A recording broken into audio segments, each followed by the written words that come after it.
The Widow's Waltz by Tessa Waverly. Copyright 2025 by Tessa Waverly, all rights reserved.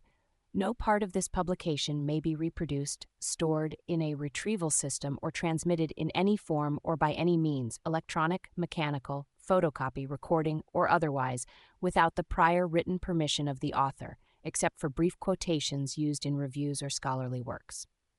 This book may not be used in whole or in part for the development, training, or enhancement of artificial intelligence systems, including but not limited to language models, without the express written consent of the author. This is a work of fiction. Names, characters, places, and incidents are either products of the author's imagination or used fictitiously. Any resemblance to actual events, locales, or persons living or dead is purely coincidental. Chapter 1. Lady Pemberton did not knock. She let herself into the Wrexham townhouse precisely 5 minutes after 4 o'clock, hung her own pelisse in the entryway with unhurried precision, and swept up the grand staircase as though she owned the place. Which, as far as most of Mayfair was concerned, she very well might have, by right of reputation, if not deed. The butler, who had long since learned not to intercept her, gave a faint, knowing nod and said only, "Her Grace is expecting you, Lady Pemberton." "I should think so," Harriet replied. "If she isn't, she'll have only herself to blame. I warned her I was coming. It isn't my fault she underestimates how punctual I can be when properly bribed with lemon biscuits." She adjusted her gloves as she walked, the sound of her heels echoing faintly along the marble floor. The townhouse had changed since Margaret had married. Little things, mostly. Softer lighting, vases full of Margaret's favorite lilacs, the faint scent of beeswax polish rather than lavender.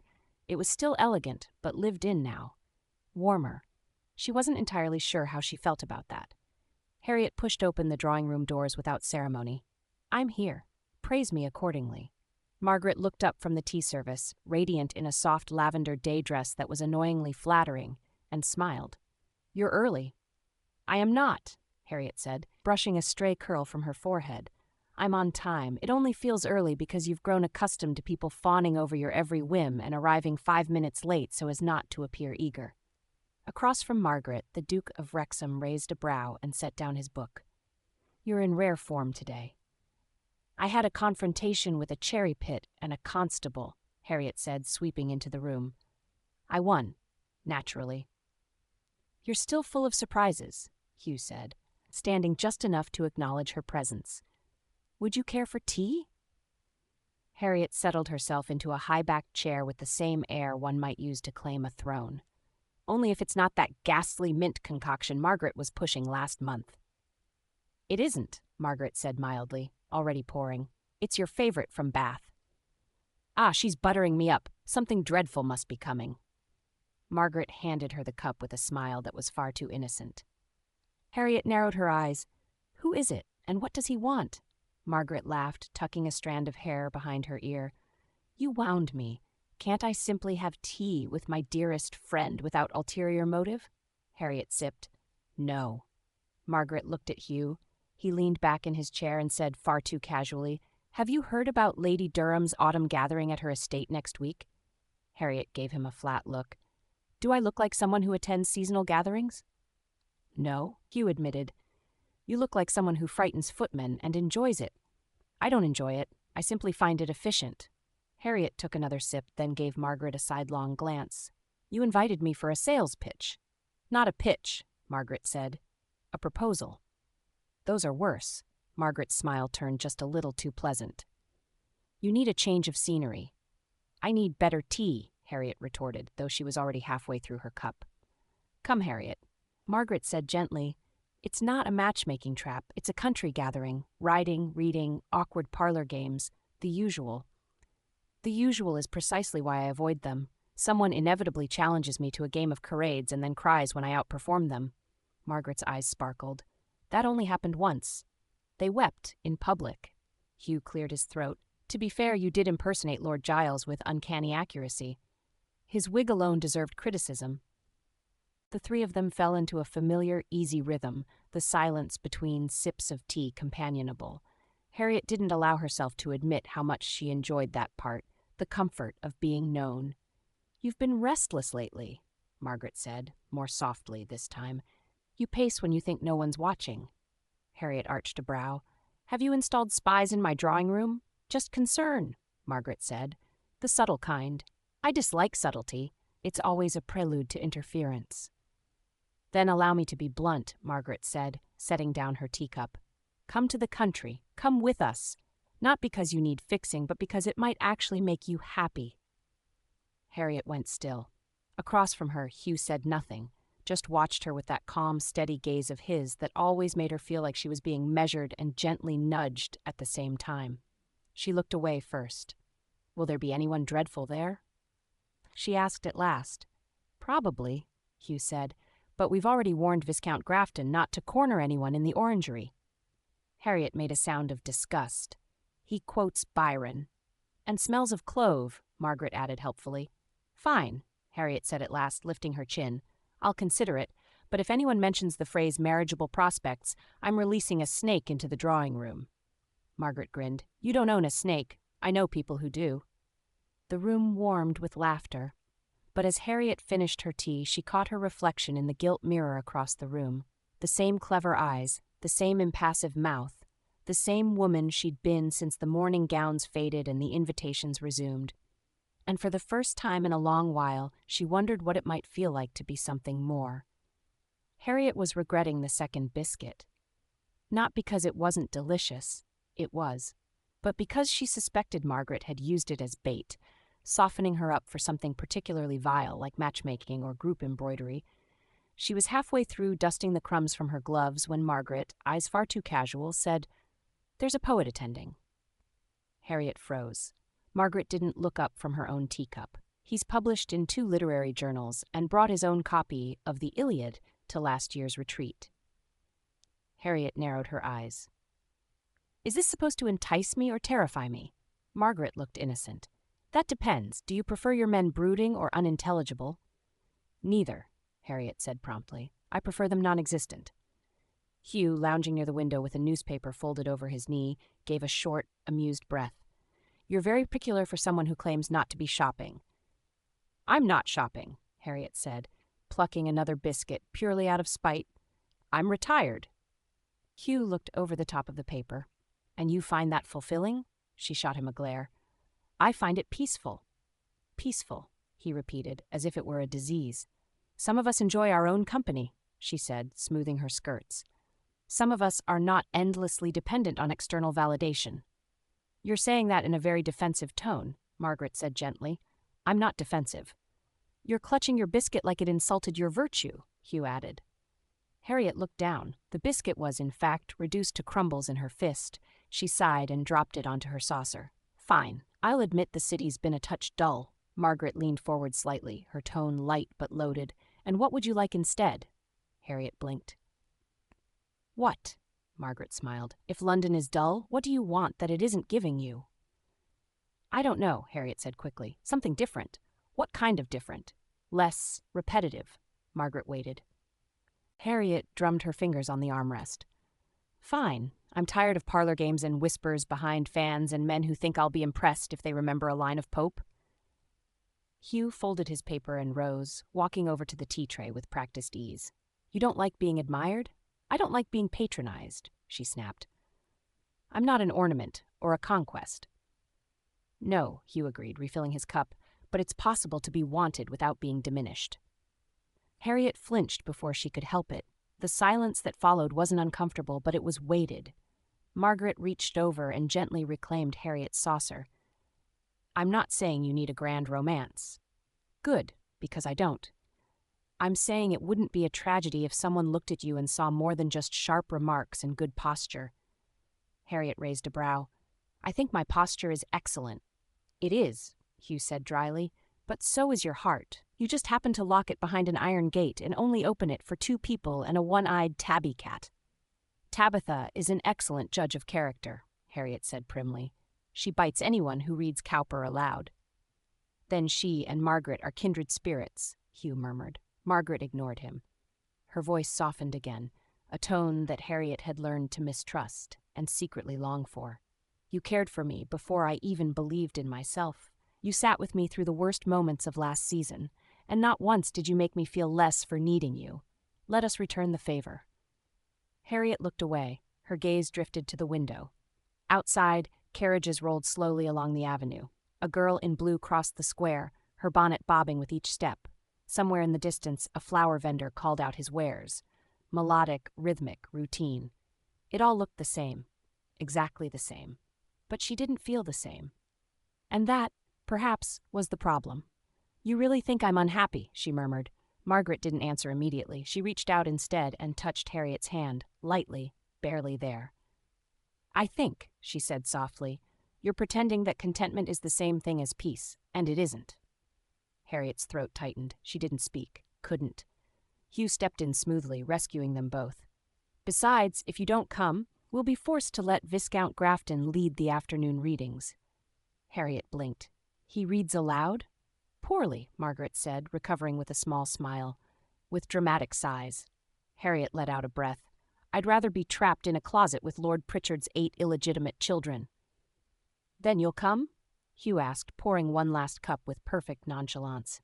Harriet hesitated, and then slowly, "I'll think about it." Margaret smiled as if that were a full confession. It wasn't, but it was something. Harriet Pemberton returned home to silence, and for once found it less agreeable than usual. Her townhouse on Brook Street was modest by aristocratic standards, narrow rather than grand, with ivy climbing its red brick facade and a wrought iron fence that leaned suspiciously eastward, despite her best efforts. Inside, everything was precisely as she liked it. A faint scent of lemon oil, polished floors without a single rug out of place, and curtains that diffused light just enough to make one feel thoughtful, never exposed. It was her sanctuary. It had also, lately, begun to feel a little too quiet. She hung her pelisse in the entryway and ascended the staircase at a practiced pace, trailing one gloved hand along the banister. There was no music playing, no clatter of china, just the tick of the grandfather clock in the hallway and the distant hum of the city beyond her windows. She paused at the second-floor landing and glanced into the library. The fire hadn't been lit. Tabitha, her half-feral, one-eyed cat, was conspicuously absent from her usual perch on the windowsill. Even the chaise near the hearth looked oddly uninhabited, its embroidered pillow slightly askew. A flicker of something she refused to name ghosted through her chest. "Don't be absurd," she muttered to herself, brushing an invisible speck from her sleeve, and stepped into her study. Her butler, Morton, appeared before she'd even crossed to her desk. "You have correspondence, madam." She gave him a glance, arch and dry. "I should hope so. I'd be very disappointed if all my admirers had finally expired." Morton, who had been in her employ long enough to weather far worse, offered only a dignified incline of his head. "One appears to be from Lady Durham." "Oh dear," Harriet said. "Is it poetry or an invitation?" "An invitation, madam. I checked for rhyming couplets." She couldn't help the faint smile. "Very thoughtful of you." Morton lingered a second longer than usual, then added, "Should you accept, I suggest you pack something scandalous, for flair." Harriet blinked at him. Morton offered a mild bow and departed. She stood in place for several seconds, watching the empty doorway. Then, with deliberate calm, she crossed to her desk and eyed the stack of post. There it was, thick vellum, cream-colored, sealed with Lady Durham's family crest and perfumed with a whisper of lavender and— Why was it always lavender? She broke the seal, slid the paper free, and unfolded it with the same care one might reserve for a dual notice. It was what she'd expected. Elaborate lettering, flourishes around every L and D, and all the usual trappings of country hospitality, long walks, shared meals, restorative company. She snorted softly at that. Restorative, indeed. That usually meant poorly played pianoforte selections, tedious whist tables, and someone's elderly aunt dominating the conversation with tales of her youth under George II. Still, her eyes skimmed the dates, the estate's name, the promised activities, the note about light theatricals she would absolutely refuse to participate in. And then she saw it. A guest list, and 6 names down. Lord Deane, Marquess of Deane, Mr. Nathaniel Harrow, recently returned from the peninsula. She stopped breathing. Her eyes lingered on the line, unwilling to believe it. She blinked. Reread. It hadn't changed. Lord Deane. Nathaniel Harrow. The name fit like a dropped stitch, unexpected, out of place, and irritating in a way she couldn't quite articulate. She had never met the man, but she had certainly heard of him. A soldier. Decorated. Withdrew from society after the war. Inherited a title he'd never expected to hold after his uncle's sudden and, if gossip was to be believed, grotesquely inconvenient death. A bachelor with no clear intention of changing that status. Private. Distant. Possibly brooding. Definitely inconvenient. She folded the letter in half without reading the rest and stood, pacing slowly toward the window. Golden, late afternoon light spilled across the floor, painting the wood in long, warm bars. The world beyond the glass was moving. Vendors shouting, carriage wheels rattling, but inside, her townhouse remained perfectly still. "Lord Deane," she said aloud. It didn't roll off at the tongue so much as lodge there, a splinter of syllables. She pictured him, only vaguely, a shape of a man, tall probably, scarred likely. She imagined storm-gray eyes and a grim line of a mouth, someone who took up space without asking, who weighed down a room simply by existing in it. The sort of man who made you measure your words. She hated that she was curious. And more than that, she hated how unbidden the curiosity was. She hadn't sought him out. She hadn't even asked who else would be attending. It wasn't as though Margaret had mentioned him by name, although now Harriet suspected that had been very much by design. She turned from the window and glanced at the letter still in her hand. She considered tearing it in half, lighting it, feeding it to Tabitha. Tabitha, as if summoned, leapt onto the windowsill and blinked at her with one suspicious green eye. "At least you're not trying to marry me off," Harriet muttered. Tabitha yawned. "Traitor," Harriet added, and set the letter carefully back on her desk, smoothing it flat with her palm. No, she wasn't interested. She was simply observant. Cautious. Besides, she hadn't even said she was going yet. She'd said she'd think about it. That was hardly a commitment. She wasn't dressing for it.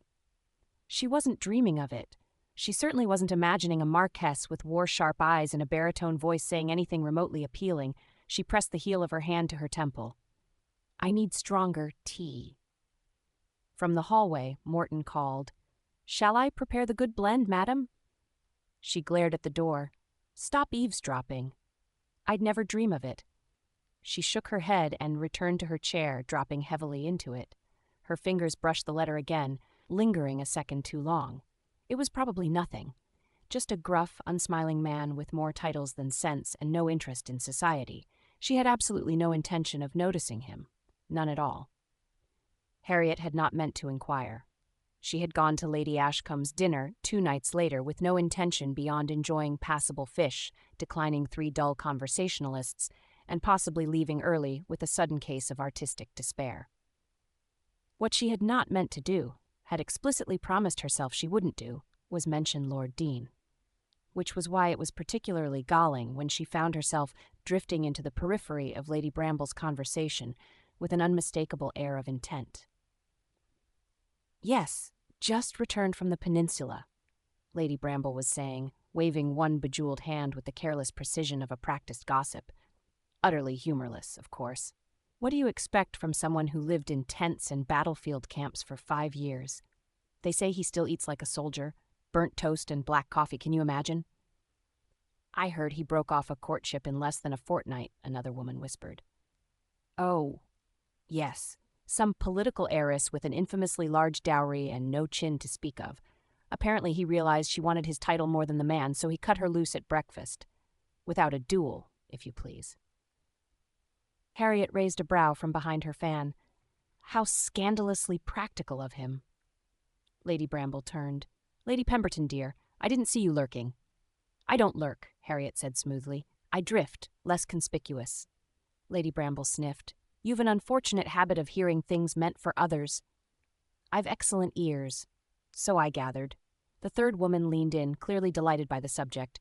"What do you think of Lord Deane, Lady Pemberton?" "I don't," Harriet said lightly. "But do continue. I find rumor more honest than reality." That earned a round of polite laughter. Still, the tone shifted. Her reputation preceded her, sharp, clever, rarely malicious, but dangerous all the same. Lady Bramble glanced around and dropped her voice. "Some say he's quite changed. Quiet, of course. Watchful, as if he's listening for something no one else can hear. He rarely speaks unless pressed." "An excellent trait," Harriet murmured. "More men should adopt it." "But there's something in his gaze," Lady Bramble continued, Disconcerting if one's easily disconcerted. Which you are not. Certainly not, she said proudly, but even I prefer not to be studied like a military map. Harriet felt a ripple along her spine. It wasn't interest.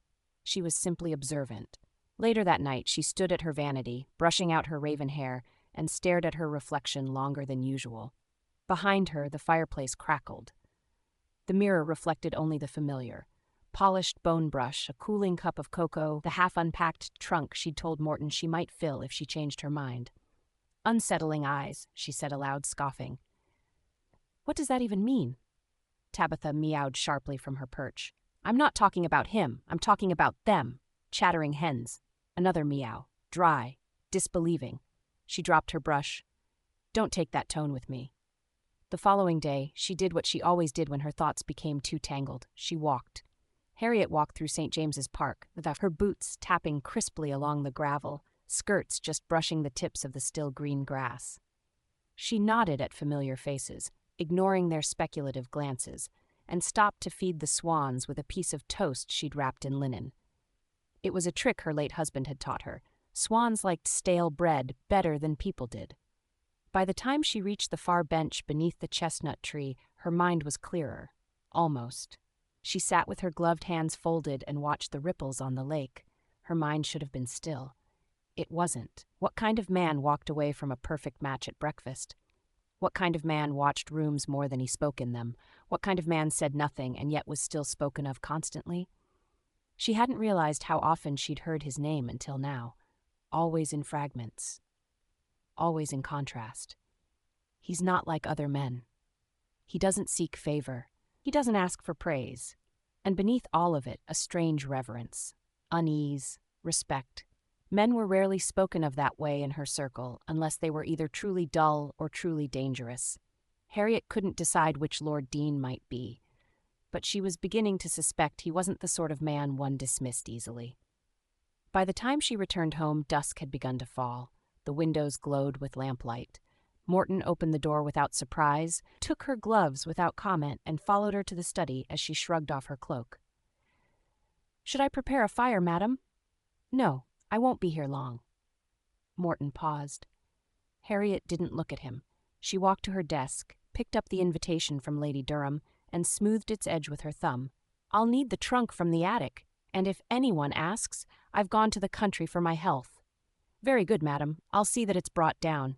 He turned to go, then paused at the doorway. "And do remember to pack something scandalous." Harriet sighed. "No." Then, after a beat, something quietly dangerous, with lace. 3 days later, Harriet stood in her front hall with her gloved hands clasped behind her back and her lips pressed into a thin line, as if she were heading into battle. Morton hovered nearby with his usual restrained poise, while 2 footmen loaded her trunk into the waiting carriage outside.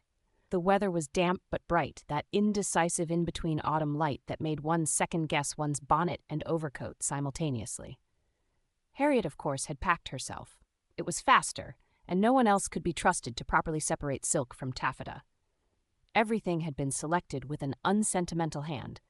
Half morning grays, quiet hunter greens, one very sharp navy with an embroidered hem. A single gown with slightly too much neckline and slightly too much thought behind it had made its way in, too.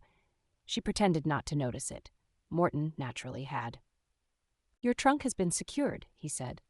"The housekeeper has instructions. Tabitha's feeding schedule has been posted in the kitchen. I've reminded the staff that her temperament is sovereign and subject to change without warning." "As it should be," Harriet said. "I've also taken the liberty of sending word to your solicitor should any correspondence require forwarding." She inclined her head. "And if the bishop's wife writes again to ask about her lecture series, shall I reply that you are suffering a bout of spiritual fatigue?" Harriet smiled faintly. "Excellent. And if someone demands to know why I've disappeared into the countryside without warning?" "Lady Bramble will assume you vanished for scandalous reasons," Morton replied without missing a beat. Harriet arched a brow. "Let her. Perhaps she'll entertain herself with the fiction of me meeting a lover instead of pestering me with the truth." Outside, the carriage wheels clattered slightly on the damp street as the horses shifted in their traces. The door remained open, waiting. Harriet didn't move. Morton waited with her, hands folded neatly behind his back. He had the air of someone who had seen many grand exits and knew better than to interrupt a private hesitation. "I won't be long," she said after a moment. "Of course not, madam. I expect no miracles. I would never presume." She took a deep breath, then looked sharply at him. "And you didn't sneak that dreadful yellow shawl into the trunk again, did you?" Morton's mouth twitched at the corner. "I wouldn't dare. Not since the last time you threatened to set it on fire." "I meant it." "I know." She smoothed the fingers of her gloves with one slow pass, more for the motion than the necessity. Then she adjusted the feather in her hat with cool precision, the only sign of nerves a slight delay in her usual rhythm. Morton handed her a folded note. "You asked that I remind you." "Ah, yes." She took it and added her own touch of sealing wax at the desk by the door. With a practiced flick, she pressed the seal down and handed the note back. "For her grace." "Of course." Inside, Margaret would find a single line of elegant, unmistakable script. "You win. I'm coming. But if someone makes me perform a country reel, I shall burn the house down." H. Margaret would laugh. Hugh, most likely, would nod and suggest firewood placement. Harriet turned back toward the open door and stared into the carriage. Its interior was well kept, the cushions firm and polished, the curtains freshly brushed. It smelled faintly of lavender and oil soap. She had no idea why it felt suddenly like stepping into a confession booth. This wasn't a transformation. This wasn't even an adventure. It was simply a week in the country. With Margaret and Hugh and far too many strangers and possibly Lord Deane and possibly awkward silences and possibly late-night conversations one couldn't gracefully excuse oneself from. Perfectly tolerable. She adjusted her grip on her reticule and stepped forward, sweeping into the carriage without fanfare and settling into the corner seat like a woman preparing for paperwork. Morton shut the door behind her with quiet dignity. Then, just before the driver called the signal, he leaned slightly toward the glass and said, with perfect mildness, "Do remember, madam, you're not required to dance, but you are allowed to enjoy yourself." Harriet blinked. She didn't respond, just looked at him for a long moment. Then, with impeccable timing, she offered the faintest, driest smile and said, "I'll consider it." The carriage lurched forward, wheels catching on wet cobblestone before smoothing into motion. Harriet sat back and watched the rooftops of London blur past the windows. The journey would take the better part of a day. She had packed books, embroidery she would never touch, and a pair of gloves that were a little too fine for practical use but far too pretty to leave behind. She was not hoping for anything. She was simply open to the possibility of being proved right about everything, especially where brooding marquesses were concerned. She folded her hands in her lap, lifted her chin, and let London fall behind her. She wasn't going to dance. Absolutely not.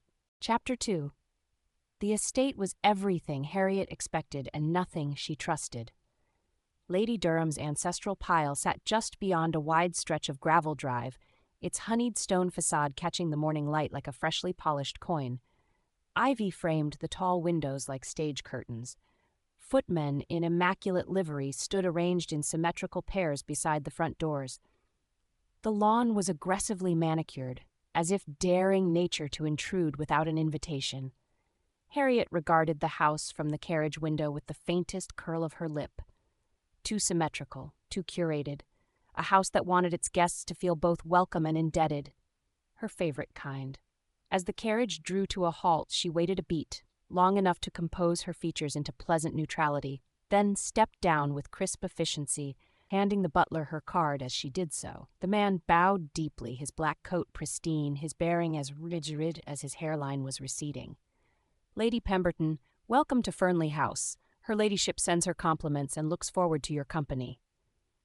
"How gracious," Harriet murmured, glancing up at the house. "Is there a wing reserved for difficult guests?" The butler didn't blink. "We find they prefer the north-facing rooms. This way, my lady." Inside, the entrance hall was vast and sun-drenched, its polished marble floors gleaming with a waxy menace that promised at least one guest would skid dramatically by week's end. A crystal chandelier loomed overhead, casting fractured rainbows across the gold-leaf molding and towering floral arrangements.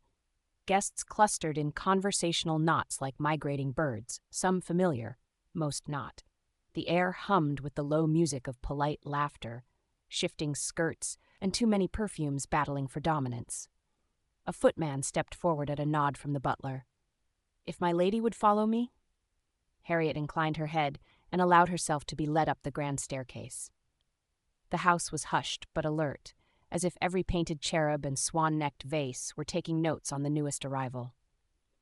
Her chamber was lovely in the way that meant someone had tried very hard. A fire already crackled in the hearth, casting warm shadows against rose-colored wallpaper. Lavender sachets had been tucked into the linen folds of the bed, and a vase of early chrysanthemums stood on the side table like a silent ambassador of goodwill. Harriet crossed to the window and took in the view. The ground sloped in gentle tiers toward a glittering lake flanked by swans and a white gazebo that looked as though it had never been touched by rain or scandal. A pair of guests, young, pink-faced, probably newly-wed, strolled arm in arm near a hedge maze. Their laughter floated faintly upward. She did not envy them. She simply disliked the assumption that she should. With slow deliberation, she removed her gloves and hat, adjusted the brooch at her throat, and gave the room one final survey. All neat, all lovely, all precisely arranged. She would leave it that way.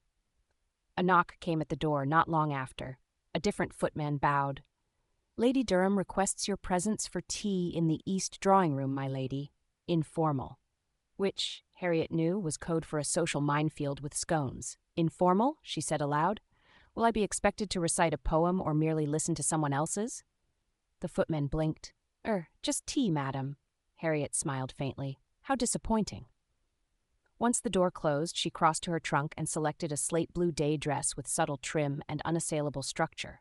She left her hair in its travel arrangement, neatly coiled, restrained, entirely unimpressed with rural social aspirations. On her way downstairs, she passed two young ladies whispering behind their gloves. "Is that Lady Pemberton?" one stage whispered. "I think so. Didn't she once insult an archbishop over veal?" "Not insult. Correct. There's a difference." Harriet descended without pausing, lips curved just slightly. At least her reputation preceded her. That would save time. From the staircase, the house began to reveal its inner rhythms: low laughter, the soft clink of china, the scrape of chairs across polished floors.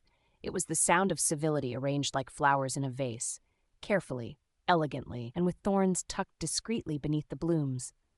As she reached the lower landing, a drawing-room door opened at the far end of the hall. She turned instinctively. A tall figure passed through, coat dark, stride smooth and unhurried. His profile was barely visible, just a strong jaw and the impression of depth. She didn't pause, didn't stare. But her pulse flicked once, sharp and unwelcome. He didn't look her way, not that she was watching. She continued to the east drawing-room and stepped inside with her most gracious, faintly superior smile already in place. Lady Durham rose from a tufted settee, arms outstretched. "Lady Pemberton, at last!" Harriet returned the greeting with practiced charm.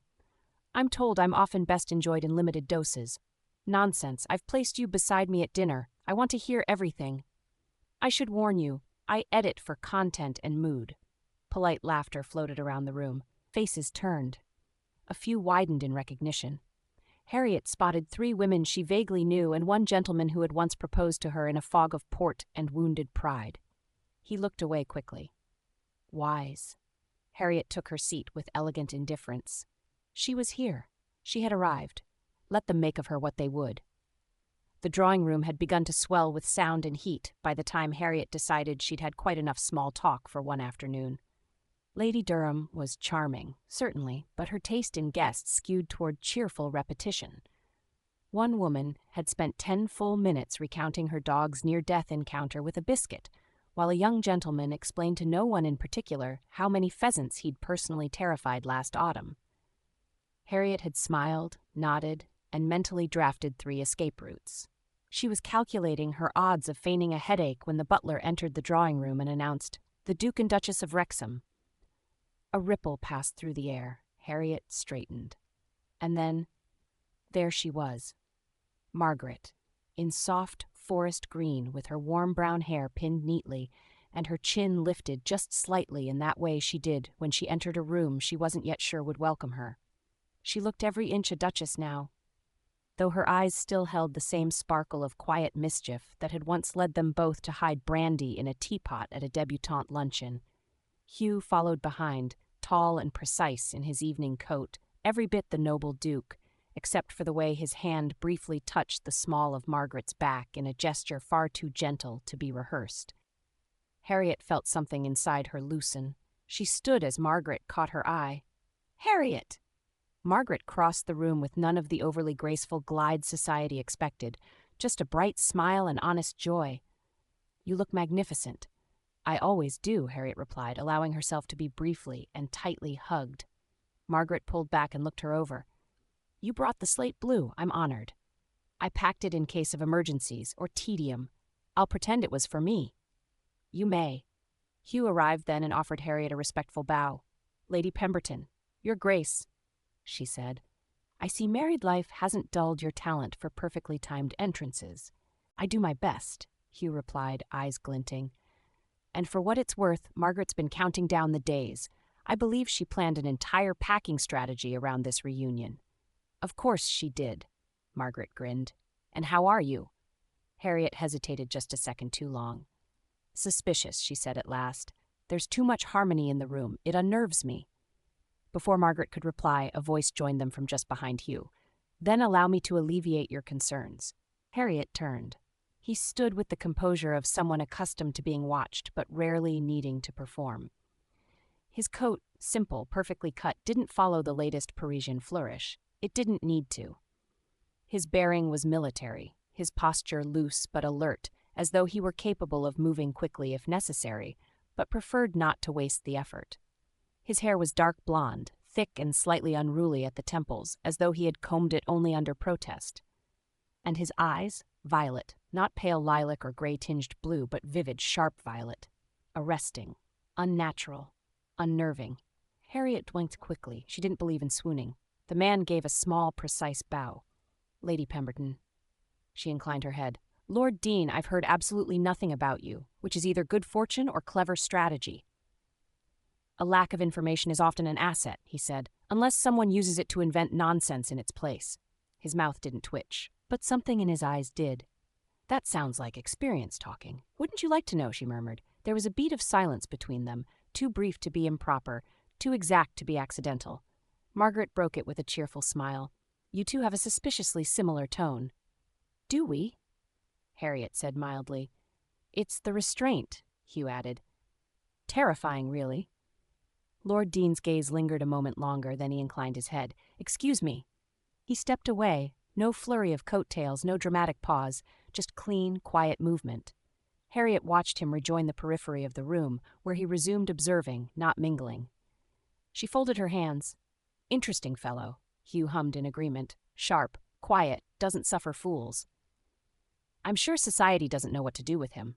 "No," Hugh said, glancing after his friend. "They mostly just invent things." Harriet arched a brow. "What's real?"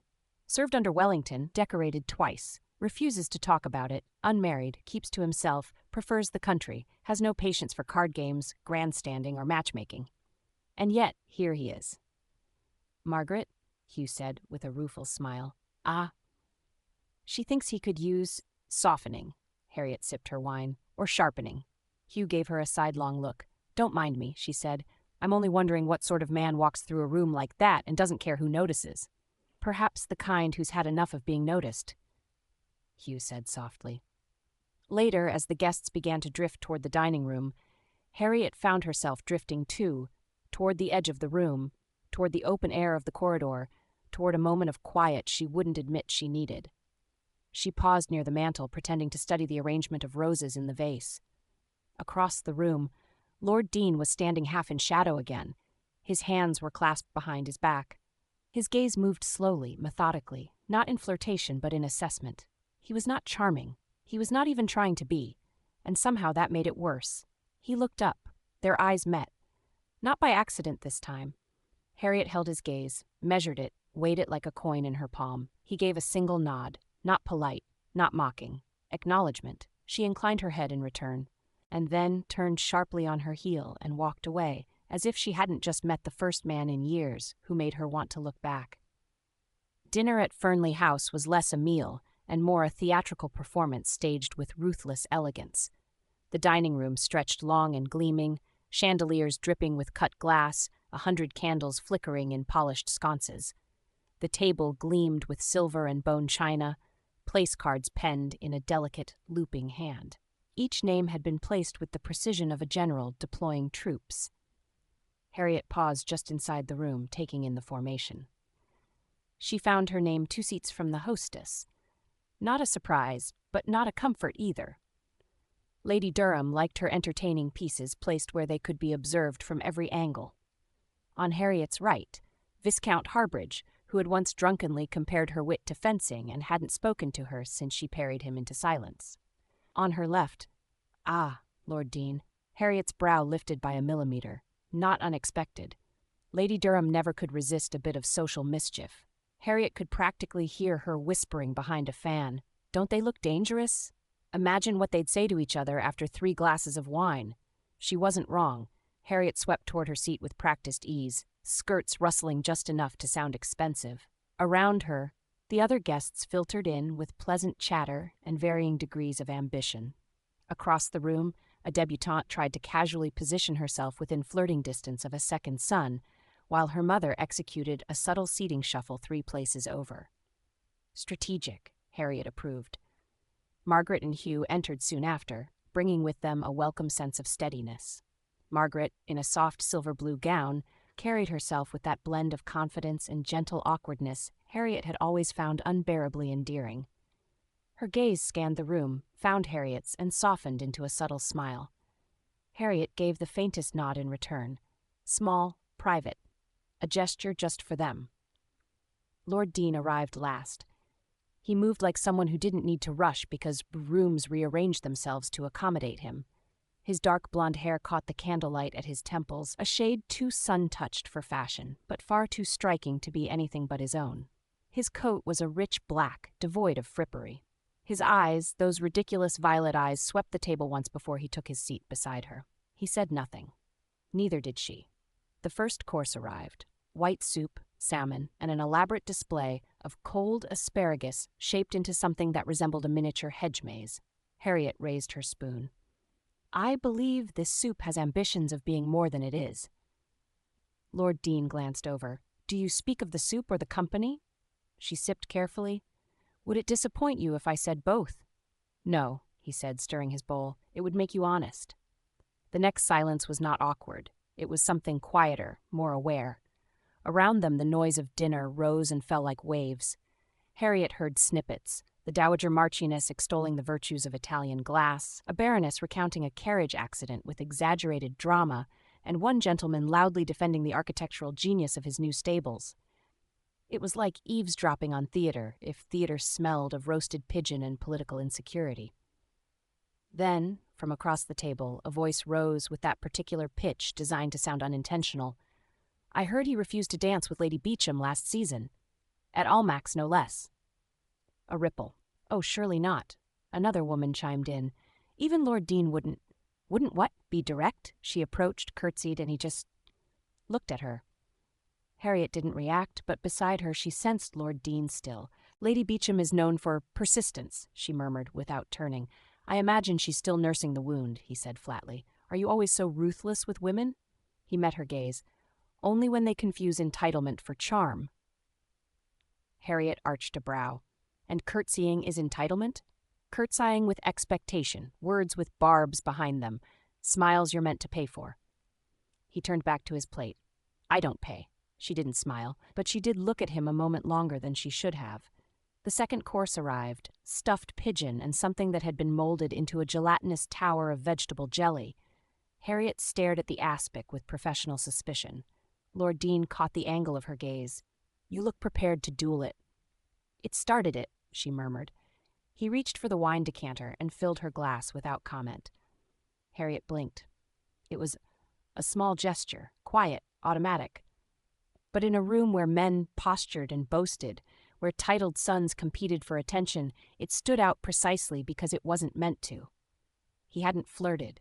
He hadn't commented on her gown. He hadn't smiled even. But he had poured her wine, and somehow it felt more intimate than a compliment. Across the table, Margaret caught her eye again, this time with a raised brow and a knowing smirk Harriet pretended not to see. She turned back to her food. As conversation flowed, Harriet listened. She listened more than she spoke, and what she heard was nonsense, rumors, a dozen of them. One man claimed Lord Deane had a French mistress hidden away in the countryside. A young woman whispered he'd once killed a man in a duel over a horse. Another said he'd inherited a crumbling estate and lived like a hermit surrounded by books and brandy. None of it matched what she'd seen. Not the quiet steadiness, not the sharpness, not the moment with the wine. But she didn't correct them. She just kept listening. Cataloging. Harriet sipped from her glass and considered her next move. She wasn't interested. She was only intrigued. She would watch. She would learn. She would remain entirely unaffected. And if Lord Deane's next glance lingered longer than necessary, well, that was his problem. Fernley House changed after supper. The candlelight dimmed. Conversation softened to murmurs and chuckles. A quartet played somewhere in the distance, Mozart, she thought, or a cousin of his less inclined toward cheer. The guests scattered, some to cards, some to parlors, some to gossip under the guise of fresh air and indigestion. Harriet, having endured 2 hours of forced civility, 2 glasses of wine, and 4 servings of nonsense disguised as food, decided she'd done her duty. She slipped away without apology. The corridor outside the dining room was hushed and pleasantly cool. Harriet made her way through it slowly, pausing when she reached the long gallery that connected the main hall to the library. The windows stretched high here, framed in brocade. Outside, the stars blinked faintly above the shadowed hedges. She found a narrow bench tucked into an alcove and lowered herself onto it, letting the quiet fold over her like a shawl. For a moment, she simply breathed. She could still hear echoes of supper in her mind, Lady Durham's well-oiled laughter, the half-truths spun with too much sugar, the way someone always seemed to be watching. Harriet didn't mind attention, not really. She simply liked to control when and why it was given. This house, she thought, did not believe in permission. She leaned back against the wood-paneled wall and let her eyes close, just briefly. "Do you always disappear this elegantly?" Her eyes opened. Lord Deane stood in the gallery's threshold, a shadow against candlelight, not intruding, not apologizing, simply there. "Only when the company calls for it," she said, shifting just enough to straighten her spine. "I needed a room with fewer opinions." He walked toward her with measured steps, not so much prowling as refusing to be hurried. "Opinions are Fernley's chief crop," he said, "and I was not hungry." When he reached the alcove, he paused. "May I?" Harriet hesitated only briefly. The bench was narrow. There would be no way to sit without his shoulder nearly brushing hers. Which, of course, she could not be seen allowing, but they were alone, and she was tired of rules. She tilted her chin. "If you don't mind quiet." He sat beside her, leaving a deliberate inch of space between them. The silence that followed was companionable rather than stiff. Harriet folded her gloved hands in her lap. "You don't strike me as the sort who lingers after dinner parties." "I don't. Yet here you are. You weren't at the card table." She turned her head slightly, just enough to see the faintest glint of candlelight in his violet eyes. "So I'm the more entertaining option? Less predictable. Flattery doesn't suit you." "I wasn't trying." She narrowed her eyes. "Would you prefer a compliment?" he asked. "No," she said truthfully. "I'd prefer accuracy." He nodded once. "Then I'll say this. You walk like a woman who knows exactly when to leave a room." She blinked. "That may be the best thing anyone said to me all week." A long pause followed. Harriet looked out the window again. Beyond the lawn, the trees were black silhouettes, the lake catching only a thin ribbon of moonlight. "Do you know what they're saying about you?" she asked quietly. "Yes. And? I let them." She studied him, this man who sat beside her like carved stone, and thought, he isn't cold. He's guarded. There was a difference. "They say you refused Lady Beauchamp at Almack's, that you've a mistress in France, that your estate is haunted or bankrupt or non-existent." He said nothing. "They also say you're impossible to speak to," she added, "which is clearly untrue." He turned slightly toward her, his expression unreadable. "They only say that because I don't perform for them." "And what am I then?" she asked. "An audience?" "No," he said, "a mirror." That stilled her, not because she didn't understand it, but because she did. Harriet looked away again, her jaw tight. Dangerous thing to say to a woman who carries sharp reflections. "I'm not afraid of being cut. Foolish." "No," he said, voice low, "just willing." The silence between them thickened, not awkward, not fragile, but dense like the air before a storm. She became acutely aware of how close they were now, not touching, but near enough that her skirts shifted when he moved, near enough to feel the heat of him, near enough to notice that, in the half-light, his lashes were absurdly long. Harriet didn't move, and neither did he. For a moment, she wasn't a widow, and he wasn't a marquess. They were two people, alone in a house built for spectacle, sitting in a silence neither of them wanted to end. Finally he rose. "Good night, Lady Pemberton." She looked up at him, her voice steady despite the way her pulse had changed its rhythm. "Good night, Lord Deane." He didn't smile. He didn't bow. He simply turned and walked away. Harriet remained seated, hands folded, gaze fixed on the window. She waited until his footsteps had faded entirely. Then, and only then, did she allow herself a single word. "Damn." Harriet shut the door to her bedchamber with a precision that was neither sharp nor soft, but deliberate. She stood with her hand still on the handle, eyes fixed on the empty space ahead of her, as if she expected some trace of Lord Deane to have followed her in. The fire in the hearth had been rekindled in her absence, casting gold and rose shadows across the dusky wallpaper.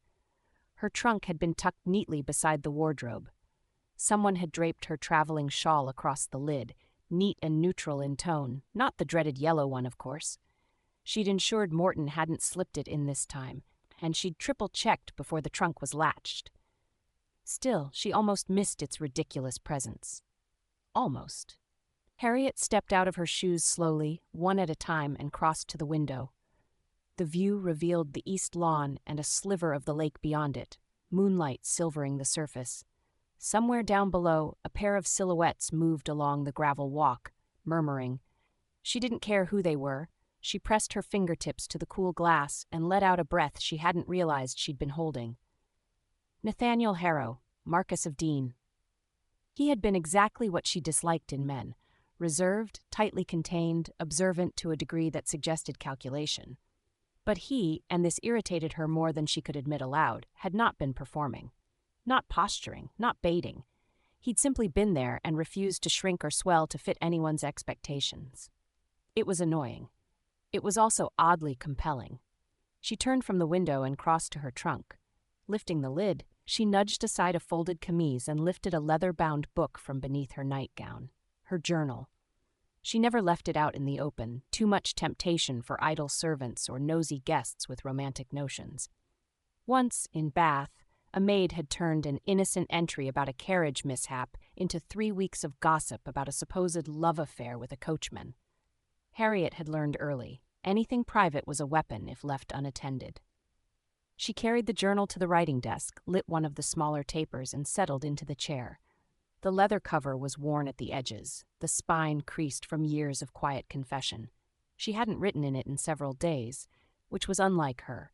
Normally, she liked to catalog idiocy while it was still fresh. She flipped it open, dipped her pen, and stared at the blank page. Today, arrival, tea, asparagus masquerading as architecture. Lord Deane is not a myth. He is, however, maddeningly composed, possibly an automaton, more likely, dangerous. I haven't decided whether that means to others or to me. She tapped the nib of the pen against the margin.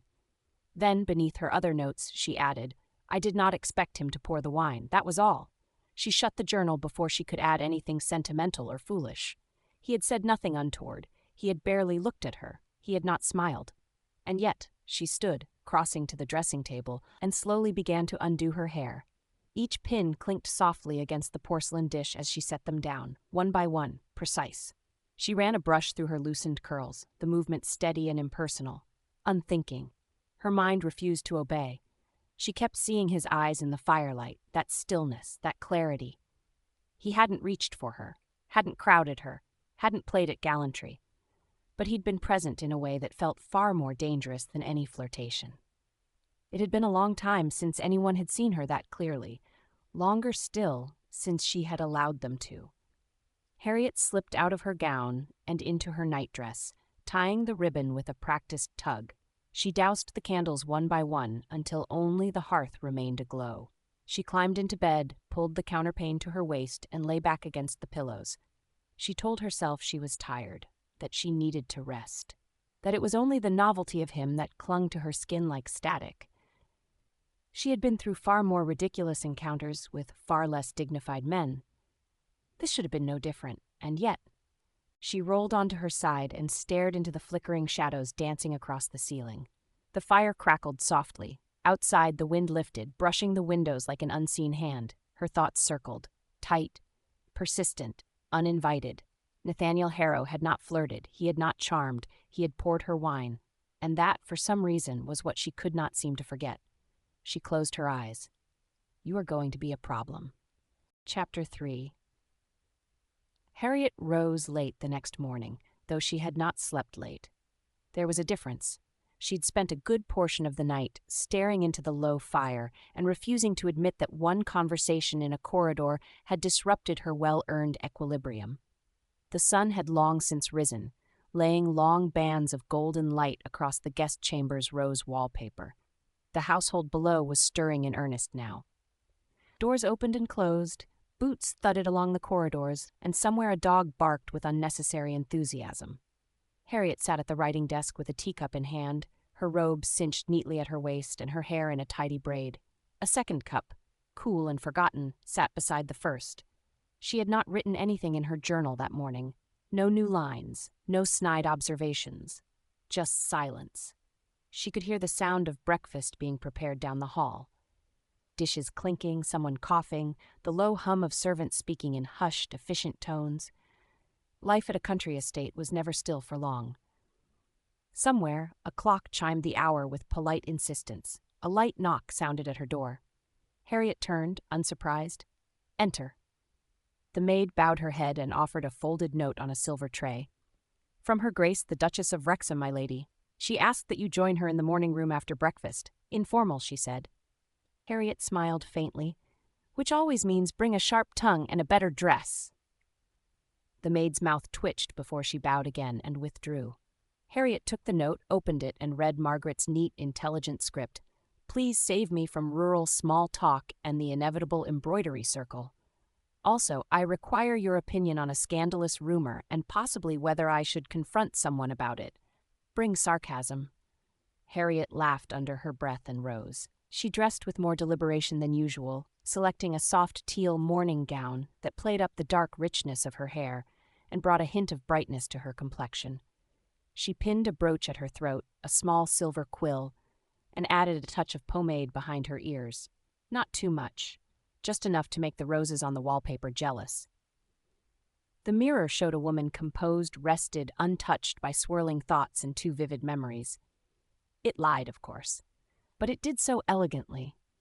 By the time she stepped into the corridor, the house was well and truly awake. 2 footmen passed her carrying flower arrangements, and Lady Durham's little pug waddled toward her at top speed before deciding against the effort and curling up beneath a table instead. The scent of scones and cinnamon drifted from the breakfast parlor, making Harriet's stomach mutter in betrayal. She passed several guests already engaged in the polite skirmishes of morning chatter. A young lady blushed furiously as a gentleman offered her a fresh-cut rose. A matronly countess recounted the failings of a rival's gooseberry jam with military precision. Harriet offered polite nods and kept walking. A burst of laughter came from the billiard room, and somewhere a maid dropped a tray with a curse she thought no one would hear. Harriet took it all in with the casual, cataloging gaze of someone who had spent her life watching other people pretend to be far more at ease than they were. She arrived at the morning room and found Margaret alone, seated on a fainting couch with a cup of coffee balanced on her knee and a plate of untouched toast beside her. "You look far too alert," Harriet said. Margaret looked up. Her smile was tired but real. "Only because I've been up since dawn listening to Hugh explain why Lord Fairchild should not attempt to organize a pheasant shoot with a borrowed hunting dog." "Is he trying to impress someone?" "Only himself, I believe." Harriet settled into the opposite chair and helped herself to a cup of coffee. "Now, what's this about scandal and confrontation?" Margaret hesitated, then leaned forward. "There's been talk about Lord Deane. Not just the usual nonsense, something new. Harriet sipped her coffee, carefully neutral. Do tell. Someone's been saying he was asked to leave the continent under unfavorable circumstances, that he dishonored a French officer's sister and had to be extracted before it became a diplomatic incident. Harriet blinked. Creative. It started last night, apparently. Margaret continued. Whispers. I think it may have come from someone on the guest list, perhaps Lady Edgington. She's never liked him. And you wish to confront her? Not directly, Margaret said, but I want to know who benefits from it. If someone's trying to damage him, well, I want to understand why. Harriet set her cup down. The why is always more interesting than the who. Exactly. They exchanged a look, years of silent conversations packed into a moment. Harriet reached for a biscuit and took a thoughtful bite. Then I suppose we'd better go mingle. We? You did say to bring sarcasm. I never attend a social war without appropriate weaponry. Margaret smiled. Then let's see what we can find. Harriet rose, brushing a crumb from her skirts. One more thing. Who exactly is repeating this story? Margaret stood as well. Lady Whitby mentioned it in passing. She claimed she'd heard it from someone close to the family, which either means Lady Edgington or that awful cousin of hers who always wears too much rouge. Then we start there. Rouge is always the first clue. They exited the morning room with quiet purpose, their heads tilted close, the picture of harmless conversation. But Harriet's expression had sharpened. She moved like someone entering a ballroom with glass beneath the parquet. She didn't know what Lord Deane had done in France. She didn't care. But she disliked when people whispered lies about those who didn't shout to defend themselves, especially when the man in question had poured her wine without asking and smiled without ever moving his mouth. The game had begun. The drawing room was full of the late morning murmur, the soft clink of teacups, the rustle of muslin, and the low buzz of gossip being stitched into embroidery hoops and woven into polite smiles. Harriet and Margaret entered the room like shadows slipping between rays of sunlight. Both smiled gently, nodded when appropriate, and began to circulate with a purposeful lack of urgency. Just two well-bred women enjoying the company of their peers. At least, that's what it would seem to anyone observing from a distance.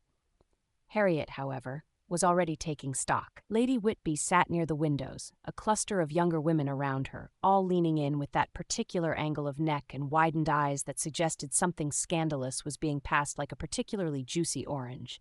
She's holding court, Harriet murmured. How benevolent. Margaret hid a smirk behind her teacup. Shall we take our places at the altar? Let's listen from a distance first. Eavesdropping is the sincerest form of self-defense.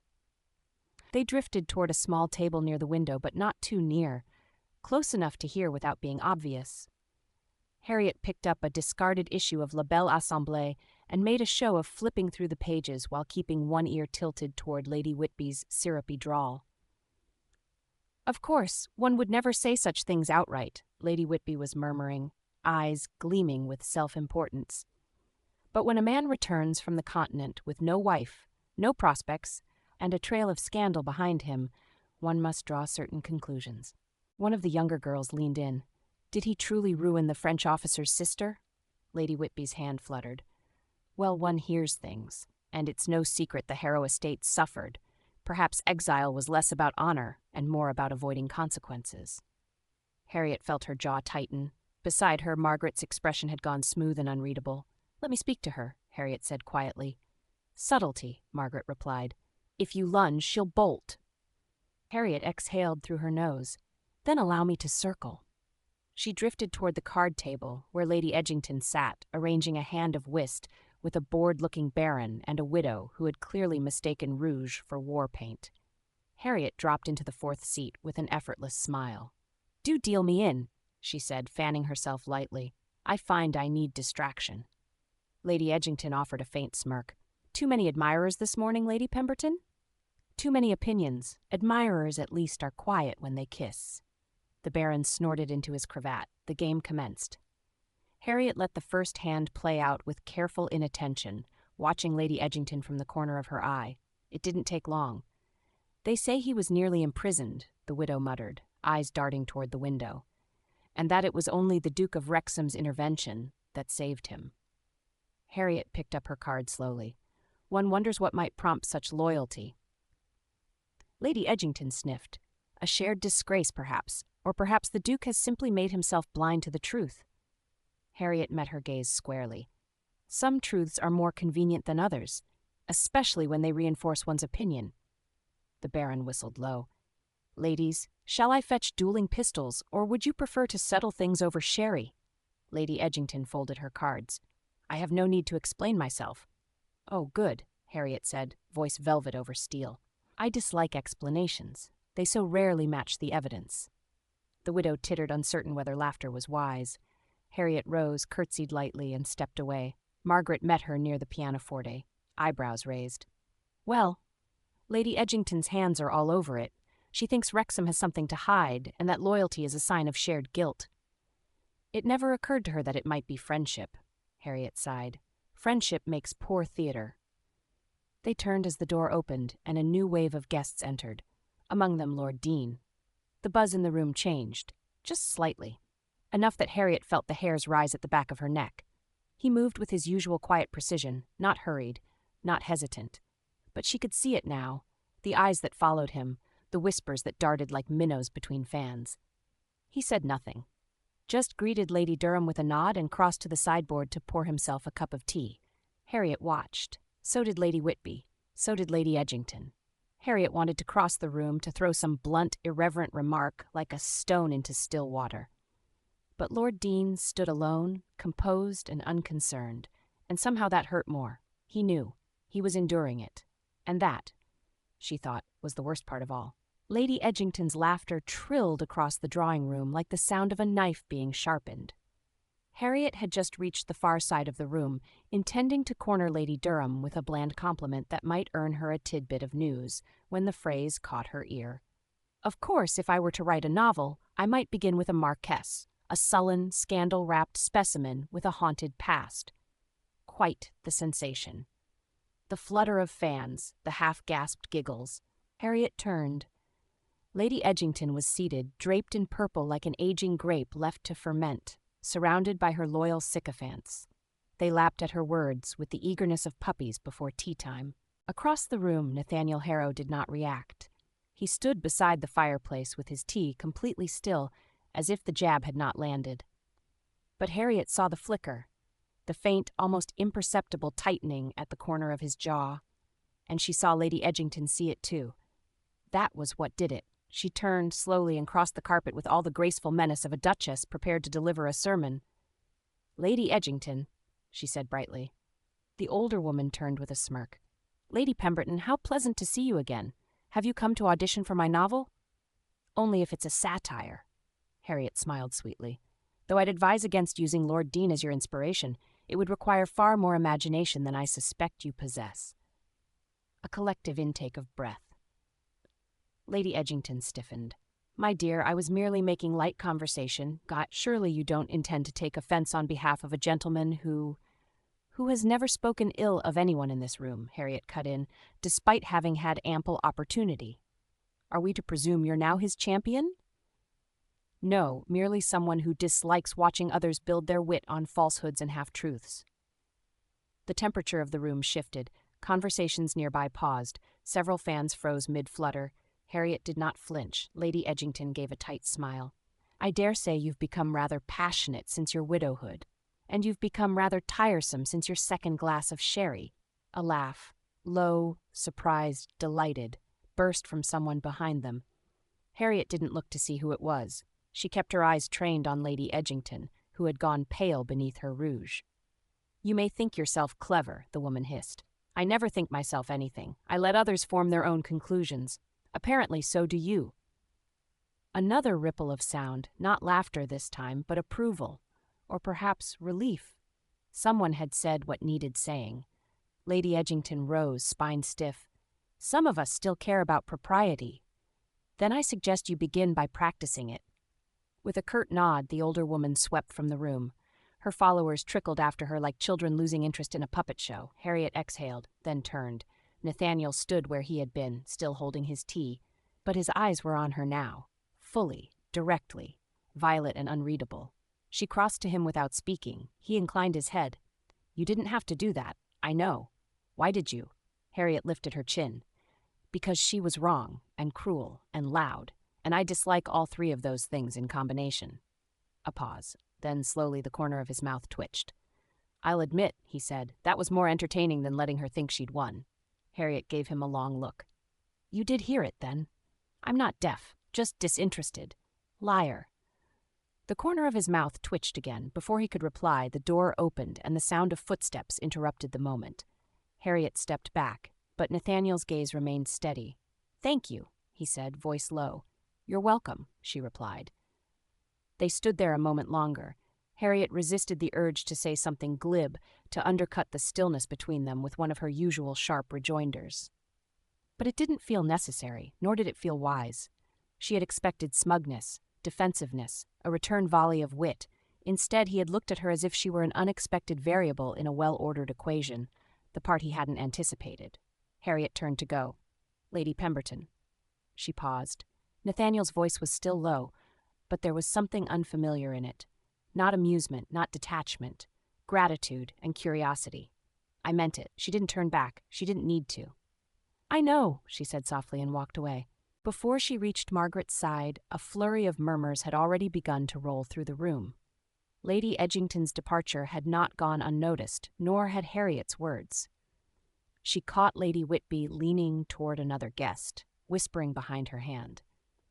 Lady Bramble looked faintly scandalized, which was always a pleasant bonus. Harriet lifted her chin and let it all wash over her. She had defended him, and he had looked at her like she was something worth defending too. The murmur of voices was a comforting lull, drifting across yet another drawing room. There was a collection of wrought iron tables and chairs that had been arranged for afternoon refreshments. Teacups clinked against porcelain saucers, and ladies whispered and gossiped about the latest scandals. Harriet sat just to the side of the main gathering, a cup of tea in hand, and her eyes fixed on a trio of ladies who were all far too obviously discussing her. Again, rather bold, isn't she? Murmured one, whose dull brown eyes failed to hide her pointed interest. A widow of only 2 seasons and already inviting herself into the company of half the titled gentlemen here. She didn't invite herself. Lady Durham extended the invitation. Another offered, though her tone wasn't precisely defensive. Still, she's certainly making herself known. And did you see her gown last night? Positively scandalous. Jet beads on red velvet. She may as well have stitched her intentions across the hem. Harriet smiled into her tea and tilted her head slightly, catching Margaret's eye from across the room. Her friend sat with Lady Ashcombe beneath a painting that looked as if it were one of the Durham ancestors, watching the gossip unfold with a tight jaw and furrowed brow. Harriet gave a single, graceful shrug, the motion one of amused indifference, and turned her back on the gaggle of whisperers. Let them talk. She'd learned long ago that silence could be a weapon more lethal than any sharp word. Still, it did irritate her. Not because she hadn't expected it, she had, but because she knew how closely society still watched widows, expecting them to be cloistered and demure and endlessly draped in gray. The moment one stepped back into society with a smile and a glint in her eye, dressed in any other color, the whispers began. Is the tea strong enough to drown 1,000 waspish remarks? A familiar voice asked at her side. She turned to find the Marquess of Deane standing beside her, one brow arched, a slight smile pulling at his mouth. He looked far too pleased with himself. Alas, no, she said, raising her cup, but it's a start. May I? He gestured toward the empty chair beside hers. I'm not certain that would help my reputation. Ah, but you forget, mine is already beyond salvaging. She laughed before she could stop herself, and his eyes warmed at the sound. Very well, then, she said, gesturing for him to sit. They settled into an easy silence, the kind born not of discomfort, but of understanding. Harriet sipped her tea and let her eyes wander the drawing room again, noting how some of the gossips were now glancing toward Nathaniel. The speculative kind of glance that wondered if something more than banter was afoot. Let them. You're enjoying this far too much, she murmured. I find a great deal of pleasure in unsettling people who deserve it. She glanced at him sidelong. And who determines who deserves it? He actually smiled. The same one who determines if they get a smile from you instead of a verbal skewering. Harriet didn't reply, though she felt the corners of her mouth twitch. As if summoned by their shared silence, one of the women from the trio approached, her expression coated in saccharine civility. Lady Pembroke, resplendent in soft lilac, and utterly unaware of how she gritted Harriet's nerves simply by existing. "Lady Pemberton," she said sweetly, "my lord." Her eyes lingered on Nathaniel for half a second too long before sliding back to Harriet. "I must say your presence here has stirred up such interest. It's so refreshing to see a lady of your particular vivacity in attendance." "Particular vivacity," Harriet repeated, feigning confusion. "Do elaborate." Lady Pembroke's smile remained frozen, but her eyes gleamed. "Simply that you've never allowed convention to dictate your behavior, a rare quality in society. I admire it. I've always found that people often admire only what they don't think threatens them." There was a moment of tension, subtle but sharp. Nathaniel leaned back in his chair, utterly at ease, as though watching a play unfold. "I was only remarking," Lady Pembroke said smoothly, "that some of us are more suited to attention than others." Harriet didn't have to glance toward Margaret to know the insult had been aimed like a dart. Before she could respond, however, Nathaniel set his teacup down with deliberate precision and stood. "My lady," he said with polite gravity, "I do wonder if your husband appreciates just how generously you scatter your wisdom. It must be tiresome, doling out advice in such constant measure." Lady Pembroke flushed. "I meant no offense, of course." "Then you must be relieved," Nathaniel said, his smile entirely without warmth, "that none was taken. Though I suggest you work on your aim next time." She blanched. Harriet rose beside him and gave Lady Pembroke a slow, utterly insincere smile. "Do enjoy the tea. It's remarkably tart, though perhaps not as much as the company." With that, she and Nathaniel walked off together, leaving a trail of murmurs in their wake. As they rounded the edge of the doorframe, Harriet glanced up at him. "That was nearly gallant." "I live to impress," he replied. "No, you live to entertain yourself." "True," he admitted, "but today they were one and the same." She smiled again, genuine this time, and though she wouldn't admit it aloud, it did feel rather nice to be defended, even when she could have easily handled it herself. Especially when it came from someone who understood that she didn't need rescuing, just recognizing. The afternoon waned into early evening, the golden light filtering through the tall windows of Lady Durham's west-facing drawing room. Harriet had begged off the scheduled parlor games with a headache, mostly fabricated, and found herself instead wandering the quieter wing of the manor, nursing a glass of ratafia and the vague restlessness that came when her thoughts had nowhere proper to go. She'd meant to find the library, a safe haven. But the thick carpet muffled her steps until she reached a set of French doors left half ajar at the end of the corridor, revealing an enclosed winter garden, a conservatory of sorts. The room was flooded with slanting amber light, leaves turning gold and bronze on the vines that crept up the panes. Harriet stepped inside. It was quiet, blessedly so. She moved past a half-barrel planter and found an empty iron bench nestled between two tall potted citrus trees. The scent of lemon blossoms mingled with the dry, crisp hint of decaying ivy. She sat, drawing her shawl tighter around her arms. The sound of footsteps brought her gaze to the doorway. Nathaniel stood there, his tall frame haloed by sunlight, his expression unreadable. "I'm not intruding, am I?" he asked, already stepping inside with the sort of assuredness that suggested he knew she wouldn't say yes. "That depends," she said. "Are you going to quote poetry or demand a duel?" "I left my sword at home, and I've never been overly fond of sonnets." He walked to a nearby bench opposite hers and sank down with a quiet sigh. "Though I admit the scent in here is dangerously close to inspiring one." She gave a soft huff of laughter, but didn't speak at once. He let the silence stretch, gaze flickering toward the latticed ceiling. "Lady Pembroke is an absolute horror." Harriet's lips curved. "Yes, well, she's always been consistent." "I admire consistency," he said dryly, "though preferably not of the venomous variety." Their eyes met. It was a different kind of moment than the ones they'd shared before, not crackling with barbed humor, but quiet, tempered. There was a weight behind his gaze she couldn't quite name. "I know what it's like," he said, voice quieter now, "to be watched, measured, dissected in whispers." She tilted her head. "When I inherited the title," he went on, "it wasn't expected. I wasn't raised for it. My uncle was. A recluse, yes, but also long-lived, or so everyone assumed. When he died, I suddenly found myself responsible for 3 estates, 2 trusts, and the lineage of a family name most people barely remembered existed. Half the ton thinks I'm an imposter.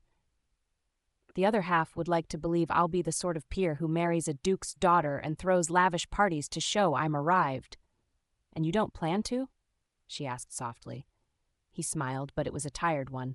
I don't plan to perform, Lady Pemberton. Then you and I have something in common. He looked at her then, really looked at her.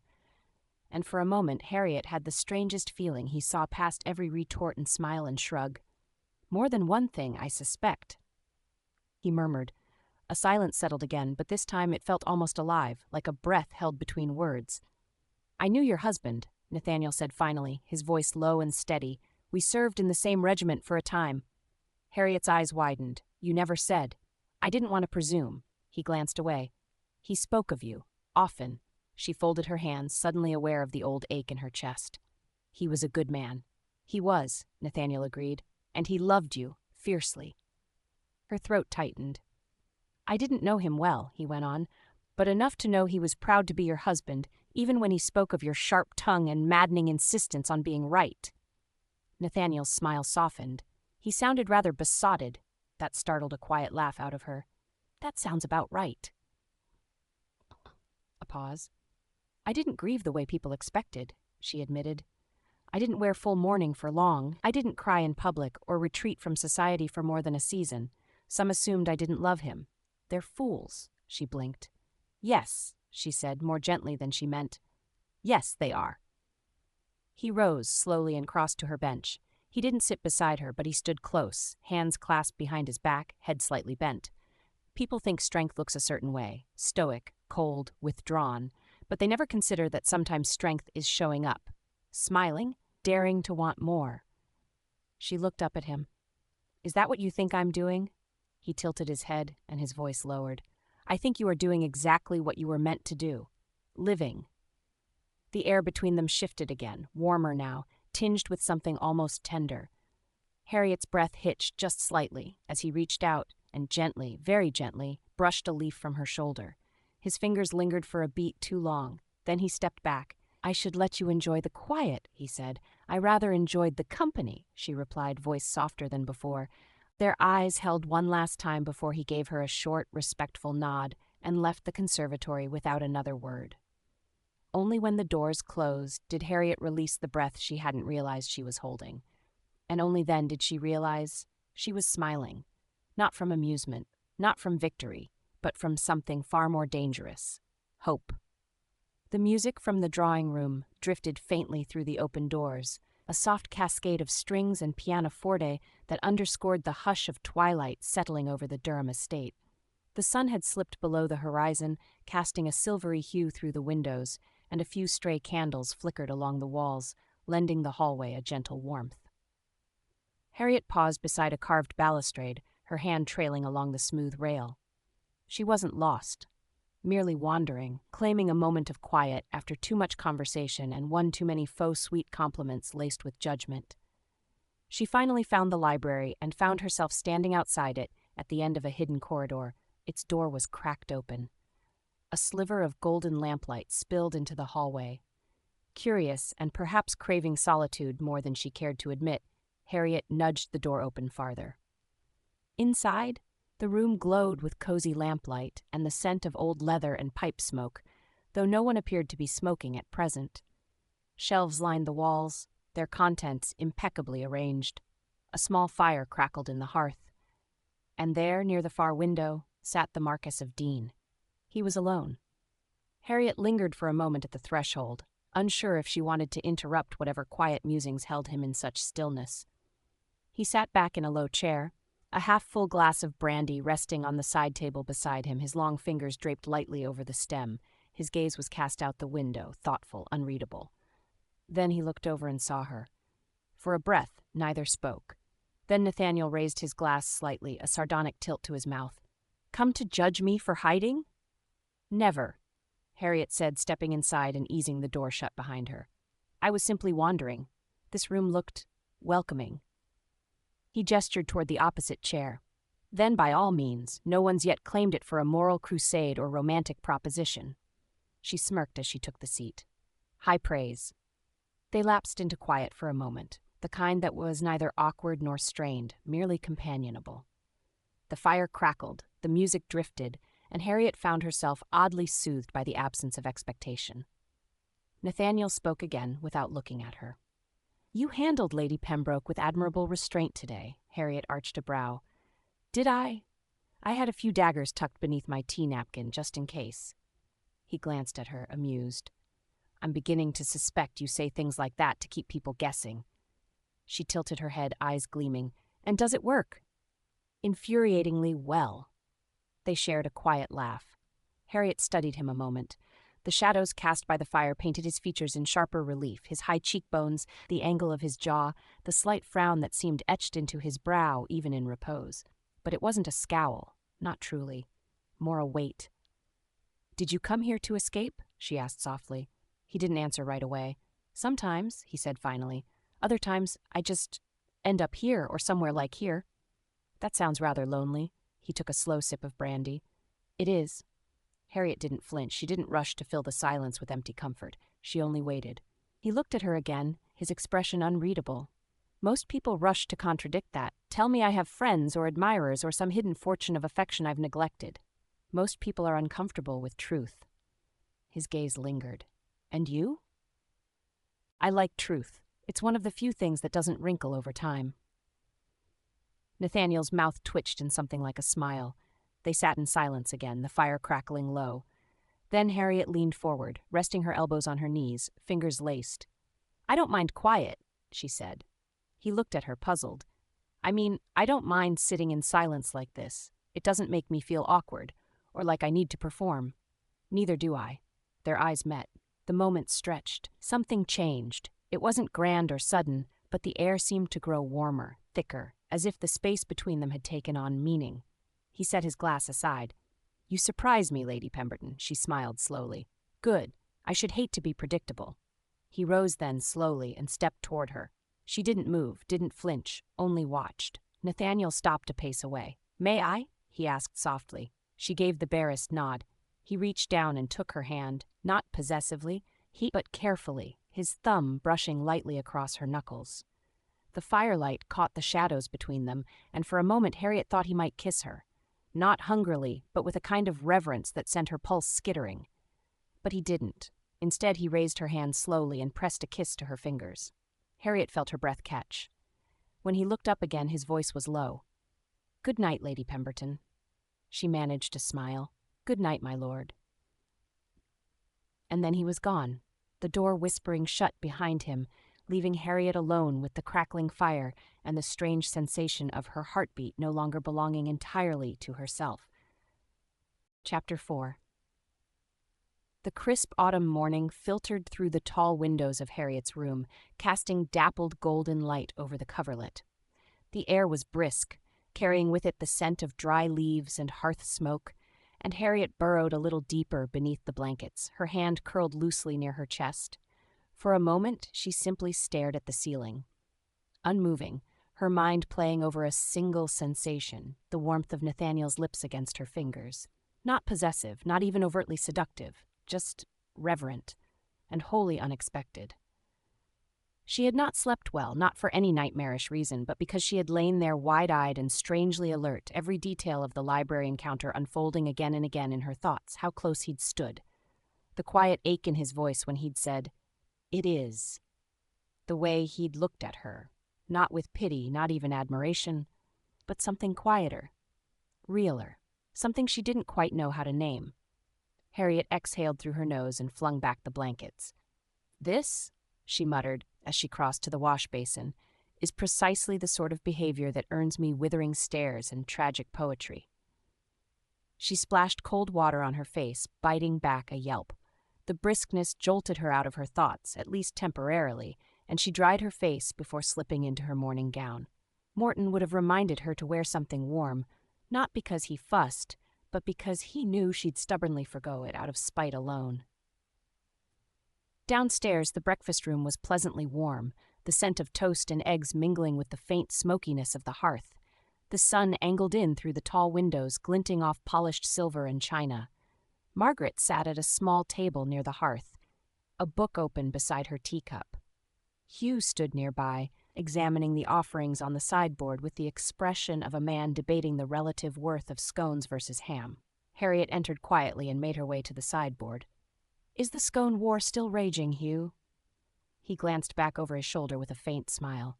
"Victory is uncertain, but I remain hopeful."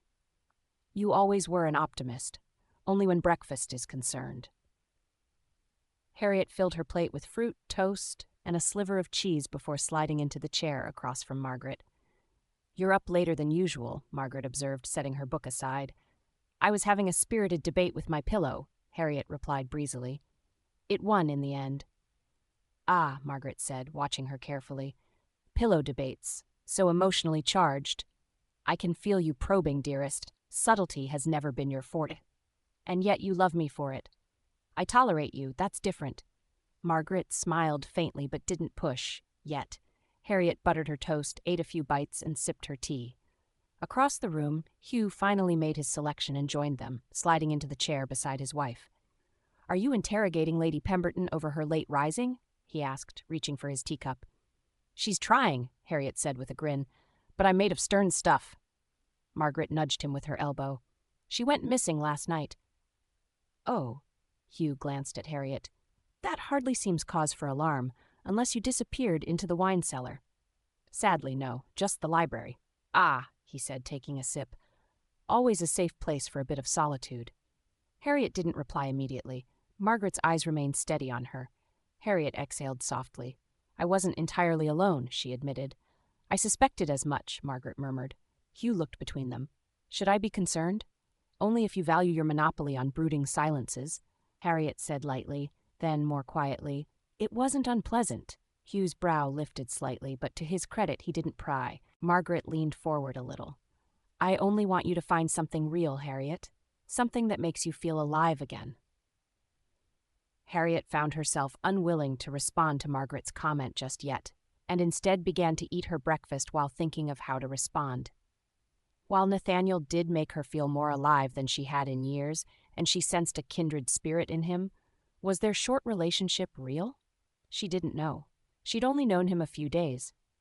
The silence stretched out between them for 15 or so minutes. However, before Harriet could come up with a response, not having a ready response being very unusual for her, a footman arrived and bowed politely.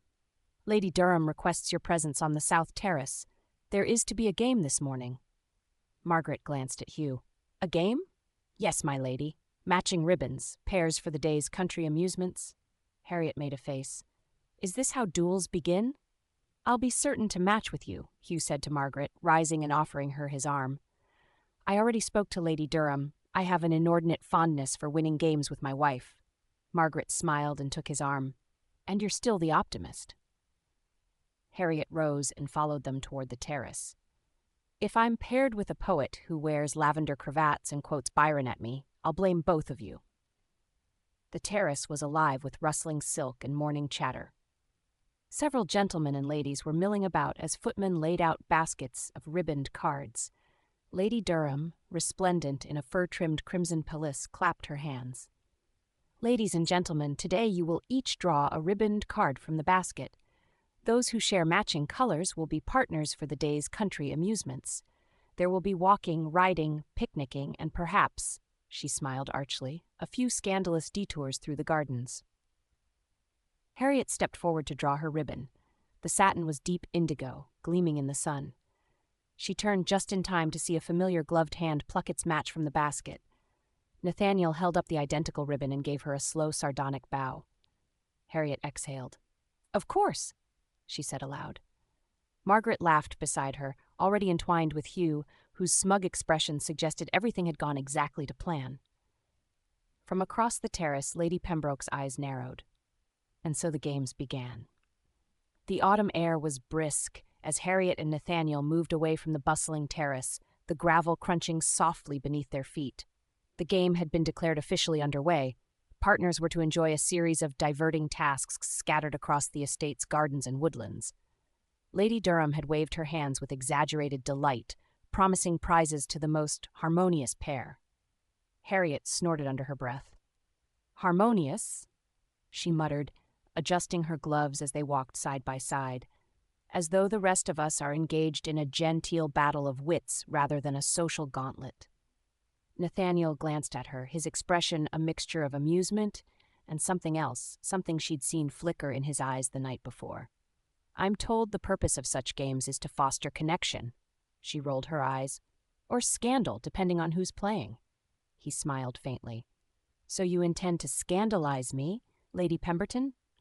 She returned his gaze steadily. "I intend nothing of the sort, though I'm certain others will find a way to twist even the simplest stroll into a romance." His smile deepened. "Then let's give them something to talk about." She laughed, softly but genuinely. "You're playing with fire, my lord. I've been accused of worse." He extended his elbow, and she slipped her hand through it with practiced ease. The small gesture, formal yet intimate, surprised her more than she wanted to admit. They made their way down a winding path framed by arching hedgerows, the dappled sunlight shifting between gold and amber as the trees whispered overhead. A few other pairs lingered nearby, Lady Pembroke with a wide-eyed young baron, giggling at some joke Harriet couldn't hear, while Margaret and Hugh strolled arm in arm, their easy laughter floating on the breeze.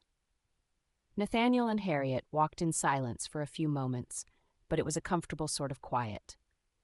Finally, Harriet broke it. "You said last night that most people are uncomfortable with truth," she said softly. His eyes found hers. "I did. Are you?" He was quiet for a long beat, his gaze fixed ahead as though considering the shape of the path. "Not the truth itself," he said at last, "but what it demands of me. That's more complicated." She considered that. "Because it asks something of you in return?" His mouth curved slightly. "You always were quick." "Quicker than most," she agreed, her tone light, but she didn't smile this time. "It's a burden, being quick. People expect you to dance circles around them, to perform." His steps slowed and he turned slightly toward her. "And do you?" "Sometimes," she admitted. "Other times, I just want peace, the luxury of not having to be anything at all." He let out a quiet exhale. "I know what that's like." She studied him, noting the way the tension in his jaw had eased. "Do you?" she asked gently. His gaze met hers, steady and unflinching. "I think I do." They stopped near a small fountain, its marble basin glinting in the weak autumn sun. Nathaniel released her arm, his fingers lingering just a moment longer than necessary. He turned and rested his hands on the stone edge, his head bowed. "I've spent years performing for people who couldn't care less whether I lived or died," he said quietly. "Duty, expectations. It's all very suffocating." Harriet's chest tightened. She stepped closer, her skirts brushing the hem of his coat. "You're not alone in that." He looked up, his eyes sharp but not cold. "No," he agreed. "I'm beginning to realize that." A gust of wind stirred a few dry leaves at their feet. Harriet brushed a gloved hand across his sleeve, a fleeting, instinctive gesture. He didn't flinch, just turned his hand and caught hers, holding it lightly between them. Their eyes locked. The world fell away for a breath. No whispering onlookers, no expectations, just two souls caught in a fragile, unspoken understanding. And then, from behind them, a shrill voice shattered the moment. "Lady Pemberton, Marquess of Deane, how delightful to see you enjoying the game so thoroughly." Lady Pembroke's saccharine tone belied the sharpness in her gaze as she glided closer, her baron trailing behind like a lost puppy. Harriet's spine stiffened. She slipped her hand free, her expression smoothing into polite indifference. "Lady Pembroke, I trust your morning is invigorating." "Oh, indeed," Lady Pembroke trilled. "It seems the game is achieving exactly what Lady Durham intended. How very convenient." Nathaniel's mouth tightened fractionally. "Perhaps you should focus on your own partner, my lady, before you lose your prize." Lady Pembroke's eyes narrowed. "Indeed, though some prizes are more sought after than others." Harriet's mouth curved into a dangerous smile. "I'm sure you'll manage to secure the one you deserve." Lady Pembroke's lips parted, but she thought better of replying and swept away, her skirts rustling like autumn leaves. Nathaniel watched her retreat with mild disgust. "A prize," he muttered. Harriet laughed, the sound low and real. "Come, my lord, let's show them what the game is really about." He looked at her, his eyes warm with a rare, unguarded amusement. "And what is that, Lady Pemberton?" She held his gaze, her chin lifting just a fraction. "Winning." And with that, she took his arm again, and together they turned down the path, leaving the whispers and the expectations to tangle in their wake. The path wound deeper into the estate's gardens, where ancient yews and manicured hedges formed a labyrinth of shaded alcoves and secret corners. Nathaniel and Harriet followed the stone walkway, their matching indigo ribbons marking them as partners in Lady Durham's game. The wind had picked up, carrying the scent of damp earth and fallen leaves. Harriet's breath misted in the air as she glanced at the small card Nathaniel held between his fingers. Its elegant script bore their challenge. Find the silver key hidden among the orchard's roots, where sun and shadow meet. A key? Harriet repeated, raising an eyebrow. Are we expected to pick locks next? Nathaniel's mouth curved faintly. Lady Durham's definition of entertainment borders on the elaborate. Perhaps she's attempting to weed out the weak-willed among us. Or the witless, Harriet muttered, stepping carefully over a tangle of roots. If I twist my ankle on this uneven ground, I'll hold you personally responsible. He shot her a dry look. I'll consider it my solemn duty to carry you back to the house. That should satisfy the gossips for the remainder of the season. She laughed, the sound unexpected even to her own ears. You are truly insufferable. So I'm told, he replied.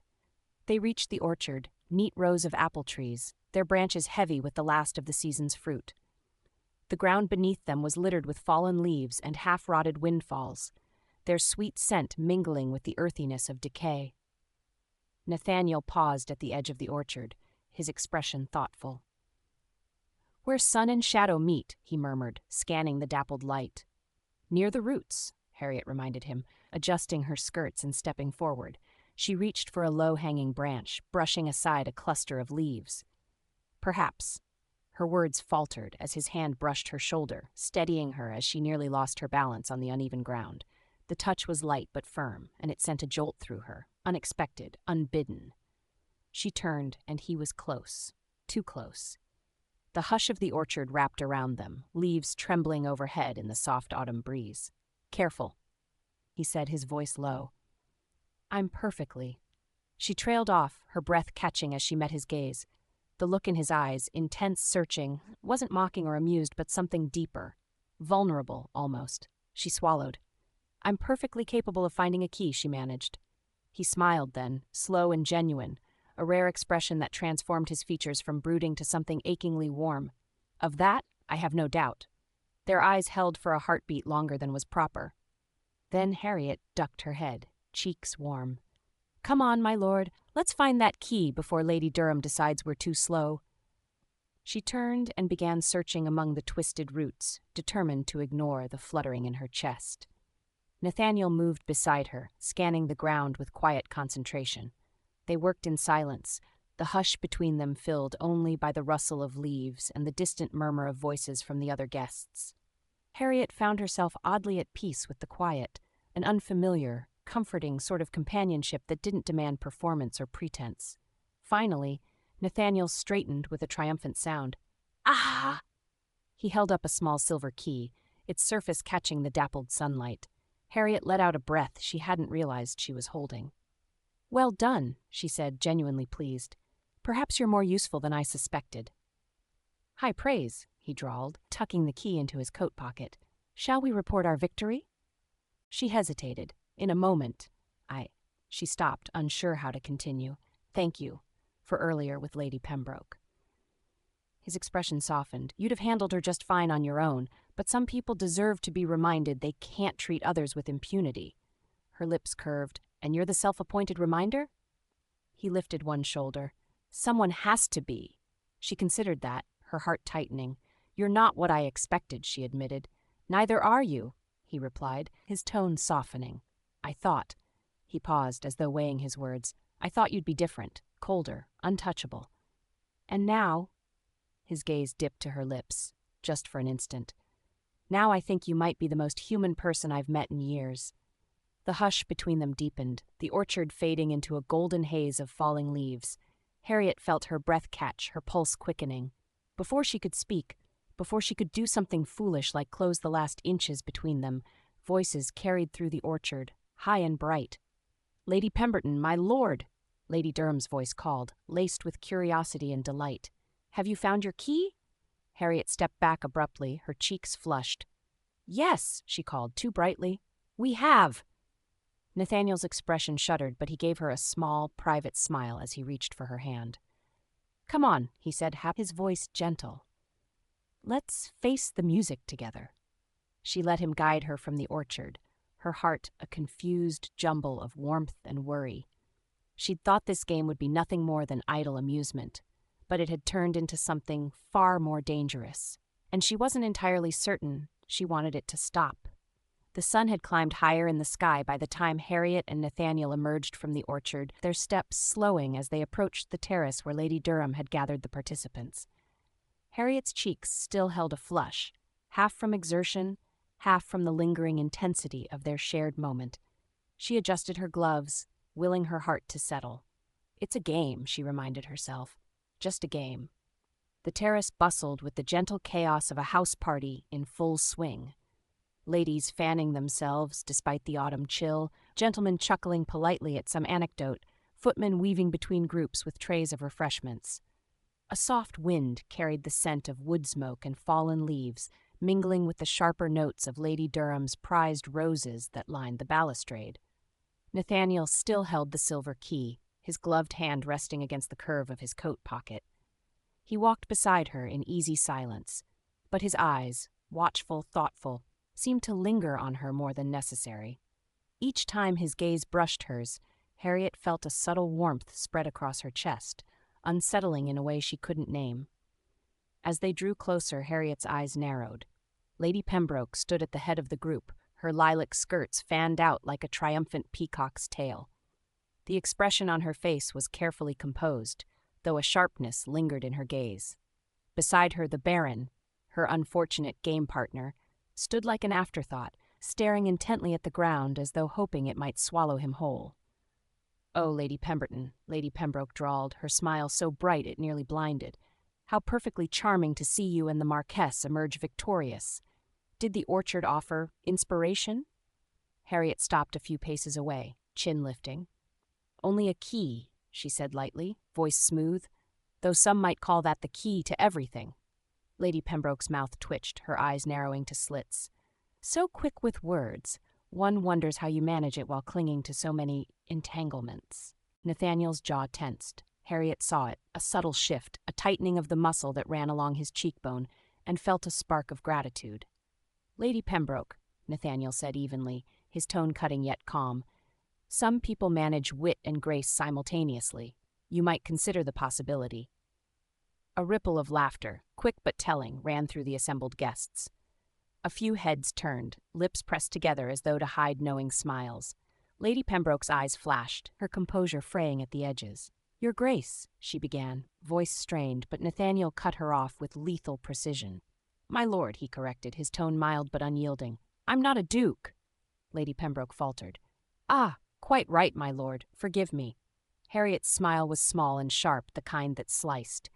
"I'm sure he does, Lady Pembroke. We are, after all, a forgiving pair." The Baron beside Lady Pembroke shifted uncomfortably, clearly wishing himself anywhere but there. Lady Pembroke's lips thinned, her carefully painted smile fading, but she was nothing if not tenacious. "Of course," she said finally, her voice brittle. "One mustn't hold grudges, even in the midst of a game." Harriet's gaze flicked around the group, catching the expressions of several other guests, some curious, some amused, and a few tinged with sympathy. The collective tension hummed in the air, like the crackle of a fire waiting for a spark. Lady Durham, resplendent in crimson, with fur trim, chose that moment to clap her hands, the sound sharp as a pistol shot. "Marvelous," she declared, her voice carrying across the terrace with all the authority of a general. "It seems we have a winner. Lady Pemberton and Lord Deane, congratulations on your discovery.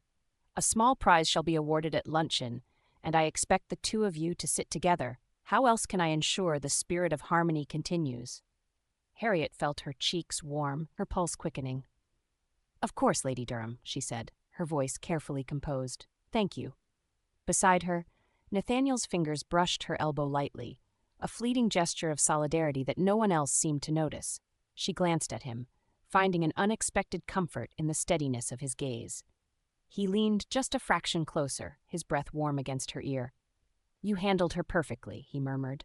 A small, real smile curved Harriet's lips. "And you, my lord, are becoming quite the unexpected ally." Nathaniel's eyes twinkled. "Consider it my contribution to harmony." Before Harriet could respond, Lady Pembroke's laughter rang out, a brittle, too bright sound that didn't quite reach her eyes. Harriet turned to see the woman smiling at the Baron, her posture rigid with forced grace. The moment stretched, tension crackling in the cold autumn air. Lady Durham swept forward, effectively cutting off any retort Lady Pembroke might have planned. "Now, let us proceed to the dining room," she declared, her tone brisk. "We cannot let our champions go uncelebrated, after all."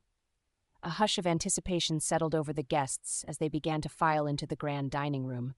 Harriet lingered at the edge, the low hum of conversation brushing against her like a living thing. Nathaniel waited, his gaze steady and warm. "Ready?" he asked quietly. She drew in a breath and nodded, linking her arm with his. "Ready." Together they followed the others inside, leaving the terrace and the shadows of the game behind them. But Harriet's thoughts refused to quiet. A game, she reminded herself again, yet the way his hand had touched her elbow, the warmth in his gaze, it all felt too real. And that was the most dangerous thing of all. The grand dining room was a riot of sound and color as Harriet entered on Nathaniel's arm, the steady murmur of conversation rolling like a tide. Sunlight poured through tall windows, catching on polished silver and the gleaming crystal goblets that adorned each place setting. Flowers in autumn hues, crimson, gold, and burnt orange, spilled from porcelain vases, their fragrance mingling with the savory scents wafting from the kitchens.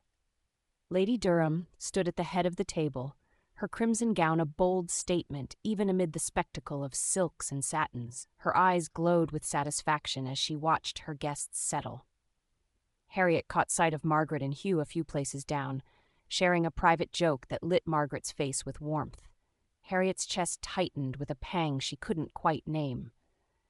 Nathaniel guided her to their seats, his hand resting lightly at the small of her back, a gesture that was both polite and quietly possessive.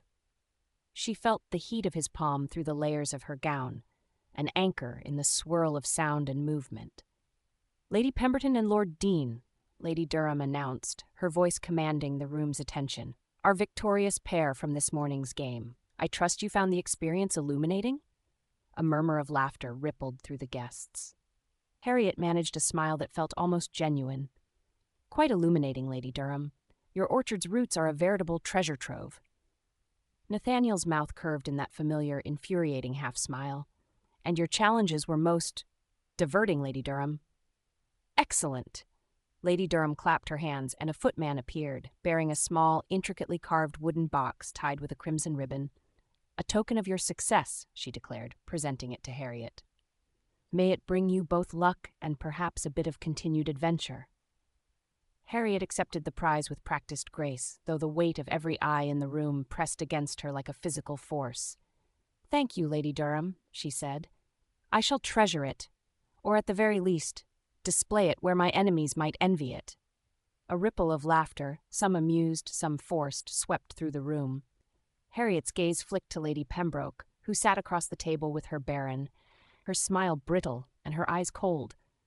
"Oh, Lady Pemberton," Lady Pembroke trilled, voice sweet as syrup, "one wonders how you manage to charm even the most elusive of prizes."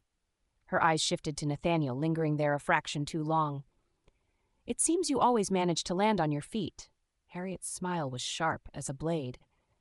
"Better than being tangled in one's own skirts," she replied sweetly. "Though I suspect you're well acquainted with that particular hazard." Margaret choked on her tea, hastily covering her mouth with her napkin. Hugh's shoulders shook with silent laughter. Even Nathaniel's lips twitched with the effort of restraining his grin. Lady Pembroke's eyes narrowed to slits, but Lady Durham's voice cut through the tension. "Well said, Lady Pemberton, and now let us enjoy the fruits of our kitchen's labor. Luncheon is served." Servants moved efficiently, placing dishes of roasted meats, vegetables glazed with honey, and freshly baked bread on the table. Harriet picked up her fork, but Nathaniel's hand brushed hers, lingering a moment longer than necessary. Lady Pemberton, he said quietly, his voice pitched so only she could hear, might I ask you something impertinent? She tilted her head, curious despite herself. Impertinent? I do love an impertinent question. His thumb traced the edge of her glove. If this were not a game, he murmured, would you still be willing to sit at my side? Her heart faltered. The room seemed to recede for a moment, the din of voices and clatter of silver fading into a hush that filled her ears. She forced a smile, though it trembled at the edges. My lord, you mistake me. I never considered it merely a game. His eyes darkened, whether with desire or something deeper, she couldn't tell, and for a moment Harriet thought he might say more. But then Lady Durham called for a toast, and the spell shattered. Nathaniel lifted his glass in silent salute, his eyes never leaving hers. Harriet raised hers too, but her hand shook, just slightly, as she drank. The prize sat on the table between them, a reminder that games had rules and consequences, and in this game Harriet wasn't entirely sure she wanted to win. Chapter 5. The late afternoon sun slanted through the tall windows of the Durham estate, painting the grand corridors in slashes of gold. Harriet found her breath shallow as she moved away from the dining room, her steps echoing on the polished marble floor. Her mind churned, replaying Nathaniel's question over and over. If this were not a game, would you still be willing to sit at my side? The thought gnawed at her, unsettling in a way she hadn't anticipated. He had meant it. She'd seen it in the quiet steadiness of his eyes, felt it in the brush of his thumb across her glove. But what terrified her wasn't the sincerity itself, but her own reaction to it. She'd spent years crafting armor so thick that nothing could pierce it. A fortress built of wit and audacity, sharpened by every scandalous whisper and pitying glance. And now, with one question, Nathaniel Deane had cracked it, just a hairline fracture, but enough for the light to get in. She needed air, space, anything to steady her racing thoughts. The gardens beckoned with the promise of solitude. She slipped outside, the crisp air biting at her cheeks and stirring the loose tendrils of hair that had escaped her coiffure. The scent of roses, last blooms of the season, hung in the air, mixed with the sharper tang of fallen leaves. She wandered aimlessly, past a fountain where water trickled over mossy stone and down a gravel path bordered by hedges beginning to bronze with autumn's kiss. She paused beneath an ancient oak, its branches spreading overhead like a cathedral, the leaves a shifting mosaic of gold and green. There, at least, she could breathe. Running away, a voice teased behind her. Harriet turned sharply, her skirts whispering in the gravel. Margaret stood a few paces away, her expression gentle but knowing. Not at all, Harriet replied, summoning a smile. I simply needed some air. Margaret arched an eyebrow. You always were a terrible liar. Harriet crossed her arms, bracing herself against the chill. Margaret, if you're here to scold me. I'm not, Margaret interrupted softly. She stepped closer, her eyes warm. I'm here because I saw the look on your face when Nathaniel asked you that question. Harriet's breath hitched. You heard that? Margaret shook her head. No, but you forget. I know you better than most, and I've always been a rather good lip reader, thanks to years of dealing with Caroline's silent jabs across a crowded room. Her smile was wry. You forget how often I've watched you handle the sharp edges of society's games. Harriet felt her cheeks warm, though she refused to look away. It was nothing. Margaret tilted her head, studying her. Was it, or did he finally see something the rest of us have missed all this time? Harriet let out a shaky laugh. Please, spare me the romantic nonsense. I'm not some naive debutante who swoons at the first sign of interest. No, Margaret agreed. You're a woman who's been carrying the weight of too many expectations and too many losses on your shoulders for far too long. The words hit Harriet like a blow. She looked away, blinking hard against the sudden sting in her eyes. Margaret, don't. But Margaret wasn't deterred. Harriet, he wasn't playing a game with you. I saw it. Hugh saw it too. That was a man who meant every word he said. And you looked terrified. Harriet's mouth opened, but no sound came out. She couldn't deny the truth of it. She had looked terrified because Nathaniel's question had reached inside her and unearthed something she'd kept buried for too long. Margaret stepped forward, her hand reaching to grasp Harriet's. You deserve to be happy. Not because you've earned it, though you have, but because you're human. because you can let someone in, just once, without losing yourself. A silence stretched between them, broken only by the sigh of the wind in the trees. Harriet felt a tear slip free, quickly brushed away by the back of her glove. Finally, Harriet found her voice. "I don't know if I can. I've spent so long pretending nothing can touch me, I've almost started to believe it." Margaret's smile was small but fierce. "Then maybe it's time you stopped pretending." Harriet stared at her, the wind teasing the curls at her temples, the weight of Margaret's words settling deep in her chest. Maybe it is, she thought, though the notion made her feel both lighter and infinitely more vulnerable. Before she could speak again, the sound of footsteps reached them, a steady, deliberate tread that made her leap into her throat. She turned and found Nathaniel watching them, his expression unreadable. The hush between them stretched taut as a drawn bow. "Ladies," he said, his voice calm but carrying an edge of something deeper. "I hope I'm not interrupting." Harriet's breath caught. She tried to speak, but the words tangled in her throat. Margaret squeezed her hand gently, then released it, stepping back with a wry smile. "Not at all, Lord Deane. I was just leaving." With a final knowing look, she slipped away down the path, leaving Harriet standing alone beneath the oak with Nathaniel's gaze fixed on her. And there, in the quiet of the garden, Harriet realized that her fortress had begun to crumble, and she wasn't entirely certain she wanted to rebuild it. The wind stirred the golden leaves around them, a hush of nature that contrasted sharply with the roiling uncertainty in Harriet's chest. Nathaniel stood a pace away, his hands tucked into his pockets, his gaze steady. Yet his eyes, those striking violet eyes, held an openness she'd never expected. "Lady Pemberton," he began, his tone deceptively casual, "may I ask you something without you slicing me in half with that tongue of yours?" Her lips twitched despite the tension. "You may try," she replied. His mouth curved, but the smile didn't quite reach his eyes. "Very well, then." He drew a breath. "Do you truly believe that every word, every glance, is just a move on some social chessboard? That everything is a game?" She blinked, the question catching her off guard. "That's a bit dramatic, don't you think?" He didn't look away. "I've seen you. How carefully you maneuver every conversation, every laugh. It's like watching a master performer." Harriet folded her arms, her chin lifting. "It's survival, my lord. When you've been the subject of endless gossip, you learn to control the narrative. Otherwise, they'll define you, and that's a death sentence." Nathaniel nodded slowly, as though absorbing her words. "I understand that," he said. "More than you know." He hesitated, his gaze dropping to the gravel at his feet before returning to hers. "But what if, just for a moment, you let that narrative slip? What if you let someone in, Harriet?" Her breath hitched. "Nathaniel." He closed the distance between them, stopping so close she could smell the faint scent of his cologne, something crisp and woodsy that tangled with the scent of autumn leaves. He reached out, brushing a gloved thumb over her cheekbone, the touch achingly gentle. "You've been carrying too much for too long. You deserve someone who sees you, not the walls you've built." Her heart thundered in her chest, a wild, terrifying rhythm. She wanted to step back, to retreat into the familiar safety of barbed words and deflective smiles. But she couldn't move. His touch, so light yet so devastating, pinned her in place. "Nathaniel," she managed, her voice hoarse, "you're asking for something I don't know if I can give." He held her gaze. "I'm not asking for a promise, or even an answer, just a chance. Let me in." A tear she hadn't realized had formed slipped down her cheek, and his thumb brushed it away. The tenderness of the gesture nearly undid her. She tried to speak, but the words tangled in her throat.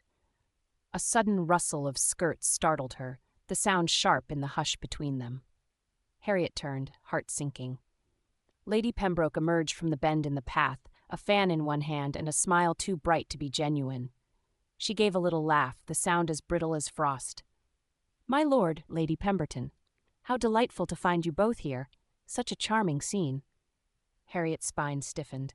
"Lady Pembroke," she said, voice cool and measured, "what a surprise to find you wandering so far from the drawing-room." "Oh, you know me," Lady Pembroke drawled. "I simply adore exploring every nook and cranny. One never knows what one might discover, though I dare say I've discovered quite enough for today." Her eyes gleamed, lingering on Harriet's tear-streaked cheek and Nathaniel's proximity. Nathaniel's jaw tightened. Lady Pembroke, your knack for inserting yourself into private moments is as legendary as your generosity of spirit. Her lips curved, thin and sly. Generosity is a virtue, my lord. One must always share. Insights. She flicked her gaze between them, her meaning unmistakable. Harriet's pulse quickened, heat rising to her cheeks. You may share as you wish, Lady Pembroke, she said, her tone iron beneath the politeness. But I dare say your version of events may not reflect the truth. Oh, I'm sure I can piece together enough, Lady Pembroke purred. It's remarkable what one can see from a distance, and how willing others are to believe it. A chill ran down Harriet's spine. She knew precisely what Lady Pembroke intended, to fan the flames of gossip, to twist an innocent moment into scandal. And in this game, Harriet couldn't afford to let her guard down. Not now, not ever. Nathaniel stepped closer, his presence solid at her side. Lady Pembroke, he said evenly, his tone laced with steel, you might do well to remember that some stories turn on the teller as quickly as they are told. Lady Pembroke's smile faded, but she rallied, offering a stiff curtsy. Of course, my lord, she said, voice sharp. I'm certain Lady Pemberton will choose her confidants wisely. With that, she turned and vanished down the path, her skirt swirling like a vanishing storm. Harriet exhaled, the air leaving her lungs in a rush. She's going to tell everyone, she murmured, anger and resignation warring in her chest. Nathaniel's hand closed around hers, strong and sure. Then let her. We know the truth, Harriet, and that's all that matters. She looked up at him, searching for the confidence he wore so easily, but doubt lingered like a shadow at the edges of her heart. Do you really believe that? She asked. His gaze held hers, unwavering. I believe in you, he said simply. A hush settled between them, heavy with unspoken words. Harriet's lips parted as if to speak, but the sound of laughter from the main garden reached them, shattering the fragile quiet. She straightened, pulling her hand free. We should go, she said, her voice steady, though her heart trembled. Lady Durham will be expecting us. Nathaniel inclined his head, though his eyes remained on hers, warm and unreadable. As you wish, he said. Together they turned back toward the house. Harriet's steps felt heavier than usual, as though every footfall carried the weight of the scandal already brewing in Lady Pembroke's mind. This was no longer a game of stolen glances and secret smiles. Lady Pembroke had drawn the first line in a war Harriet hadn't wanted to fight. But if it came to that, she wouldn't shy from the battlefield. By the time Harriet returned to her room, the sun had slipped low against the horizon, smearing the sky with streaks of violet and rust. The corridors were quieter now, most guests preparing for dinner, their laughter and clinking glassware faint echoes in the distance. Her shoes clicked softly against the polished wood floor as she pushed open the door to her bedchamber. The scent of beeswax and lavender greeted her, familiar and oddly grounding. She closed the door behind her and leaned against it for a moment, her shoulders sagging in the hush. She hadn't spoken to Nathaniel again after they rejoined the others. Not directly. He'd kept close by, but not possessively, just near enough for their sleeves to brush once or twice, their gazes to catch across the room. Each glance felt like the echo of an unfinished sentence. She hadn't decided if that thrilled or unnerved her. Moving toward the hearth, she shrugged off her shawl and tossed it gently across the settee. The room was dim, just the last light of dusk filtering through the tall windows and the faint glow of coals in the grate. She rubbed her hands together absently, more out of restlessness than chill. Then she saw it. A folded envelope, cream-colored and unremarkable, had been placed on her writing desk. There was no seal, no embellishment, just her name written plainly across the front, Lady Pemberton. No crest, no signature, just those two words in an unfamiliar hand. She froze, the hairs on the back of her neck prickling. Slowly, she crossed to the desk and picked it up, her fingers brushing the smooth paper. The script was spare, masculine but restrained. She didn't recognize it, but something about the plainness, the lack of flourish, made her pulse stutter. It couldn't be. And yet, with careful fingers, she opened the letter and unfolded it. Lady Pemberton, I won't presume to know how you feel, but I find myself unable to forget the look on your face when Lady Pembroke interrupted us, and the strength it took for you to meet her with grace instead of fury. You are not what I expected. You're more. And I have no idea what to do with that. I don't write easily. I've spent most of my life saying too little and when I do speak, I often regret it. But I wanted you to know. Today mattered. If that's foolish, forgive me. If it's mutual, well, perhaps you'll let me speak more plainly tomorrow. Yours, N.H. Harriet stared at the words, then read them again. They weren't poetic. They weren't even particularly romantic. But they were honest, achingly, almost awkwardly so. No man had ever written to her without artifice, without trying to impress or flatter. And yet here in a few uneven lines was something startlingly rare. He'd noticed her restraint, not her appearance, not her cleverness, but the effort it took to hold herself steady. And he hadn't asked for anything. Not affection, not approval, just the possibility of speaking again, of being known. Her throat tightened. She carried the letter to the window, letting the last of the light fall across the page. Outside, the trees swayed in silhouette, their limbs etched against the fading sky. The world felt quieter than it had in days. She read the letter a third time, a fourth. The ink was slightly smudged at one corner, as if he'd hesitated with the pen. There was no cologne on the page, no trace of his voice, just that quiet, steady honesty laid bare. It unnerved her, it moved her.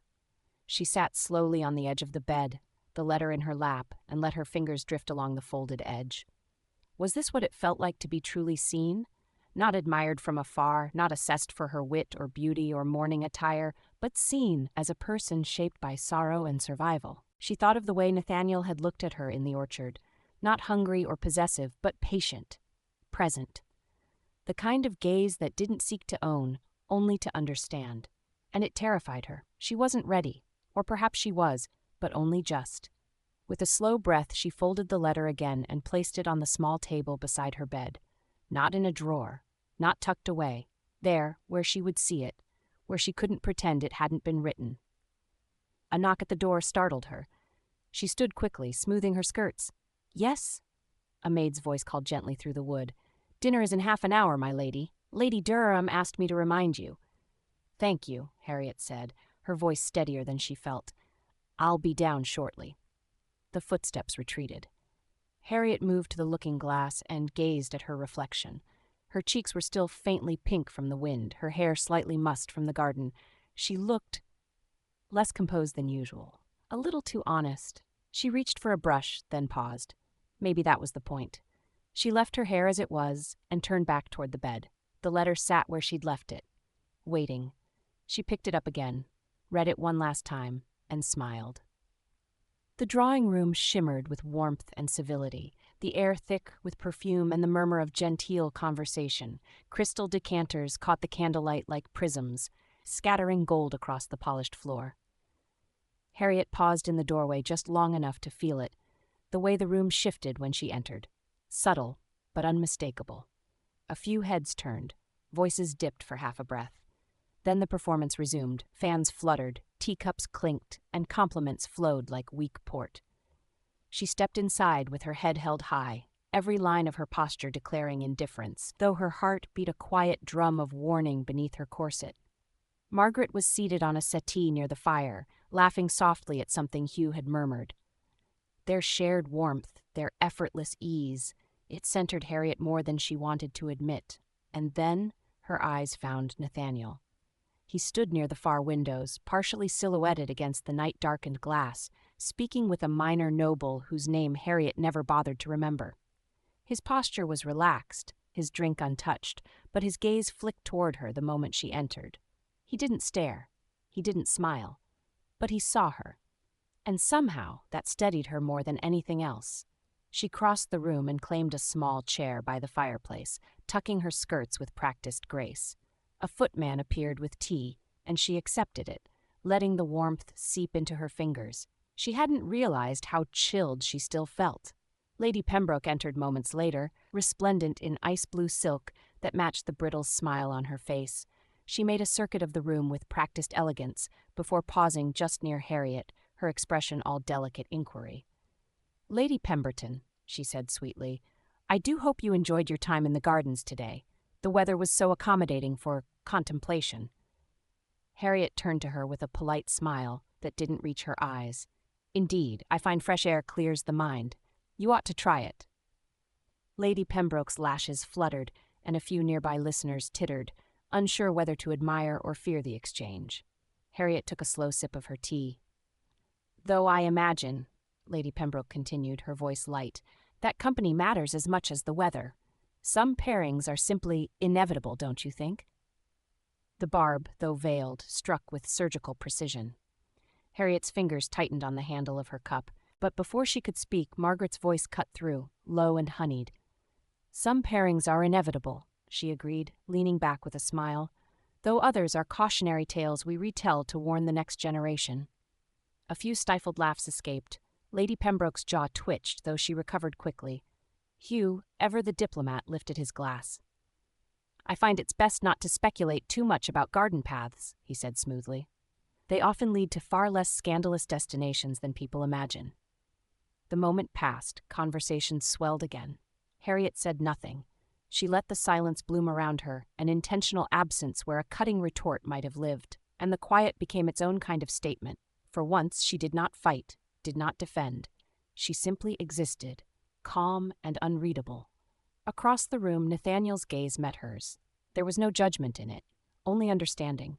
She looked away first. The rest of the evening blurred, discussions of the upcoming hunt, debates over the latest political scandal, a painfully tedious recital from Lady Durham's niece.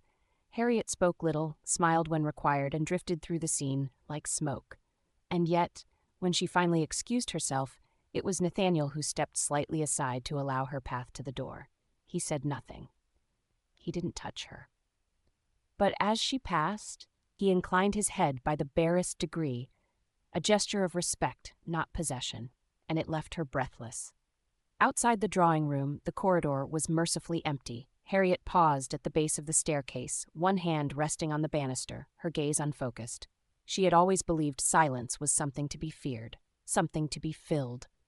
But tonight it had spoken louder than words ever could. The moon hung low and full over the Durham estate, casting long silver shadows across the dew-damp lawn. Harriet's slippers whispered against the stone terrace as she stepped into the night, her shawl drawn tightly around her shoulders. The house behind her slept, or pretended to, but rest had eluded her entirely. The drawing-room's suffocating brightness still clung to her skin like perfume. She needed the dark. The silence, a space where no eyes followed her, no voices speculated behind fluttering fans. She drifted down the garden steps, her breath misting faintly in the chill. Moonlight silvered the hedgerows, made ghosts of the statues lining the walkway. Somewhere in the distance, an owl called. It should have been lonely. It wasn't. She paused near the fountain, the same one where she and Nathaniel had stood days ago, the memory still soft and strangely vivid. She touched the rim of the basin absently, her fingers trailing over the cold stone. A movement caught her eye. She turned. Nathaniel stood beneath the archway of the rose arbor, barely more than a silhouette. His coat was unbuttoned, his hands tucked behind his back. The moonlight caught the edge of his profile, the strong line of his jaw, the thoughtful crease between his brows. He didn't speak. Neither did she. For a long moment, they simply regarded each other across the distance, the silence between them rich with unsaid things. Then, slowly, he stepped forward. "I thought I was the only one with insomnia tonight," he said softly, his voice stripped of its usual edge. Harriet let out a quiet breath. "I'm not sleeping. I'm walking." He stopped beside her, not too close, just near enough for their shadows to tangle on the flagstones. "I do my best thinking at unreasonable hours." "So do I," she murmured, "though lately my thoughts are less productive than they are persistent." He glanced at her. "About what happened today?" She hesitated, then gave a small humorless smile. "That and other things." Nathaniel was quiet for a long moment. Then, "I wanted to apologize." She turned her head sharply. "For what? You didn't do anything wrong." "Didn't I?" His voice was low. "I let Lady Pembroke rattle you. I should have intervened sooner." She shook her head. "You did intervene, in exactly the right way. It's not your fault she plays her games like a general marching to war." He exhaled, the breath fogging faintly between them. "I just hate seeing her twist what little we allow people to see." Harriet looked at him then, really looked. The moonlight softened him, took the edges off his seriousness, lit his eyes with something almost boyish. "You care what people say?" she asked, a little surprised. "Not for my sake," he said quietly, "but for yours." Her throat tightened. She looked down at her hands, twisting the edge of her shawl between her fingers. "It's strange," she said at last. "I thought I had grown used to being misread, to being misunderstood, but lately it chafes more than it used to." He was silent. Then he said with startling gentleness, "Perhaps because it's no longer just your armor. Perhaps now it hides something you want someone to see." She met his gaze, startled. There it was again, his uncanny ability to find the heart of things and name it without pretense. The breeze stirred the branches overhead. Somewhere behind them, a window creaked. "It's late," she said quietly. "Yes. We'll be seen, probably." She looked at him, heart in her throat. "Do you care?" He didn't look away. "No." She hesitated, then offered her hand, palm up, bare in the moonlight. He took it. They said nothing else as they walked the garden path, fingers entwined like a secret neither of them was ready to speak aloud. And perhaps, for now, that was enough. Chapter 6. The fire in Harriet's bedroom had burned low by the time she undressed, her shawl folded with unusual care across the foot of her bed. She hadn't spoken a word to anyone on her way back inside. No one had been awake, or if they were, they'd had the grace to stay hidden. But sleep didn't come, not even when she lay down and closed her eyes, not even when she turned her pillow twice and counted the minutes between chimes from the hall clock. Her hand still tingled with the memory of his. Not a bold touch, not a plea, just steady, undemanding, real. By morning, the silence felt louder than any gossip. Harriet rose with the sun, dressing quickly in a walking gown of deep green wool. Her hair was twisted into a knot more functional than fashionable. She glanced at her reflection briefly and imagined Morton's disapproving sniff were he present. "Madam, surely you aren't going out looking like a governess." She smirked slightly at the thought. Yes, Morton was safe at home, but his voice still rang clear in her head. Downstairs, the breakfast room was half empty. Most guests preferred to linger over their morning tea in private unless something dramatic had occurred, which of course it had. Harriet fixed her own plate. Toast, a slice of ham, a poached egg she didn't particularly want. She sat at the far end of the table with the French doors behind her, letting the chill of the glass keep her alert. Nathaniel arrived 10 minutes later. He was dressed for riding, dark coat, gloves tucked in one hand, breeches spotless. His hair was still slightly damp, as though he'd doused his head in water to clear it. His eyes met hers, and for the first time in days he didn't look away. "Good morning, Lady Pemberton." "Good morning, Lord Deane." They sounded like strangers. Harriet lifted her cup and took a sip of tea, mostly to buy herself time. She waited until he sat before speaking again. "Did you sleep?" "Briefly," he said. "And you?" She gave him a look that said she found the question laughable. "Fair enough." Silence stretched between them again, not sharp or awkward, but new, but as if a string had been pulled taut and neither quite knew what to do with it. Nathaniel leaned forward, resting his forearms lightly on the table. "I'll be direct, Harriet." Her heart gave a little jump at the use of her name. He'd said it before, once or twice, but never in a room full of society, even half empty. Her fingers curled more tightly around her teacup. "All right," she said. "I'd like you to stay a few more days." She blinked. "Excuse me? I know you'd planned to leave tomorrow." "I had, but I'd like to speak with you again now, without Lady Pembroke skulking around every corner." Harriet arched a brow. "So I'm to remain here for your convenience?" His mouth quirked. "No, I'm asking you to stay for mine." She narrowed her eyes. "Is there a difference?" He gave a soft, exasperated breath. "I don't know what this is yet.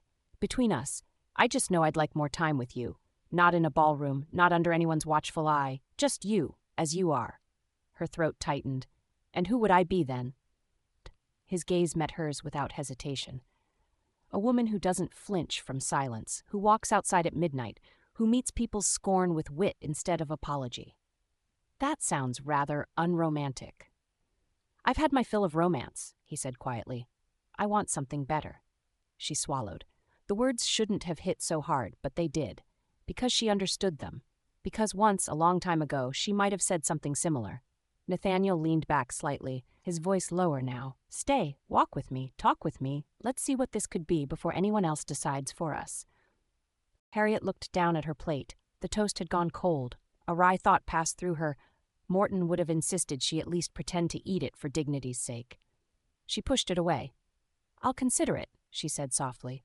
Nathaniel nodded once and rose. "I'll be riding out toward the west pasture this afternoon. There's a grove past the tree line. It's quiet there. And if I join you?" He paused. "Then I'll be glad. And if I don't?" His smile was faint but real. "Then I'll wait." He left without another word, his boots tapping steadily against the polished floor. Harriet stared at the door long after it had closed. She didn't finish her breakfast. But she did, for the first time that morning, feel strangely awake. She sat there a little longer, stirring her tea until it cooled and clouded. Outside the French doors, the garden shimmered under a thin coat of dew. A breeze stirred the hedges, setting a few leaves skittering across the terrace like whispers. Maybe she would walk later. Maybe she would find that grove. Maybe she wouldn't. The point, she realized, wasn't about whether she stayed or left. It was about the fact that he'd given her the choice. And that in itself was a kind of invitation. Not quite a courting, but not nothing either. Harriet went looking for Margaret later that morning. She found her in one of the music rooms, mostly abandoned and empty, save for a harp in the corner, a scattering of sheet music across the pianoforte, and a settee with a small table in front of it. Morning light slanted through the tall windows, casting soft patterns on the faded carpet. Harriet paused in the doorway, watching Margaret where she sat on the low bench, her back straight, fingers hovering over the ivory keys. She didn't play. Not yet.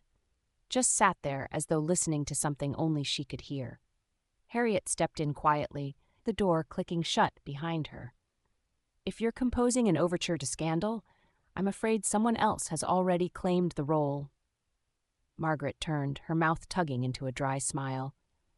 "I only play for catharsis these days, and we both know you have far more interesting material than I do." Harriet crossed the room and sank onto the small settee opposite the pianoforte. Her shoulders were tight, her hair still faintly wind-tossed from the walk she took after breakfast. She didn't speak right away. Margaret rose, crossed to a small table in front of the settee, and poured them each a cup of lukewarm tea from the forgotten tray she'd placed there earlier when she'd snuck away to do some thinking.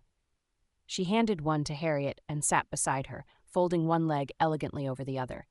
"Start with the worst part," she said gently, "then work backward." Harriet let out a quiet breath. "Lady Pembroke caught us, just after Nathaniel said—" She stopped, swallowed. "It doesn't matter what he said. She saw my face." Margaret's brow lifted. "And what exactly was on your face, my love?"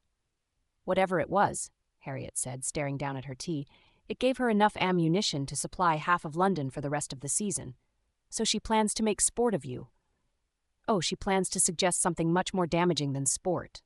Margaret was silent for a long moment. Then she said very quietly, "Do you care?" Harriet blinked. "What?" "Do you care what she says? What any of them say?" Harriet opened her mouth, closed it. Margaret watched her for a beat longer, then leaned forward and placed her teacup on the side table. "Let me rephrase. Would any of it matter if he asked you to stay?" Harriet blinked. "How do you know he asked me to stay?" Margaret gave a faint shrug, her voice even. "Hugh mentioned it in passing. Apparently Lord Deane asked him if extending the guest list would be permissible. Said it would give someone time to decide if the orchard was more than ornamental. Hugh is not exactly a poet, but even he picked up on it." Harriet's throat tightened. "Of course he did."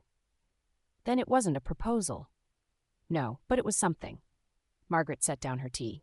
"It's not the worst thing in the world, Harriet." "Being the subject of yet more matchmaking speculation?" "No," Margaret said firmly. "Being wanted." That silenced Harriet. She stared at the fire, her throat working around words she couldn't quite form. "I know what Lady Pembroke said yesterday hurt," Margaret continued, softer now. "I was there, I saw it, and I wanted to throttle her myself, but more than that, I saw you, Harriet, and I saw him." "I don't want to be seen," Harriet said tightly. "I've spent years ensuring no one could see anything I didn't choose to reveal." "And perhaps that was necessary for a time," Margaret allowed, "but you don't have to keep living like a matchstick, only sparking when someone else strikes you." Harriet's laugh was short and bitter. "What am I meant to do then? Set myself alight? Be warm and lovely and inviting so people stop thinking I'm cold?" "No," Margaret said, and now there was steel under the warmth. You do what you've always done. You walk through fire without flinching. But maybe, just maybe, you let someone walk beside you this time." Harriet looked down again. The china cup felt too delicate in her hands. "He said he wanted to talk, that he wanted time, that he wanted to see who I was without the rest of it." Her voice cracked almost imperceptibly. "I don't even know who that is anymore." Margaret reached over and gently took the cup from her hands, set it down. "I do." Harriet met her gaze, eyes shining. "She's the woman who stood beside me when I thought no one would. The woman who stared down dukes and debutantes alike without blinking. She's clever, maddening, occasionally ruthless, but she's kind when it matters. That's who you are. And if he sees that, Harriet, then he's already braver than most." Harriet let out a shaky breath, her lips twitching. "You make it sound so simple." "It is simple," Margaret said. "It's just not easy." Silence stretched for a few seconds before Harriet spoke again. "She'll talk. She'll make it sound sordid. Then let her. Anyone worth your time will see through her poison. And anyone who doesn't, you're better off without them." Harriet hesitated, then finally leaned her head against Margaret's shoulder. It was a rare thing, that gesture. Softness without condition. Margaret rested her cheek lightly atop Harriet's hair. "He asked you to meet him, didn't he?" Harriet nodded. "Are you going to?" Another pause. "I don't know." "Then ask yourself this," Margaret said, her voice quiet but firm. "Is your fear of being seen greater than your desire to be known?" Harriet didn't answer, not out loud.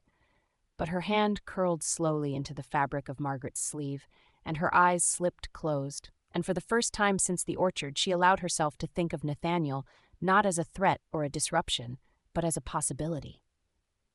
The most dangerous, exhilarating kind there was. The sun had risen higher by the time Harriet slipped through the rear gardens and out past the edge of the west pasture. Her shawl clutched tightly around her shoulders. She kept to the winding path that bordered the fields, boots crunching softly over partly frost-hardened ground. She told herself she wasn't hurrying. Not truly. But her breath came fast, and her heartbeat had that too familiar gallop to it, equal parts anticipation and terror. The grove appeared in the distance, just as Nathaniel had sighed, a half-wild copse where ash and sycamore mingled beneath a low stone wall. Harriet paused on the path for a moment. This was the part where she ought to turn back. It would be so easy. Retreat to the house, to safety, to armor. She continued down the path. She was brave enough to admit to herself that she was scared, but she'd made up her mind she was going to try anyway. By the time she reached the grove, the light had shifted. The trees swayed gently overhead, casting flickering shadows across the narrow path that curved between trunks. Harriet paused at the edge, drawing in a long breath. It smelled of moss and damp bark, of late autumn stillness. A place for secrets. The grove was quiet, save for the rustle of wind in the leaves. Golden sunlight filtered through the branches, casting dapples on the mossy earth. For a moment, Harriet thought she'd arrived first. That she'd misread the time or the invitation. Then she saw him. Nathaniel stood at the far end of the grove, one hand resting lightly on the trunk of a tree, his coat collar turned up against the breeze. He didn't move when she entered, didn't greet her with a smile or a bow. He simply looked up, met her gaze, and that, somehow, was worse. Harriet's steps slowed. Every part of her ached with caution, with the instinct to make a jest, deflect, anything but feel. He broke the silence first. "You came," she let out a breath. "I wasn't sure I would. Neither was I." They stood like that for a long moment, the hush stretching taut between them. Finally, Nathaniel stepped forward, hands loose at his sides. "I should apologize for yesterday," he said. "No," she said quickly. "Please don't. You said what you felt. That's more than most." His gaze searched her face. "And what do you feel?" Harriet swallowed, confused, cornered, as though someone rearranged the furniture in a house I thought I knew. He huffed a soft, surprised laugh. "That's not nothing." She tilted her head, wary. "Is it supposed to be comforting?" "No," he hesitated, "but it's honest." Harriet folded her arms. The grove around them was warmer than she expected. Protected from the wind, it held the last remnants of summer, sweet air, a few late blooms, the whisper of birds overhead.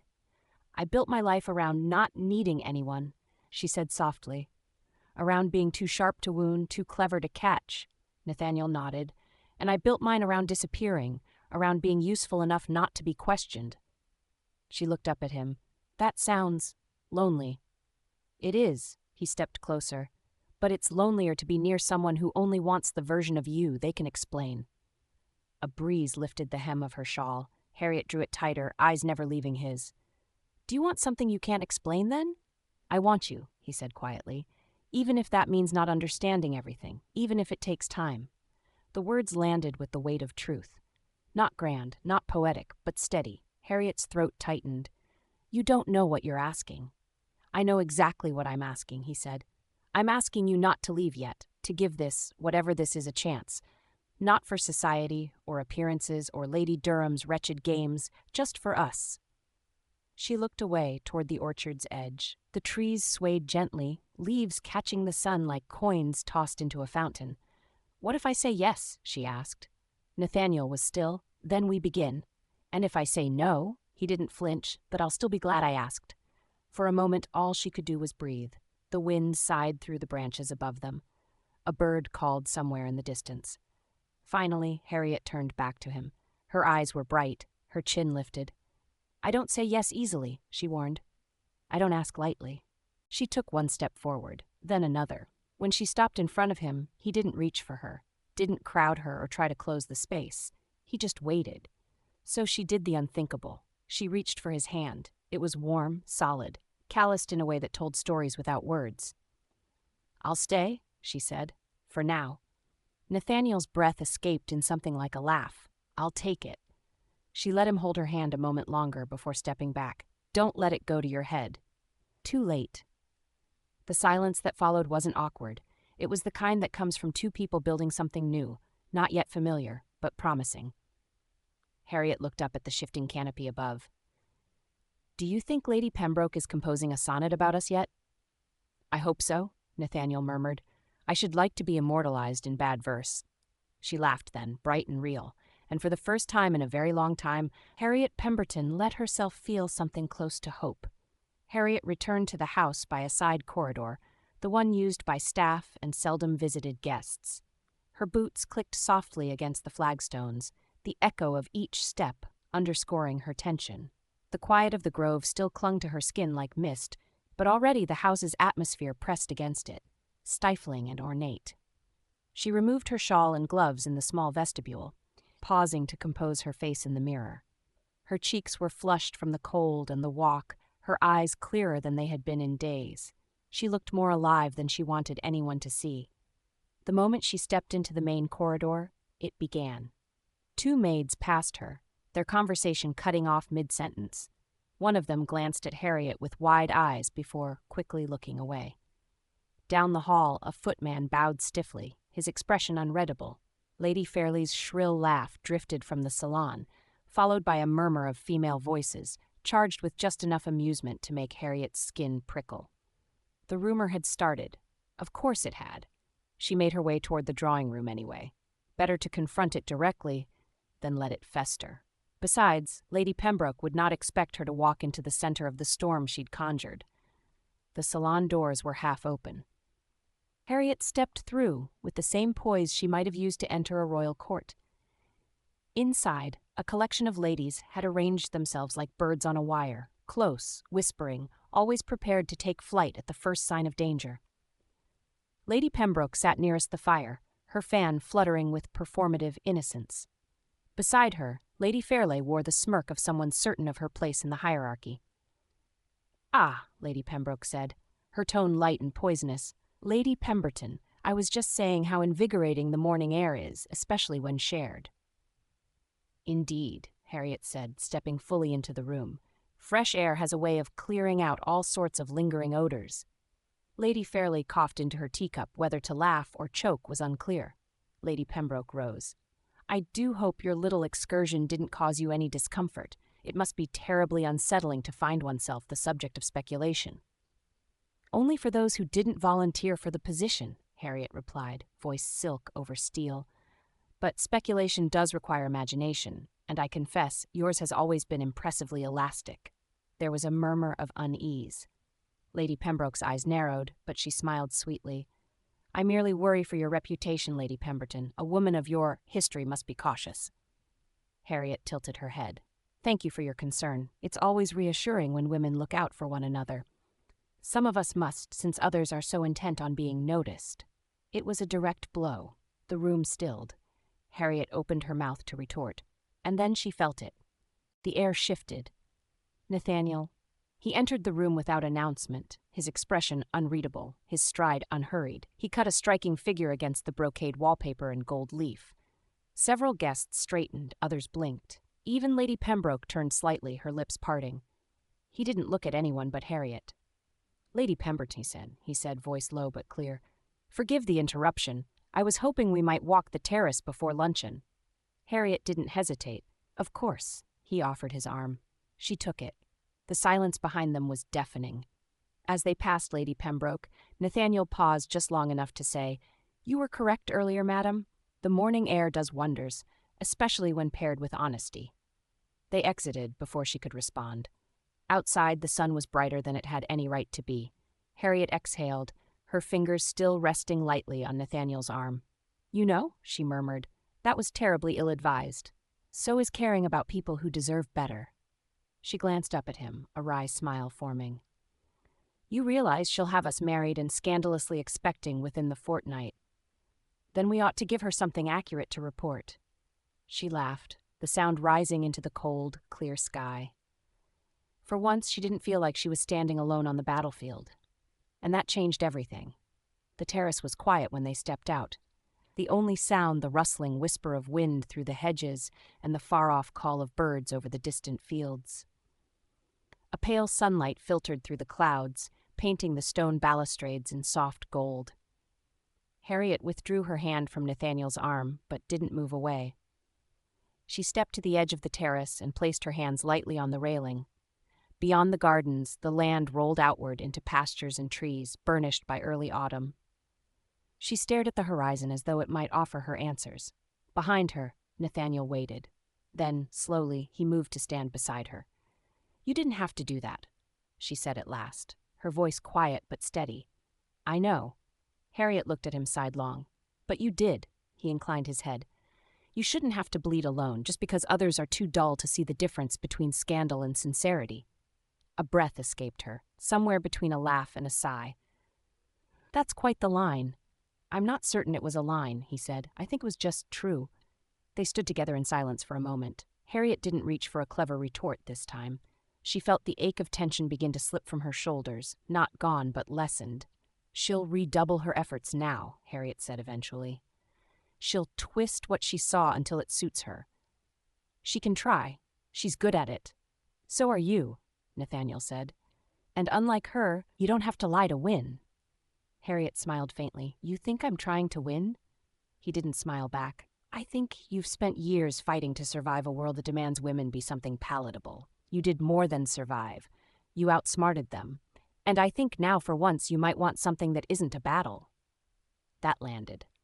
Harriet turned her face slightly, watching the sway of trees in the distance. "What would you know about that?"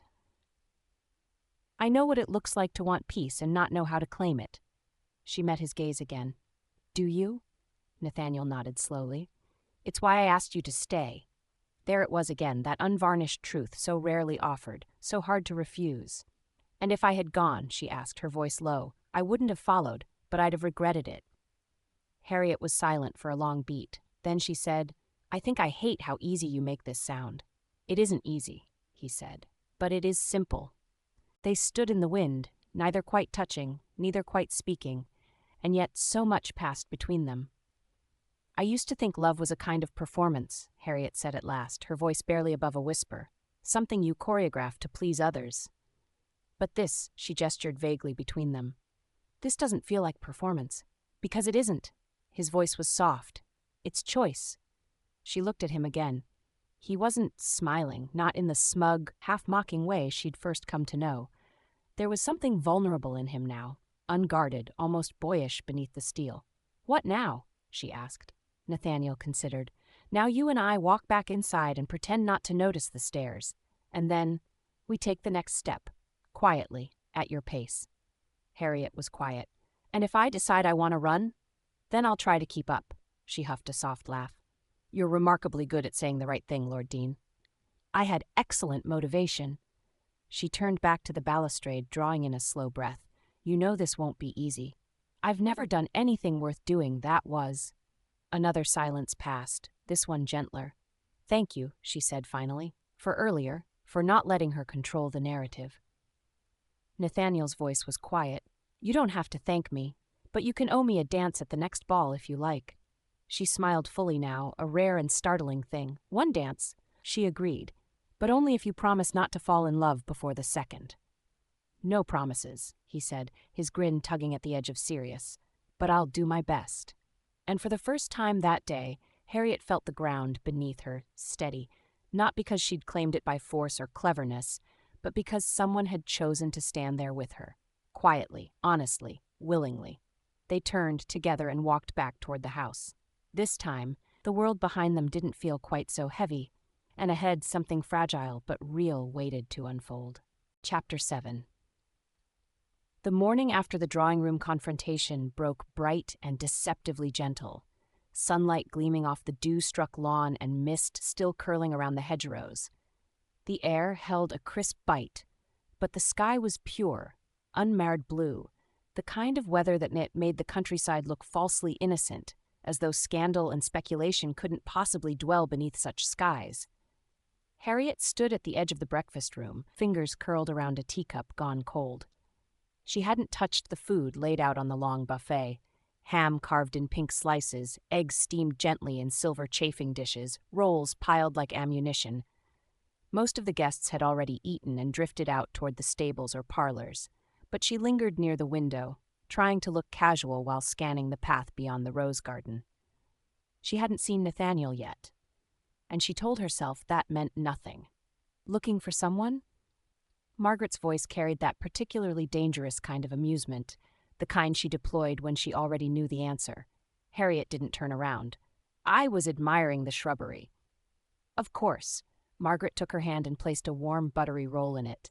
If you're going to pretend not to pine, you might as well do it with nourishment. I'm not pining, Harriet said, biting into the roll anyway. I'm assessing. Darling, Margaret said sweetly, if your assessment gets any more intense, you'll burn a hole through the gravel. Before Harriet could respond, a shadow passed outside the window. She didn't even pretend not to follow it this time. Nathaniel strode past the rose archway, coat unbuttoned, hair damp at the temples as though he'd been riding or walking briskly. Go, Margaret said with a nudge, before someone else catches him and begins inquiring after his holdings. Harriet set down her teacup, rolled her shoulders back, and stepped into the corridor. She caught up with him near the old sundial that marked the back turning of the east garden. He paused when he saw her, that same unreadable calm in his expression, but his shoulders relaxed slightly, and that was answer enough. Didn't expect you up so early, she said. I slept badly, he replied, turning slightly to walk beside her. It's remarkably hard to rest when you're being celebrated and slandered in equal measure. Harriet exhaled, her breath misting faintly in the air. Yes, well, Lady Pembroke's stories tend to have more plot twists than accuracy. They walked in silence for a while, boots crunching over gravel. The stillness between them felt familiar now, no longer empty, but full of things that didn't need to be rushed. Thank you, she said at last. He glanced at her. For? Yesterday. In the drawing room, you didn't have to interfere. I didn't interfere, Nathaniel said. I made myself known. She looked at him sideways. You realize it made things worse. It made her louder, he corrected. Not worse. I've never found that noise particularly threatening. Harriet let out a dry sound that might have been a laugh. Well, I admire your optimism. No, he said. You admire my refusal to flinch. She paused at a low stone wall overlooking a small orchard. The trees were bare now, save for a few stubborn leaves clinging like old regrets. You do flinch, though, she said quietly. You just hide it well. Nathaniel didn't deny it. Instead, he moved to stand beside her, bracing one hand on the wall. It's easier to endure wounds when you know they're earned. She blinked. Do you think you earned what's being said? No, but I've earned your trust, and if a few whispered insinuations are the cost of keeping it, I consider that a fair trade. That undid her more than any romantic overture ever could. You really don't care what they think? I care what you think. She turned to face him fully. His gaze didn't falter. Why? Because you've made me want to be better than careful, he said, voice low. Because you don't need me to be charming or impressive. Because you listen even when I say nothing. Harriet's fingers curled lightly into the fabric of her coat. You should know I've spent most of my adult life cultivating the illusion that I need no one.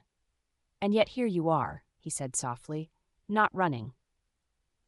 The words struck something deep. She didn't look away. I'm still not entirely sure this is wise, she said. I don't need wise, he said. Just honest. They stood like that for another long moment. Then Harriet smiled.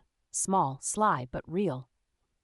I heard Lady Durham's cousin is arriving today, a Mr. Forsyth, a scholar of ancient coins with a tendency to quote Ovid at breakfast. Nathaniel arched a brow. And what does that have to do with anything? Merely that if I don't accompany you on this morning walk, I'm in danger of being cornered into a dissertation on Roman numismatics. Then, allow me to save you. He extended his arm. She took it. They walked slowly back toward the house, a comfortable silence stretching between them. Nathaniel broke it quietly. Do you think it's always like this? What? This dance of speaking around what we feel, of pretending not to look, she considered. It's like fencing in a way, precise movements, strategic distance, but every now and then, she looked at him. Someone manages to disarm you. His mouth curved. You've already taken my blade. And you, sir, are dangerously close to calling that romantic. It would be if it weren't already true. They stepped through the side garden gate, the manor looming in soft silhouette ahead of them. And now we return to the fray, Harriet said, half of them pretending not to watch us, the other half taking notes. Nathaniel's tone was dry. Let's give them something worth writing down. She didn't laugh this time. She smiled, full and rare. And that, Nathaniel knew, was far better.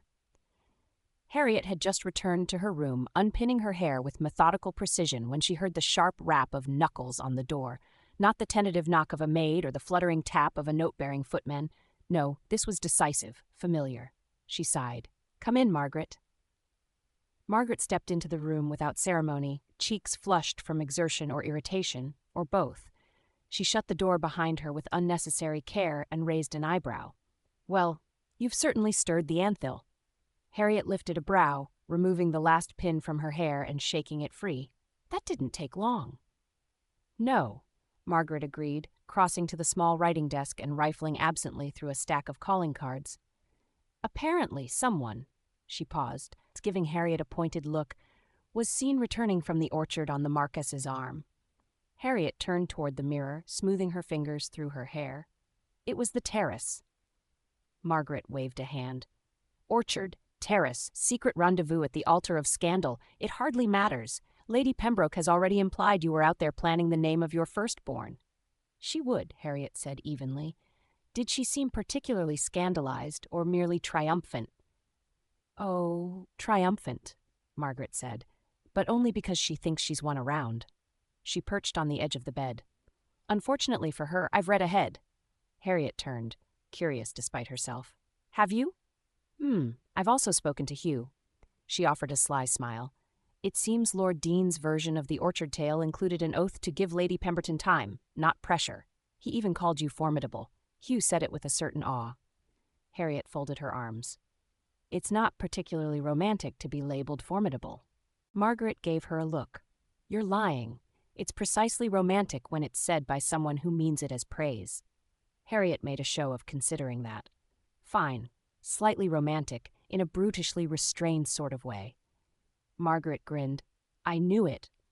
There was a beat of companionable silence before Harriet sank into the armchair by the fire. This is getting dangerous, she said. Not because of what Lady Pembroke says, but because I'm beginning to believe. She stopped herself. Margaret didn't press. She simply waited. Harriet stared into the flames. I'm beginning to believe I don't want to leave yet. Well, Margaret said softly, then don't. Another knock interrupted them, this one quicker, lighter. Enter, Harriet called quietly. They both turned as the door creaked open. A maid appeared, carrying a note on a silver tray. For Lady Pemberton, she said, eyes twinkling as though she knew a secret they Margaret and Harriet didn't. Harriet took the note. She recognized the handwriting, neat, masculine, and familiar. Nathaniel had sent her another note. She broke the seal. Margaret watched in silence as Harriet scanned the contents. A faint crease appeared between her brows. Then her lips parted just slightly. Margaret arched a brow. "Well?" "It's from Lord Deane," Harriet said, folding the note shut. "He asked if I'd walk with him again, after luncheon. He says—" Her voice caught a moment on the next words. "He says he enjoys the quiet with me." Margaret gave a small, knowing smile. "Of course he does. You're terrifyingly efficient in conversation. I'll take that as a compliment." It was meant as one. Harriet tucked the note into her desk drawer, and if her fingers lingered there longer than necessary, well, no one need know but she and Margaret. Margaret stood. "I'll leave you to your thoughts and your impending walk. Just promise me you won't let Lady Pembroke slither her way into this." Harriet stood as well, smoothing the front of her skirt. "If she tries, she'll find the ground rather less stable than she hoped." "Good."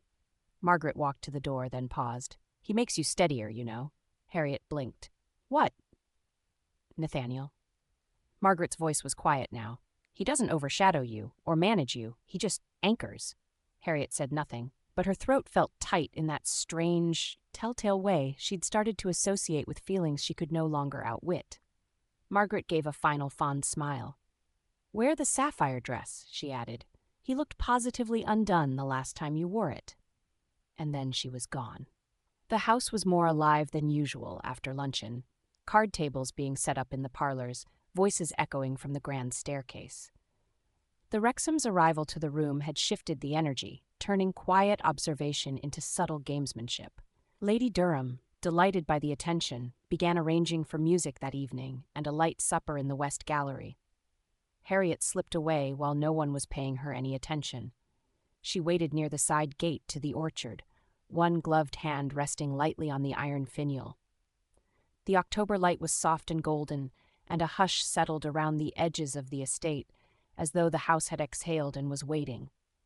He came from the opposite path, coat unfastened at the collar again, a thin scarf trailing loose against his chest. He didn't smile, but his expression lightened when he saw her. "You came," he said. "I did. I half worried you'd send Margaret in your place." "She was tempted," Harriet said, "but I threatened to quote Latin poetry at her if she tried." Nathaniel's brow rose, a devastating deterrent. They began to walk side by side, past the sleeping flower beds and quiet hedges. It was colder than the morning, but neither seemed inclined to rush. "I've never stayed at a country gathering this long," Harriet murmured. "Too many gossips? Too many people who think they know me." She paused. "And now too many people who want to guess what I'm doing next." Nathaniel glanced at her. "Do you know?" "No," she said honestly, "but I'm not leaving, not yet." That drew a silence between them that wasn't heavy, only delicate, as though they'd placed something fragile between them and were both trying not to startle it. When they reached a small bench beneath a trio of apple trees, Harriet sat without hesitation this time. He joined her, leaving just enough space between them to be polite, but not enough to feel distant. "So," she said lightly, "what scandal shall we inspire this afternoon?" Nathaniel looked at her sidelong. "I thought we might do something truly provocative." "Oh?" "Yes." He leaned back. "We could sit here and say nothing for a very long time." Harriet laughed, and then stopped because something in her chest twisted, sweet and aching. He was giving her space, not just physically, emotionally, and it made her want to lean closer. She didn't, not yet. But she didn't move away either. And that, for both of them, was something new. They lingered beneath the apple trees longer than either of them intended. It wasn't the conversation, though there was that too. They drifted between moments of silence and flickers of talk, snippets about poetry, about horses, about how absurd the parlor games had been the night before. Nathaniel confessed a dry disdain for fortune-telling cards, which had made an appearance after dinner. Harriet admitted she'd once tricked a matchmaking cousin into believing she was cursed to marry a vicar with 6 children and gout. Nathaniel had laughed, really laughed, and Harriet had watched him, startled by how young it made him look. But it was more than the talk. It was the space itself. Quiet, green, safe. Until it wasn't. It started with a voice, clear, too loud. "Oh, I think they went this way." Harriet stiffened. Her eyes darted toward the hedge-lined path just beyond the trees. Nathaniel stood without thinking, a hand extended, not touching her, only offering steadiness. She took it and rose beside him just as two figures rounded the path. Lady Fairley and Miss Eglantine Dorsey, one of Lady Pembroke's less subtle shadows, came into view. The pause that followed was long, heavy with implication. "Oh," said Lady Fairley, blinking wide, false eyes at the two of them. "How charming! Do forgive the interruption. We were simply out for a stroll." "With excellent directional instincts," Harriet murmured. Eglantine smiled, all innocent cruelty. "We heard laughter, so rare these days, it drew us like bees to clover." Nathaniel did not smile. "If you'll excuse us." "Oh, we wouldn't dream of keeping you," Lady Fairley said. "I'm sure your business is of a delicate nature." She turned to Eglantine. "Shall we return and let the others know Lady Pemberton is quite engaged?" "That won't be necessary," Harriet said coolly. "They'll invent a far more scandalous version on their own. No need to waste your breath." Lady Fairley gave a tight smile. "Of course." They walked away without another word, their parasols following behind them like balloons on strings, just bobbing along with the movements of their strolling. Harriet exhaled slowly. "Well," she said, "that's the opening volley. I don't think they'll be subtle about the next." "No," Harriet agreed. "Lady Pembroke will ensure everyone at the house is given a version with just enough scandal to make it credible." Nathaniel looked at her. "And how do you want to respond?" She didn't answer at once. The air had cooled. A breeze stirred the trees above them, sending the last of the yellowing leaves drifting to the earth. "I'm not leaving," she said again, more firmly this time, "but I'm not going to give them a spectacle either. I've lived through enough gossip to know when silence is the sharper weapon." Nathaniel nodded once. "Then we use silence." They began to walk back toward the house, neither of them reaching for the other this time. But it wasn't distance, it was strategy, a mutual choice, forged in that quiet place just before battle. Lady Durham, sensing tension, or perhaps drama, redoubled her efforts to make the afternoon appear festive. She ordered trays of sweet tea and arranged a cluster of musicians in the garden court just off the salon. Card games were replaced with charades to lift the energy. Harriet managed to disappear just after the second round, muttering something about being tired and needing a nap. She went not to her room, but to the far side of the library, the one with the dusty volumes no one read and a window that overlooked the lake. She wasn't alone. "Harriet," said a familiar voice. She turned. Hugh Wrexham rose from a leather chair, a book closed loosely in one hand. His expression was mild, but something sharp flickered in his gaze. "Hugh," she said, softening. "I was hoping to speak with you." "Well, here I am." He spread his arms wide, then nodded toward the chair beside his. "You look like someone who needs a sentence spoken plainly." Harriet sank into the seat. "If I start crying, you're not allowed to tell your wife." "I would never," he said dryly. "She'd only scold me for not making you cry sooner." Harriet laughed. "You're both dreadful. We've had good teachers." They were silent a moment before Hugh spoke again. "He's handling it well." Harriet looked at him. "You mean Nathaniel?" "I do." She hesitated. "He's steadier than I expected."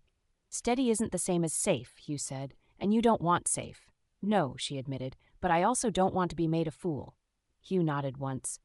"Then you need to decide what matters more, what people say, or what you know to be true." "I've done that before," she said softly. "As you know, when John died, the gossip was cruel. I survived it. I just don't know if I want to do it again." Hugh studied her for a long moment. "You're stronger now than you were then." "Am I?" "Yes." His voice was steady. "And this time you know you have Margaret and I to stand beside you. I should have done more to help you when he died, but I was." His voice dropped off. "Grieving, too, for your best friend." Harriet finished softly. "I never blamed you for that. I knew you were hurting, too." She met his gaze when he looked back up. There was something bracing in it, something kind but unsparing. "I'll hold the line if you need me to," he said. Harriet smiled, faint but real. "Thank you." She stood, smoothing her skirt. "I'd best return before they come looking for me. Lady Pembroke will assume I've eloped if I'm gone too long." "If only we could be so lucky." She turned at the door. "If Margaret asks, tell her I wasn't sulking." "She'll know better," Hugh said. "But I'll lie for you anyway."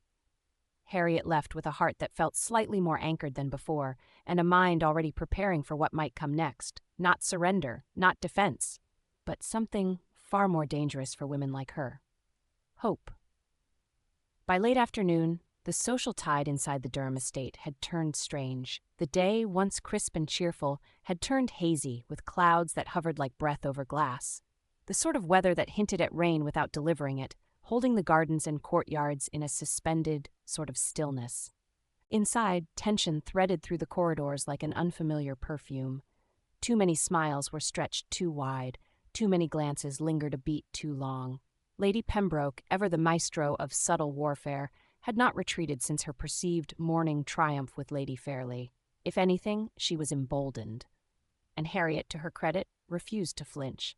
She reappeared at tea as though she'd never left, composed, immaculate in the sapphire gown Margaret had insisted she wear, her hair swept into a style that balanced elegance with indifference.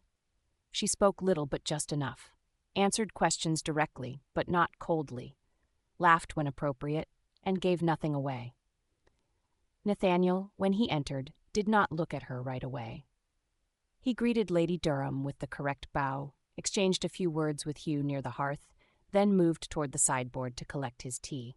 But as he passed her, without pausing, without slowing, Harriet felt it, the barest touch of his fingers brushing against her skirt. It was deliberate, barely there, a whisper of contact, but it grounded her more firmly than any full declaration, and it didn't go unnoticed. Margaret slid onto the settee beside her a few moments later, a cup in hand and a wicked glint in her eye.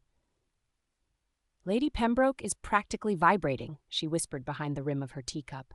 "I think her fan might take flight." Harriet smoothed her napkin. "She's certain she's cornered me." "Well, then," Margaret said lightly, "I suppose it would be cruel of us to let her remain so smug." Lady Pembroke approached 10 minutes later, as if summoned by their mutual defiance. She glided to their corner, a plume of winter-white silk and artificial cheer. "Lady Pemberton," she said with honeyed warmth. "Lady Margaret, you both look quite radiant. Is it the company that inspires such a glow?" Margaret set her teacup down on the small plate resting on her lap with a gentle clink. "I should think it's the absence of interruption." Harriet offered a smile, all teeth. "Or perhaps the weather. Cloudy days tend to drive creatures out of their burrows." Lady Pembroke's mouth twitched, not a smile. "Ah," she said, tilting her head. "Wit and warmth both. No wonder the marquess looks so captivated." "Worried he'll find a woman with opinions and wit attractive?" Harriet said sweetly. "I understand that's a common fear among certain parties." "Hardly." Lady Pembroke gave a tight, disingenuous laugh. "Though I do worry, only a little, of course, what men tend to assume when widows begin entertaining romantic attentions without announcing their intentions." Margaret inhaled sharply, but Harriet put one hand on her arm to still her. "Announcement or not," Harriet said, "I would hope Lord Deane can manage his own understanding." Lady Pembroke's fan fluttered. "Oh, I'm sure he thinks he can." There it was, the insinuation laid bare, the implication dripping from her words like slow poison, that Harriet was nothing more than a tempting indulgence, that Nathaniel might be enjoying her company without any serious intent, that a widow who walked with a man and shared quiet moments might be, God forbid, available. Harriet leaned back, perfectly composed. "Is there something specific you're warning me about, Lady Pembroke, or shall we continue exchanging vague threats and thinly veiled innuendo?" A ripple of laughter fluttered from the nearby chairs. Even Lady Durham raised a brow from her perch near the hearth. Lady Pembroke hesitated, just a fraction, but the falter was visible. "I only meant," she said at last, "that I hope you know what you're doing." Harriet smiled again, all teeth. "I always do." And then she rose, smoothed her skirt, turned her back on Lady Pembroke without another word, and walked across the room to where Nathaniel stood near the window. Margaret left to find her husband 2 beats later, passing Lady Pembroke with a smile so sweet it might have curdled cream. "She's slipping," Harriet murmured under her breath as she approached the window. "Who, Lady Pembroke?" Nathaniel asked. "She made a misstep, said too much. She usually does when she feels control slipping." Harriet glanced at him sideways. "She thinks you're trifling with me." He met her gaze. "Are you worried people believe that?" "I'm only worried about whether I believe it. A beat." Then Nathaniel said very quietly, "You shouldn't." Harriet's pulse thrummed in her throat. He didn't step closer, didn't say anything else, but his gaze didn't leave hers, and for a long moment neither of them looked away. Eventually, Margaret slid in beside them, a glass of sherry in hand. "Lady Durham's considering a poetry reading tonight," she said dryly, instead of the dancing she was originally planning. "She says it's to temper the atmosphere." Nathaniel groaned. "That sounds like a threat." "Only if it's interactive," Harriet muttered. Margaret raised her glass. "To survival." They clinked teacup to glass, and for the first time that day, Harriet laughed. Outside, the wind picked up, signaling one of the early fall storms the area was famous for. Harriet knew it was important for what was to come next. She turned and gazed around the room. Her eyes landed on Lady Pembroke, who sat by herself, still as stone. She knew the battle for control of the narrative would continue, but Harriet, for the first time in years, no longer felt like the prey. She was beginning, ever so carefully, to feel like a participant. By dusk, the mood of the house had turned reflective, deliberately so. Lady Durham, either sensing the building tension or actively seeking to redirect it, announced that the evening's entertainment would be a poetry reading in the green drawing room. "Nothing too sentimental," she'd declared at dinner. "Something atmospheric, seasonal, thoughtful." Harriet privately suspected it was less about the season and more about managing her guest list. Poetry encouraged silence, stillness, eyes on the speaker, not on the gossip ricocheting through the halls like stray musket fire. Margaret had leaned over during the soup course and whispered, "She's trying to bore everyone into good behavior." "She'll fail," Harriet had whispered back, "but I admire the strategy." Now, nearly an hour later, Harriet stood before her wardrobe selecting a shawl. She chose a deep gray one, woven with threads of silver, simple, elegant, almost funereal. Not a signal exactly, but a counterweight. Let Lady Pembroke spin her webs. Harriet intended to be the storm behind them. When she arrived in the green drawing room, most of the guests were already seated. The lighting was dimmer than usual, filtered through frosted sconces and candlelight. Low-burning hearths gave the room a golden glow, as if the edges of everything had been rubbed soft with ash. Nathaniel was not present. That struck Harriet more than she expected. She'd grown used to his quiet presence, an anchor in crowded rooms. Her gaze swept once more, slower. No, he wasn't here yet. Margaret was. She gave Harriet a subtle nod from a love seat near the back. Beside her, Hugh looked resigned, as if he'd already prepared himself for an evening of metaphors and mid-stanza coughing. Harriet made her way to an empty chair 3 rows back. The hum of conversation died slowly, replaced by the creaking of chairs and of paper. Lady Durham stood near the small fireplace, her spectacles perched at the edge of her nose, a sheaf of selections in one hand. "Tonight's readings," she began, "will be from Cowper, Blake, and perhaps something a touch more modern if time permits. I invite anyone moved to contribute to do so after the formal reading concludes." There was a slight, collective shiver at that, nothing so terrifying as improvised verse. Harriet sat straighter. Out of the corner of her eye, she noticed movement.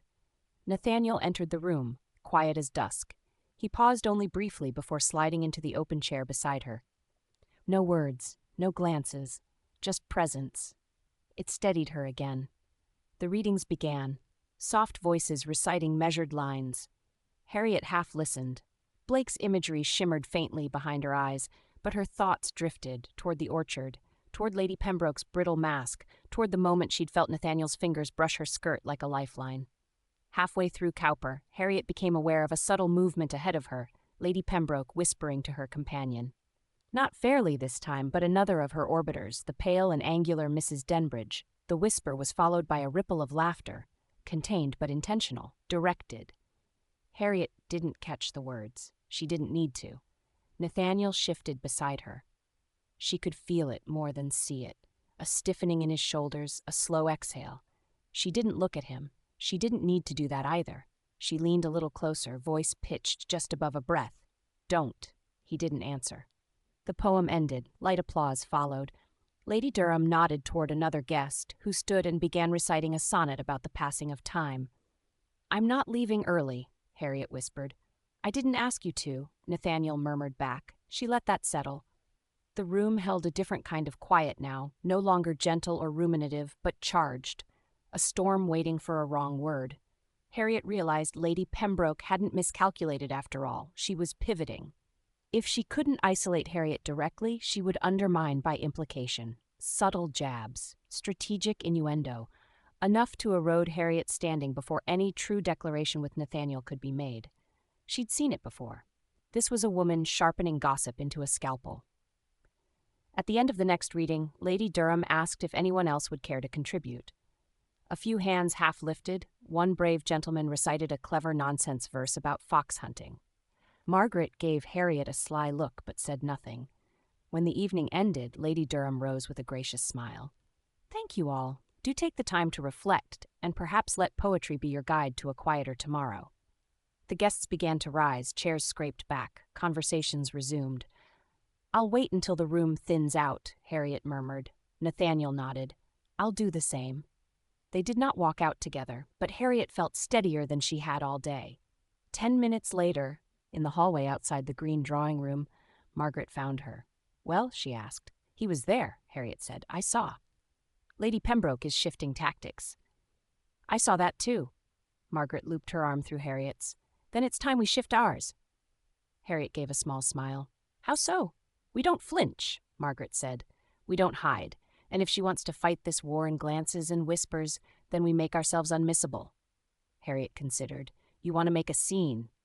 "I want to make a statement," Margaret corrected, "and I want her to see that you're not just walking into this alone." Harriet's chest tightened. She squeezed Margaret's arm. "Thank you. Always."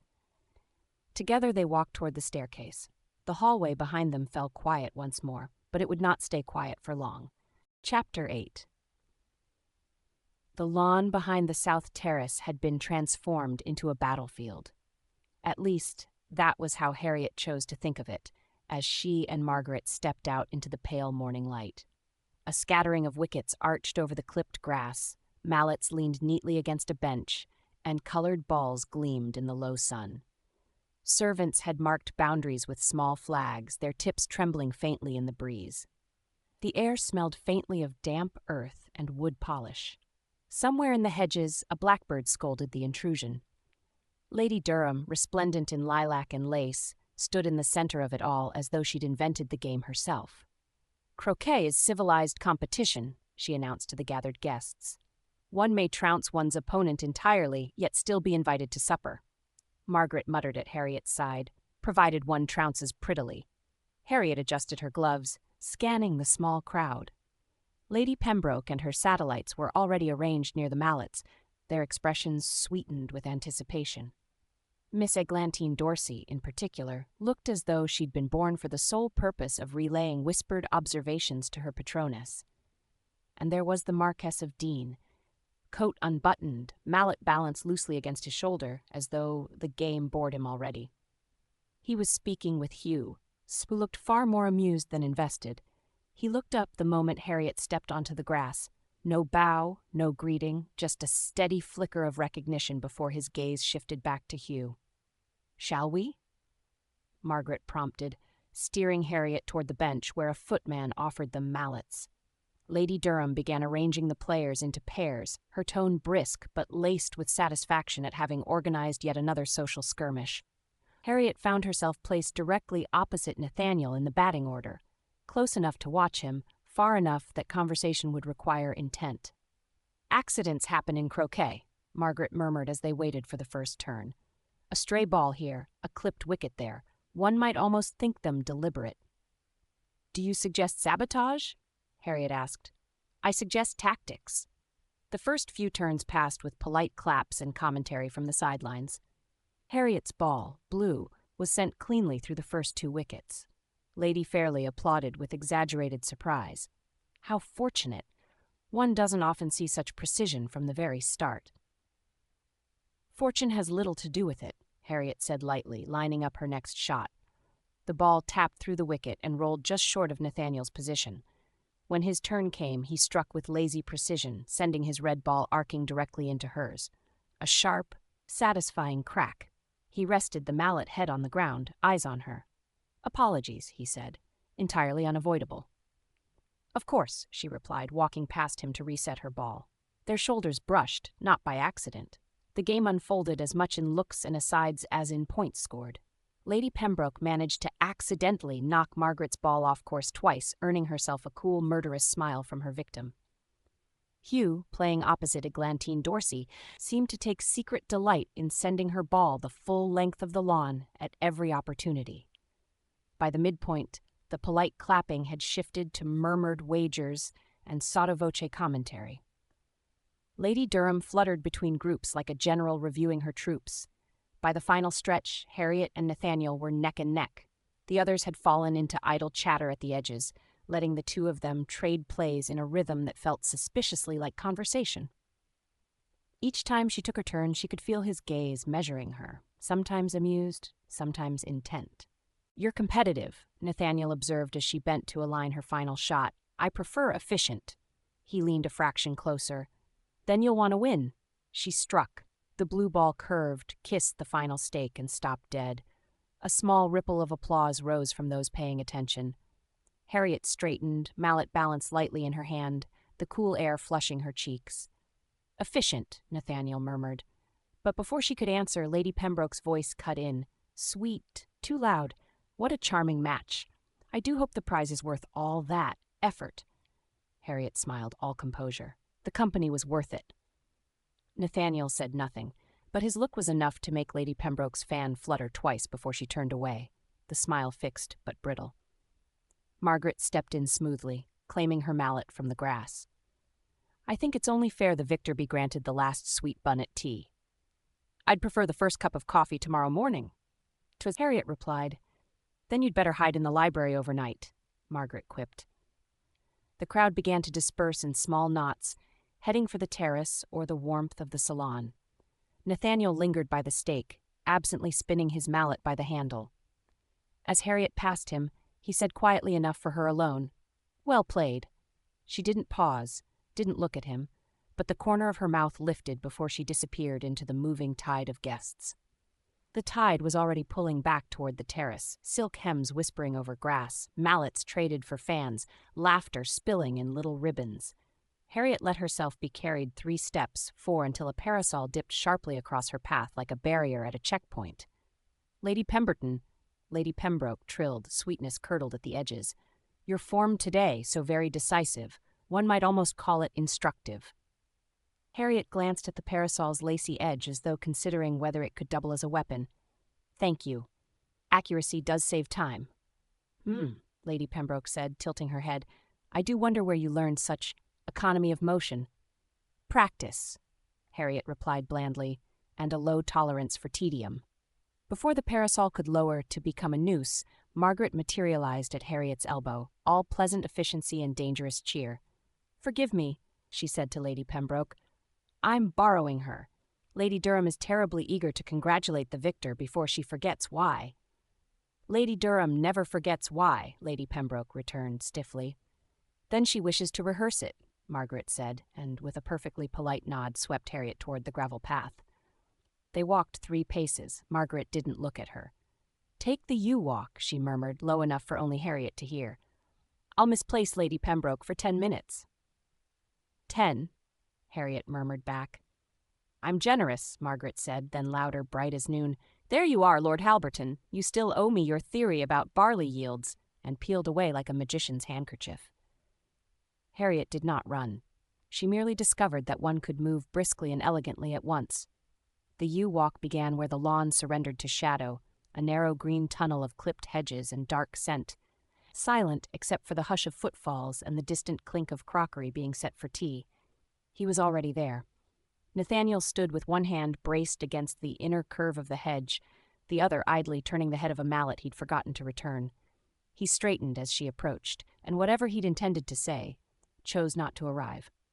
"Efficient escape," he said softly. "Practiced," she answered, equally soft. They were not hidden, not really. A straight path, open at both ends, with the terrace visible if one leaned. But it felt private the way a chapel feels private.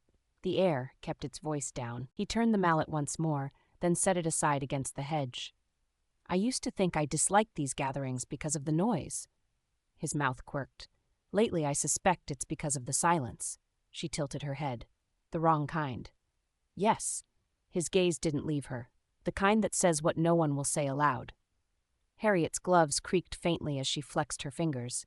For once she had no quip prepared, no needle, only the steady thrum of her pulse and the sense of a line drawn in chalk between them, thin enough to smudge with breath. "Say it, then," she murmured. He didn't move closer. "I like you," he said, like a pledge and not a performance.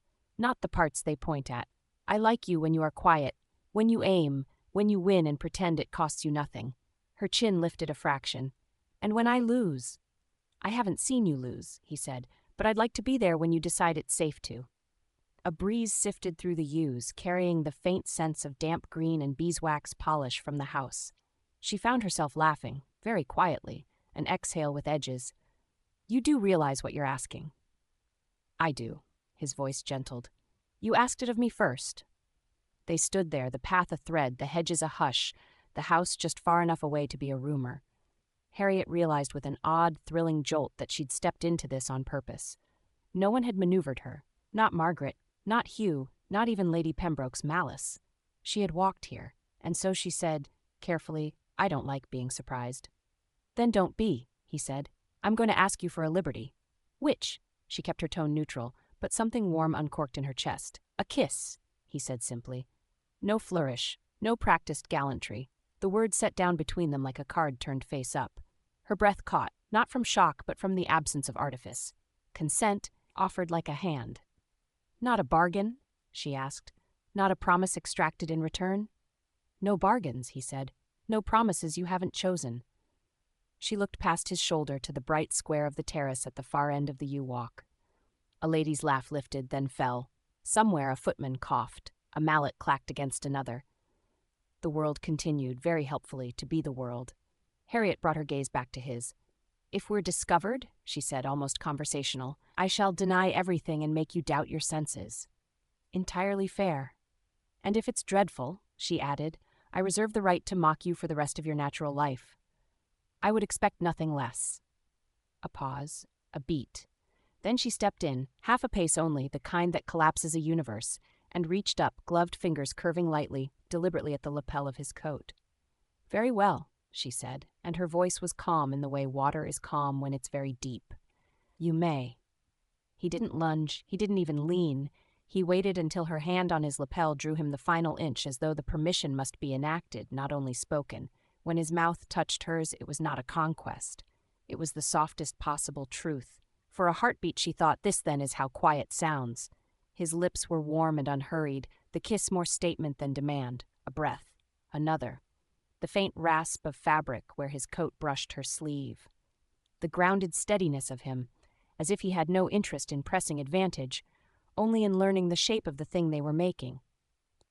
She didn't realize she had closed her eyes until she opened them. He had not moved far, only enough to look at her. Really look, that unsettling, wonderful gaze she had once mistaken for scrutiny and now recognized as attention. Her hand was still at his lapel. She did not remove it. "You're very sure of yourself," she said, though the words came out lower than she intended. "No," he said, and it sounded like the truth. "I'm sure of you."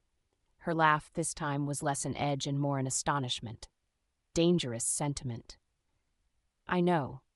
A shadow passed at the far end of the walk, two figures cutting across the light, the swift click of heels, the rustle of skirts, and both of them went very still.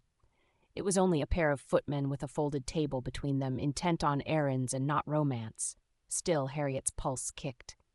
The risk of being seen did not frighten her. It infuriated and thrilled her in equal measure.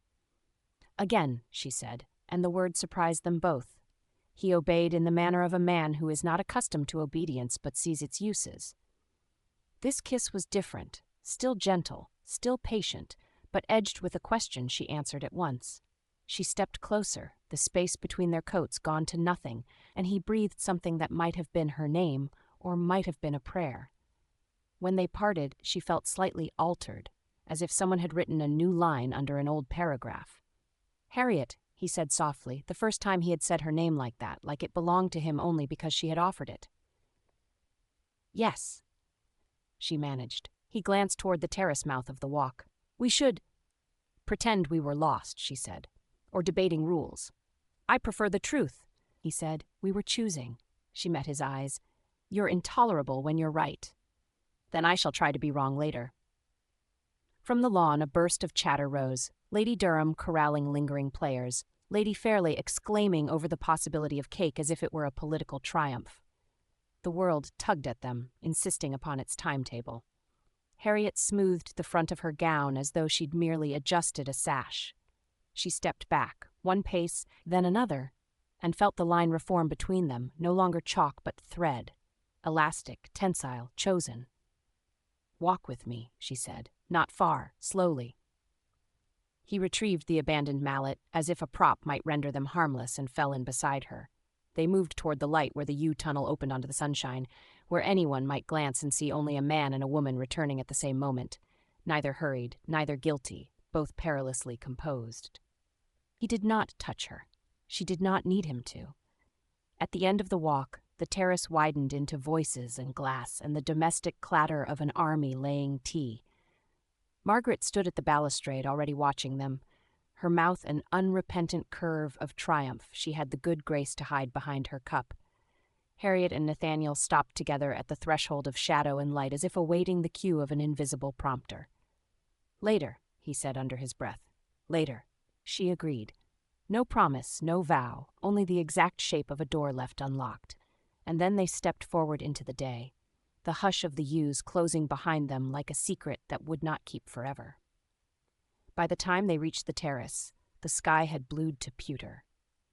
The wind that had been a polite breeze at breakfast had learned better manners and turned impudent, sweeping leaves across the flagstones and lifting feathers from bonnets. Footmen hurried the croquet things away, replaced at once by a more useful army, trays, kettles, plates piled with poppy seed buns, and neat triangles of buttered bread. Harriet's skin still hummed, not visibly, her hands worked nothing more carelessly than usual, her voice carried no tremor, her posture was faultless, but somewhere beneath all that, something had been unlatched. She could feel the cool air move through her more easily. "Tea?" Margaret said lightly, materializing with 2 cups as if she'd been born with a kettle. Her eyes flicked once to Harriet's mouth and away again, her only betrayal. "You look untroubled." "How alarming," Harriet murmured. "Fix it at once." "Already done," Margaret said, tilting her chin toward the far end of the terrace where Lady Pembroke had arranged herself like a victorious statue. "She's marshalling her forces." "Pity about the weather," Harriet said. "Statues have such trouble in storms." The first fat drops began to tap at the stone. Lady Durham, who hated to see any guest damp, clapped her hands. "Indoors, my dears, the West Gallery. There's a fire laid, and Mr. the Guest Cotterell has promised us something diverting." "Threats now wear such pleasant names," Harriet murmured. They migrated like a flock down the long corridor to the gallery. It was warm there, golden with lamplight and firelight, the tall windows a stage for rain beginning to draw itself across the panes. Chairs were pulled into loose clusters, cushions appeared, someone spread a rug in front of the hearth. The air filled quickly with that particular indoor weather of wet wool, tea steam, and anticipation. Mr. Cotterell, who had failed to inspire widespread sketching, redeemed himself with a flourish. "A game of forfeits, Lady Durham suggests," he cried. "A harmless one. We'll collect a token from each player, and our judge will assign a merry task to win it back." "A merry task," Hugh said dryly to Margaret. "Shall I prepare to jump a candlestick?" "Only if you promise to sing while you do it," she returned. Harriet's mouth curved. "Do they intend to make us kiss a sugar pig? Or, God help us, recite Pope?" "Steady," Margaret said, eyes dancing. "We can survive anything if we keep our vowels neat." A hat was produced, tokens dropped in, gloves, a ring, a ribbon tip, the ridiculous tassel from a gentleman's quizzing glass. The hat swirled. Lady Durham, delighted, appointed Mr. Cotterell the judge and cheerfully abandoned all responsibility. "First," Cotterell reached in and held up a plain dark glove. A pause, a few glances. It was Nathaniel's. Harriet knew it as surely as she knew her own handwriting. There was a particular economy to his things. "Ah!" Cotterell grinned. "Its owner must." Lady Pembroke leaned forward with interest that might have been mistaken for hospitality if one were new to the parish. "Something honest," she trilled. "If we are to be improved by storms, we must submit to truth." Cotterell, who had more sense than he wore, nodded. "Very well. Its owner must speak one sentence of unvarnished truth." Nathaniel didn't flinch. He stood, took back the glove, and said without ornament, "I dislike being applauded for surviving things no one should have had to." He sat. The room shifted. Not a sigh, more like a recalibration. Harriet felt it pass through them like a quiet ripple, lowering some chins, raising some eyes. Lady Pembroke's fan stuttered and resumed. Cotterell recovered gamely. Next. A ribbon, pale and over-scented. Eglantines. He demanded she improvise a heroic couplet about the weather. She produced something limp and rhymed, and sat down to applause sufficient to the effort. Harriet's token emerged halfway through the game, one of her gloves, neat and ash-gray. Cotterell's eyes brightened. Lady Pemberton must earn it with— He rifled the contents of his mind, seized by mischief. 2 lines not about love. Oh, excellent, Lady Fairley breathed. Surely impossible. Harriet rose. Her heart did not quicken. If anything, she felt unusually still. She took the glove from Cotterell's hand and, without looking at anyone in particular, said, "Let storms take aim. I'm not an open door. I choose who enters. Choosing is the roar." There was a small silence, as perfect as cut crystal. Somewhere at the back, Hugh made a sound that might have been a cough and might have been a laugh. Lady Durham clapped, delighted. Margaret's smile was not ladylike. Nathaniel did not move, but his attention landed on her with such steadiness that she felt it like a touch. "Bravo!" Cotterell cried. "You may keep the glove as a trophy." "I'd rather have my biscuit with tea," Harriet said, sitting. "Third plate, second tier," Margaret murmured without looking away from Lady Pembroke, whose mouth had become a narrow, interesting line. More tokens. A gentleman was made to hop on one foot and enact a heroic rescue of a cushion. Miss Dorsey had to name 3 admirable qualities in a person she disliked, and ran aground at 2. Laughter softened the edges of the room. Even the rain began to sound companionable. Then Cotterell's hand emerged with a familiar flash of deep blue silk, the ribbon from Harriet's bonnet, shaken loose by the wind earlier and apparently claimed by the enthusiastic. He frowned at it as if it had ideas of its own, then brightened. "Ah, not to the owner," he declared, "but to a volunteer, who will take a forfeit on behalf of, shall we say, the bravest person here." "Oh, dangerous," Lady Durham said, delighted. "Who dares to volunteer?" "I will," Lady Pembroke said at once, rising with a sweet modesty that suggested a coronation.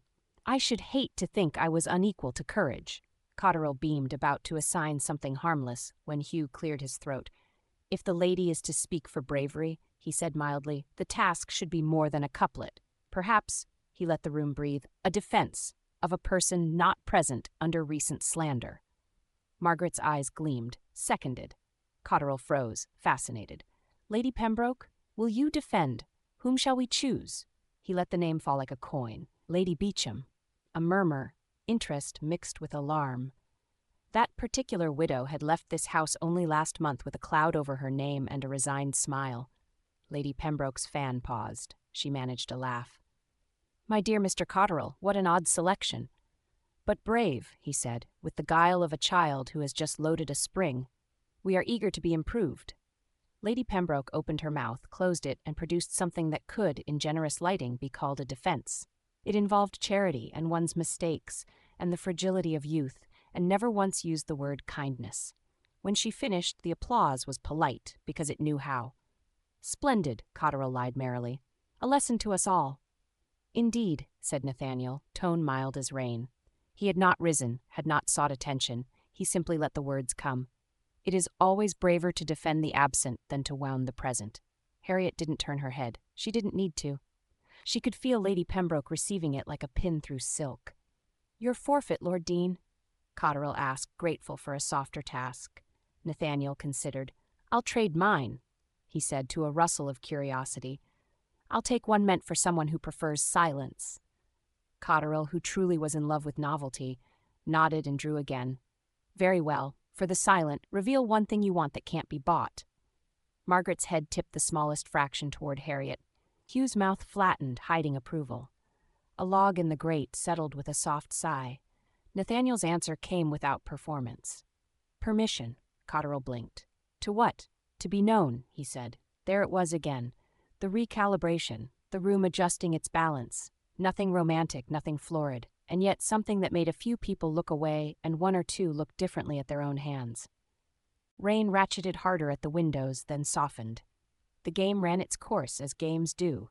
Tokens returned, laughter filed, promises made to play again, and almost certainly never kept. Lady Durham declared victory belonged to anyone who remembered all the rules, which absolved everyone at once. People rose, skirts shushed, the room took a breath and assumed another shape. Harriet did not go to Nathaniel when it ended. He did not come to her. They obeyed the law they had made in the U-walk. Don't startle the thing you've chosen. But as she crossed to the tea table for the biscuit she had earned, he passed within a step and paused only long enough to say, low, later. Later, she returned, eyes on the plate, and took 2 biscuits for her trouble.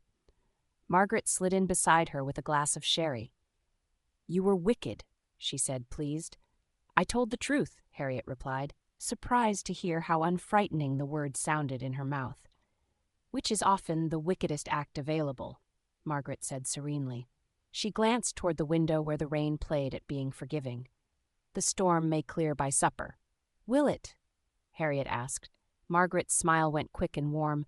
We don't need it to. Across the room, Lady Pembroke adjusted her gloves with exquisite care and smiled at no one at all. Harriet bit her biscuit and tasted sugar and salt and something very like the after of a kiss. The storm beat its fingers against the glass and didn't get in. Not this time. Not while she was choosing who entered. And for the span of a breath she allowed herself not only composure, not only control, but the smallest, most dangerous indulgence of all. Anticipation.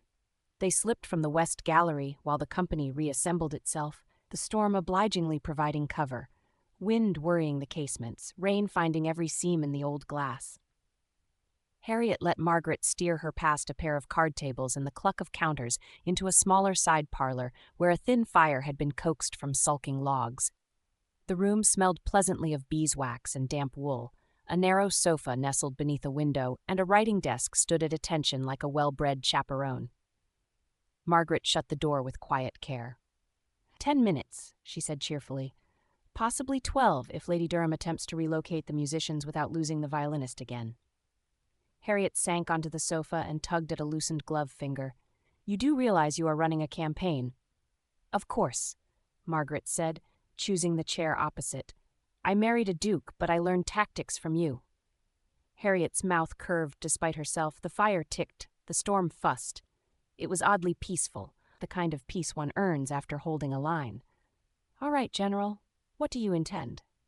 First, Margaret said, ticking points off on graceful fingers, we assume Lady Pembroke will pivot.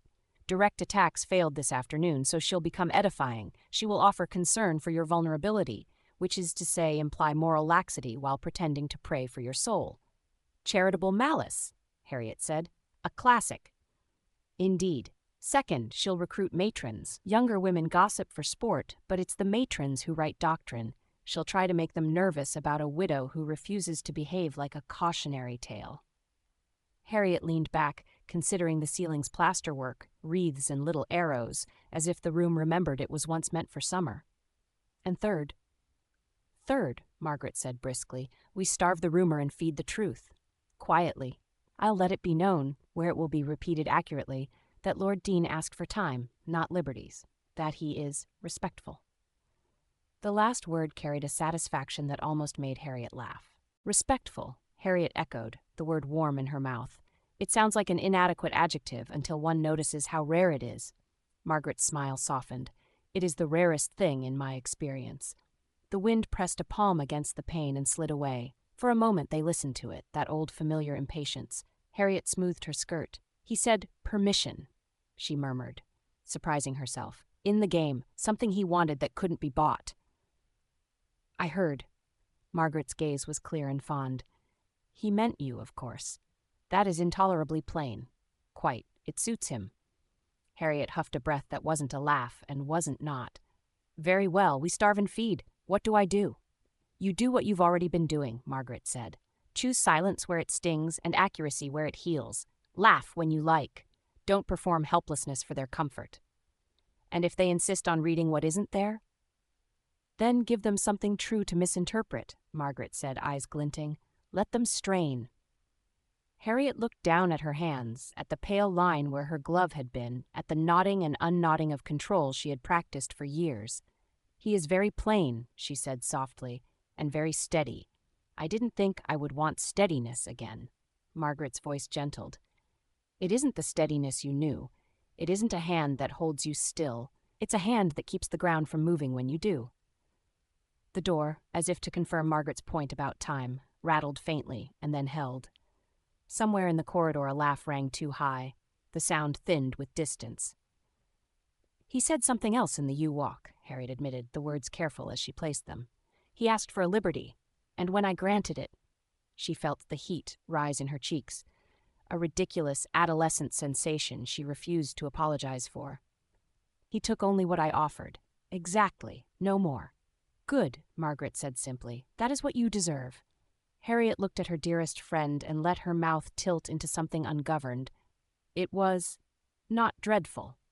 "Be still, my heart," Margaret murmured, and then rose, crossing to take Harriet's hand and squeeze it once. "I'll go throw a handful of pebbles into Lady Pembroke's glass house. You, meanwhile, might find a room with fewer opinions."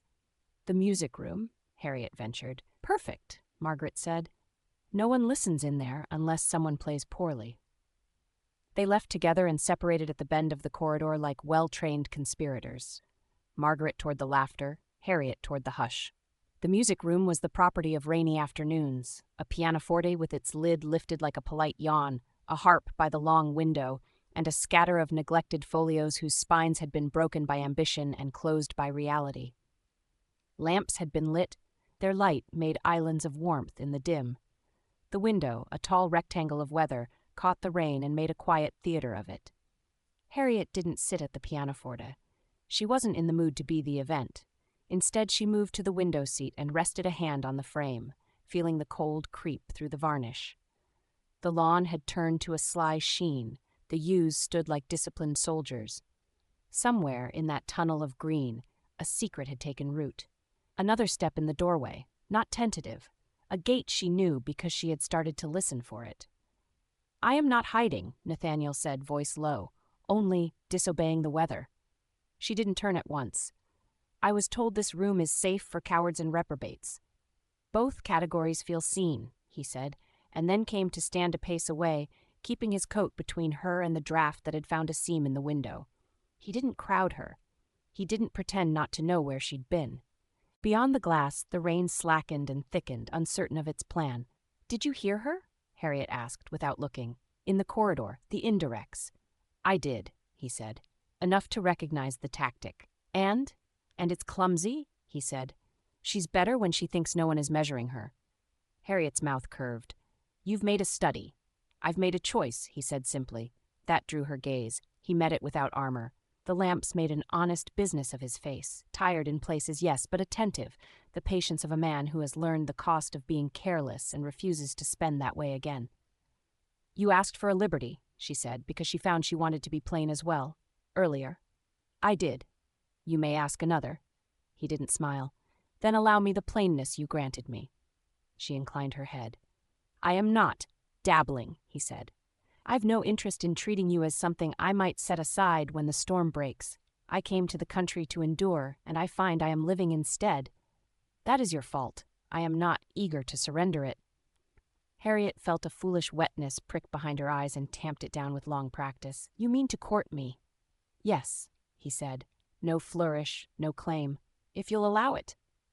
She looked back at the rain. It had turned to a fine curtain now, the sort that makes the world seem veiled rather than obscured. "I don't know how to do this quietly," she confessed. "Not with the house listening." "We don't," he said. "We do it correctly. We let them listen and find nothing to use." Her throat felt tight in that way that meant she had not spoken quickly enough to outrun feeling. "Correctly," she echoed. "I am not practiced at that either." "You are better at it than you think," he said. "You don't lie. You simply refuse to be performed upon." "That sounds like a compliment." "It is." Another laugh, too loud by the far door. Lady Pembroke's voice, light as cream and just as rich. "Some women prefer a man's attentions to be seasonal," she said to someone who wished they were elsewhere. "It saves them the inconvenience of permanence." The words slid under the sill and into the room like cold air. Harriet did not flinch. She felt instead a kind of settled clarity. She had stood in rooms like this before, rooms that thought they were allowed to decide her proportions for her. She had learned which walls to lean on and which to ignore. "Seasonal," she said softly, returning her gaze to Nathaniel. It appears I am to be weather. If so, he said, you are the kind that changes a man and leaves him grateful for it. She shook her head, not to dismiss the compliment, but to contain it. You are very plain, yes, and very certain. No, he said, entirely steady, but certain enough of what matters. A beat passed. Then she made a decision, not grand, not theatrical, only deliberate. She sat on the window seat and touched the space beside her with 2 fingers.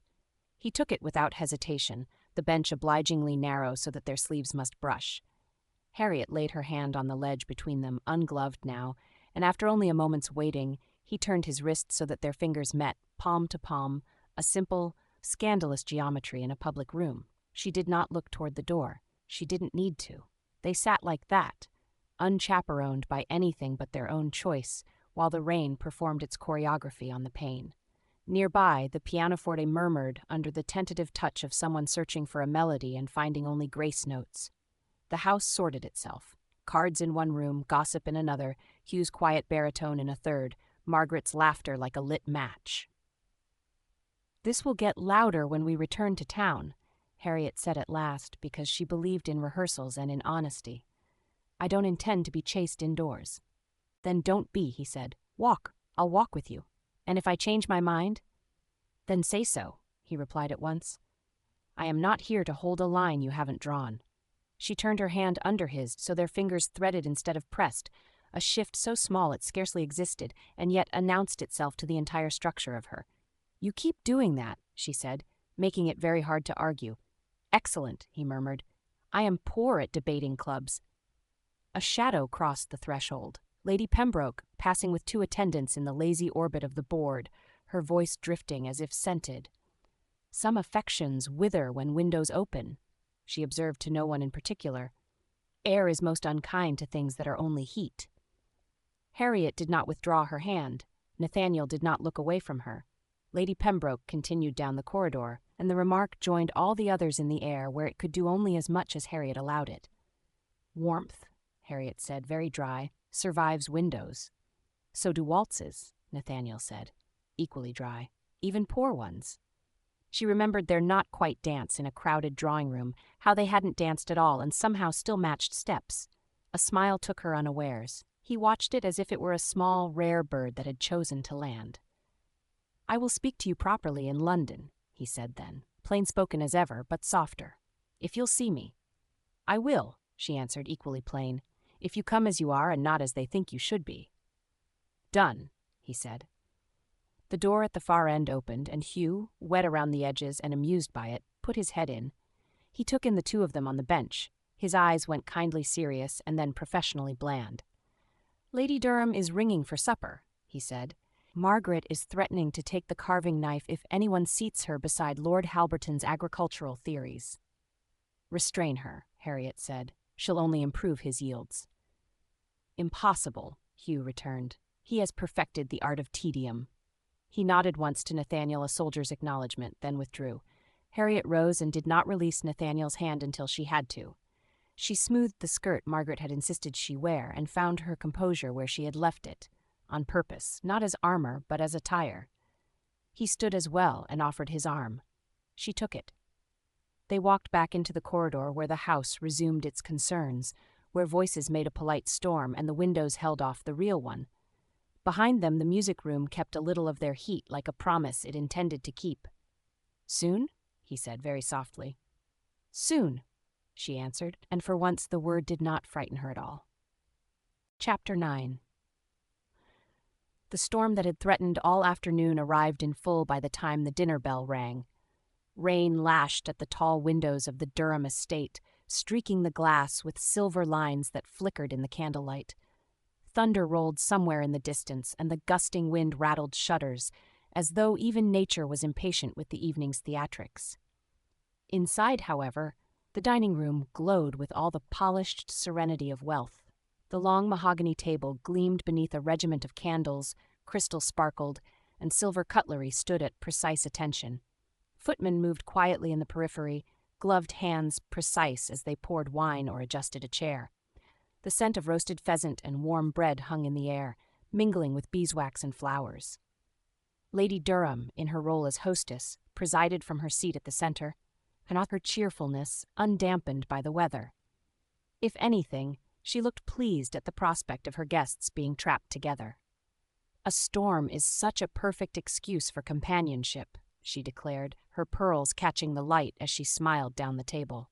Harriet had taken her usual place beside Margaret, with Hugh across from them.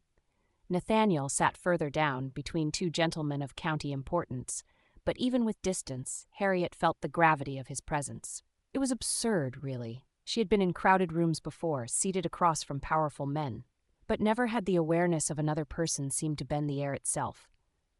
She forced herself to focus on her soup. Conversation ebbed and flowed around her, light and inconsequential at first. Complaints about roads made impassable, praise for Durham's kitchens, anecdotes about London gossip. Harriet smiled when required, answered when prompted, all while acutely conscious of Lady Pembroke 3 seats away. The woman was resplendent in dove-gray silk, her jewels arranged with studied restraint that only emphasized their value.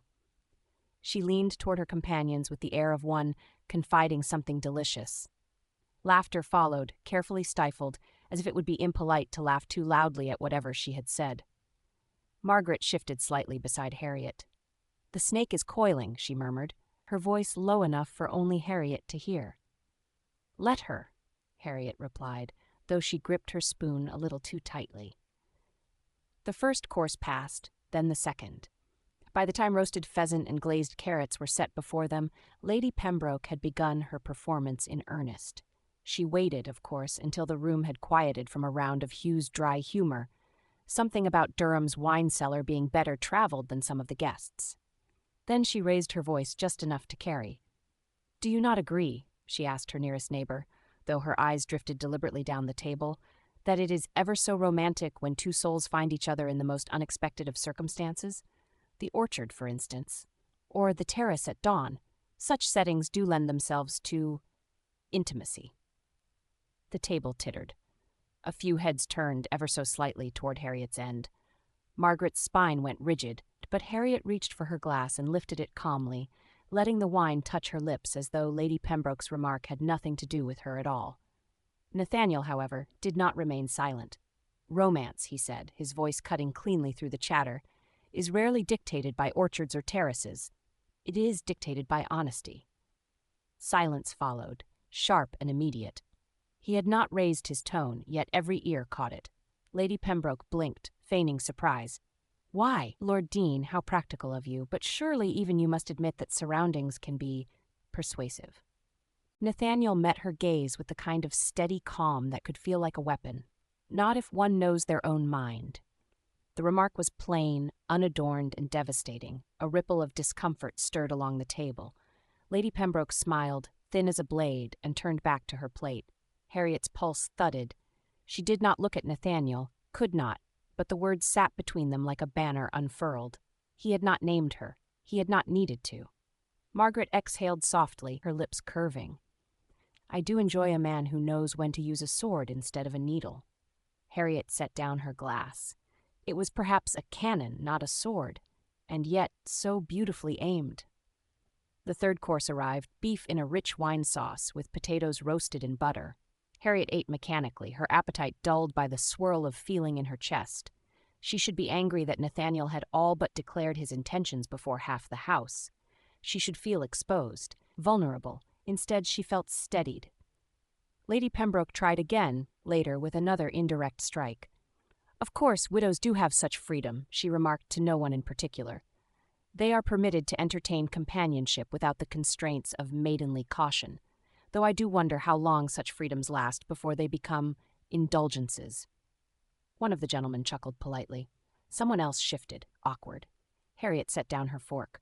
Her voice was cool, but clear. "Indulgences are only dangerous when poorly chosen.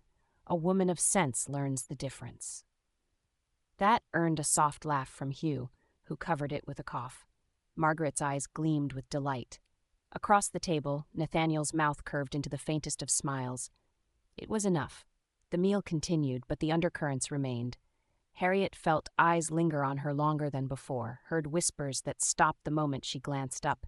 Some faces wore sympathy, others curiosity, still others envy. She had lived through it before, but this time there was a difference. Nathaniel's words hung over the room like a shield, plain-spoken but immovable. The courses dwindled, conversation shifted toward safer topics, music, politics, even the rumored price of sugar. Yet beneath it all ran the current Lady Pembroke had intended. Every glance, every whisper, every subtle turn of head carried the suggestion that something was happening between Lady Pemberton and Lord Deane. And Harriet, to her own astonishment, did not shrink from it. By the time dessert arrived, an elaborate arrangement of syllabub and preserved fruits, the storm outside had swelled. Lightning flashed, illuminating the entire room in a sudden wash of white. Gasps and nervous laughter followed, Lady Durham clapping her hands together. "Oh, how dramatic! We must make the most of it. The gallery will be perfect for a round of ghost stories once we are finished. What better evening for them?" The table agreed with varying degrees of enthusiasm. Some guests smiled at the prospect, others muttered about draughts and candlelight. Harriet said nothing, though she felt Margaret's hand brush hers briefly under the table, an unspoken reassurance. When the final course was cleared and Lady Durham rose, the guests followed her in a rustle of silk and polished shoes. Harriet lingered a moment, drawing her shawl more securely around her shoulders. Nathaniel passed her as the group began to file out. He did not touch her this time, did not even pause, but he said low enough for only her to hear, "You should never doubt where I stand." Her breath caught. She did not look at him, but the words branded themselves against her heart, fierce and irrevocable. Margaret rejoined her, slipping her hand through Harriet's arm. "Well," she whispered, "that was the most entertaining dinner I've had in years. Shall we go listen to ghosts now, or have you had enough haunting for one evening?" Harriet allowed herself a small smile. "Perhaps one more." Together they followed the others toward the gallery, thunder echoing overhead like applause. The long gallery was already alive with candlelight when the guests assembled. Tall sconces blazed along paneled walls, their flames casting uneasy shadows that climbed toward the painted visages of Lady Durham's ancestors. Portrait after portrait stared down from the high walls, stern men in armor, pale women in elaborate ruffs, a child or two with unsettlingly wide eyes. Their gilded frames gleamed dully in the flicker of the storm-lit room. Thunder rumbled again, deep and resonant, as if even the heavens had accepted Lady Durham's invitation to drama. "I can't decide," Harriet murmured to Margaret as they entered, "whether it is reassuring or unnerving to be watched by so many Durhams." Margaret's eyes swept the rows of painted faces. "Unnerving. Half of them look as if they disapprove of women laughing." "Then they'll despise us entirely," Harriet replied, her lips curving. They joined the others, who had already claimed chairs and settees dragged into loose clusters along the length of the room. At one end, Lady Durham stood, hands clasped with theatrical delight. "Now then, my dears, nothing could be more fitting for an evening such as this than a round of ghostly tales. The storm obliges us. The ancestors," she gestured grandly to the walls, "oblige us, and I expect you all to contribute." A nervous laugh rippled through the assembly. Glasses of sherry were passed, footmen retreated discreetly to the edges, and the first brave soul began. Lady Fairley, of course. She perched forward in her chair, eyes gleaming with mischief.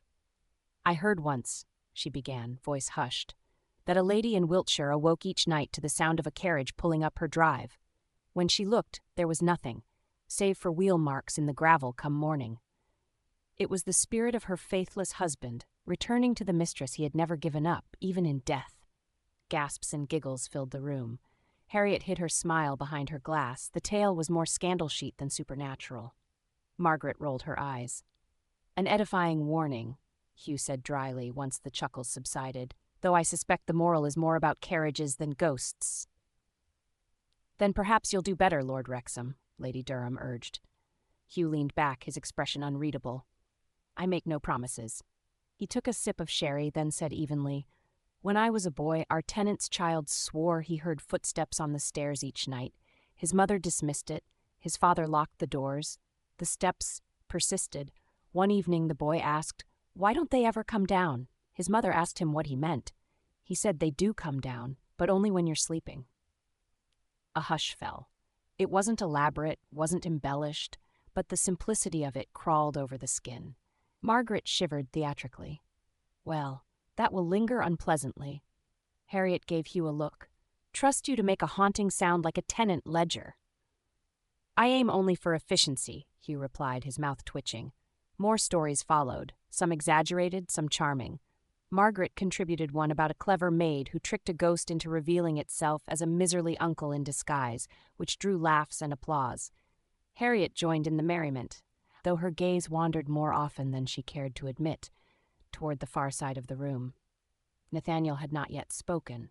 He sat a little apart, shadows deepening the lines of his face, his arms crossed over his chest.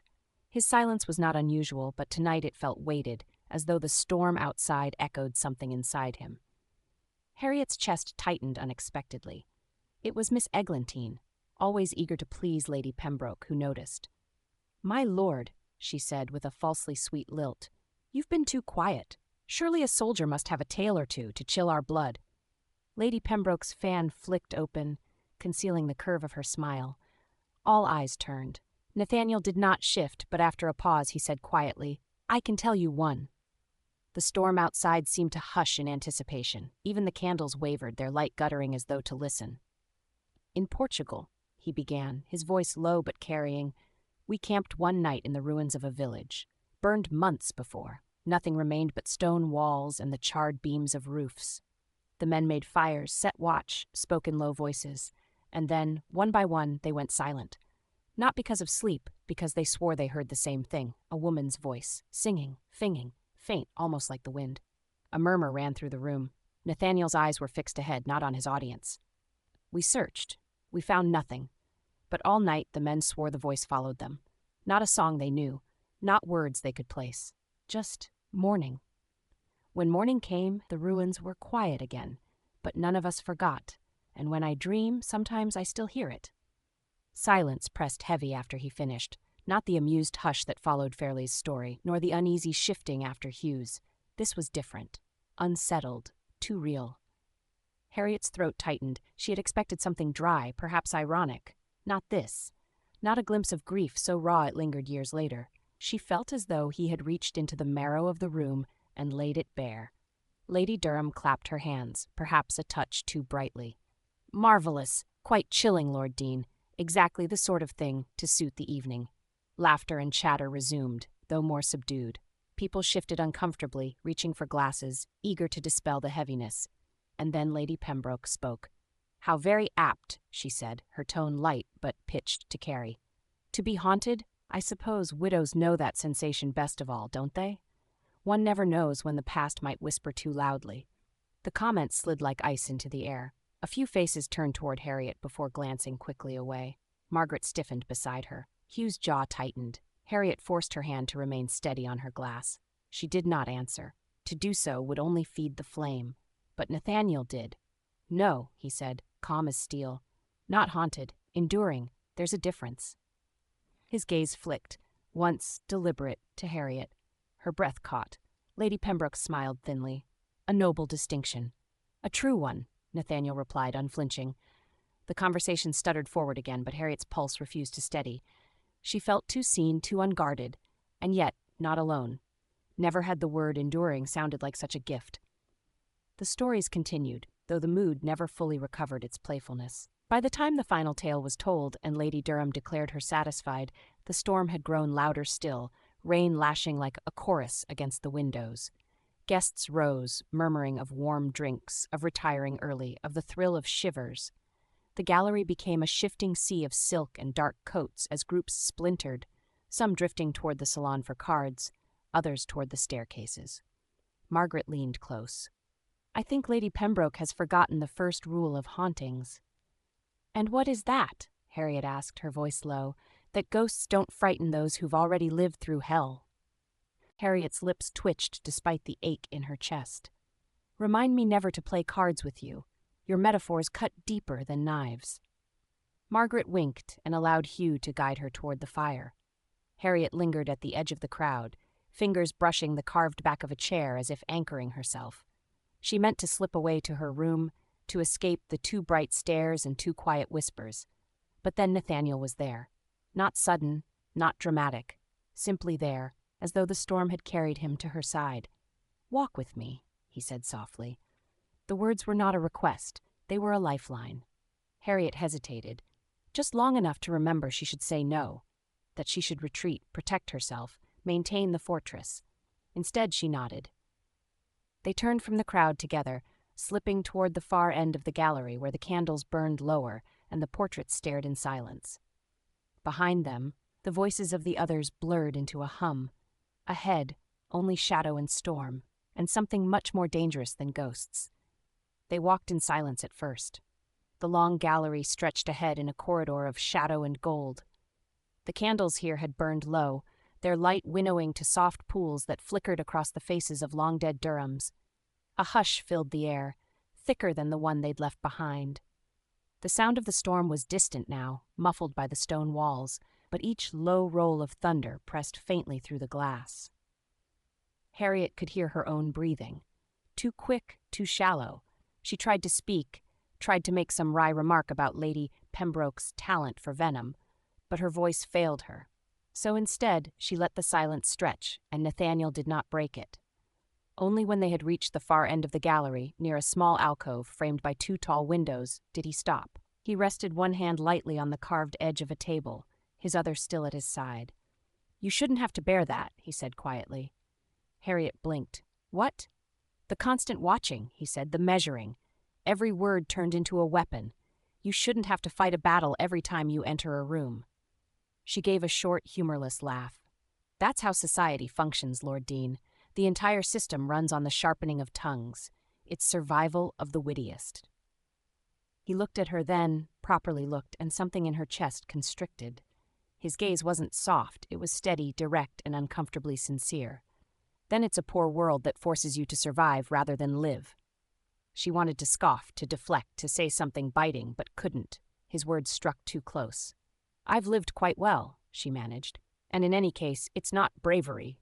It's habit. Habits can be broken," he said. Harriet turned toward the nearest portrait, a woman in a gown with panniers, painted a century before. "You speak as though it's simple." "I never said simple," he murmured. "Only worth the effort." They stood for a moment, the air between them alive with unspoken things. Finally, Harriet said, "You don't know what it's like to be a topic, to wake each morning and know that people are writing your story for you before you've lived it." Nathaniel's jaw tightened. "I know what it is to be misjudged, to have people decide who you are before you open your mouth. After the war, they called me the hero of Salamanca." His mouth curved in a bitter half-smile. "It sounded flattering. It wasn't. I lost half my regiment, but people prefer stories with medals to ones with ghosts." Her eyes lifted to his. "You carry them still, don't you?" "Every one of them," he said simply.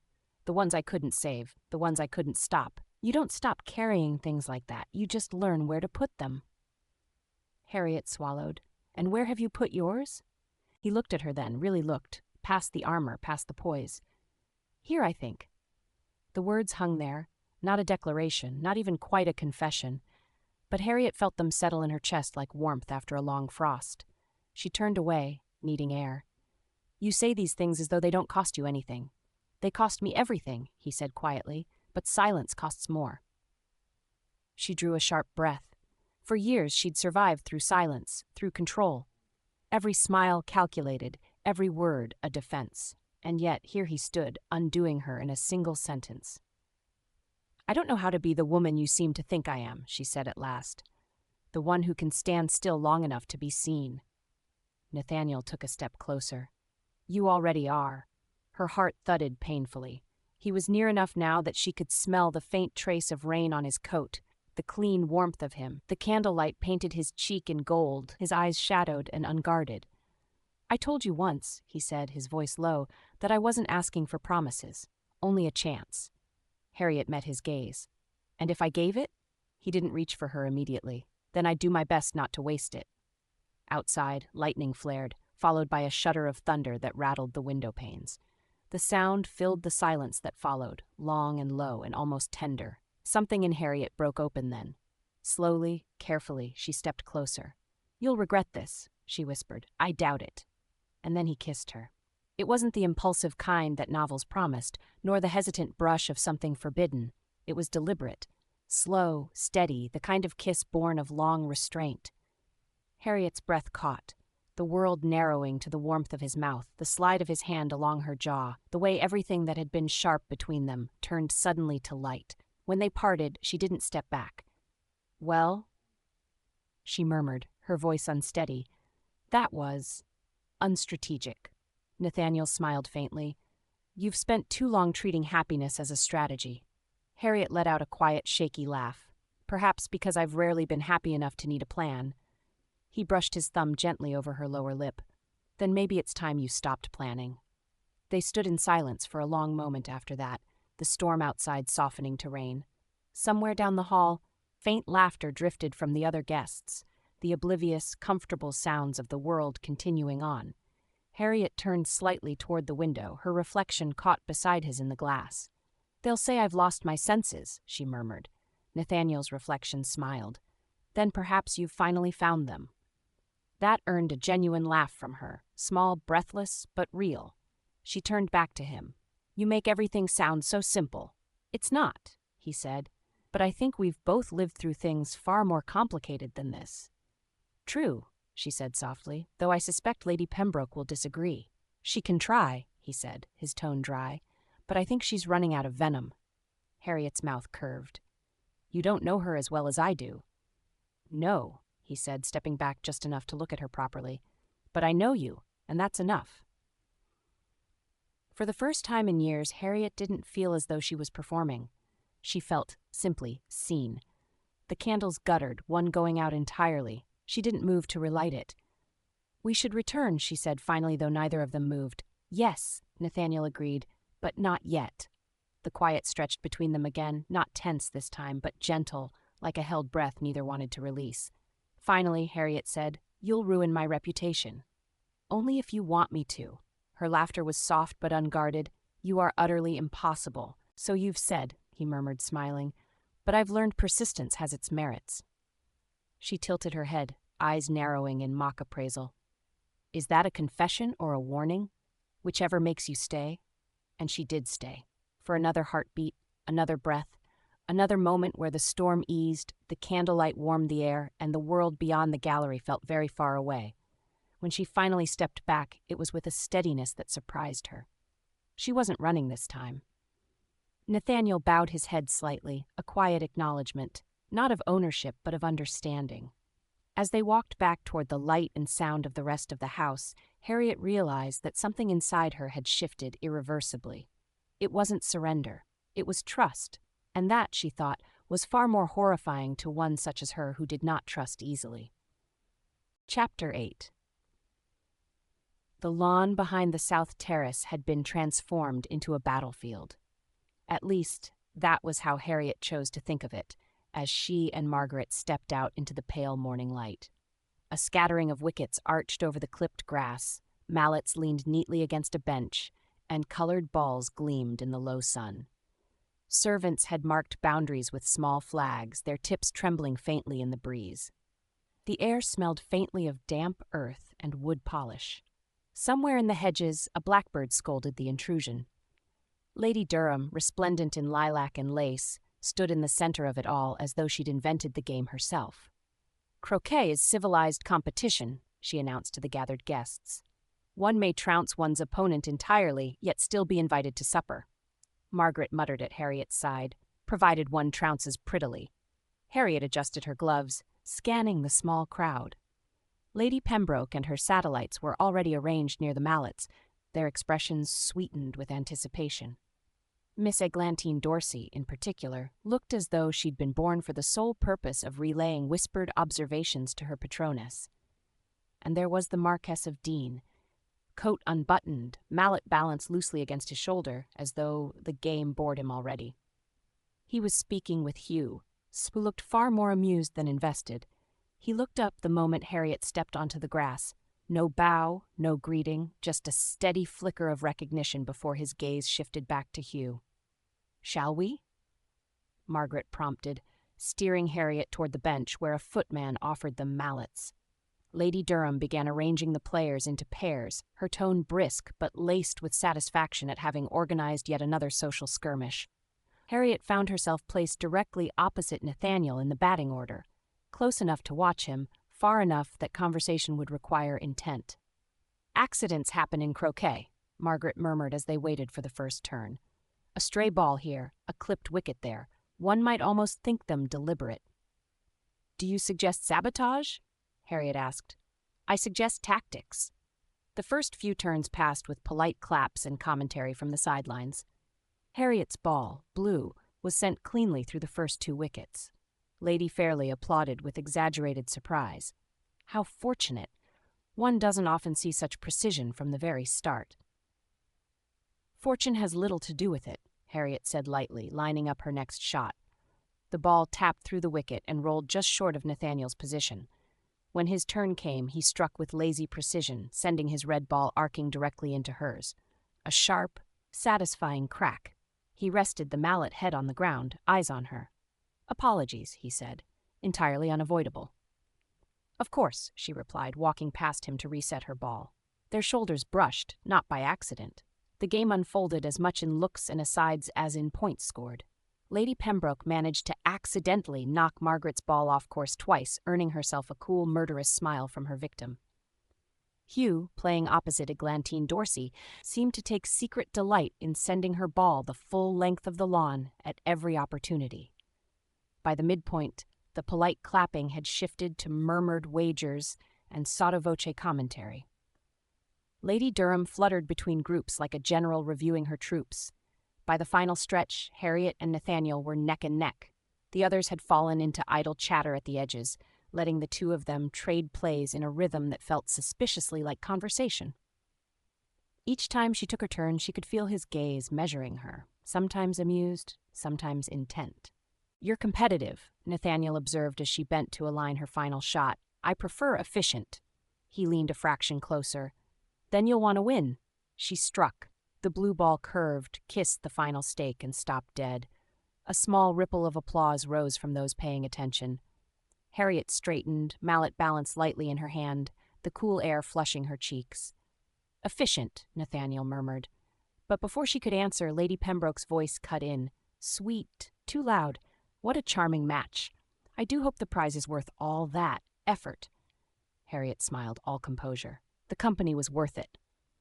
Nathaniel said nothing, but his look was enough to make Lady Pembroke's fan flutter twice before she turned away, the smile fixed but brittle. Margaret stepped in smoothly, claiming her mallet from the grass. "I think it's only fair the victor be granted the last sweet bun at tea." "I'd prefer the first cup of coffee tomorrow morning," 'twas Harriet replied. "Then you'd better hide in the library overnight," Margaret quipped. The crowd began to disperse in small knots, heading for the terrace or the warmth of the salon. Nathaniel lingered by the stake, absently spinning his mallet by the handle. As Harriet passed him, he said quietly enough for her alone, "Well played."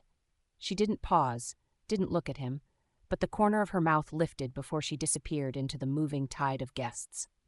The tide was already pulling back toward the terrace, silk hems whispering over grass, mallets traded for fans, laughter spilling in little ribbons. Harriet let herself be carried 3 steps, 4 until a parasol dipped sharply across her path like a barrier at a checkpoint. "Lady Pemberton," Lady Pembroke trilled, sweetness curdled at the edges. "Your form today, so very decisive. One might almost call it instructive." Harriet glanced at the parasol's lacy edge as though considering whether it could double as a weapon. "Thank you. Accuracy does save time." Lady Pembroke said, tilting her head. "I do wonder where you learned such economy of motion." "Practice," Harriet replied blandly, "and a low tolerance for tedium." Before the parasol could lower to become a noose, Margaret materialized at Harriet's elbow, all pleasant efficiency and dangerous cheer. "Forgive me," she said to Lady Pembroke. "I'm borrowing her. Lady Durham is terribly eager to congratulate the victor before she forgets why." "Lady Durham never forgets why," Lady Pembroke returned stiffly. "Then she wishes to rehearse it," Margaret said, and with a perfectly polite nod swept Harriet toward the gravel path. They walked 3 paces. Margaret didn't look at her. "Take the yew walk," she murmured, low enough for only Harriet to hear. "I'll misplace Lady Pembroke for 10 minutes." 10, Harriet murmured back. I'm generous, Margaret said, then louder, bright as noon. There you are, Lord Halberton. You still owe me your theory about barley yields, and peeled away like a magician's handkerchief. Harriet did not run. She merely discovered that one could move briskly and elegantly at once. The yew walk began where the lawn surrendered to shadow, a narrow green tunnel of clipped hedges and dark scent, silent except for the hush of footfalls and the distant clink of crockery being set for tea. He was already there. Nathaniel stood with one hand braced against the inner curve of the hedge, the other idly turning the head of a mallet he'd forgotten to return. He straightened as she approached, and whatever he'd intended to say, chose not to arrive. Efficient escape, he said softly. Practiced, she answered, equally soft. They were not hidden, not really. A straight path, open at both ends, with the terrace visible if one leaned. But it felt private the way a chapel feels private. The air kept its voice down. He turned the mallet once more, then set it aside against the hedge. I used to think I disliked these gatherings because of the noise. His mouth quirked. Lately I suspect it's because of the silence. She tilted her head. The wrong kind. Yes. His gaze didn't leave her. The kind that says what no one will say aloud. Harriet's gloves creaked faintly as she flexed her fingers. For once she had no quip prepared, no needle, only the steady thrum of her pulse and the sense of a line drawn in chalk between them, thin enough to smudge with breath. Say it, then, she murmured. He didn't move closer. I like you, he said, like a pledge and not a performance. Not the parts they point at. I like you when you are quiet, when you aim, when you win and pretend it costs you nothing. Her chin lifted a fraction. And when I lose. I haven't seen you lose, he said, but I'd like to be there when you decide it's safe to. A breeze sifted through the yews, carrying the faint sense of damp green and beeswax polish from the house. She found herself laughing, very quietly, an exhale with edges. You do realize what you're asking. I do, his voice gentled. You asked it of me first. They stood there, the path a thread, the hedges a hush, the house just far enough away to be a rumor. Harriet realized with an odd, thrilling jolt that she'd stepped into this on purpose. No one had maneuvered her, not Margaret, not Hugh, not even Lady Pembroke's malice. She had walked here, and so she said, carefully, I don't like being surprised. Then don't be, he said. I'm going to ask you for a liberty. Which? She kept her tone neutral, but something warm uncorked in her chest. A kiss, he said simply. No flourish, no practiced gallantry. The words set down between them like a card turned face up. Her breath caught, not from shock but from the absence of artifice. Consent, offered like a hand. Not a bargain? She asked. Not a promise extracted in return? No bargains, he said. No promises you haven't chosen. She looked past his shoulder to the bright square of the terrace at the far end of the yew walk. A lady's laugh lifted, then fell. Somewhere a footman coughed. A mallet clacked against another. The world continued, very helpfully, to be the world. Harriet brought her gaze back to his. If we're discovered, she said, almost conversational, I shall deny everything and make you doubt your senses. Entirely fair. And if it's dreadful, she added, I reserve the right to mock you for the rest of your natural life. I would expect nothing less. A pause, a beat. Then she stepped in, half a pace only, the kind that collapses a universe, and reached up, gloved fingers curving lightly, deliberately at the lapel of his coat. Very well, she said, and her voice was calm in the way water is calm when it's very deep. You may. He didn't lunge, he didn't even lean. He waited until her hand on his lapel drew him the final inch as though the permission must be enacted, not only spoken. When his mouth touched hers, it was not a conquest. It was the softest possible truth. For a heartbeat, she thought, this then is how quiet sounds. His lips were warm and unhurried, the kiss more statement than demand. A breath. Another. The faint rasp of fabric where his coat brushed her sleeve. The grounded steadiness of him, as if he had no interest in pressing advantage, only in learning the shape of the thing they were making. She didn't realize she had closed her eyes until she opened them. He had not moved far, only enough to look at her. Really look, that unsettling, wonderful gaze she had once mistaken for scrutiny and now recognized as attention. Her hand was still at his lapel. She did not remove it. You're very sure of yourself, she said, though the words came out lower than she intended. No, he said, and it sounded like the truth. I'm sure of you. Her laugh this time was less an edge and more an astonishment. Dangerous sentiment. I know. A shadow passed at the far end of the walk, two figures cutting across the light, the swift click of heels, the rustle of skirts, and both of them went very still. It was only a pair of footmen with a folded table between them, intent on errands and not romance. Still, Harriet's pulse kicked. The risk of being seen did not frighten her. It infuriated and thrilled her in equal measure. Again, she said, and the word surprised them both. He obeyed in the manner of a man who is not accustomed to obedience but sees its uses. This kiss was different, still gentle, still patient, but edged with a question she answered at once. She stepped closer, the space between their coats gone to nothing, and he breathed something that might have been her name or might have been a prayer. When they parted, she felt slightly altered, as if someone had written a new line under an old paragraph. "Harriet," he said softly, the first time he had said her name like that, like it belonged to him only because she had offered it. "Yes," she managed. He glanced toward the terrace mouth of the walk. "We should pretend we were lost," she said, "or debating rules." "I prefer the truth," he said. "We were choosing." She met his eyes. "You're intolerable when you're right." "Then I shall try to be wrong later." From the lawn a burst of chatter rose, Lady Durham corralling lingering players, Lady Fairley exclaiming over the possibility of cake as if it were a political triumph. The world tugged at them, insisting upon its timetable. Harriet smoothed the front of her gown as though she'd merely adjusted a sash. She stepped back, one pace, then another, and felt the line reform between them, no longer chalk but thread, elastic, tensile, chosen. "Walk with me," she said. "Not far, slowly." He retrieved the abandoned mallet, as if a prop might render them harmless, and fell in beside her. They moved toward the light where the U-tunnel opened onto the sunshine, where anyone might glance and see only a man and a woman returning at the same moment, neither hurried, neither guilty, both perilously composed. He did not touch her. She did not need him to. At the end of the walk, the terrace widened into voices and glass and the domestic clatter of an army laying tea. Margaret stood at the balustrade, already watching them, her mouth an unrepentant curve of triumph she had the good grace to hide behind her cup. Harriet and Nathaniel stopped together at the threshold of shadow and light as if awaiting the cue of an invisible prompter. "Later," he said under his breath. "Later." She agreed. No promise, no vow, only the exact shape of a door left unlocked. And then they stepped forward into the day, the hush of the yews closing behind them like a secret that would not keep forever. By the time they reached the terrace, the sky had blued to pewter. The wind that had been a polite breeze at breakfast had learned better manners and turned impudent, sweeping leaves across the flagstones and lifting feathers from bonnets. Footmen hurried the croquet things away, replaced at once by a more useful army, trays, kettles, plates piled with poppy seed buns, and neat triangles of buttered bread.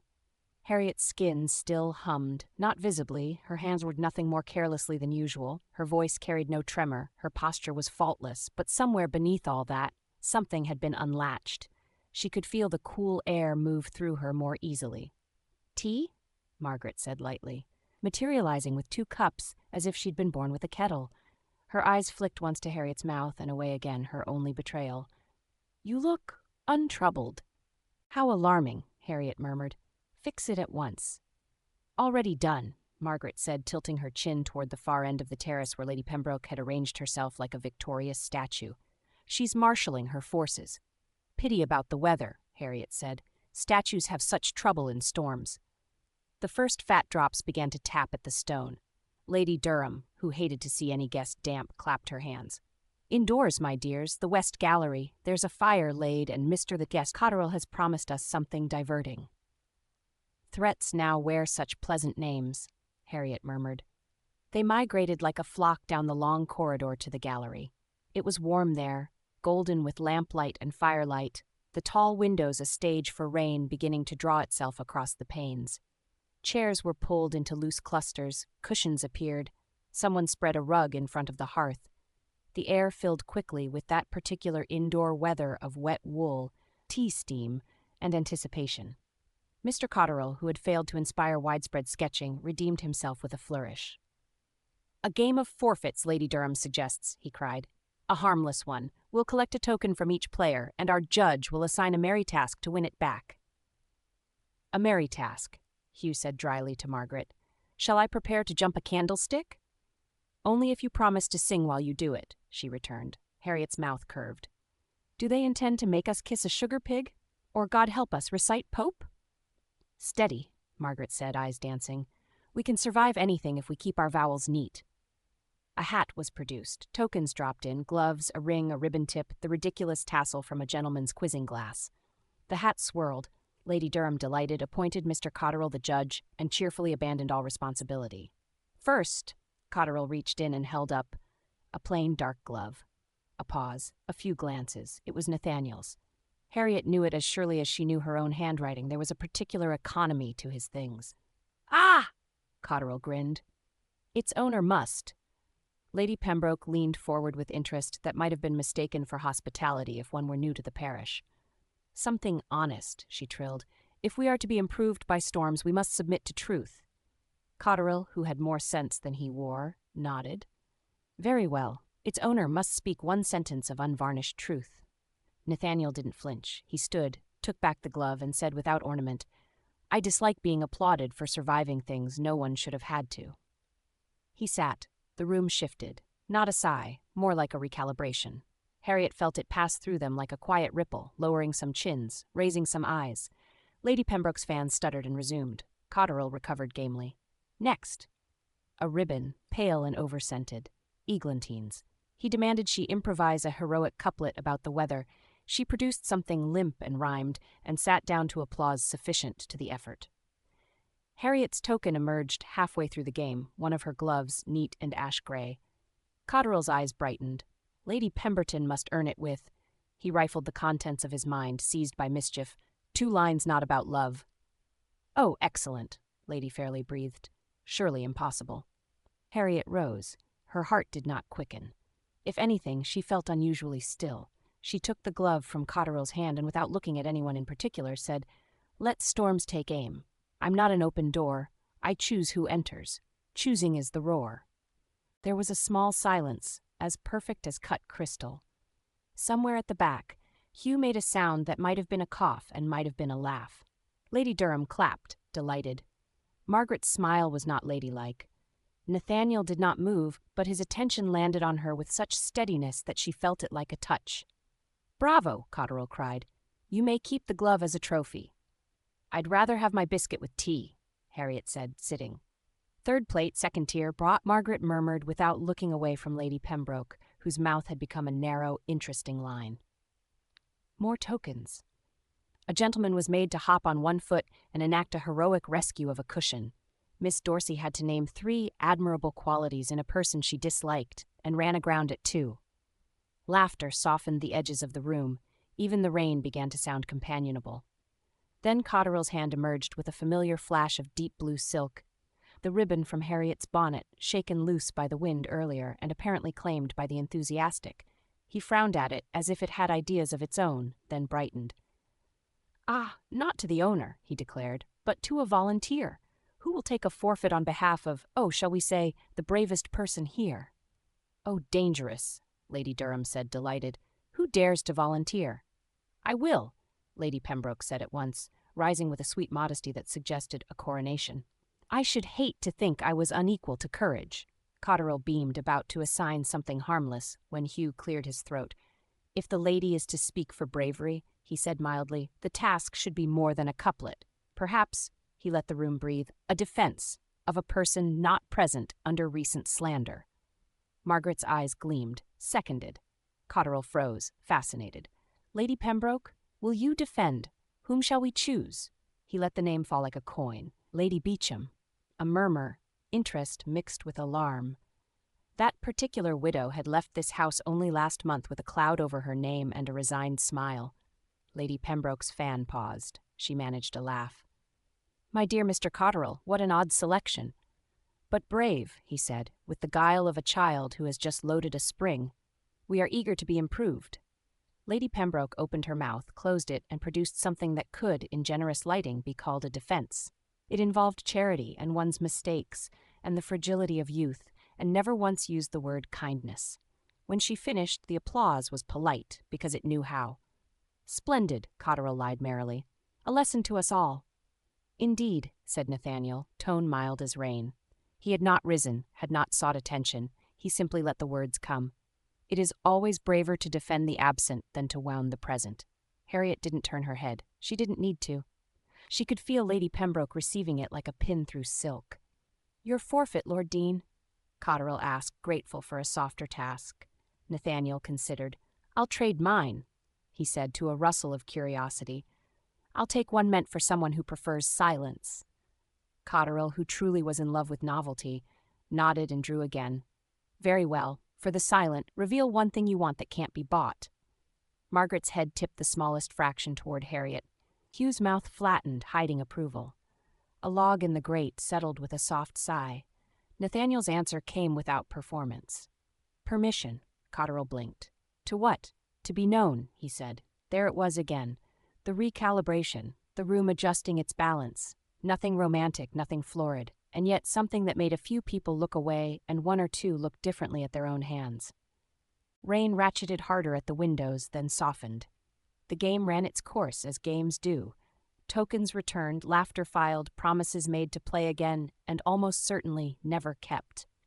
Lady Durham declared victory belonged to anyone who remembered all the rules, which absolved everyone at once. People rose, skirts shushed, the room took a breath and assumed another shape. Harriet did not go to Nathaniel when it ended. He did not come to her. They obeyed the law they had made in the U-Walk. Don't startle the thing you've chosen. But as she crossed to the tea table for the biscuit she had earned, he passed within a step and paused only long enough to say, "Lo, later." "Later," she returned, eyes on the plate, and took 2 biscuits for her trouble. Margaret slid in beside her with a glass of sherry. "You were wicked," she said, pleased. "I told the truth," Harriet replied, surprised to hear how unfrightening the word sounded in her mouth. "Which is often the wickedest act available," Margaret said serenely. She glanced toward the window where the rain played at being forgiving. "The storm may clear by supper." "Will it?" Harriet asked. Margaret's smile went quick and warm. "We don't need it to." Across the room, Lady Pembroke adjusted her gloves with exquisite care and smiled at no one at all. Harriet bit her biscuit and tasted sugar and salt and something very like the after of a kiss. The storm beat its fingers against the glass and didn't get in. Not this time. Not while she was choosing who entered. And for the span of a breath she allowed herself not only composure, not only control, but the smallest, most dangerous indulgence of all. Anticipation. They slipped from the west gallery while the company reassembled itself, the storm obligingly providing cover, wind worrying the casements, rain finding every seam in the old glass. Harriet let Margaret steer her past a pair of card tables and the cluck of counters into a smaller side parlor where a thin fire had been coaxed from sulking logs. The room smelled pleasantly of beeswax and damp wool. A narrow sofa nestled beneath a window, and a writing desk stood at attention like a well-bred chaperone. Margaret shut the door with quiet care. 10 minutes, she said cheerfully. Possibly 12 if Lady Durham attempts to relocate the musicians without losing the violinist again. Harriet sank onto the sofa and tugged at a loosened glove finger. "You do realize you are running a campaign?" "Of course," Margaret said, choosing the chair opposite. "I married a duke, but I learned tactics from you." Harriet's mouth curved despite herself. The fire ticked. The storm fussed. It was oddly peaceful, the kind of peace one earns after holding a line. "All right, General. What do you intend?" "First," Margaret said, ticking points off on graceful fingers, "we assume Lady Pembroke will pivot. Direct attacks failed this afternoon, so she'll become edifying. She will offer concern for your vulnerability, which is to say imply moral laxity while pretending to pray for your soul." "Charitable malice," Harriet said. "A classic." "Indeed. Second, she'll recruit matrons. Younger women gossip for sport, but it's the matrons who write doctrine. She'll try to make them nervous about a widow who refuses to behave like a cautionary tale." Harriet leaned back, considering the ceiling's plasterwork, wreaths and little arrows, as if the room remembered it was once meant for summer. "And third?" "Third," Margaret said briskly, "we starve the rumor and feed the truth. Quietly. I'll let it be known, where it will be repeated accurately, that Lord Deane asked for time, not liberties. that he is respectful. The last word carried a satisfaction that almost made Harriet laugh. Respectful, Harriet echoed, the word warm in her mouth. It sounds like an inadequate adjective until one notices how rare it is. Margaret's smile softened. It is the rarest thing in my experience. The wind pressed a palm against the pane and slid away. For a moment they listened to it, that old familiar impatience. Harriet smoothed her skirt. He said, "Permission," she murmured, surprising herself. In the game, something he wanted that couldn't be bought. "I heard." Margaret's gaze was clear and fond. "He meant you, of course. That is intolerably plain. Quite. It suits him." Harriet huffed a breath that wasn't a laugh and wasn't not. "Very well, we starve and feed. What do I do?" "You do what you've already been doing," Margaret said. "Choose silence where it stings and accuracy where it heals. Laugh when you like. Don't perform helplessness for their comfort. And if they insist on reading what isn't there?" "Then give them something true to misinterpret," Margaret said, eyes glinting. "Let them strain." Harriet looked down at her hands, at the pale line where her glove had been, at the knotting and unknotting of control she had practiced for years. "He is very plain," she said softly, "and very steady. I didn't think I would want steadiness again." Margaret's voice gentled. "It isn't the steadiness you knew. It isn't a hand that holds you still. It's a hand that keeps the ground from moving when you do." The door, as if to confirm Margaret's point about time, rattled faintly and then held. Somewhere in the corridor a laugh rang too high. The sound thinned with distance. "He said something else in the U-walk," Harriet admitted, the words careful as she placed them. "He asked for a liberty, and when I granted it..." She felt the heat rise in her cheeks, a ridiculous adolescent sensation she refused to apologize for. "He took only what I offered. Exactly, no more." "Good," Margaret said simply. "That is what you deserve." Harriet looked at her dearest friend and let her mouth tilt into something ungoverned. It was not dreadful. "Be still, my heart," Margaret murmured, and then rose, crossing to take Harriet's hand and squeeze it once. "I'll go throw a handful of pebbles into Lady Pembroke's glass house. You, meanwhile, might find a room with fewer opinions." "The music room," Harriet ventured. "Perfect," Margaret said. "No one listens in there unless someone plays poorly." They left together and separated at the bend of the corridor like well-trained conspirators. Margaret toward the laughter, Harriet toward the hush. The music room was the property of rainy afternoons, a pianoforte with its lid lifted like a polite yawn, a harp by the long window, and a scatter of neglected folios whose spines had been broken by ambition and closed by reality. Lamps had been lit, their light made islands of warmth in the dim. The window, a tall rectangle of weather, caught the rain and made a quiet theater of it. Harriet didn't sit at the pianoforte. She wasn't in the mood to be the event. Instead, she moved to the window seat and rested a hand on the frame, feeling the cold creep through the varnish. The lawn had turned to a sly sheen. The yews stood like disciplined soldiers. Somewhere in that tunnel of green, a secret had taken root. Another step in the doorway, not tentative. A gate she knew because she had started to listen for it. "I am not hiding," Nathaniel said, voice low, "only disobeying the weather." She didn't turn at once. "I was told this room is safe for cowards and reprobates." "Both categories feel seen," he said, and then came to stand a pace away, keeping his coat between her and the draft that had found a seam in the window. He didn't crowd her. He didn't pretend not to know where she'd been. Beyond the glass, the rain slackened and thickened, uncertain of its plan. "Did you hear her?" Harriet asked, without looking. "In the corridor, the indirects." "I did," he said. "Enough to recognize the tactic." And it's clumsy?" he said. "She's better when she thinks no one is measuring her." Harriet's mouth curved. "You've made a study." "I've made a choice," he said simply. That drew her gaze. He met it without armor. The lamps made an honest business of his face, tired in places, yes, but attentive, the patience of a man who has learned the cost of being careless and refuses to spend that way again. "You asked for a liberty," she said, because she found she wanted to be plain as well. "Earlier." "I did." "You may ask another." He didn't smile. "Then allow me the plainness you granted me." She inclined her head. "I am not dabbling," he said. "I've no interest in treating you as something I might set aside when the storm breaks. I came to the country to endure, and I find I am living instead." "That is your fault," I am not eager to surrender it." Harriet felt a foolish wetness prick behind her eyes and tamped it down with long practice. "You mean to court me?" "Yes," he said. "No flourish, no claim. If you'll allow it." She looked back at the rain. It had turned to a fine curtain now, the sort that makes the world seem veiled rather than obscured. "I don't know how to do this quietly," she confessed. "Not with the house listening." "We don't," he said. "We do it correctly. We let them listen and find nothing to use." Her throat felt tight in that way that meant she had not spoken quickly enough to outrun feeling. "Correctly," she echoed. "I am not practiced at that either."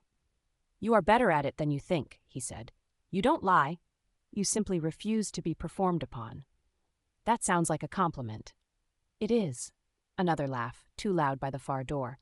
Lady Pembroke's voice, light as cream and just as rich. "Some women prefer a man's attentions to be seasonal," she said to someone who wished they were elsewhere. "It saves them the inconvenience of permanence." The words slid under the sill and into the room like cold air. Harriet did not flinch. She felt instead a kind of settled clarity. She had stood in rooms like this before, rooms that thought they were allowed to decide her proportions for her. She had learned which walls to lean on and which to ignore. "Seasonal," she said softly, returning her gaze to Nathaniel. "It appears I am to be weather." "If so," he said, "you are the kind that changes a man and leaves him grateful for it." She shook her head, not to dismiss the compliment, but to contain it. "You are very plain, yes, and very certain." "No," he said, entirely steady, "but certain enough of what matters." A beat passed. Then she made a decision, not grand, not theatrical, only deliberate. She sat on the window seat and touched the space beside her with 2 fingers. He took it without hesitation, the bench obligingly narrow so that their sleeves must brush. Harriet laid her hand on the ledge between them, ungloved now, and after only a moment's waiting, he turned his wrist so that their fingers met, palm to palm, a simple, scandalous geometry in a public room. She did not look toward the door. She didn't need to. They sat like that, unchaperoned by anything but their own choice, while the rain performed its choreography on the pane. Nearby, the pianoforte murmured under the tentative touch of someone searching for a melody and finding only grace notes. The house sorted itself. Cards in one room, gossip in another, Hugh's quiet baritone in a third, Margaret's laughter like a lit match. "This will get louder when we return to town," Harriet said at last, because she believed in rehearsals and in honesty. "I don't intend to be chased indoors." "Then don't be," he said. "Walk. I'll walk with you. And if I change my mind?" "Then say so," he replied at once. "I am not here to hold a line you haven't drawn." She turned her hand under his so their fingers threaded instead of pressed, a shift so small it scarcely existed and yet announced itself to the entire structure of her. "You keep doing that," she said, making it very hard to argue. "Excellent," he murmured. "I am poor at debating clubs." A shadow crossed the threshold. Lady Pembroke, passing with 2 attendants in the lazy orbit of the board, her voice drifting as if scented. "Some affections wither when windows open," she observed to no one in particular. "Air is most unkind to things that are only heat." Harriet did not withdraw her hand. Nathaniel did not look away from her. Lady Pembroke continued down the corridor, and the remark joined all the others in the air where it could do only as much as Harriet allowed it. "Warmth," Harriet said, very dry, "survives windows." "So do waltzes," Nathaniel said, equally dry, "even poor ones." She remembered their not-quite dance in a crowded drawing-room, how they hadn't danced at all and somehow still matched steps. A smile took her unawares. He watched it as if it were a small, rare bird that had chosen to land. "I will speak to you properly in London," he said then, plain-spoken as ever, but softer. "If you'll see me." "I will," she answered, equally plain, "if you come as you are and not as they think you should be." "Done," he said. The door at the far end opened, and Hugh, wet around the edges and amused by it, put his head in. He took in the 2 of them on the bench. His eyes went kindly serious and then professionally bland. "Lady Durham is ringing for supper," he said. "Margaret is threatening to take the carving knife if anyone seats her beside Lord Halberton's agricultural theories." "Restrain her," Harriet said. "She'll only improve his yields." "Impossible," Hugh returned. "He has perfected the art of tedium." He nodded once to Nathaniel, a soldier's acknowledgement, then withdrew. Harriet rose and did not release Nathaniel's hand until she had to. She smoothed the skirt Margaret had insisted she wear and found her composure where she had left it, on purpose, not as armor, but as attire. He stood as well and offered his arm. She took it. They walked back into the corridor where the house resumed its concerns, where voices made a polite storm and the windows held off the real one. Behind them, the music room kept a little of their heat like a promise it intended to keep. "Soon?" he said very softly. "Soon," she answered, and for once the word did not frighten her at all. Chapter 9. The storm that had threatened all afternoon arrived in full by the time the dinner bell rang. Rain lashed at the tall windows of the Durham estate, streaking the glass with silver lines that flickered in the candlelight. Thunder rolled somewhere in the distance, and the gusting wind rattled shutters, as though even nature was impatient with the evening's theatrics. Inside, however, the dining room glowed with all the polished serenity of wealth. The long mahogany table gleamed beneath a regiment of candles, crystal sparkled, and silver cutlery stood at precise attention. Footmen moved quietly in the periphery, gloved hands precise as they poured wine or adjusted a chair. The scent of roasted pheasant and warm bread hung in the air, mingling with beeswax and flowers. Lady Durham, in her role as hostess, presided from her seat at the center, and her cheerfulness undampened by the weather. If anything, she looked pleased at the prospect of her guests being trapped together. "A storm is such a perfect excuse for companionship," she declared, her pearls catching the light as she smiled down the table. Harriet had taken her usual place beside Margaret, with Hugh across from them. Nathaniel sat further down, between two gentlemen of county importance, but even with distance, Harriet felt the gravity of his presence. It was absurd, really. She had been in crowded rooms before, seated across from powerful men, but never had the awareness of another person seemed to bend the air itself. She forced herself to focus on her soup. Conversation ebbed and flowed around her, light and inconsequential at first. Complaints about roads made impassable, praise for Durham's kitchens, anecdotes about London gossip. Harriet smiled when required, answered when prompted, all while acutely conscious of Lady Pembroke 3 seats away. The woman was resplendent in dove-gray silk, her jewels arranged with studied restraint that only emphasized their value. She leaned toward her companions with the air of one confiding something delicious. Laughter followed, carefully stifled, as if it would be impolite to laugh too loudly at whatever she had said.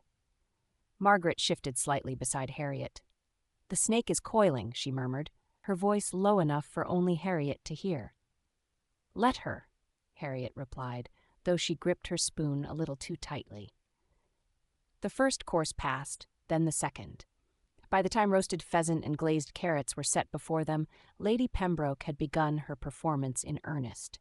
She waited, of course, until the room had quieted from a round of Hugh's dry humor, something about Durham's wine cellar being better traveled than some of the guests. Then she raised her voice just enough to carry. "Do you not agree," she asked her nearest neighbor, though her eyes drifted deliberately down the table, "that it is ever so romantic when two souls find each other in the most unexpected of circumstances? The orchard, for instance, or the terrace at dawn. Such settings do lend themselves to intimacy."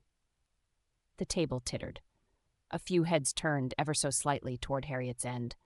Margaret's spine went rigid, but Harriet reached for her glass and lifted it calmly, letting the wine touch her lips as though Lady Pembroke's remark had nothing to do with her at all. Nathaniel, however, did not remain silent. "Romance," he said, his voice cutting cleanly through the chatter, "is rarely dictated by orchards or terraces. It is dictated by honesty." Silence followed, sharp and immediate. He had not raised his tone, yet every ear caught it. Lady Pembroke blinked, feigning surprise. "Why, Lord Deane, how practical of you, but surely even you must admit that surroundings can be persuasive." Nathaniel met her gaze with the kind of steady calm that could feel like a weapon. "Not if one knows their own mind." The remark was plain, unadorned, and devastating. A ripple of discomfort stirred along the table. Lady Pembroke smiled, thin as a blade, and turned back to her plate. Harriet's pulse thudded. She did not look at Nathaniel, could not, but the words sat between them like a banner unfurled. He had not named her. He had not needed to. Margaret exhaled softly, her lips curving. I do enjoy a man who knows when to use a sword instead of a needle." Harriet set down her glass. It was perhaps a cannon, not a sword, and yet so beautifully aimed. The third course arrived, beef in a rich wine sauce with potatoes roasted in butter. Harriet ate mechanically, her appetite dulled by the swirl of feeling in her chest. She should be angry that Nathaniel had all but declared his intentions before half the house. She should feel exposed, vulnerable. Instead, she felt steadied. Lady Pembroke tried again, later, with another indirect strike. "Of course, widows do have such freedom," she remarked to no one in particular. "They are permitted to entertain companionship without the constraints of maidenly caution, though I do wonder how long such freedoms last before they become indulgences." One of the gentlemen chuckled politely. Someone else shifted, awkward. Harriet set down her fork. Her voice was cool, but clear. "Indulgences are only dangerous when poorly chosen. A woman of sense learns the difference." That earned a soft laugh from Hugh, who covered it with a cough. Margaret's eyes gleamed with delight. Across the table, Nathaniel's mouth curved into the faintest of smiles. It was enough. The meal continued, but the undercurrents remained. Harriet felt eyes linger on her longer than before, heard whispers that stopped the moment she glanced up. Some faces wore sympathy, others curiosity, still others envy. She had lived through it before, but this time there was a difference. Nathaniel's words hung over the room like a shield, plain-spoken but immovable. The courses dwindled, conversation shifted toward safer topics, music, politics, even the rumored price of sugar. Yet beneath it all ran the current Lady Pembroke had intended. Every glance, every whisper, every subtle turn of head carried the suggestion that something was happening between Lady Pemberton and Lord Deane. And Harriet, to her own astonishment, did not shrink from it. By the time dessert arrived, an elaborate arrangement of syllabub and preserved fruits, the storm outside had swelled. Lightning flashed, illuminating the entire room in a sudden wash of white. Gasps and nervous laughter followed, Lady Durham clapping her hands together. "Oh, how dramatic! We must make the most of it. The gallery will be perfect for a round of ghost stories once we are finished. What better evening for them?" The table agreed with varying degrees of enthusiasm. Some guests smiled at the prospect, others muttered about draughts and candlelight. Harriet said nothing, though she felt Margaret's hand brush hers briefly under the table, an unspoken reassurance. When the final course was cleared and Lady Durham rose, the guests followed her in a rustle of silk and polished shoes. Harriet lingered a moment, drawing her shawl more securely around her shoulders. Nathaniel passed her as the group began to file out.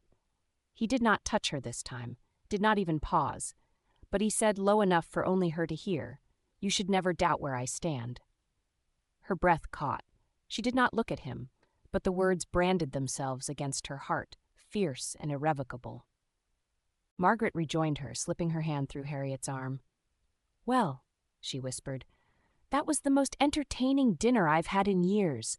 Shall we go listen to ghosts now, or have you had enough haunting for one evening?" Harriet allowed herself a small smile. "Perhaps one more." Together they followed the others toward the gallery, thunder echoing overhead like applause. The long gallery was already alive with candlelight when the guests assembled. Tall sconces blazed along paneled walls, their flames casting uneasy shadows that climbed toward the painted visages of Lady Durham's ancestors. Portrait after portrait stared down from the high walls, stern men in armor, pale women in elaborate ruffs, a child or two with unsettlingly wide eyes. Their gilded frames gleamed dully in the flicker of the storm-lit room. Thunder rumbled again, deep and resonant, as if even the heavens had accepted Lady Durham's invitation to drama. "I can't decide," Harriet murmured to Margaret as they entered, "whether it is reassuring or unnerving to be watched by so many Durhams." Margaret's eyes swept the rows of painted faces. "Unnerving. Half of them look as if they disapprove of women laughing." "Then they'll despise us entirely," Harriet replied, her lips curving. They joined the others, who had already claimed chairs and settees dragged into loose clusters along the length of the room. At one end, Lady Durham stood, hands clasped with theatrical delight. "Now then, my dears, nothing could be more fitting for an evening such as this than a round of ghostly tales. The storm obliges us. The ancestors," she gestured grandly to the walls, "oblige us, and I expect you all to contribute. A nervous laugh rippled through the assembly. Glasses of sherry were passed, footmen retreated discreetly to the edges, and the first brave soul began.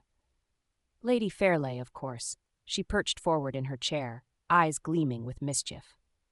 "I heard once," she began, voice hushed, "that a lady in Wiltshire awoke each night to the sound of a carriage pulling up her drive. When she looked, there was nothing, save for wheel marks in the gravel come morning. It was the spirit of her faithless husband, returning to the mistress he had never given up, even in death." Gasps and giggles filled the room. Harriet hid her smile behind her glass. The tale was more scandal sheet than supernatural. Margaret rolled her eyes. "An edifying warning," Hugh said dryly once the chuckles subsided, "though I suspect the moral is more about carriages than ghosts." "Then perhaps you'll do better, Lord Wrexham," Lady Durham urged. Hugh leaned back, his expression unreadable. "I make no promises." He took a sip of sherry, then said evenly, "When I was a boy, our tenant's child swore he heard footsteps on the stairs each night. His mother dismissed it. His father locked the doors. The steps persisted. One evening the boy asked, 'Why don't they ever come down?' His mother asked him what he meant. He said, 'They do come down, but only when you're sleeping.'" A hush fell. It wasn't elaborate, wasn't embellished, but the simplicity of it crawled over the skin. Margaret shivered theatrically. "Well, that will linger unpleasantly." Harriet gave Hugh a look. "Trust you to make a haunting sound like a tenant ledger." "I aim only for efficiency," Hugh replied, his mouth twitching. More stories followed, some exaggerated, some charming. Margaret contributed one about a clever maid who tricked a ghost into revealing itself as a miserly uncle in disguise, which drew laughs and applause. Harriet joined in the merriment, though her gaze wandered more often than she cared to admit, toward the far side of the room. Nathaniel had not yet spoken. He sat a little apart, shadows deepening the lines of his face, his arms crossed over his chest. His silence was not unusual, but tonight it felt weighted, as though the storm outside echoed something inside him. Harriet's chest tightened unexpectedly. It was Miss Eglantine, always eager to please Lady Pembroke, who noticed. "My lord," she said with a falsely sweet lilt, "you've been too quiet. Surely a soldier must have a tale or two to chill our blood." Lady Pembroke's fan flicked open, concealing the curve of her smile. All eyes turned. Nathaniel did not shift, but after a pause he said quietly, "I can tell you one." The storm outside seemed to hush in anticipation. Even the candles wavered, their light guttering as though to listen. "In Portugal," he began, his voice low but carrying, "we camped one night in the ruins of a village. Burned months before. Nothing remained but stone walls and the charred beams of roofs. The men made fires, set watch, spoke in low voices, and then, one by one, they went silent. Not because of sleep, because they swore they heard the same thing, a woman's voice, singing, faint, almost like the wind." A murmur ran through the room. Nathaniel's eyes were fixed ahead, not on his audience. "We searched. We found nothing. But all night the men swore the voice followed them. Not a song they knew, not words they could place. Just morning. When morning came, the ruins were quiet again, but none of us forgot, and when I dream, sometimes I still hear it." Silence pressed heavy after he finished, not the amused hush that followed Fairley's story, nor the uneasy shifting after Hugh's. This was different, unsettled, too real. Harriet's throat tightened. She had expected something dry, perhaps ironic. Not this. Not a glimpse of grief so raw it lingered years later. She felt as though he had reached into the marrow of the room and laid it bare. Lady Durham clapped her hands, perhaps a touch too brightly. "Marvelous! Quite chilling, Lord Deane. Exactly the sort of thing to suit the evening." Laughter and chatter resumed, though more subdued. People shifted uncomfortably, reaching for glasses, eager to dispel the heaviness. And then Lady Pembroke spoke. "How very apt," she said, her tone light but pitched to carry. "To be haunted? I suppose widows know that sensation best of all, don't they? One never knows when the past might whisper too loudly." The comment slid like ice into the air. A few faces turned toward Harriet before glancing quickly away. Margaret stiffened beside her. Hugh's jaw tightened. Harriet forced her hand to remain steady on her glass. She did not answer. To do so would only feed the flame. But Nathaniel did. "No," he said, calm as steel. "Not haunted. Enduring. There's a difference." His gaze flicked, once deliberate, to Harriet. Her breath caught. Lady Pembroke smiled thinly. A noble distinction. A true one, Nathaniel replied, unflinching. The conversation stuttered forward again, but Harriet's pulse refused to steady. She felt too seen, too unguarded, and yet not alone. Never had the word enduring sounded like such a gift. The stories continued, though the mood never fully recovered its playfulness. By the time the final tale was told and Lady Durham declared her satisfied, the storm had grown louder still, rain lashing like a chorus against the windows. Guests rose, murmuring of warm drinks, of retiring early, of the thrill of shivers. The gallery became a shifting sea of silk and dark coats as groups splintered, some drifting toward the salon for cards, others toward the staircases. Margaret leaned close. "I think Lady Pembroke has forgotten the first rule of hauntings." "And what is that?" Harriet asked, her voice low. "That ghosts don't frighten those who've already lived through hell." Harriet's lips twitched despite the ache in her chest. "Remind me never to play cards with you. Your metaphors cut deeper than knives." Margaret winked and allowed Hugh to guide her toward the fire. Harriet lingered at the edge of the crowd, fingers brushing the carved back of a chair as if anchoring herself. She meant to slip away to her room, to escape the too bright stares and too quiet whispers. But then Nathaniel was there. Not sudden, not dramatic, simply there, as though the storm had carried him to her side. "Walk with me," he said softly. The words were not a request, they were a lifeline. Harriet hesitated, just long enough to remember she should say no, that she should retreat, protect herself, maintain the fortress. Instead, she nodded. They turned from the crowd together, slipping toward the far end of the gallery where the candles burned lower and the portraits stared in silence. Behind them, the voices of the others blurred into a hum. Ahead, only shadow and storm, and something much more dangerous than ghosts. They walked in silence at first. The long gallery stretched ahead in a corridor of shadow and gold. The candles here had burned low, their light winnowing to soft pools that flickered across the faces of long-dead Durhams. A hush filled the air, thicker than the one they'd left behind. The sound of the storm was distant now, muffled by the stone walls, but each low roll of thunder pressed faintly through the glass. Harriet could hear her own breathing. Too quick, too shallow. She tried to speak, tried to make some wry remark about Lady Pembroke's talent for venom, but her voice failed her. So instead, she let the silence stretch, and Nathaniel did not break it.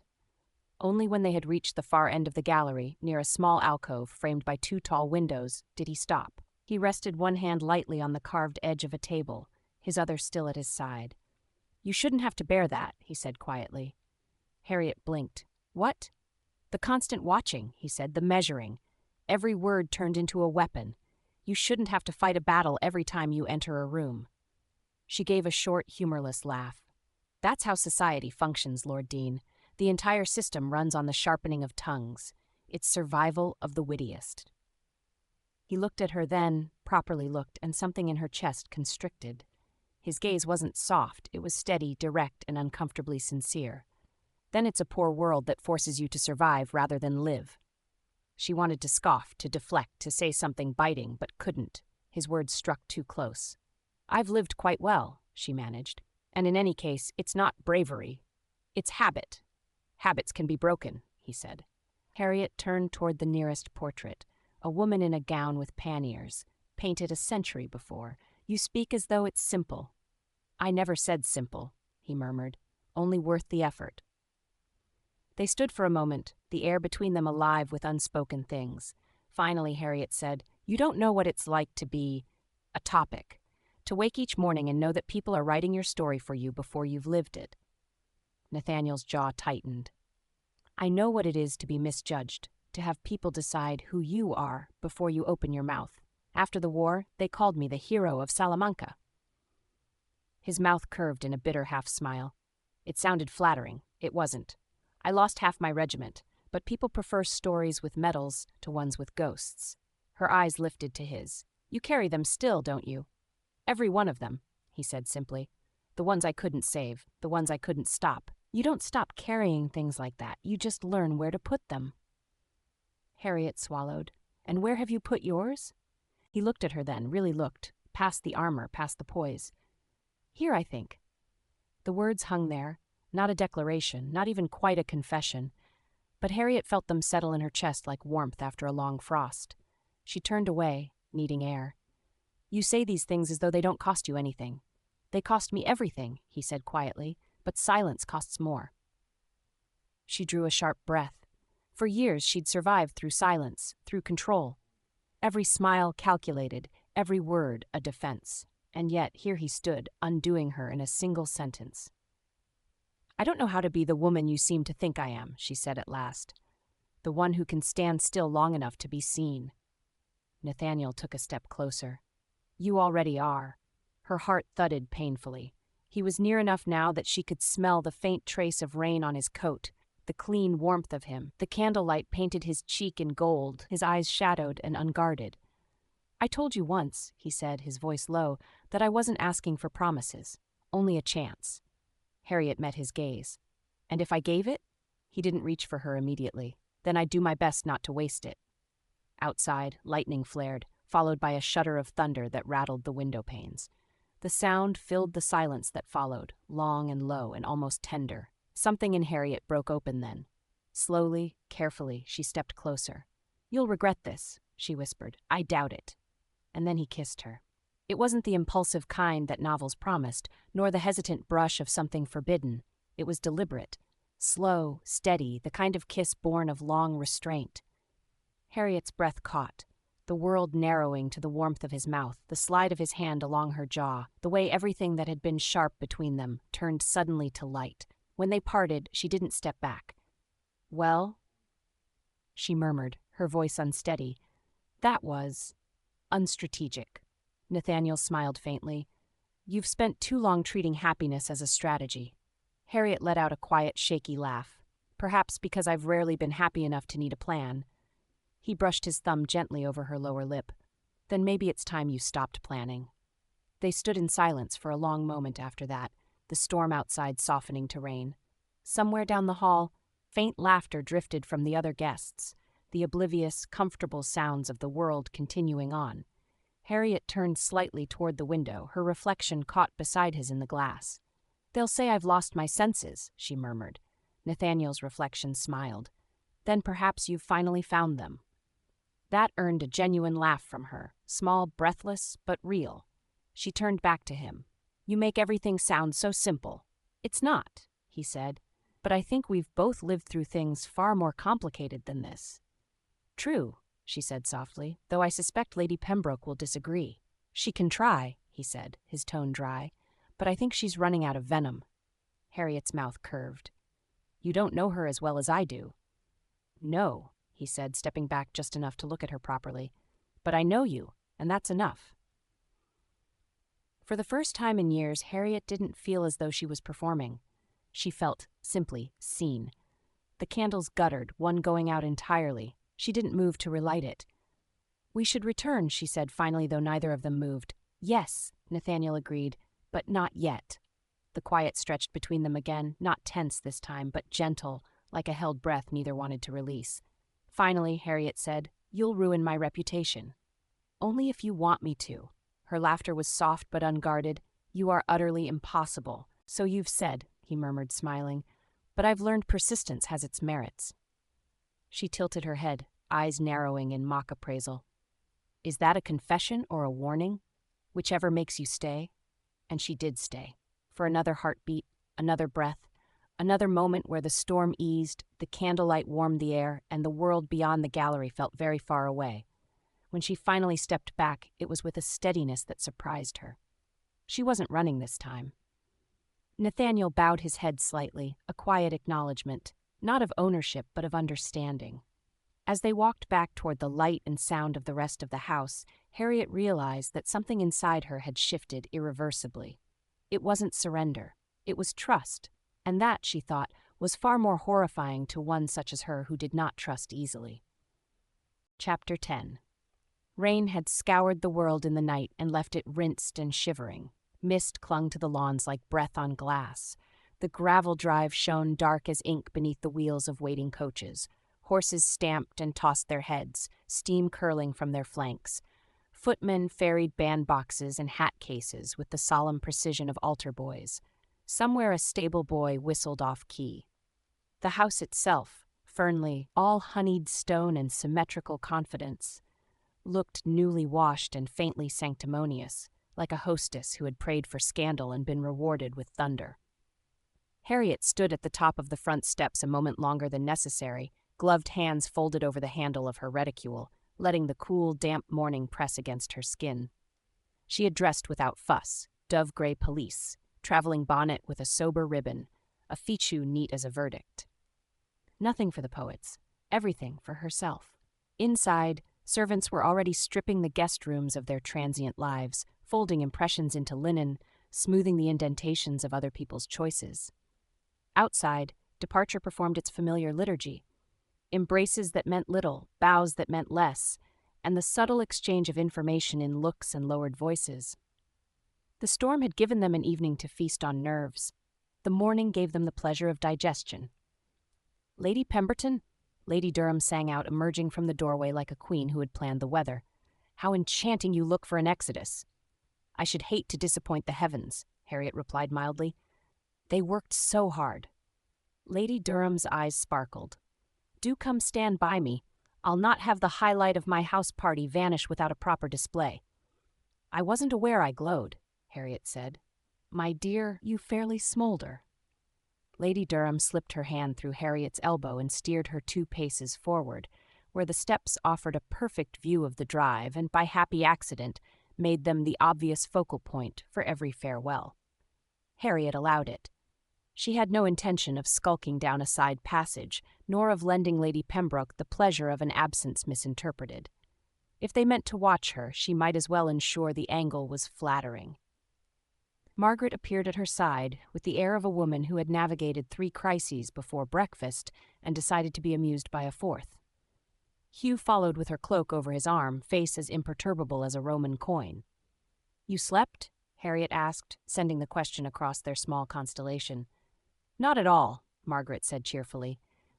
"But I did dream, awake, of you stabbing Lady Pembroke with an eclair." "Waste of an eclair," Hugh murmured. Harriet's mouth curved. "She'd only accuse me of an improper appetite." "Which," Margaret returned, "you should cultivate in very specific directions." "Margaret," Hugh said, which in their language meant, "I adore you, but not here." They were interrupted by the rustle of triumph, disguised as silk. Lady Pembroke descended the steps with an expression so falsely benign that Harriet almost applauded the craftsmanship. "My dear Lady Pemberton," she trilled, producing from somewhere about her person a pristine square of linen edged with an overwrought vine. "A token for the road. I have found that sentiment catches at the throat during leave-takings." "How very thoughtful," Harriet said, accepting the handkerchief between 2 gloved fingers as if it might, at any moment, sprout teeth. She considered it a heartbeat, then lifted it to the corner of her eye and touched, delicately, nothing at all. She folded the linen once, precisely, neatly, and returned it to Lady Pembroke's hand. "I shall treasure it as a reminder that some things are best left unused." There was a little inhalation from the cluster of onlookers below, the collective intake that precedes either laughter or a riot. Lady Pembroke's smile hiccuped. It recovered, but not entirely. "How you do sparkle," she said thinly. "One wonders what polishes you so." "Rain," Harriet said, "and friends." Margaret did not laugh aloud, but Hugh's throat made the sound of a man suppressing one. "Your coach is ready, my lady," a footman said to Lady Pembroke, whose composure looked suddenly heavy to manage. "Of course." Lady Pembroke dipped the shallowest suggestion of a curtsy to Harriet. "Do take care, Lady Pemberton. London is less forgiving than the country." "Of that," Harriet said, "I am intimately aware." They watched her go, silk, feathers, and calculation balanced precariously upon a single step, then another, then the shelter of a carriage that gleamed like a smug idea. When it rattled forward, Lady Pembroke's face behind the glass looked pale as pastry. "Astonishing," Lady Durham murmured, not bothering to lower her voice. "She came for a last peck and cracked her own beak." Margaret leaned in. "I didn't even need the eclair."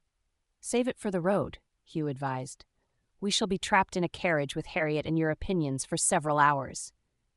Harriet exhaled slowly.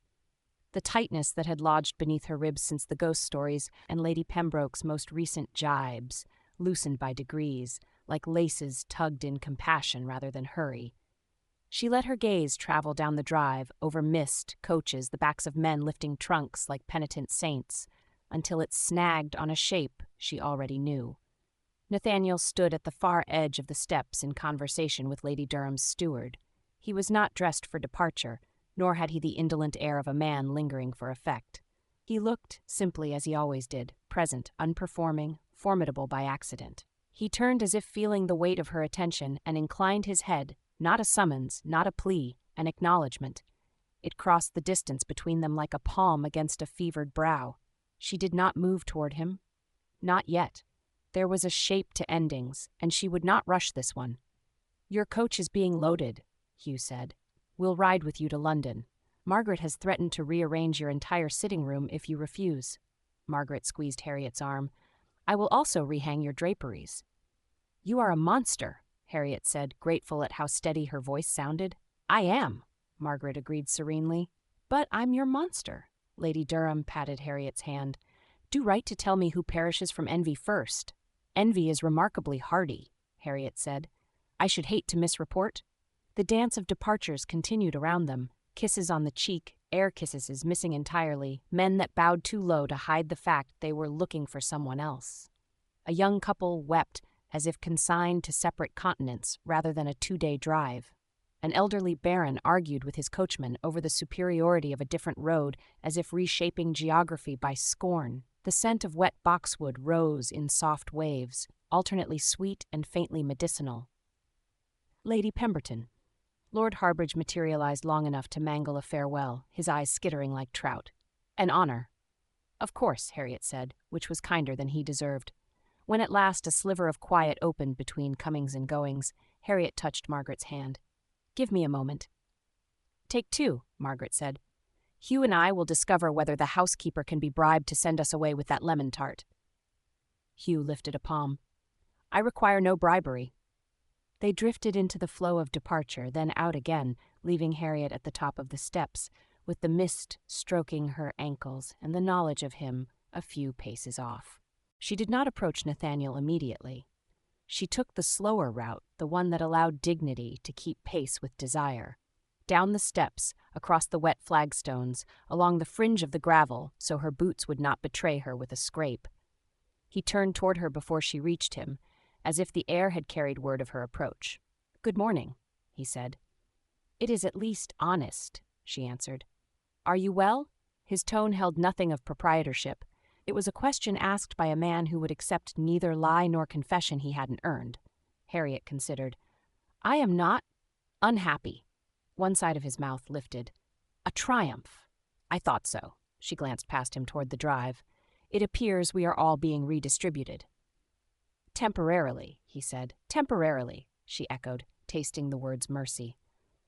They stood there with the easy silence of people who had already said the important things in a different room, in a different light, with ghosts at their shoulders and lightning at their backs. The morning, for all its chill, felt softer. "I'll be in town in a few days," he said. "There are matters to settle first." "Of course." Her gaze dropped briefly to his hands, bare this morning, strong and still. "London waits whether one wants it to or not."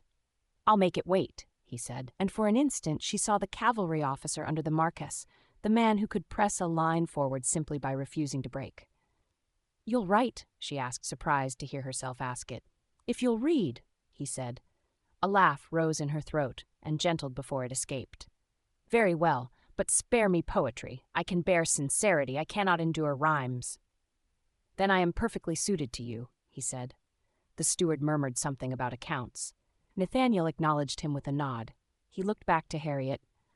"I won't crowd you," he said quietly. "I know," she answered.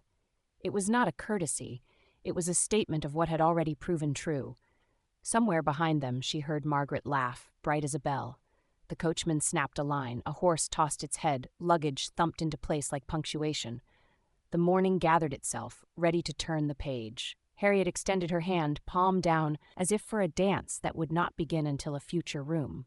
He did not bow over it in the manner of a man taking a trophy. He lifted it in both of his warm and certain and pressed his mouth to the space where glove met wrist, respect rather than claim. "Until London," he said.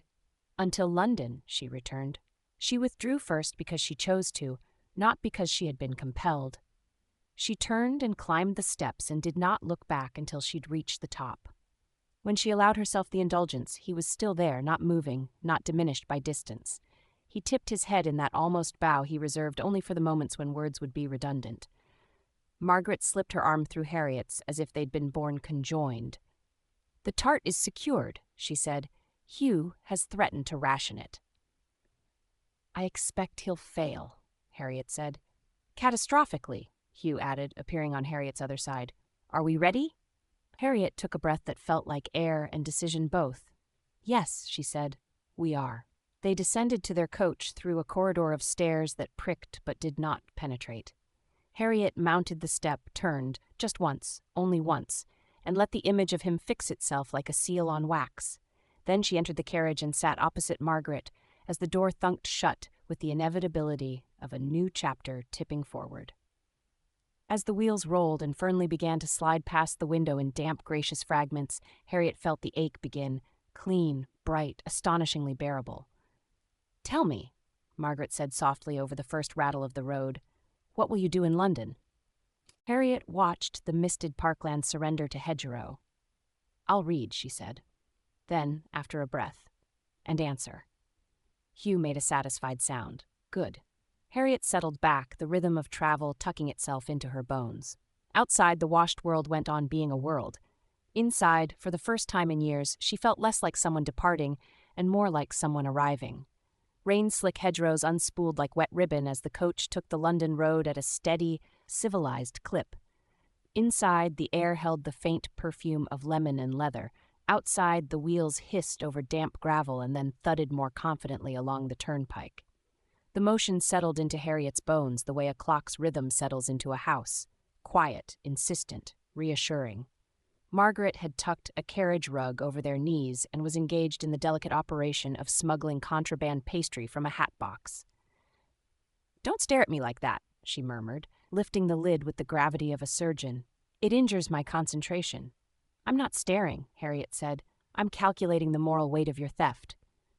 Hugh, opposite them, opened one eye. "We didn't steal it. We bartered for it. I sacrificed my dignity to the housekeeper for a tart." Margaret passed Harriet a slice with a conspirator's flourish. "And he had so little dignity to begin with. Eat." Harriet took the plate, the scent bright and comforting. "If Lady Pembroke learns you fed me, she'll accuse you of aiding and abetting." "She already thinks that," Hugh said. "I prefer to make her right for once." They ate in companionable silence for a minute, the sort of silence that never feels like lack. Rain freckled the windows. Somewhere beyond them, a field lark attempted optimism. Margaret dabbed a crumb from her lip and angled her head. "All right," she said lightly, the way one might remark upon weather while setting a fuse. "Tell me how you feel." Harriet considered making a joke. The impulse rose, easy, practiced, and was set aside. "Steady," she said at last. "Not happy. Not miserable, steady." Hugh's gaze sharpened with quiet approval. "That will do for a start." "And you?" Harriet asked, tipping her chin toward Margaret. "Are you quite finished plotting my triumphal return to London?" "Not at all," Margaret said, bright as a match. "I've only begun. I've drafted 3 strategies." Hugh shut his other eye. "Heaven preserve us." Margaret held up a gloved finger. "First, the public poise strategy. You receive callers at your house only during narrow hours. You attend precisely 2 events a week, no more, no less.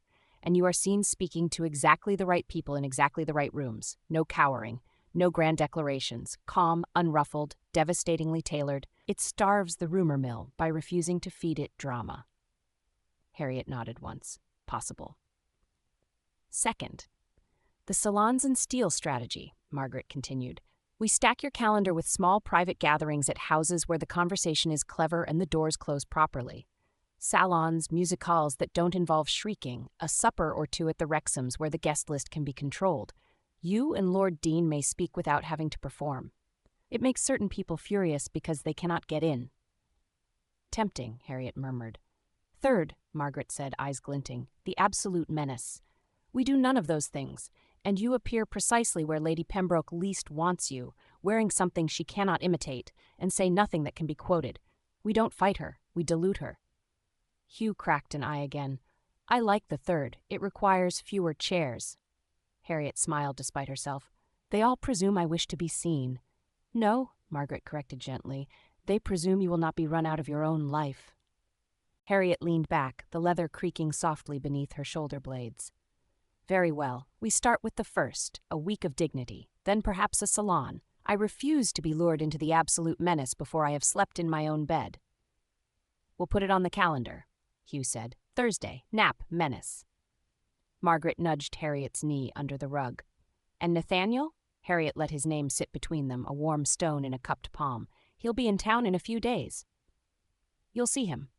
I'll read, Harriet said softly, and answer. Margaret's smile was small and luminous. Good. The carriage swayed, the landscape tilting obediently with it. Harriet watched the wet world go by, sheep folded into themselves like commas, a shepherd hunched, patient as punctuation, the smudge of a village spire stitched into the sky. The rhythm of the road loosened the tangle under her ribs further, thread by thread. Morton will approve of that police, Margaret observed, because she was Margaret and could not resist testing for hidden smiles. Morton will approve of nothing, Harriet said, and there it was, a quiet bloom of warmth at the thought of her household's dry sovereign. He will look upon me with narrowed eyes, note that I survived on scandal and tart for a week, and inform me that the bishop's wife has called twice to inquire about my lecture series on feminine restraint. Hugh snorted. And what will you tell her? That I am unqualified, Harriet said. My lectures will henceforth be on strategic silence and designed exits. You do both very well, Margaret said, especially the exits. Harriet took another bite of lemon. Thank you. They fell into a pocket of quiet at once, comfortable and full of unsent letters. Margaret turned the signet ring on her finger. Hugh studied the ceiling as if pondering the economics of horseflesh. Harriet watched the glass where rain traveled in tidy, ambitious paths. The coach rocked, neither hurried nor indolent, as if the road acknowledged that arrival need not be a sprint. About London, Hugh said at last, voice practical. I'll speak to Fairchild and Whitby. They're useful weathercocks. If they sense your indifference to their opinion, they will try to earn it. It will annoy them. It will also make them behave. Do not waste your breath on Whitby, Harriet said. She only believes a story if she wrote it. Then we give her better material, Margaret said. You at the Wrexhams for supper. You at Mrs. Godwin's salon with the mathematician who frightened senators. You at Drury Lane, not in Lord Pritchard's box. Hugh looked pained. For the love of St. James, no Pritchard. Harriet allowed herself a thin smile. No Pritchard. And if Lady Pembroke sniffs? Margaret asked mildly. Harriet considered the question. When she answered, her voice was even. We let her. We do not hand her a duel. We give her nothing quotable. She will attempt to make me sordid. I will refuse to be interesting. God, that will torment her, Hugh said, genuinely pleased. Margaret's gaze softened. And if someone asks you directly about Lord Deane? Harriet looked out at the road, where the hedgerows rose and fell like pulses. I'll say he is my friend, she said after a moment, and that I value my friends. Margaret nodded, approval bright as the tart's glaze, plain and unassailable. A posting inn hove into view, a huddle of slate and smoke with a crooked sign and a yard half puddle, half horse. The coach slowed, turned in, and drew up under the eaves. A boy dashed forward to take the leaders. Another bobbed in a jerky bow that suggested his cap had once belonged to a better-tempered cousin. Hugh checked his watch. 20 minutes to change horses, he pronounced. Tea if we're desperate, brandy if we're honest. Brandy, Margaret and Harriet said together, and then laughed, the sort of laugh that cleanses a room.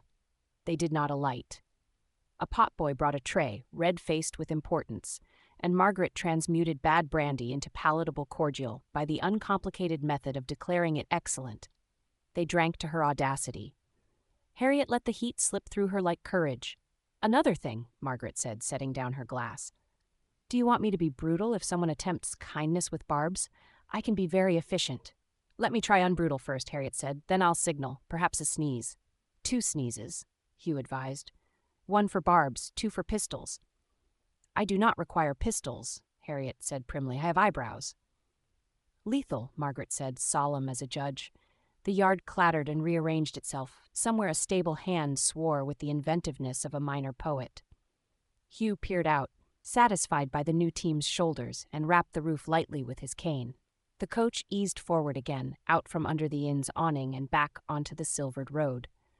They traveled a while, with nothing in the carriage but the kindly racket of motion. It was Margaret who broke the quiet voice, low enough that it could have been mistaken for weather. "I like him," she said. Harriet didn't pretend not to understand. "Yes." "He doesn't handle you," Margaret continued. "He hands you your space and waits to see what you do with it. It's rare, that kind of waiting." Hugh nodded once. "And he will not like London. It will not like him. That will be entertaining." Harriet's mouth curved. "It will try to swallow him. He will stand in its throat." Margaret beamed. "You're thinking in lines again.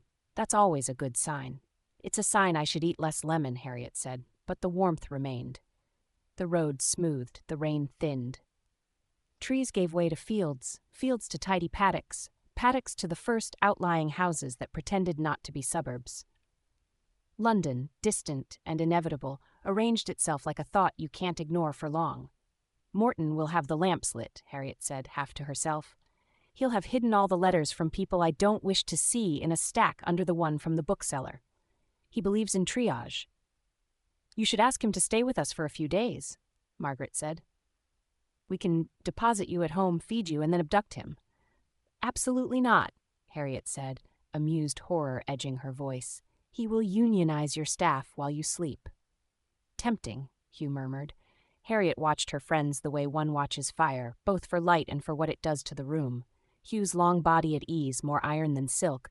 Margaret bright as coin, all edges sanded to kindness, the two of them a constellation that had learned to shift so a third star could shine without dimming theirs.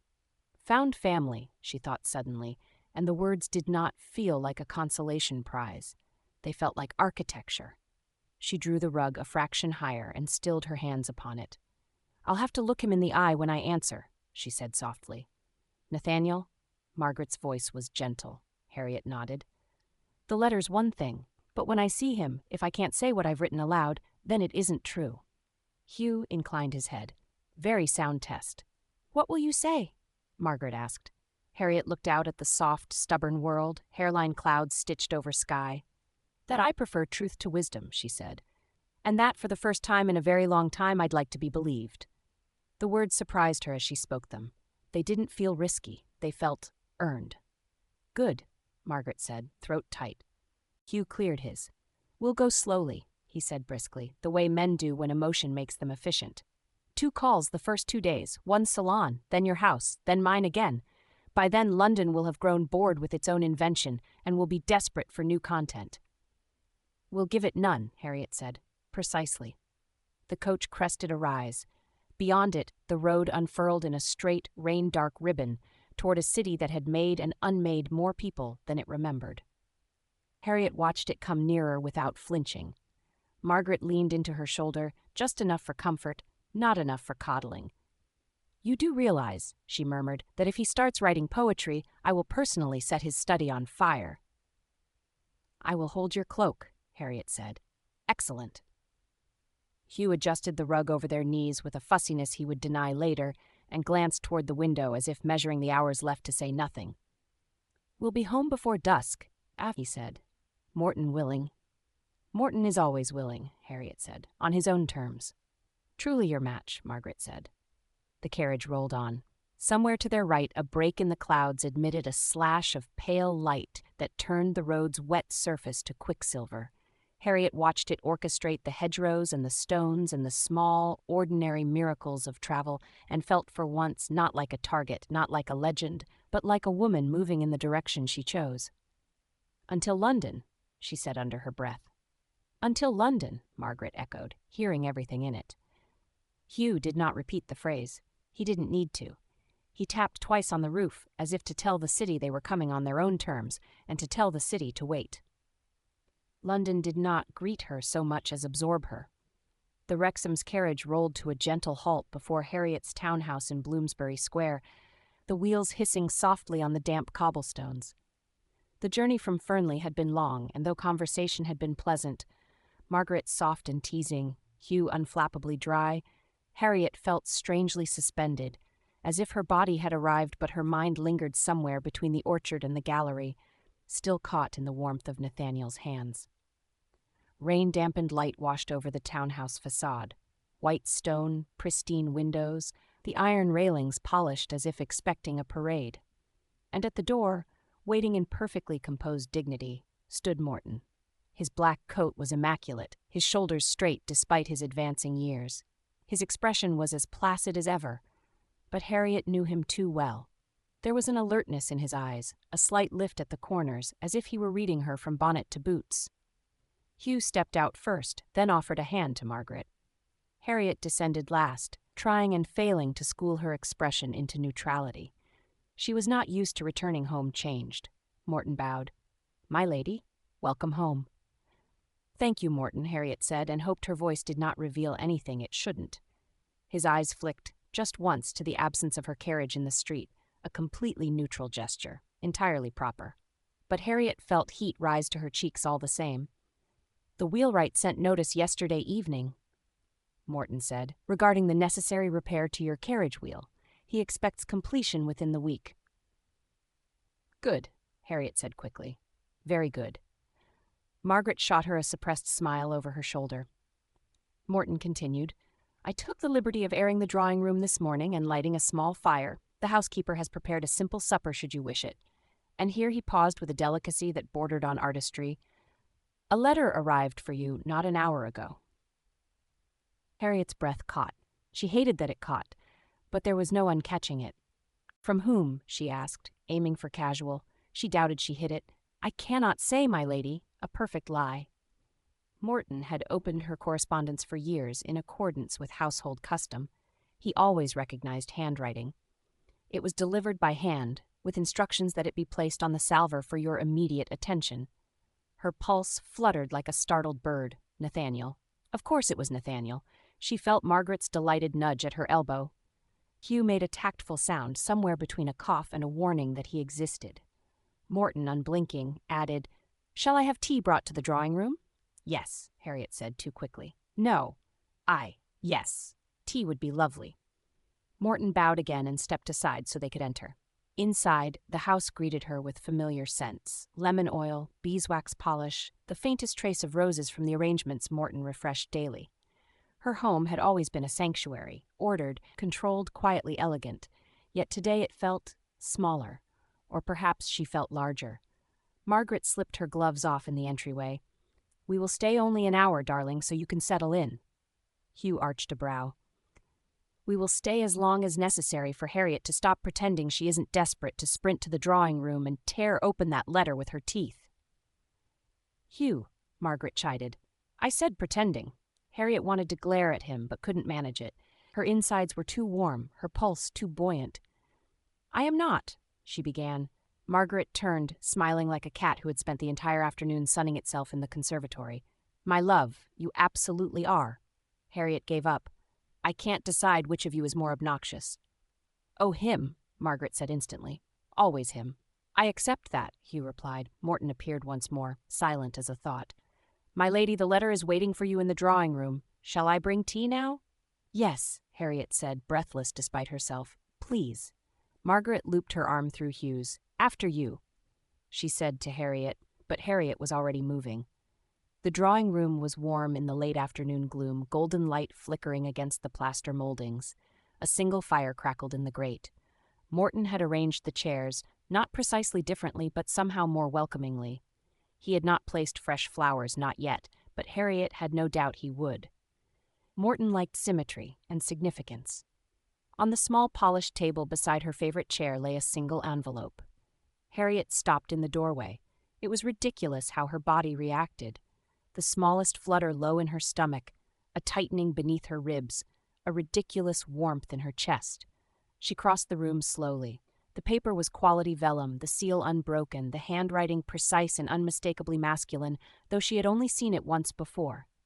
Harriet Pemberton, no title, no formality beyond what the post demanded. Just her name. Her throat tightened. She sat, touched the envelope with careful fingers. For a moment she simply held it in her lap, breathing through something perilously close to nerves. Then she opened it. Nathaniel's writing was as she remembered, spare, elegant, without flourish, every letter shaped as though he disliked wasting ink. Harriet, I will not pretend the parting at Fernley was easy, though I am grateful beyond words that it was honest. You told me once in the grove that you did not know who you were without the armor you've worn for so long. I do not ask for the armor.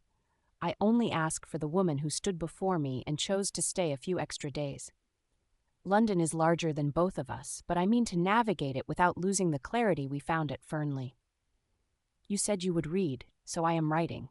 I will call when propriety allows. If you wish otherwise, you need only say so. N.D. There was no flourish beneath the initials, no declaration, no plea, just truth offered plainly. It was somehow more intimate than any vow. She read it twice, then again. Morton entered with the tea tray, paused only a fraction of a second at the expression on her face, and set the tray down as delicately as if it held state secrets. Will you require anything further, my lady? Harriet closed the letter, centering it atop her lap. No, she said softly. No, Morton, thank you. He bowed. Very good. At the doorway he paused, just long enough to say in a tone so neutral it might have been carved from marble, It is good to have you home, my lady. Harriet looked up sharply. There was no question in his gaze, no curiosity, no presumption, just loyalty and understanding. She swallowed. It's good to be home. When he left, she let out a breath she hadn't realized she was holding. Nathaniel would come to London. He would call. She would answer. Slowly, very slowly, Harriet touched the edge of the letter again, tracing the initials, the confident downward sweep of the N. For years she had lived inside walls she herself had built. Now, for the first time, she felt the shape of a door. And she was no longer afraid of opening it. Harriet was still sitting there when the first cup clinked against its saucer. The sound was small, domestic, entirely unthreatening. It nonetheless startled her so badly that she jumped, the letter sliding half an inch in her lap.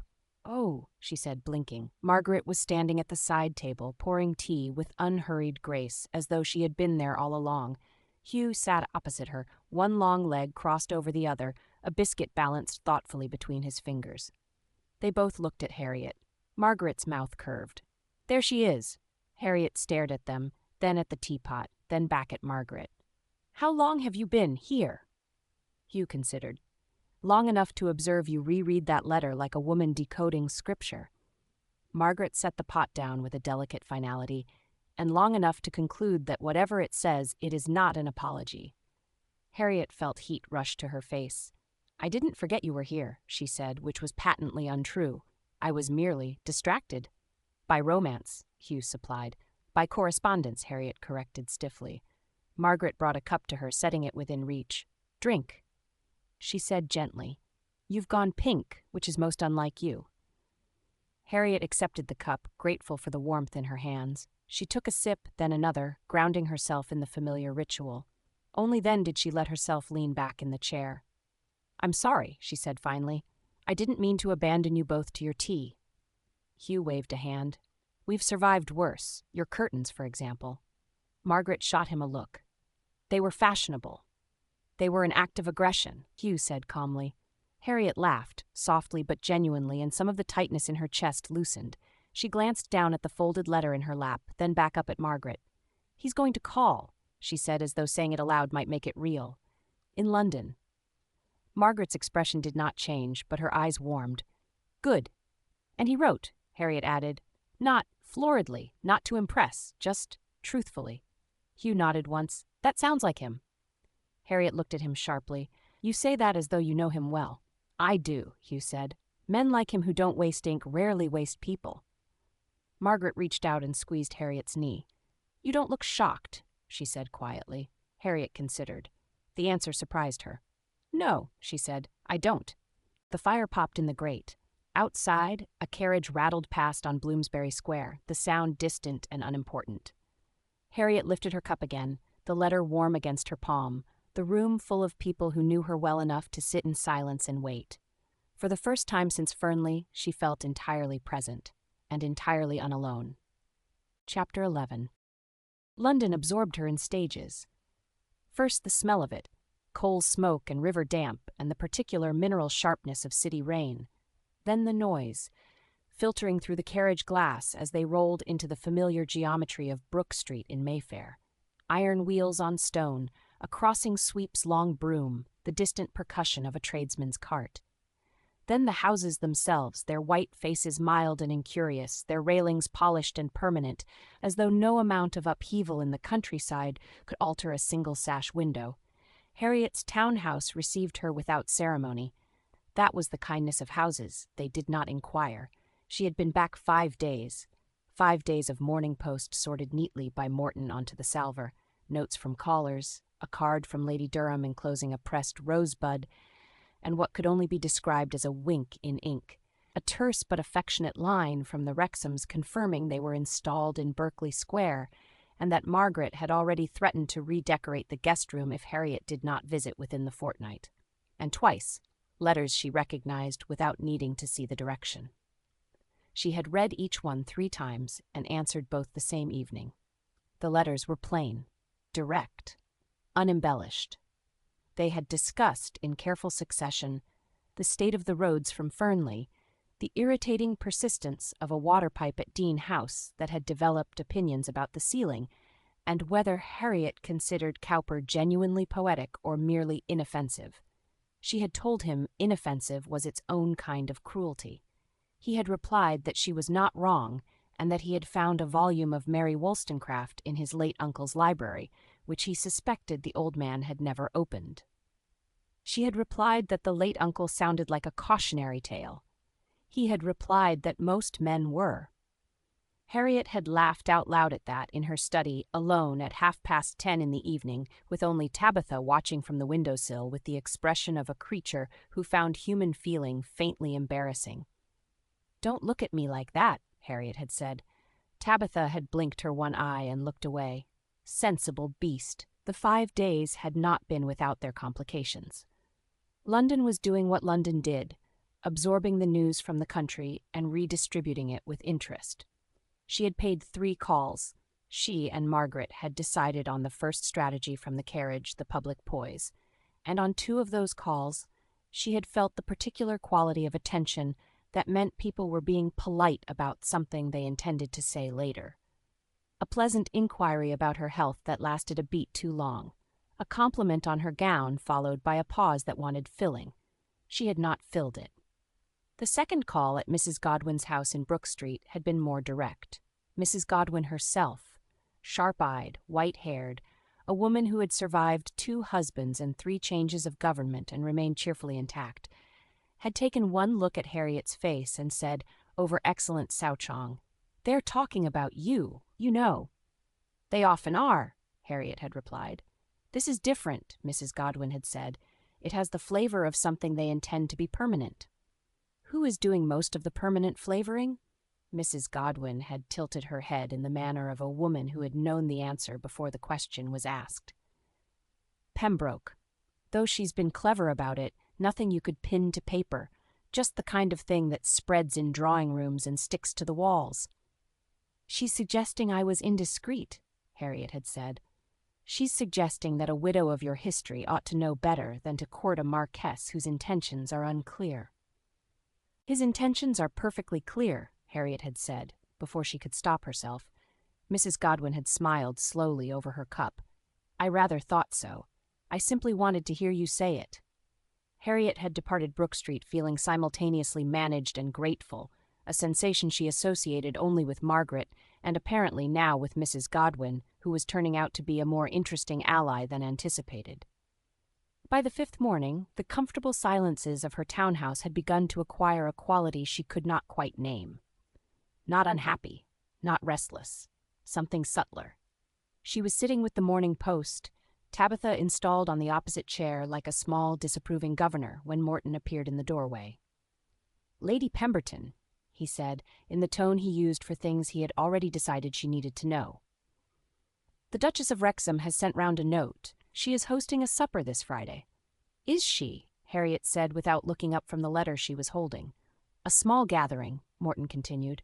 12, perhaps 14. The note describes it as a pause, discreet but present, a gentle reintroduction to society. "She wrote that?" "She wrote a small supper for people worth the candles. I drew my own conclusion." Harriet set down the letter. "And you think I should go?" Morton folded his hands. "I think, madam, that remaining invisible in London serves Lady Pembroke's narrative better than your own." Harriet looked at him for a long moment. "You've been thinking about this?" "Only in the course of my ordinary duties," Morton said, which meant yes, at length, with conviction. She looked back at the post. Tabitha made a small sound from the opposite chair, the feline equivalent of seconded. "Have the ivory silk pressed," Harriet said, "the one with the jet trim." Morton bowed. "Excellent choice, madam."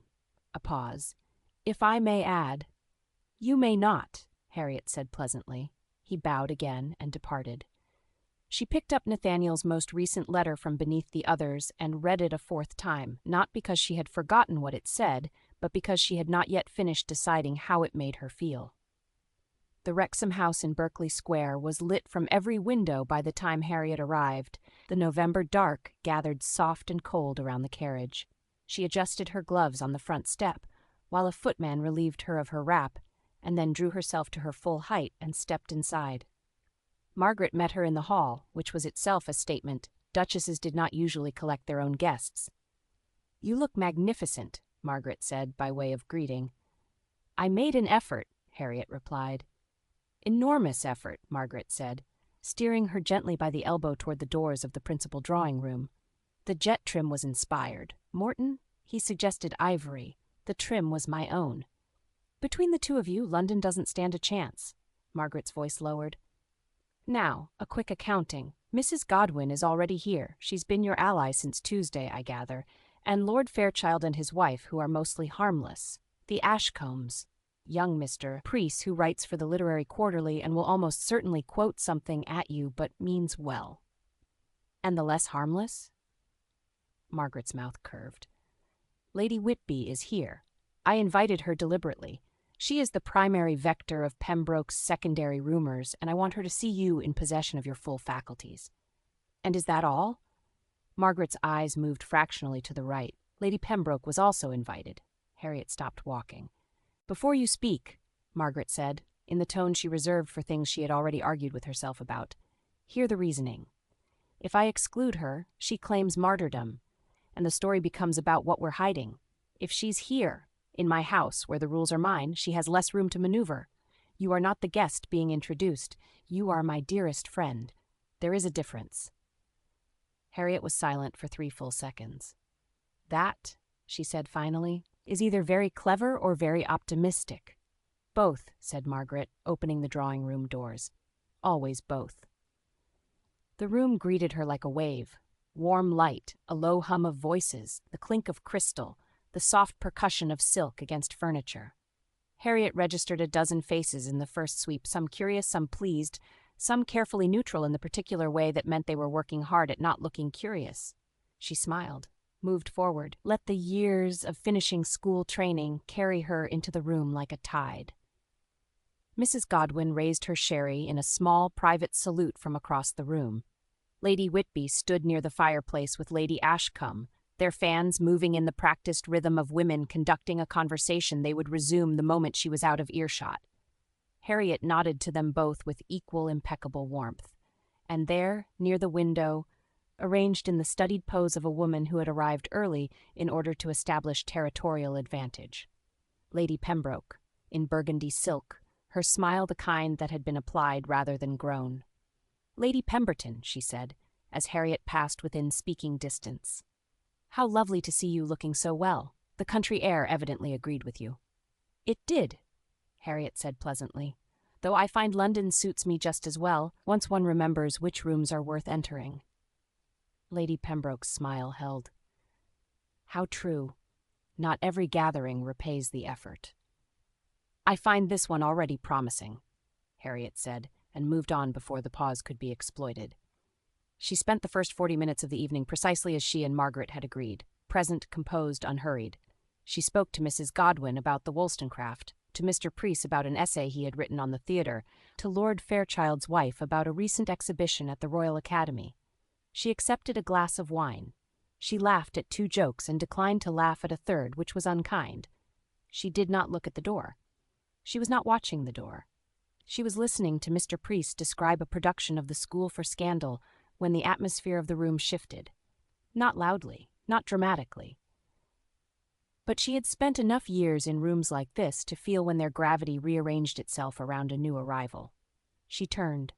Nathaniel stood in the doorway. He was dressed simply. Dark coat, white cravat, nothing that demanded attention. And yet the room stilled around him, the way a room stills around something it doesn't quite know how to categorize. He looked neither pleased nor uncomfortable with the attention. He looked precisely as he always did. Present, undistracted, faintly impatient with ceremony. His eyes found her immediately. Not a sweep of the room, not a pause at the door, immediately. Harriet felt the warmth of it move through her like the first sip of tea on a cold morning, unremarkable in its mechanism, entirely remarkable in its effect. Hugh appeared at Nathaniel's shoulder, said something brief, and then both men moved into the room.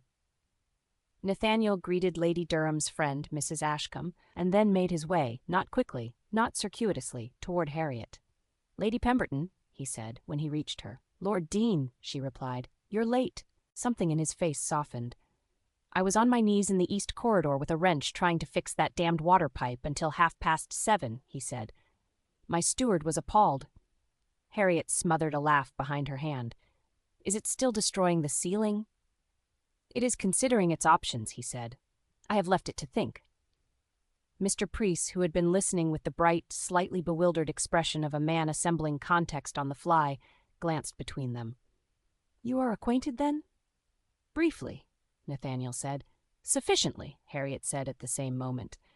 Mr. Priest nodded, apparently satisfied, and excused himself toward the wine tray with the discreet haste of someone who understood they had stumbled into something not intended for an audience. The room rearranged itself around them, not intrusively, but with the low, almost inaudible hum of collective attention. Harriet was aware of it, the way one is aware of weather, not unpleasantly, but undeniably. "They're watching," she murmured. "They're always watching," Nathaniel said. "I've stopped letting it determine my radius." She tilted her head. "And what determines your radius now?" His gaze was level. "You, generally."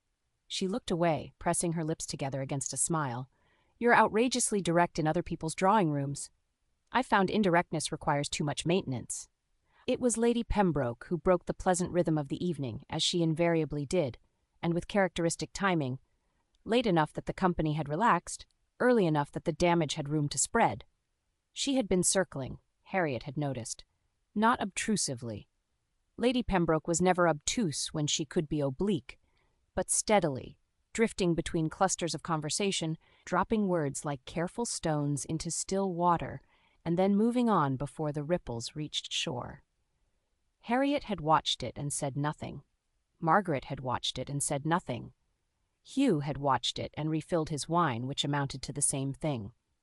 But then Lady Whitby, reliably, made the mistake of laughing too loudly at something Lady Pembroke had said. A bright, startled laugh, the kind that escapes before social calculation can catch it. And the words that had provoked it arrived in Harriet's ear in fragments, carried by the acoustics of the room. "Suppose widows are perfectly entitled to their entertainments. One simply wonders when they intend to remember their place." The room didn't quite hush, but it did the social equivalent of holding its breath. Lady Ashcombe looked uncomfortable.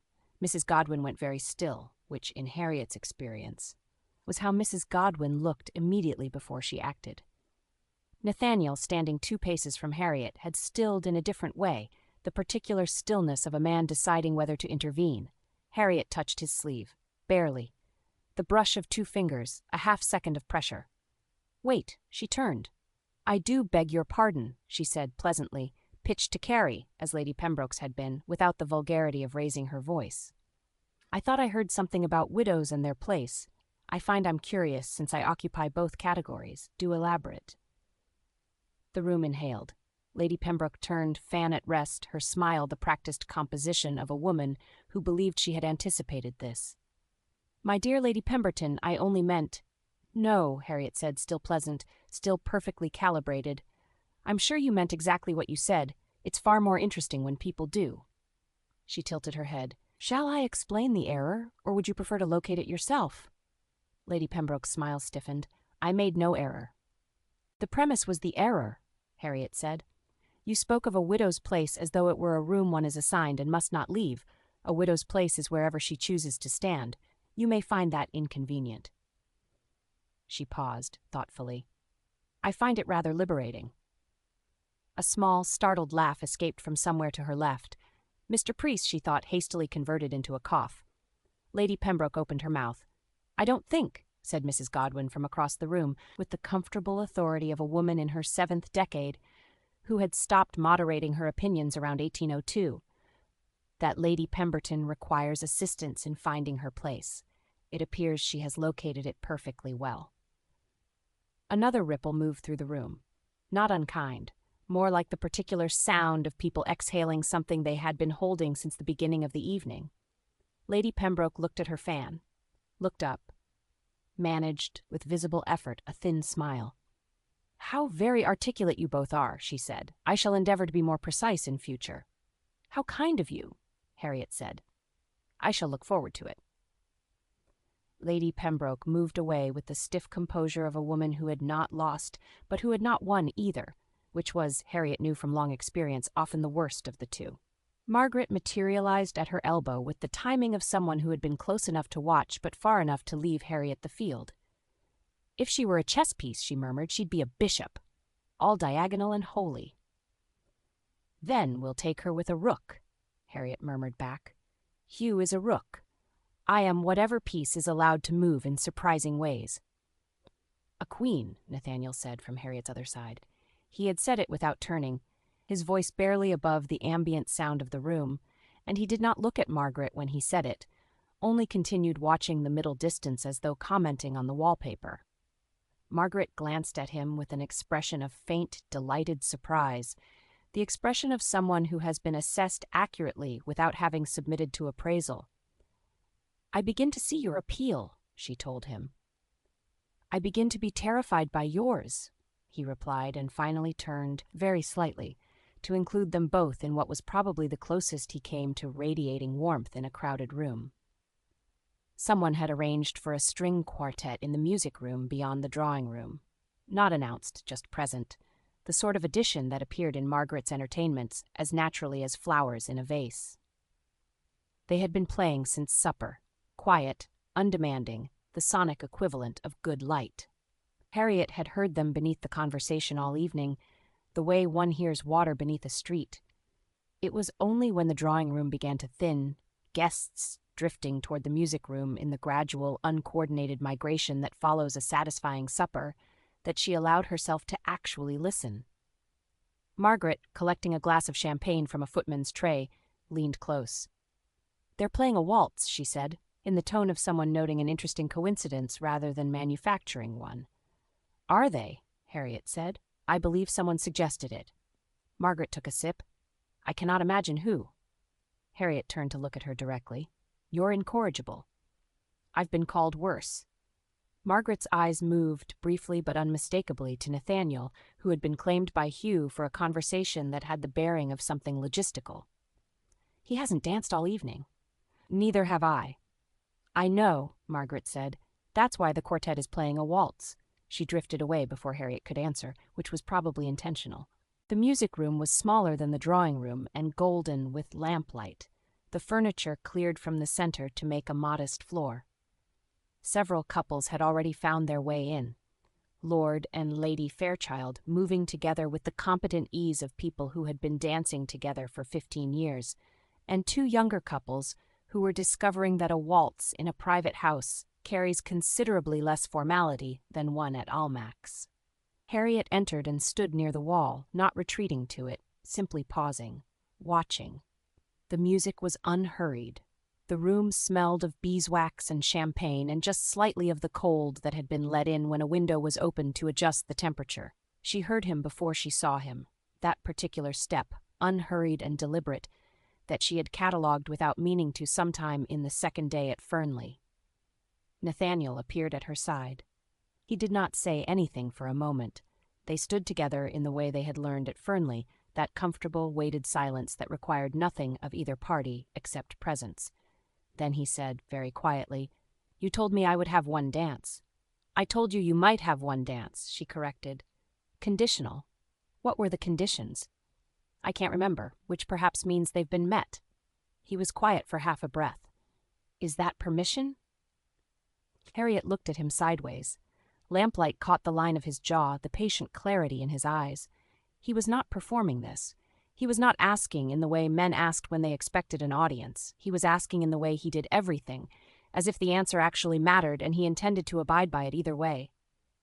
I believe, she said, that it might be. He offered his hand, palm up, the gesture simple and unflourished. Harriet looked at it for exactly the length of time it took to feel something that was not quite nerves and not quite certainty, something precisely in between, and then she placed her hand in his. He led her to the floor. The waltz was a well-mannered one, the tempo easy, and Nathaniel danced the way she had suspected he might. Not brilliantly, but honestly. No performance, no self-consciousness.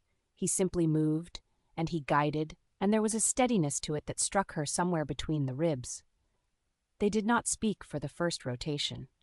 Harriet was aware of the room around them, the particular quality of attention that had followed them all evening, sharpening again, briefly, and then adjusting, becoming something that was not quite scrutiny and not quite approval, something more like acknowledgement.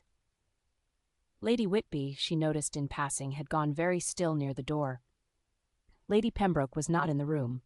You're thinking about the audience, Nathaniel said. Habit, she admitted. What would you think about if there were no audience? She considered this, which was itself unusual. She was accustomed to having answers before questions finished forming. Whether I'm making a mistake, she said after a moment. And are you? No, she said. The word arrived without her planning it. Quiet and complete. No, I don't think I am. He said nothing in response to that, which was the right thing. His hand shifted a fraction at her back, not pressingly, only settling, and she let herself be slightly less rigid in the shoulders, which was the nearest thing to a concession she had managed in years. You told me at Fernley, she said, after another half-turn, that you'd had your fill of romance. I did. And yet here you are. Here I am, he agreed, a pause. You once told me you preferred not to be noticed. I said I preferred to control when and why I was noticed, she corrected. There's a difference. Is this on your terms? She thought about it. The music moved around them, unhurried. The lamplight was warm against her face. Yes, she said finally. Surprisingly, yes. His mouth curved, not quite a smile but the shape that preceded one. Then I'll count that as progress. Don't push your luck, she said, but her tone had gone soft at the edges. I wouldn't dream of it. He turned them through the room with a calm, unhurried competence. I am only noting that you are choosing this. I am aware, she said. I wanted to say it, he said, because I think you sometimes forget that choosing is allowed. Harriet did not answer immediately. The music rose and descended. A candle guttered somewhere to her left and recovered. The room around them continued its evening, kindly indifferent to the fact that something was happening in the middle of it that had been happening, in smaller degrees, since a corridor gallery at Fernley House, and a woman refusing to look away. You said at Fernley, she said at last, that you wanted something better than romance. I did. Is this it? He looked at her, really looked in that way she had first found unsettling and had long since stopped being able to qualify as anything other than the thing she most wanted from a room. I think it might be, he said. I'm finding out. That is either the most honest answer or the most diplomatic. Honest, he said simply. She believed him. The music drew toward its end. A gentle descent, the final measures. Harriet let herself not think ahead of it, not calculate the transition back to the drawing room and the audience and the careful distance she would need to reassemble. She let herself simply be in the last 8 bars of a waltz in a golden room, in the hands of a man who had not once asked her to be smaller than she was. The final note resolved. They stopped. Around them, the other dancers separated with the small, affectionate formality of people returning to ordinary life. Harriet became gradually aware of herself again, of where her hands were, of her posture, of the room. Nathaniel released her hand, though not with any haste. Thank you, she said. Thank you, he said. A pause. 2 dances next time. You said no promises about the second. I said I'd try not to fall in love before it. His gaze was steady. I find I have been less than successful in that ambition." The words sat between them, plain as the man who had said them. Harriet looked at him for 3 full seconds, her heart doing something it had not done in long enough that she had half convinced herself she had grown past it. Then she said, very dry and very soft, "You might have mentioned that before I had to dance with you in front of everyone." "Would you have preferred a letter?" "I would have preferred a warning." "I gave you several," he said, and she could hear the edge of a smile under the words, even though his face had not quite arranged itself into one. She shook her head, looked away. And then, because this was Nathaniel and she had spent enough of her life not saying things to the wrong people, and this was not the wrong person, she said quietly, to the middle distance, "I know." He heard it. She knew he heard it by the way he exhaled. Not dramatically, not with relief, but with the particular quietness of a man who has been waiting for a thing and finds, when it arrives, that he is not sure he breathed in between. The music room was beginning to empty, guests gravitating back toward the drawing room and the supper things that had been replenished. Harriet and Nathaniel moved apart with the naturalness of people who had practiced this. Close in private, composed in public, the gap between the two growing neither embarrassing nor false. They had nearly reached the drawing-room doors when Nathaniel said, low enough that only she could hear, "Harriet." She stopped. "You managed Lady Pembroke tonight with no assistance from anyone." "I always do," she said, keeping her voice easy. "I know." He paused, in the manner of a man choosing words with the care of someone who has learned that chosen words last longer than impulse. "Do you intend to fight every battle yourself?" She turned to look at him. The corridor was quiet, the sound of the drawing-room a warm hum behind the door. Lamplight from the sconce above them caught the faint lines at the corners of his eyes, evidence of weather and war and years of squinting at things far away. He was watching her with an expression she was learning to read. Not demanding, not pressing, asking. "If I didn't," she said, "I'd have perished years ago." He nodded once. "I know that," he said. "I'm not suggesting you're incapable." "Then what are you suggesting?" He was quiet for a moment. Outside, somewhere, a carriage rattled past on the square, the ordinary unhurried sound of a city continuing without them. "That it doesn't have to be a solitary occupation," he said. "Not anymore." She looked at him. "You've been managing alone for a long time," he said. "I'm not asking you to stop. I'm asking you to—" He paused, and she saw in that pause the thing she had come to recognize. A man who was himself undefended, choosing words not to impress but to arrive. "I'm asking you to let me stand beside you while you do it." The drawing-room door was 3 paces away. The evening was not over.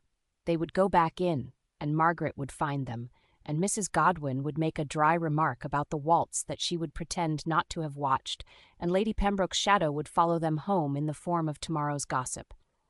All of that was waiting. But for this moment, in the corridor, with the lamplight, and the distant sound of conversation, and the letter she had read 4 times sitting in her desk drawer at home, Harriet said, "Then perhaps it's time someone tried." She did not say yes. She was not yet a woman who said yes quickly, and Nathaniel, which was the precise reason she was standing here at all, was not a man who expected her to be, but she had not said no, and he heard in the space between exactly what she meant. He inclined his head. "Then I'll try." "You had better be patient," she warned him. "I have waited out sieges," he said. "I think I can manage one determined widow." "I am not determined," she said, which was the most brazen lie she had told since claiming she was not interested in Lord Deane at Lady Ashcombe's dinner, which felt very long ago now. "I am merely careful." "Yes," he said, with the barely there smile she had catalogued alongside the footstep and the violet eyes, and the way he poured wine without being asked. "So am I." She looked at him for one more moment. Then she pushed open the drawing-room door and walked back into the warmth and noise of Margaret's evening, and he followed her, not beside her, not possessively, but present, the way he had been present all night, the way she was beginning, quietly and without announcing it to anyone, including herself, to expect him to be. The last guests left before midnight. Harriet stood with Margaret in the entrance hall as the company made its departures, footmen moving efficiently at the edges, Raps and polices appearing as if conjured, carriages called in quiet succession. The two of them said their good nights to Margaret's guests with the ease of women who had done this many times together. The arithmetic was, on balance, favorable. Lady Pembroke had left early, not in obvious defeat, she was too skilled for that, but with the particular brightness of a woman husbanding her energy. Lady Whitby had given Harriet a long, thoughtful look during the waltz that might, in some optimistic reading, be called a recalibration. Mrs. Godwin had said on departing, "I'll see you at my salon on the 14th.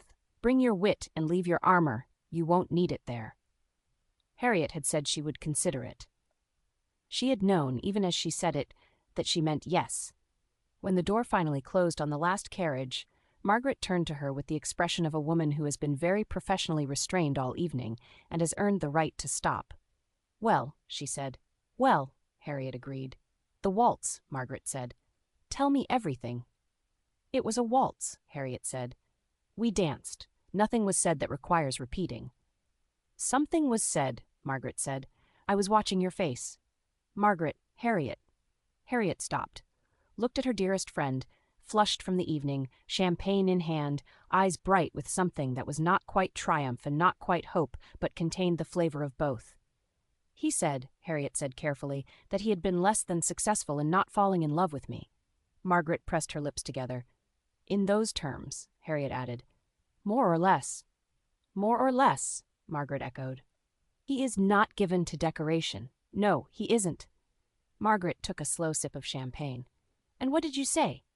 Harriet considered the question. The corridor had been quiet. The lamplight had been ordinary. He had been, exactly as he always was, which was the problem and the point simultaneously. "I said nothing," Harriet said. "I told him he should have warned me earlier." Margaret blinked. Then, slowly, a smile opened across her face, the genuine one, the one without strategy in it. "Of course you did. He said he had given me several warnings."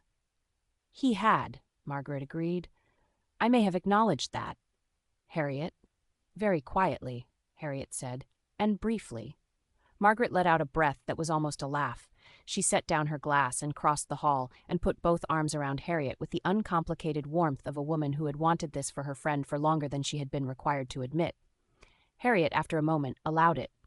"He said he'd like to fight beside me," she murmured into Margaret's shoulder, "instead of watching me fight alone." Margaret pulled back just enough to look at her. Her eyes were bright, but her voice was steady. And I said perhaps it was time someone tried." Margaret's expression did the thing it sometimes did, rearranging itself from happiness into something quieter and deeper, the kind of feeling that did not require performance. "Good," she said, simply. Hugh appeared at the drawing-room door, his coat already loosened, his expression that of a man who had held himself to exactly the right level of sociability for one evening and was ready for fire and silence. He looked between them, read the room with the accuracy of long practice, and said only, "All well?" "All well," Harriet said. He looked at Margaret. She gave him the smallest nod.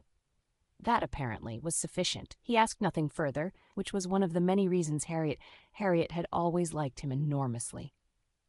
Harriet retrieved her wrap from a footman, settled it around her shoulders, and turned to Margaret one last time. "Thank you," she said, "for tonight." "It was my pleasure," Margaret said, "every single strategically engineered moment of it. The quartet, present. The waltz, suggested. The champagne, excellent vintage. You're welcome."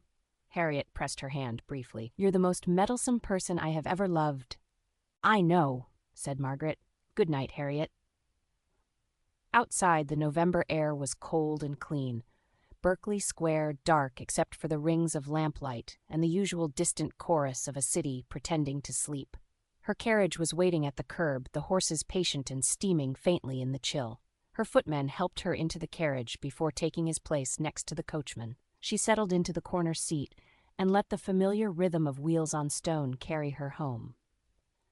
Brook Street was quiet when she arrived. The house glowed from within. Morton had left the entrance lamps burning, which he always did when she was out past 10. A small and steady act of loyalty she had long since stopped remarking upon, because remarking upon it would have embarrassed them both. He opened the door before she had reached the top step. "Good evening, madam." His gaze moved over her face with the brief, practiced efficiency of a man who had been reading her expressions for years and had learned to do it invisibly. Whatever he found there, he kept to himself, which was either professional discretion or the particular mercy of someone who already knew the answer. "Good evening, Morton," she said, stepping inside. He took her wrap. "I trust the evening was satisfactory." "Perfectly satisfactory." A pause. The exact length of a pause Morton permitted himself when he had something to say and was deciding whether she needed to hear it tonight or in the morning. "Lord Deane's man called earlier," he said, settling on tonight. "He left no message, only his card." Harriet stopped in the hallway. "I placed it on the salver," Morton added, with the rest of the correspondence. She looked toward the study, then back at him. "Thank you, Morton. That will be all." He bowed. "Good night, madam." She waited until his footsteps had retreated before crossing to the salver. The card was plain, cream-colored, engraved with nothing more than his name and title. No note, no explanation, just an unspoken message. "I'm here for you." She held it for a moment, then set it down carefully, precisely beside the letter she had already read 4 times. She would write to him tonight, she decided. Not long, not florid, just tonight. And she found, climbing the staircase in the quiet of her own house, that the silence felt nothing like the silence she had come home to 5 days ago. It felt like the silence just before a door opens, the kind you step through willingly. Chapter 12. He called on a Tuesday, not Monday, which would have been too eager. Not Wednesday, which would have suggested he had required 2 days to compose himself.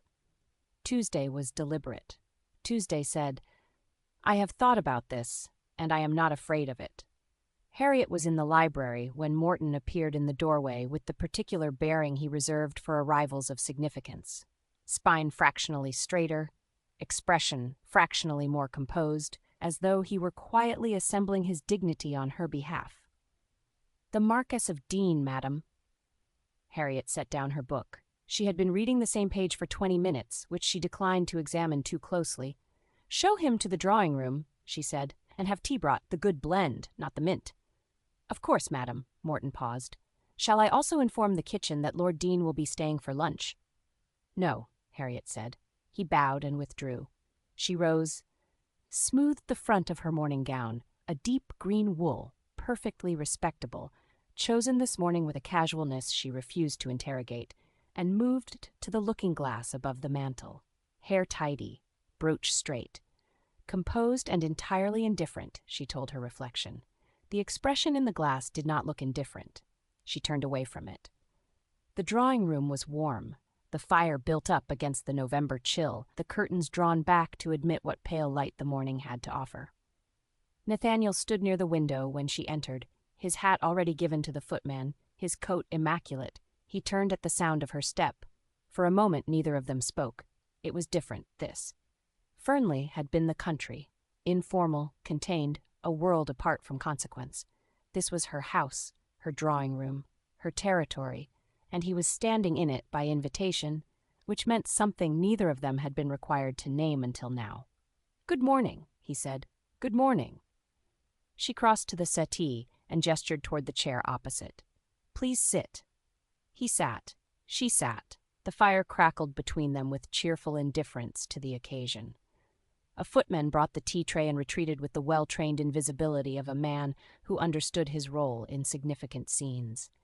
Harriet poured with steady hands, which she considered a personal victory. "Milk?" "No. Thank you." She handed him his cup. He took it, and for a moment they both looked at their tea with the absorption of people who are thinking about something else entirely. "Your steward has recovered from Tuesday," she asked. Something shifted at the corner of his mouth.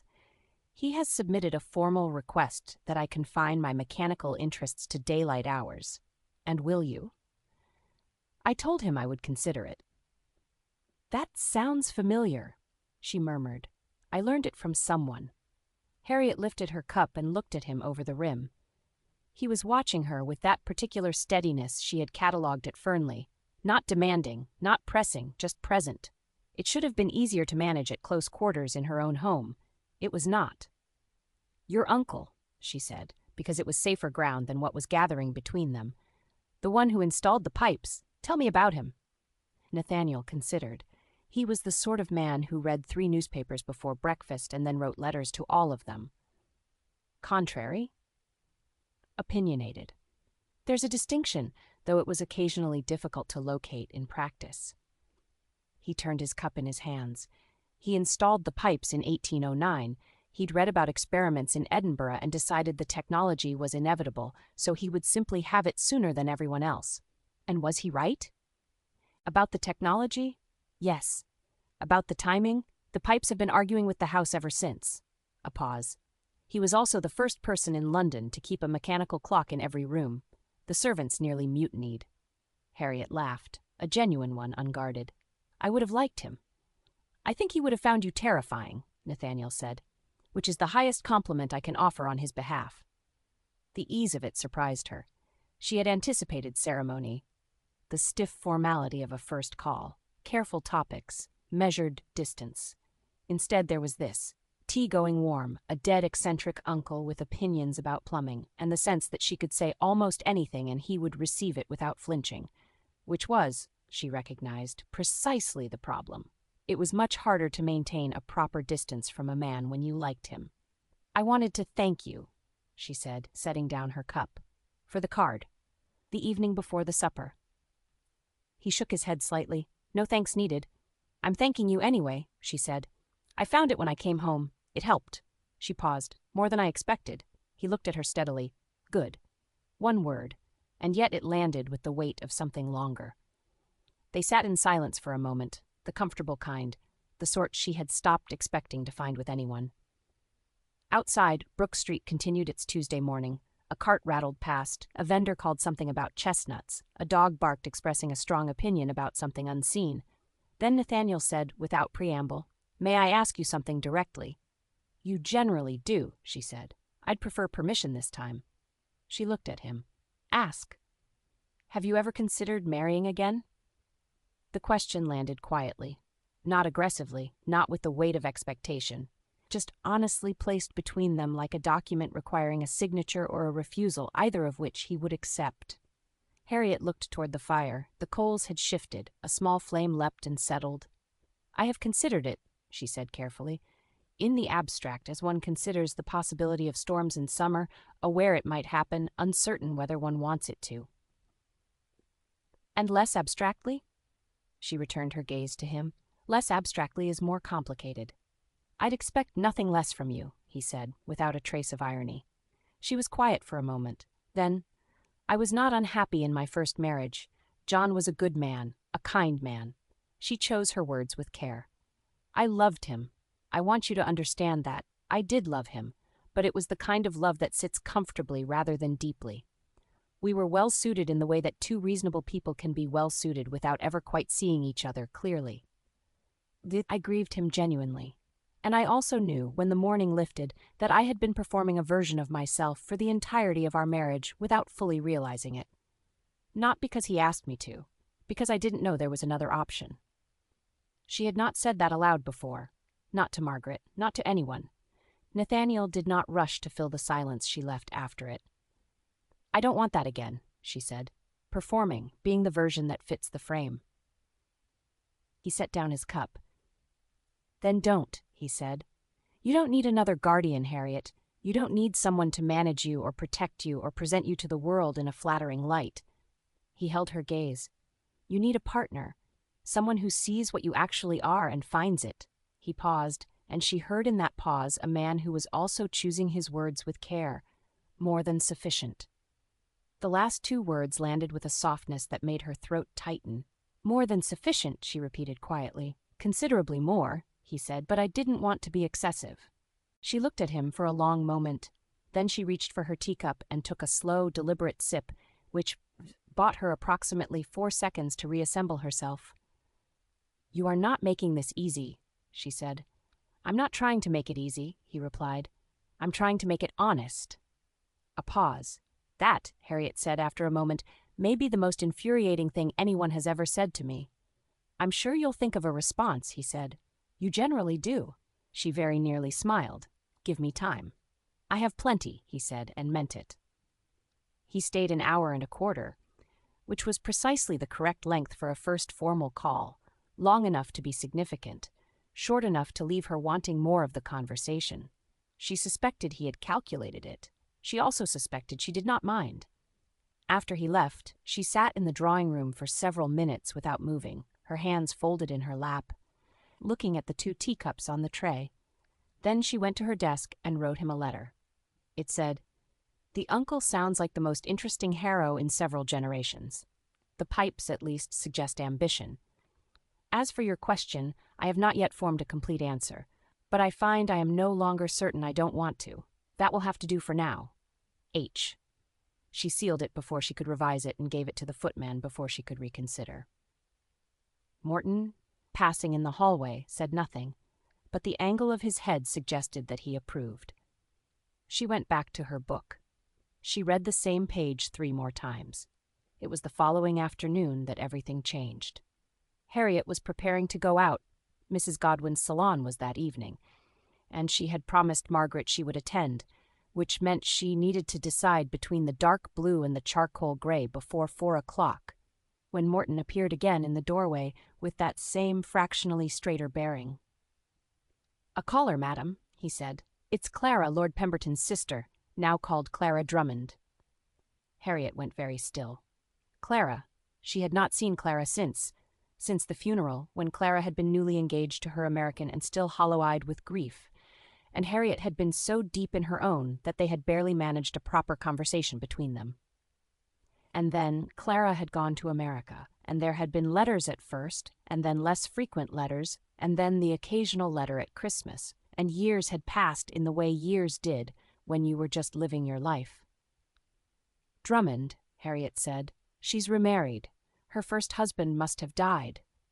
"So it would appear, madam." Morton's expression was carefully neutral in the way that meant he had already formed an opinion and was waiting to see if it matched hers.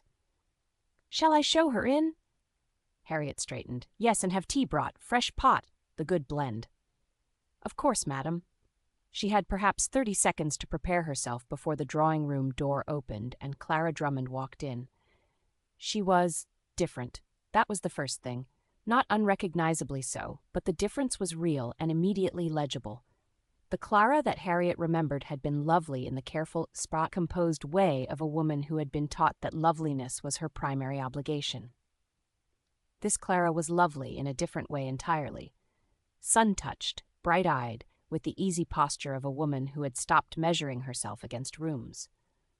She was perhaps 30 now, dressed in traveling clothes of excellent quality, but no particular fashionable anxiety, and she crossed the room with an openness that made Harriet feel, for a disorienting moment, slightly over-armored. "Harriet," Clara said, and her voice was warmer than Harriet remembered, the American years rounding its edges without quite erasing the English beneath. She looked at him for a long moment. Then she reached for her teacup and took a slow, deliberate sip, which bought her approximately 4 seconds to reassemble herself. "You are not making this easy," she said. "I'm not trying to make it easy," he replied. "I'm trying to make it honest."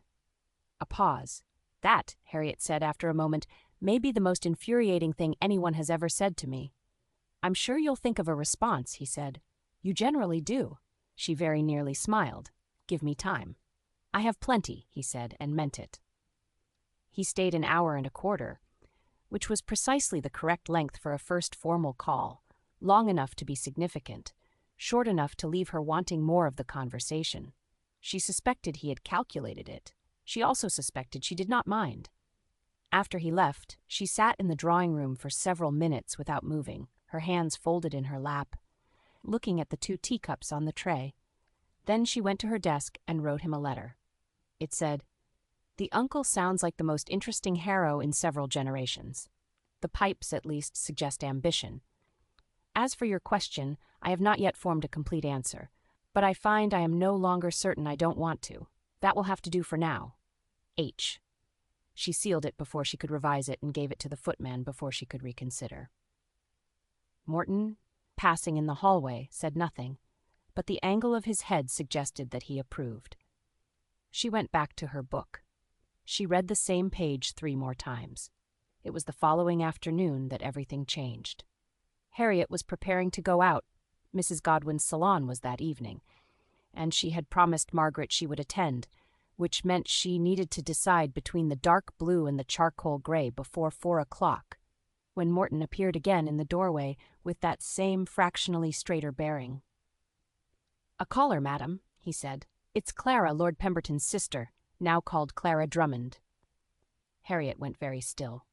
Clara.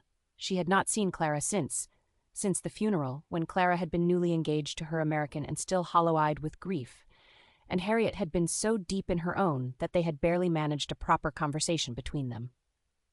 And then Clara had gone to America, and there had been letters at first, and then less frequent letters, and then the occasional letter at Christmas, and years had passed in the way years did when you were just living your life. "Drummond," Harriet said. "She's remarried. Her first husband must have died." "So it would appear, madam." Morton's expression was carefully neutral in the way that meant he had already formed an opinion and was waiting to see if it matched hers. "Shall I show her in?" Harriet straightened. "Yes, and have tea brought, fresh pot, the good blend." "Of course, madam." She had perhaps 30 seconds to prepare herself before the drawing-room door opened and Clara Drummond walked in. She was different. That was the first thing. Not unrecognizably so, but the difference was real and immediately legible.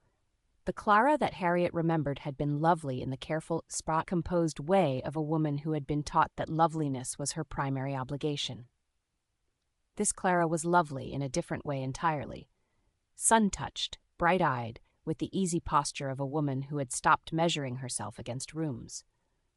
She was perhaps 30 now, dressed in traveling clothes of excellent quality, but no particular fashionable anxiety, and she crossed the room with an openness that made Harriet feel, for a disorienting moment, slightly over-armored. "Harriet," Clara said, and her voice was warmer than Harriet remembered, the American years rounding its edges without quite erasing the English beneath. "I am," Clara said simply. "Extraordinarily, which I did not expect to be again, so I intend to be very deliberate about it." She was quiet for a moment, turning her cup in her hands. "Which is, I suppose, why I'm here." She set down the cup and looked at Harriet directly, and there was John in her eyes again, that particular quality of attention the Pemberton family carried, the look that meant they were about to say something real. "I heard about the country party," she said. "From Lady Durham's niece, who is apparently in correspondence with half of England. She mentioned a marquess." Harriet kept her expression composed. "Lady Durham's niece has a generous definition of correspondence. And an accurate one, I'm told." Clara tilted her head. "Is it true?" "Is what true?" Harriet said, in the tone she used when she knew perfectly well what was being asked. Clara smiled. Patient, fond. "Harriet, is there a marquess?" A pause. "There is a Marquess of Deane," Harriet said, "who is a person of my acquaintance. Yes. And he called yesterday morning," Harriet said. "For tea." Clara waited. She was, Harriet noted, quite good at waiting. "And he asked whether I had ever considered marrying again," Harriet admitted, because Clara was watching her with John's eyes, and it turned out that was a harder thing to evade than she had anticipated. Clara's expression did not alter significantly, but something in it settled, became more attentive. "What did you say?" "I said it was complicated." "Of course you did," Clara said without unkindness. Harriet looked at her. "What does that mean?" "It means," Clara said carefully, "that you have been saying things were complicated ever since I've known you, and you are almost always right. They are complicated, but I sometimes wonder whether complicated is what you actually mean, or whether it's the word you use when you're frightened." The room was quiet for a moment. "That is," Harriet began. "Too much," Clara said. "I was going to say accurate," Harriet said. "Which is worse?" Clara reached over and touched her hand briefly, the same gesture Harriet had seen 100 times from her brother, that swift, unpretentious warmth. "I'm sorry about John," she said. "I know we've both said it in letters, but I wanted to say it here, properly. I'm sorry you lost him." Harriet's throat tightened. "I'm sorry you lost him, too. He would have been so proud of you," Clara said quietly. "You know that. The way you've managed, the way you've lived. He used to say you were the most capable person he'd ever met." A pause. "He also said you were sometimes maddening, but he said it the way people say things they are privately delighted by." Harriet pressed her lips together against something that was not quite a laugh and not quite a cry and was, in truth, both. "I wasn't always easy," she said. "No," Clara agreed. "But he wasn't always perceptive. You were both doing your best with what you understood of each other." She was quiet for a moment. "I loved my brother, but I also knew him. He was kind and good, and he loved you in the way he was capable of, which was genuinely, warmly, and perhaps not always quite deeply enough. Not because he didn't want to, because he didn't always know how to look past the surface of things." Harriet was very still. "He didn't always understand you," Clara said softly. "I think you knew that. I think you made your peace with it, which speaks to your grace. But I don't want you to let that, the habit of being not quite seen, become the thing you expect from everyone." A long silence. The fire shifted. "Don't let it stop someone else from trying," Clara said. "If this marquess of yours looks at you and sees all of it, the sharp edges and the soft ones, the armor and what it's protecting, then for heaven's sake, Harriet, let him." Harriet looked at her hands. She had been preparing, she realized, had been preparing for months, in small increments, like a woman who tests the ice before she steps onto it, to say that what she felt for Nathaniel was unusual, complicated, probably inadvisable, and possibly worth pursuing. She had not been prepared to have someone look her in the face and tell her it was simply allowed. "You sound," she said carefully, "very certain for someone who has never met him." "I'm certain about you," Clara said. "I've known you for 10 years, and I have never once seen you frightened of anything you weren't also, somewhere beneath it, hoping for." Harriet looked at her for a long moment. Then, very quietly, "He's coming tonight, to the same salon." Clara's smile was small and warm, and entirely her brother's. "Then you had better decide what dress you're wearing." "I was going to wear the dark blue," Harriet said. "Wear the dark blue," Clara agreed. "It suits you." They sat together a little longer in the comfortable silence of women who have said the important things and have no need to fill the space after them. Outside, the November dusk was settling over Brook Street, softening the edges of the city, turning the lamplighter's route into something almost picturesque. When Clara finally rose to go, she took Harriet's hands again and held them a moment. "Come and see me while I'm in London. We're staying with friends in Berkeley Square, Lord and Lady Harcourt," she said. "I'm here another fortnight. Angus wants to see the birds in Hyde Park, which is perhaps the most Scots reason to visit London I have ever encountered." Harriet laughed. "I will come. Good." Clara squeezed her hands once and let them go. "And Harriet, my brother loved you, but he didn't always understand you. Don't let that stop someone else from trying." She said it again, lightly, as she moved toward the door. Not as a lesson, but as a parting gift, something to carry. After she left, Harriet sat without moving for a very long time. Mrs. Godwin's salon occupied the first floor of her house in Wimpole Street, and had the atmosphere of a room that had absorbed a great many good conversations and retained them in the walls. Books were everywhere, not decoratively arranged but genuinely used, their spines cracked and their pages annotated. A painting of what appeared to be a volcanic eruption hung above the fireplace with cheerful incongruity. The guests were 12 in number, a mathematician who had recently published something that had apparently alarmed several senators, 2 playwrights, a physician of great reputation and minimal social grace, the Wrexhams, and a scattering of people whose primary qualification appeared to be that Mrs. Godwin found them interesting. Nathaniel arrived 20 minutes after Harriet. She knew the moment he entered, without turning. The same shift in the room's gravity she had noticed at Berkeley Square, quieter here in a smaller gathering, but no less present. Mrs. Godwin greeted him with the directness she applied to everything. "Lord Deane, I've been wanting to speak to you about Wellington's supply lines." "I'm flattered," he said, "though I suspect you already have a view." "Several," she agreed. "That's why I need someone to argue with them." Margaret, appearing at Harriet's elbow, watched the exchange with satisfaction. "She's testing him," she murmured. "She tests everyone." Harriet said, "She doesn't pass everyone." Margaret sipped her wine. "You look different tonight." Harriet did not look at her. "Do I?" "The dark blue suits you, but that's not what I mean, and you know it." Margaret paused. "Something happened today. He called this morning." "I know. Hugh told me. What else?" Harriet was quiet for a moment. Across the room, Nathaniel was listening to Mrs. Godwin with his full, undivided attention, the kind he gave to everything, the kind that made people feel their words were being genuinely weighed rather than merely received. "Clara came," she said. Margaret turned. "Clara." "John's sister?" "Clara, who went to America?" "Clara Drummond now, remarried. Very happily, by the evidence." Harriet kept her voice even. "She arrived unannounced and stayed 2 hours and said several things I had not anticipated needing to hear." "Such as?" Margaret asked softly. Harriet watched Nathaniel make a point that evidently landed well. Mrs. Godwin leaned forward with the expression of a woman who had just been handed an argument worth having. "That John loved me," she said, "but that he didn't always understand me, and that I shouldn't let that become what I expect from everyone." Margaret was silent for a moment. Then, "Clever woman." "Yes," Harriet agreed, "alarmingly so."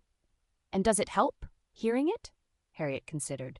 "It helps in the way that being told the obvious helps," she said finally, "which is to say, not because it was new, but because someone said it aloud, and now I cannot pretend I don't know it." Margaret looked at her for a long moment. "Harriet?" "Don't," Harriet said quietly. "Not yet. Let me just be here first, in the room." "All right," Margaret said. "We'll be in the room." She squeezed Harriet's arm once and drifted back toward Hugh with the tact of a woman who understood when presence was more useful than conversation. The salon moved around Harriet in its pleasant, intelligent way. Arguments about philosophy, about the theater, about whether a particular mathematical proof was beautiful or merely correct, which the mathematician insisted were the same thing, and the playwright insisted absolutely were not. She moved through it, spoke when she had something to say, listened when others did, and found that the evening had a different quality than usual. Not worse. Simply clarified. Like a window after rain. She and Nathaniel crossed each other's paths twice in the first hour. Once near the bookshelf, where they briefly discussed whether the Wollstonecraft volume was, in fact, better than the Godwin beside it, and once near the fire, where a remark he made about the nature of military intelligence made the mathematician laugh so abruptly that his wine nearly went the wrong way. Each time, she felt the thing she had been feeling since Fernley, the sense of being precisely located, of someone knowing where she was in the room without needing to watch her. It was, she thought, an extraordinarily inconvenient feeling to have about a person you were theoretically still deciding about. Around 9 o'clock, she stepped out of the main salon into the small anteroom beyond it, which contained an excellent lamp and a window seat and the blessed absence of anyone performing for anyone else. She had perhaps 3 minutes before Margaret noticed and sent a search party. She heard him again before she turned. "Hiding?" "Thinking," she said. He came to stand beside her at the window, looking out at the dark street below where a link boy stood patient and bored, his torch making a small orange island in the dark. "How is it going?" he asked, and the question was not about the salon. "I had a visitor today," she said. "After you left. John's sister, Clara. She is unexpectedly..." Clarifying in what sense? Harriet looked out at the link boy. "She reminded me of some things I had been choosing not to remember." She paused. "About what I want, and what I've been afraid to want." Nathaniel was quiet for a moment. "And what do you want?" She turned to look at him. He was watching her with that expression she had come to know, patient, steady, not reaching. Asking because he genuinely wanted the answer, not because he needed her to provide the one he'd already written for her. She held his gaze for a long moment. "I want," she said carefully, "to stop being afraid of choosing things." "That's a beginning," he said. "Yes," she agreed. "I think it might be." The room beyond the anteroom hummed with conversation and lamplight, and the mathematician proving something with his hands. The link boy outside shifted his torch from one hand to the other and looked up at the window with the incurious gaze of a child whose evenings had taught him not to find lighted windows surprising. Nathaniel turned slightly toward her. "When you're ready," he said, "I would like to ask you something. Not here, not tonight, but soon." Her pulse shifted. "Is this a warning?" "You said you preferred them," he replied. She looked at him for one more moment. Then, very quietly, "Then I'm warned." They returned to the salon separately, which satisfied the proprieties and deceived no one, least of all Mrs. Godwin, whose expression as she watched them re-enter from different sides of the room contained the satisfied gleam of a woman who considered herself an excellent judge of inevitabilities. He came the following evening. Not in the morning, not a formal call with teacups and careful conversation. He came at 6:30, when the day was properly done and the lamps had been lit, which was an hour that said something different. Not improper, but deliberate. Harriet had been sitting with a book she wasn't reading and a glass of wine she hadn't touched, which was perhaps a sign that she had been expecting something, though she had been declining to admit it to herself all day.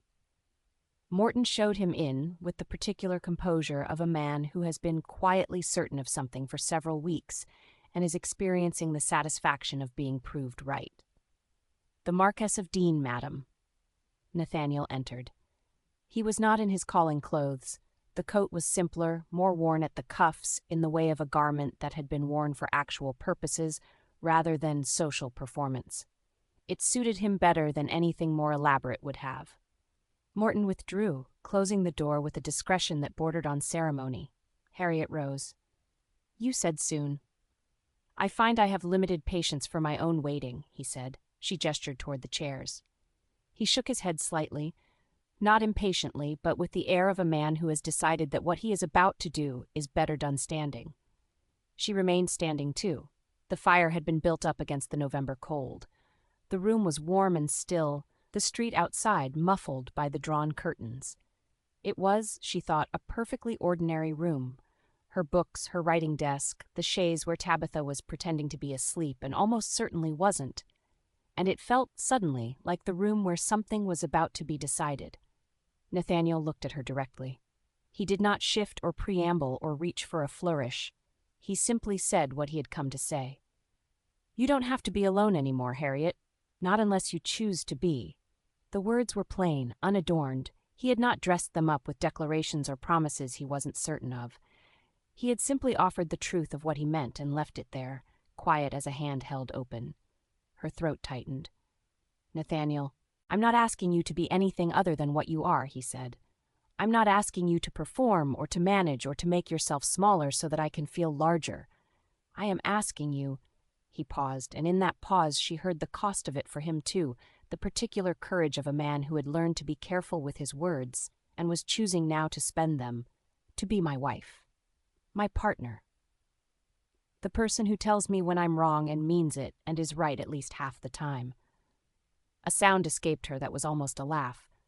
"I know this is not a fashionable proposal," he said. "I have no speech prepared. I did try last night, and it became either a military briefing or a legal document, and I don't think either serves the occasion." "No," she managed, "neither would. I simply—" He stopped, and then more quietly, "I have spent most of my adult life in conditions that required me not to want things, not to reach for anything beyond the immediate necessity. It was, in its way, a very efficient existence." He held her gaze. "You make me want things again, Harriet. Ordinary things. Breakfast and argument, and the specific sound of someone's step on the stairs when you are not expecting them and they arrive anyway." She could not speak. She was not certain for a moment that she was breathing. "So," he said, and his voice was very quiet now and very steady, "will you marry me?" The room held the question. Harriet looked at him, at the man who had poured her wine without being asked and sat beside her in a gallery alcove without crowding her, and said not haunted enduring across a candle-lit table when she needed someone to. The man who had fixed his own pipes and meant what he said and asked permission before he kissed her and had sent his card to her house before a difficult evening so she would know he was thinking of her. The man who saw her, not the version she performed, not the armor, her. She thought of Clara's hands on hers that afternoon. Don't let that stop someone else from trying. She thought of Margaret. Is your fear of being seen greater than your desire to be known? She thought of herself, at the window of her townhouse on Brook Street, on the evening she'd arrived home from Fernley, holding a letter she had already read 4 times, understanding that a door had appeared where she had not expected to find one. And then she stopped thinking entirely, because thinking had been her primary method of not feeling things for a very long time, and she was tired of it. She took one step forward. "Yes, I choose you." she said. It was not a performance. It was not a concession.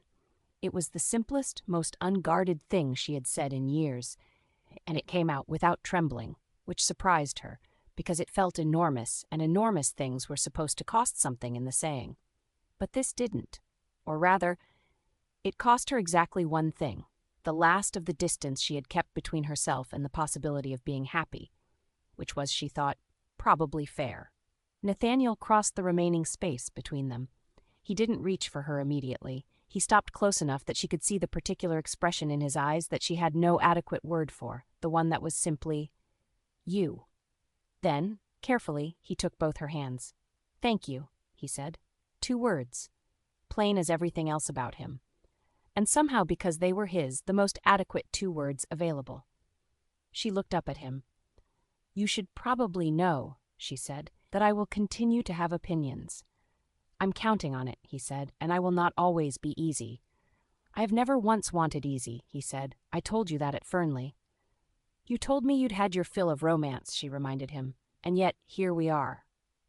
"Here we are," he agreed, and something in the words settled with a rightness that she felt in her ribs.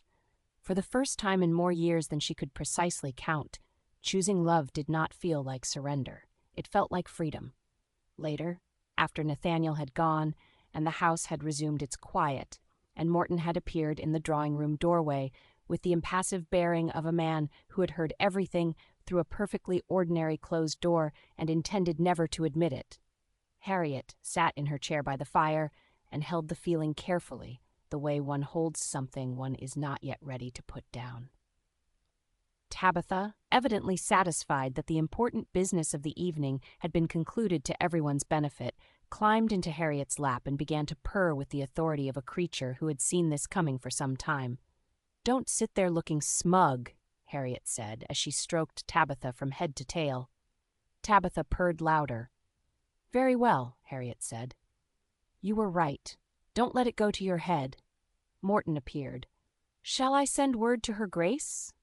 Harriet looked at him. "I heard nothing," he said, his face entirely composed. "Yes," Harriet said, "send word to her Grace. Tell her."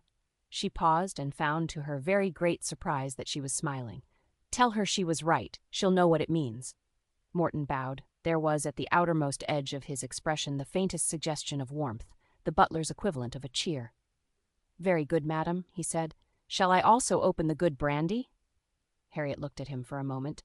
Then, "Yes, Morton, I rather think you should." Chapter 13. The engagement was announced on a Thursday, which Harriet felt was a perfectly sensible day for the dismantling of one's carefully constructed solitude. Margaret wept. Not publicly, not in the grand handkerchief-clutching manner that society might have expected from a duchess, but quietly in Harriet's drawing-room on Brook Street, with a cup of tea cooling in her lap and her face doing something it rarely did in company, which was to show everything. "Stop that," Harriet said. "I'm not doing anything," Margaret said. "You're crying." "I'm not crying. I am experiencing a very refined emotional response to good news." "That is crying, Harriet." Margaret set down her cup and looked at her directly, eyes bright. "Let me have this." Harriet looked at her for a moment, then more gently, "Yes, all right." Hugh, seated in the chair by the window with the expression of a man who had known this was coming since approximately the second day at Fernley, and had been waiting for everyone else to catch up, said nothing. He simply looked at Harriet with that steady, unsparing warmth he reserved for moments that mattered, and raised his teacup in a small private salute. Harriet inclined her head. It was, between them, sufficient. The news traveled the way news always did in London, faster than anyone intended, and with considerably more embellishment than the facts warranted. By Friday, 3 separate versions were circulating. The accurate one, a romantic one involving a moonlit proposal in Lady Durham's orchard, and one that Lady Pembroke appeared to have authored herself, which suggested that Harriet had pursued the marquess with calculated determination from the moment she arrived at Fernley. Harriet read the last version in a letter from Mrs. Godwin, who had appended a single line beneath it. "Shall I correct her, or shall we simply let her tire herself out?" Harriet wrote back, "The latter. She'll need the energy for the wedding." Mrs. Godwin's reply came within the hour. "Splendid. I shall bring biscuits." The wedding itself had been Lady Durham's idea, or rather, Lady Durham had made it her idea with such cheerful efficiency that it was difficult to trace precisely when the suggestion had become a fait accompli. She had written to Harriet the morning after the engagement was announced, with the particular energy of a woman who had been waiting for exactly this occasion. "You will be married in the chapel at Fernley. It is the right size, the right age, and I have been keeping it in excellent repair for 15 years, in the hope that someone would do something worthy of it. You qualify. I will not hear otherwise. Come in April when the grounds are presentable and the light is good, and I can justify new curtains for the east wing." Harriet had read the letter to Nathaniel over breakfast the following morning. He had listened with his customary stillness, then said, "She makes a compelling case." "She makes no case at all," Harriet replied. "She simply announces. There is a distinction." And yet, Harriet looked at the letter. The chapel at Fernley, she had not seen it, but she had passed its stone archway on one of her early morning walks, its door half open, the interior dark and cool and quietly present. It had not asked for anything. It had simply been there, rather like him. And yet, she agreed, the months between the engagement and April arranged themselves with surprising grace. There were practical matters, settlements, solicitors, the patient untangling of two households, and Nathaniel handled all of it with the same quiet competence he brought to everything, including the water pipe, which had finally been persuaded to behave itself sometime in February. Morton, who would be relocating with Harriet to Deane House, received the news of his new posting with the bearing of a man who had already mentally reorganized the household staff and was simply waiting for the official paperwork to confirm it. "I trust the Deane House kitchens are adequate," Harriet said, when Morton informed her he had already been in correspondence with Nathaniel's housekeeper. "They will be," Morton said, which was not quite an answer but told her everything she needed to know. Tabitha, for her part, regarded the changes with sovereign indifference. She had assessed Nathaniel on his third visit to Brook Street by climbing onto his knee, settling with the authority of a creature conferring an honor, and going to sleep. Nathaniel had sat very still and looked at Harriet over the cat's head with an expression that was half alarm and half something warmer. "She doesn't do that," Harriet said, "generally. Should I be flattered?" "You should be very flattered," Harriet said. "She once bit a bishop." There had been, in those months, a quality to things that Harriet had not expected and could not quite name. Not excitement exactly, though there was some of that, rising at inconvenient moments like warmth through floorboards, something steadier. The sense of a life rearranging itself around a new center of gravity, not violently but inevitably the way water finds its level. She had been afraid, she realized, that choosing this would feel like closing a door. Instead, it felt like opening a window she hadn't known was latched. April arrived at Fernley in the particular way of English springs, tentatively, with frequent apologies, and then all at once. The grounds that had been bare and frost-touched in autumn were now uncertain with new green, the hedgerows furred with pale leaves, the orchard where Harriet and Nathaniel had found their silver key, now scattered with white blossom like an afterthought of snow. Lady Durham had, as promised, ordered new curtains for the east wing. She had also ordered new flowers for every room, a resurfacing of the chapel path, and what appeared to be an entirely new set of opinions about the placement of chairs in the nave, which she was still communicating to the long-suffering estate manager at breakfast on the morning of the wedding. Harriet heard none of this. She was in the guest chamber she had occupied in autumn, the same rose wallpaper, the same window overlooking the east lawn and the glittering lake beyond it. And she was sitting at the dressing table in her stays and petticoats while Margaret's maid worked on her hair with the focused silence of someone who understood that this was not a moment for chatter. Margaret sat on the edge of the bed behind her, reflected in the glass, watching. "How do you feel?" she asked. Harriet considered the question seriously, as she considered most things. Outside, a bird was constructing an argument in the chestnut tree. Somewhere below, she could hear the distant organized chaos of a house preparing itself for occasion. "Steady," she said, "which surprises me. I expected nerves." And there aren't any? There are some, Harriet admitted, but they are the useful kind, the kind that make one more present rather than less. Margaret smiled. That sounds exactly right.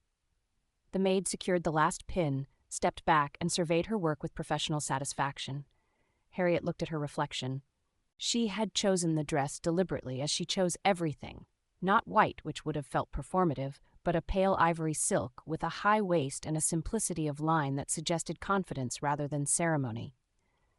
The only ornament was a spray of small white flowers pinned at her shoulder from the Fernley Gardens, which Lady Durham had sent up that morning with a note that said only, "For the occasion. They match nothing and suit everything. Like you. D." Harriet had laughed at that, which was probably the intended effect. Margaret rose from the edge of the bed and crossed to her, adjusting the flowers at her shoulder with the focused care of a woman who needed something to do with her hands. Then she stepped back and looked at Harriet properly, all of her, from the ivory silk to the composed expression to the eyes that were, for once, not guarded at all. "Ready?" Margaret asked softly. "Nearly," Harriet said. Margaret took her hand and pressed it once, no words, which was unusual enough to say everything, and then slipped out of the room to go ahead to the chapel, leaving Harriet a moment of quiet that felt less like solitude and more like the last beat before a piece of music begins. She took a breath, smoothed her skirt, picked up her gloves. Then she descended the staircase. Hugh was waiting at the foot of it. He was in his best coat, his posture its usual composed capability, and he looked up when he heard her step on the stair with the expression of a man who had known this was coming since approximately the second day at Fernley, and had been quietly glad of it ever since. He said nothing as she came down, just watched her with that steady, unsparing warmth he reserved for moments that mattered. She reached the bottom step and stopped before him. "You look extraordinary," he said to Harriet. "You look like a man trying not to have feelings," she replied.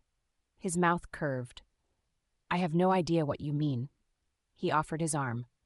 She took it, and for a moment they simply stood together in the quiet of the entrance hall, the April morning visible through the open front door, the lawn newly green, the swans on the lake, the white blossom in the orchard. "Are you ready?" he asked quietly. She looked out at the path leading toward the chapel, at the ordinary, unhurried beauty of the morning. "Yes," she said, "I am." He nodded once. "Then let's not keep him waiting." They moved toward the door, and then Hugh paused, his hand briefly covering hers where it rested on his arm. "I lost a brother once," he said quietly. "I think I've gained a sister." Harriet's throat tightened. She did not trust herself to speak immediately. She looked at him. This man who had been her friend long before she had fully known how to accept it, who had known her through grief and armor and the long years of managing alone, and felt something move through her that was too large and too quiet to be named. "And she said at last, her voice steady, "a family." Hugh cleared his throat once with great dignity and said nothing further, which was, she thought, exactly right. They walked out into the April morning together. The chapel at Fernley was small and old and entirely itself. It sat at the edge of the formal gardens where the grounds began their gradual surrender to woodland, its stone walls the soft gray of something that had been standing long enough to stop trying to impress anyone. Ivy had been cleared from the south face for the occasion, revealing stonework that was uneven and honest and considerably more beautiful for it. The door stood open, spring light falling across the threshold in a clean, unhurried invitation. Inside, it glowed. Lady Durham had filled it with flowers, not the elaborate arrangements of a formal occasion, but something simpler and more considered. White narcissus and early lilac, sprigs of rosemary, branches of apple blossom from the orchard. The scent of them hung in the air alongside the older smell of the chapel itself, cold stone and candle wax, and the particular quality of a room that had witnessed a great many things and kept its own counsel about all of them. The guests were few and chosen. The Wrexhams, Mrs. Godwin, who had indeed brought biscuits and was seated in the front pew with the air of a woman who had earned her place there. Clara Drummond, who had returned from Scotland and was sitting with her new husband, Angus Drummond, a broad-shouldered, quietly attentive man who looked as though he had indeed argued with a lecturer about migratory birds and been entirely right about it. Lord and Lady Harcourt were there, and 2 or 3 others whose connection to either Harriet or Nathaniel was real rather than fashionable. There was no one present merely to be seen. She did not see Morton until she was halfway down the aisle. He was standing at the very back of the chapel, to one side of the door, in his best coat with his posture as impeccable as ever. He had not taken a seat. He would not have presumed. But he was there, present, as he had always been present, in the quiet and reliable way of someone who understood that loyalty did not require announcement. He was also holding Tabitha. The cat was draped across his forearms with the sovereign ease of a creature who had consented to be carried, and intended everyone to know it. One green eye surveyed the chapel with the unhurried assessment of a seasoned observer. The other, as always, was simply absent. Harriet looked at him. Morton inclined his head, correct, composed, and giving absolutely nothing away. Tabitha blinked. Harriet faced forward before she did something undignified. Lady Durham had positioned herself at the end of the front row with the satisfied expression of a generaling a campaign that had gone exactly to plan. She caught Harriet's eye as she entered on Hugh's arm and gave a single decisive nod, as if to say, "There! Exactly as it should be."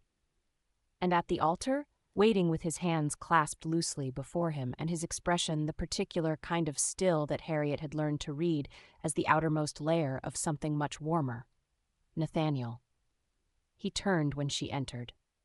She had imagined, in the weeks before, that this moment might feel ceremonial, weighted with the gravity of what was being done, the solemnity of permanent things. Instead, it felt remarkably like every other moment she had walked toward him. The same shift in the air, the same quiet recognition, the same sense of being precisely located by someone who was paying attention. His eyes moved over her once, not appraisingly, simply completely, and then settled on her face with that expression she had no adequate word for. The one that was simply, "You." She held his gaze as Hugh brought her forward. At the altar, Hugh placed her hand in Nathaniel's, with the careful deliberateness of a man performing an act he understood the weight of. Then he stepped back and took his place beside Margaret, who had the look of someone exerting considerable restraint. The chaplain, a mild and sensible man who had been briefed by Lady Durham and therefore knew better than to be verbose, began. The ceremony was not long. That had been agreed upon early, by both of them, without discussion, in the way they had begun to agree on things, simply and without requiring explanation.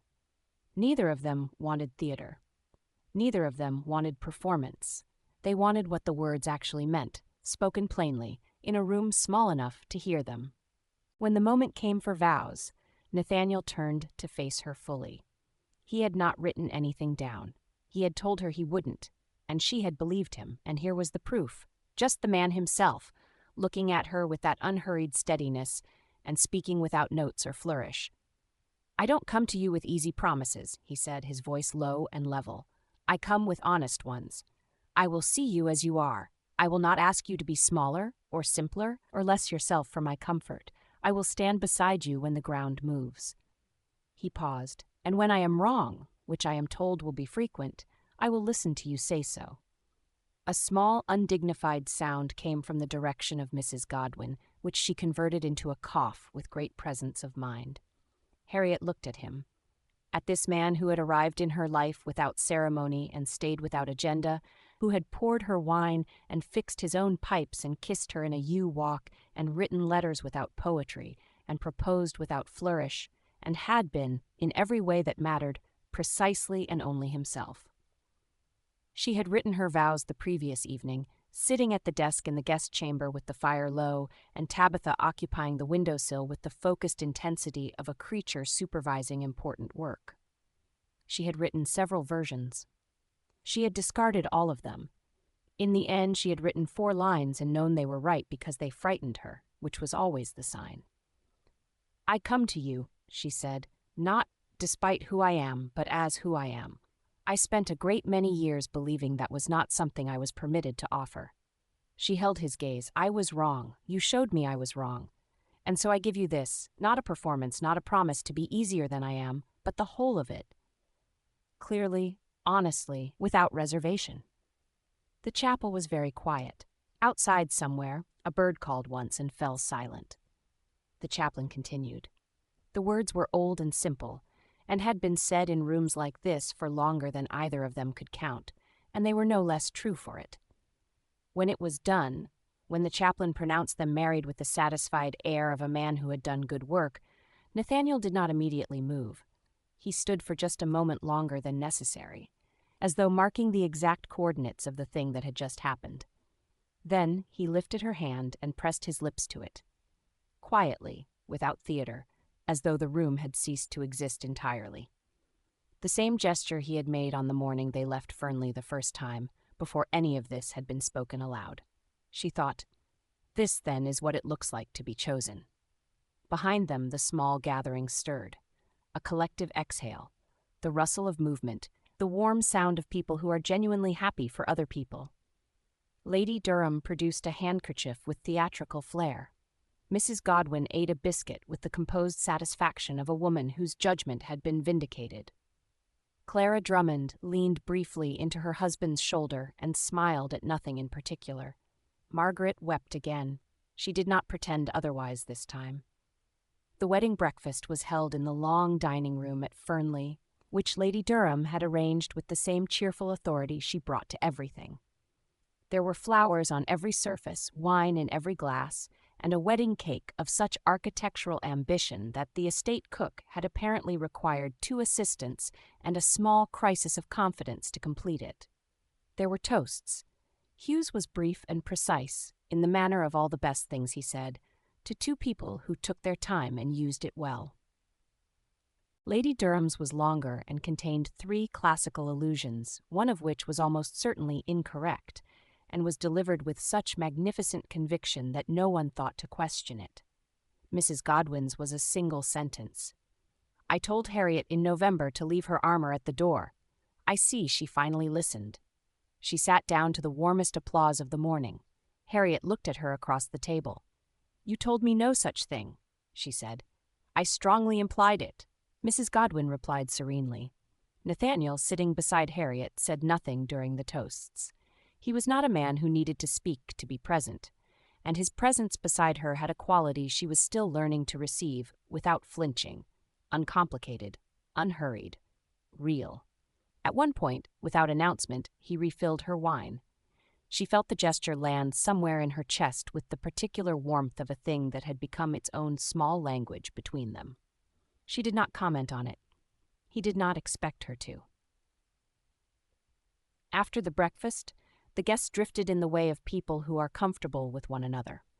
Some to the gardens in the mild April afternoon, some to the drawing room, some simply standing in doorways with glasses of wine conducting the easy, unguarded conversations that belong to occasions when the important thing has already happened and there is nothing left to manage. Clara found Harriet in the corridor outside the library, which was where Harriet had gone briefly to stand in the quiet, an old habit. Clara did not comment on it. "You look happy," Clara said. Harriet considered denying it on principle, then decided against it. "I am," she said. "It's very inconvenient." Clara laughed, John's laugh, warm and unguarded and no longer painful to hear. "Angus says the same thing," she said. "He claims I have disrupted his entire filing system." The birds, Clara confirmed. Apparently happiness makes one less observant.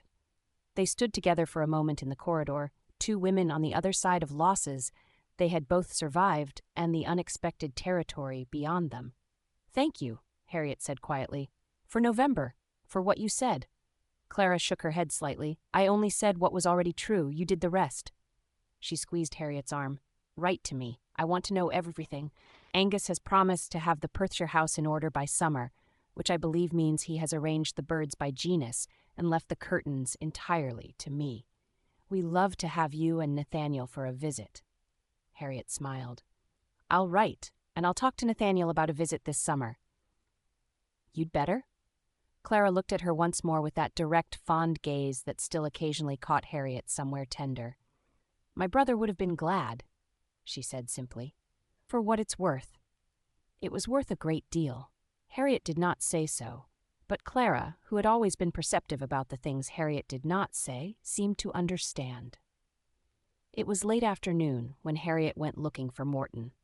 She found him in the small room off the main kitchen corridor that Fernley reserved for visiting household staff, a spare, orderly room with none of the occasion that had taken over the rest of the house. He was sitting at the narrow table with a cup of tea, his coat still immaculate, his posture still perfectly composed, reading what appeared to be a letter with the focused attention he brought to correspondence he considered important. He rose when she appeared in the doorway. "Madam," he said. Then, after the smallest pause, precise, deliberate, the pause of a man marking an occasion without making a performance of it, "Lady Deane." It was the first time anyone had called her that. Harriet felt the weight of it settle, not heavily, but cleanly, the way a well-made thing fits into place. She was no longer Lady Pemberton. That woman had been real and capable and worth being. But she was someone slightly different now, and Morton, who had known her longer than almost anyone, had just said so in the only way available to him. She looked at him. "Sit down, Morton," she said. "Please." He sat, carefully. She remained standing, which she recognized was an inversion of their usual arrangement, but felt, for this moment, right. "I wanted to speak to you," she said, "before the day was over." He waited with his hands folded on the table, his expression the composed neutrality she had relied on for years. But she knew him well enough now to see beneath it the slight additional stillness that meant he was listening with more than his professional self.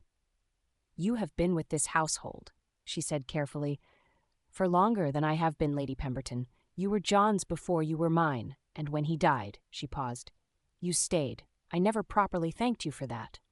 Morton's expression did not alter significantly, but something in it settled, became quieter and more attentive in a way she recognized. "There was no question of leaving, my lady," he said, quietly. "Not then. Not now." She looked at him, at the man who had waited up past 10 with the lamps burning, who had placed Nathaniel's card on the salver where she would find it, who had hinted at lunch invitations and opened the good brandy and said, "It is good to have you home," in the tone of a man who meant something considerably more. "Deane House will be different," she said. "It will require adjusting to." "I expect so," he said. "Lord Deane's household is well managed, if somewhat unconventionally arranged." The briefest flicker of something that in a less restrained man might have been amusement. "I have already had several interesting conversations with his housekeeper about the East Wing." "The pipes?" "Among other things," Morton said, with the serenity of a man who had surveyed a battlefield and already formulated a plan of campaign. Harriet looked at him for a moment. Then, "Thank you, Morton, for everything, for all of it." He inclined his head. The gesture was proper. What was beneath it was not nothing. "It has been," he said carefully, "an honor, my lady." She left him to his tea. In the corridor outside, she stood for a moment with her hand resting lightly on the wall and her eyes on the middle distance, and allowed herself to feel, briefly and without defense, the whole accumulated weight of the day. It was heavy, but it was the good kind of heavy, the weight of things that had been said and done and chosen, of a day that had been equal to itself. She straightened, smoothed her skirt, and went back to find her husband. Lady Durham had arranged dancing. Of course she had. The drawing-room had been cleared after supper, the furniture pushed to the walls, the rugs rolled back to reveal the gleaming parquet beneath. A small quartet occupied the corner where the pianoforte usually lived, and the April evening outside the tall windows had turned to blue-dark, the first stars appearing over the lake. "She planned this from the beginning," Harriet said, not entirely displeased. "Since the moment she knew you were coming to Fernley," Nathaniel agreed, "possibly before." They were standing at the edge of the room, which was, Harriet reflected, where she had always preferred to be. Watching, assessing, keeping the door to the exit in her peripheral vision. Except that tonight she was not doing any of those things. She was simply standing beside her husband in a room full of people who were genuinely fond of them, in the house where everything had begun, on the day that everything had changed, and she found that the edge of the room no longer felt like the safest place to be. The center looked considerably more interesting. Hugh and Margaret were already dancing. Margaret, with her head slightly tilted toward Hugh's shoulder in the way she only did when she thought no one was watching, Hugh's hand at her back with that quiet, particular tenderness of a man who has been in love for a long time and sees no reason to perform it for anyone else. Lady Durham was accepting the arm of Angus Drummond with the enthusiasm of a woman who had decided that a Scotsman who knew about migratory birds was exactly the kind of partner the occasion called for. Clara stood at the edge of the floor laughing at something, her face bright. Mrs. Godwin, seated in a chair near the window with her third glass of wine, caught Harriet's eye and tipped her glass in a small private toast. Harriet inclined her head in return. The quartet settled into the opening bars of a waltz. Nathaniel turned to her. He did not speak. He simply offered his hand. She looked at it for a moment, this hand that had steadied her in the orchard, held hers through a gallery at midnight, pressed its lips to her fingers on a fog-damp morning outside Fernley House, and an hour ago placed a ring on her finger with the same plain deliberateness it brought to everything. She took it. He led her onto the floor. The waltz was the same tempo as the one at Berkeley Square, unhurried, well-mannered, and Nathaniel danced it as he had danced the first one, honestly rather than brilliantly, with the steady competence of a man who was paying attention to the right things. The room moved around them as they danced. Candles, faces, the blur of lamplight at the edges of things. Outside, the last of the April dusk surrendered to the dark. They did not speak for a while. They had learned, over the months between the engagement and this day, a new kind of silence.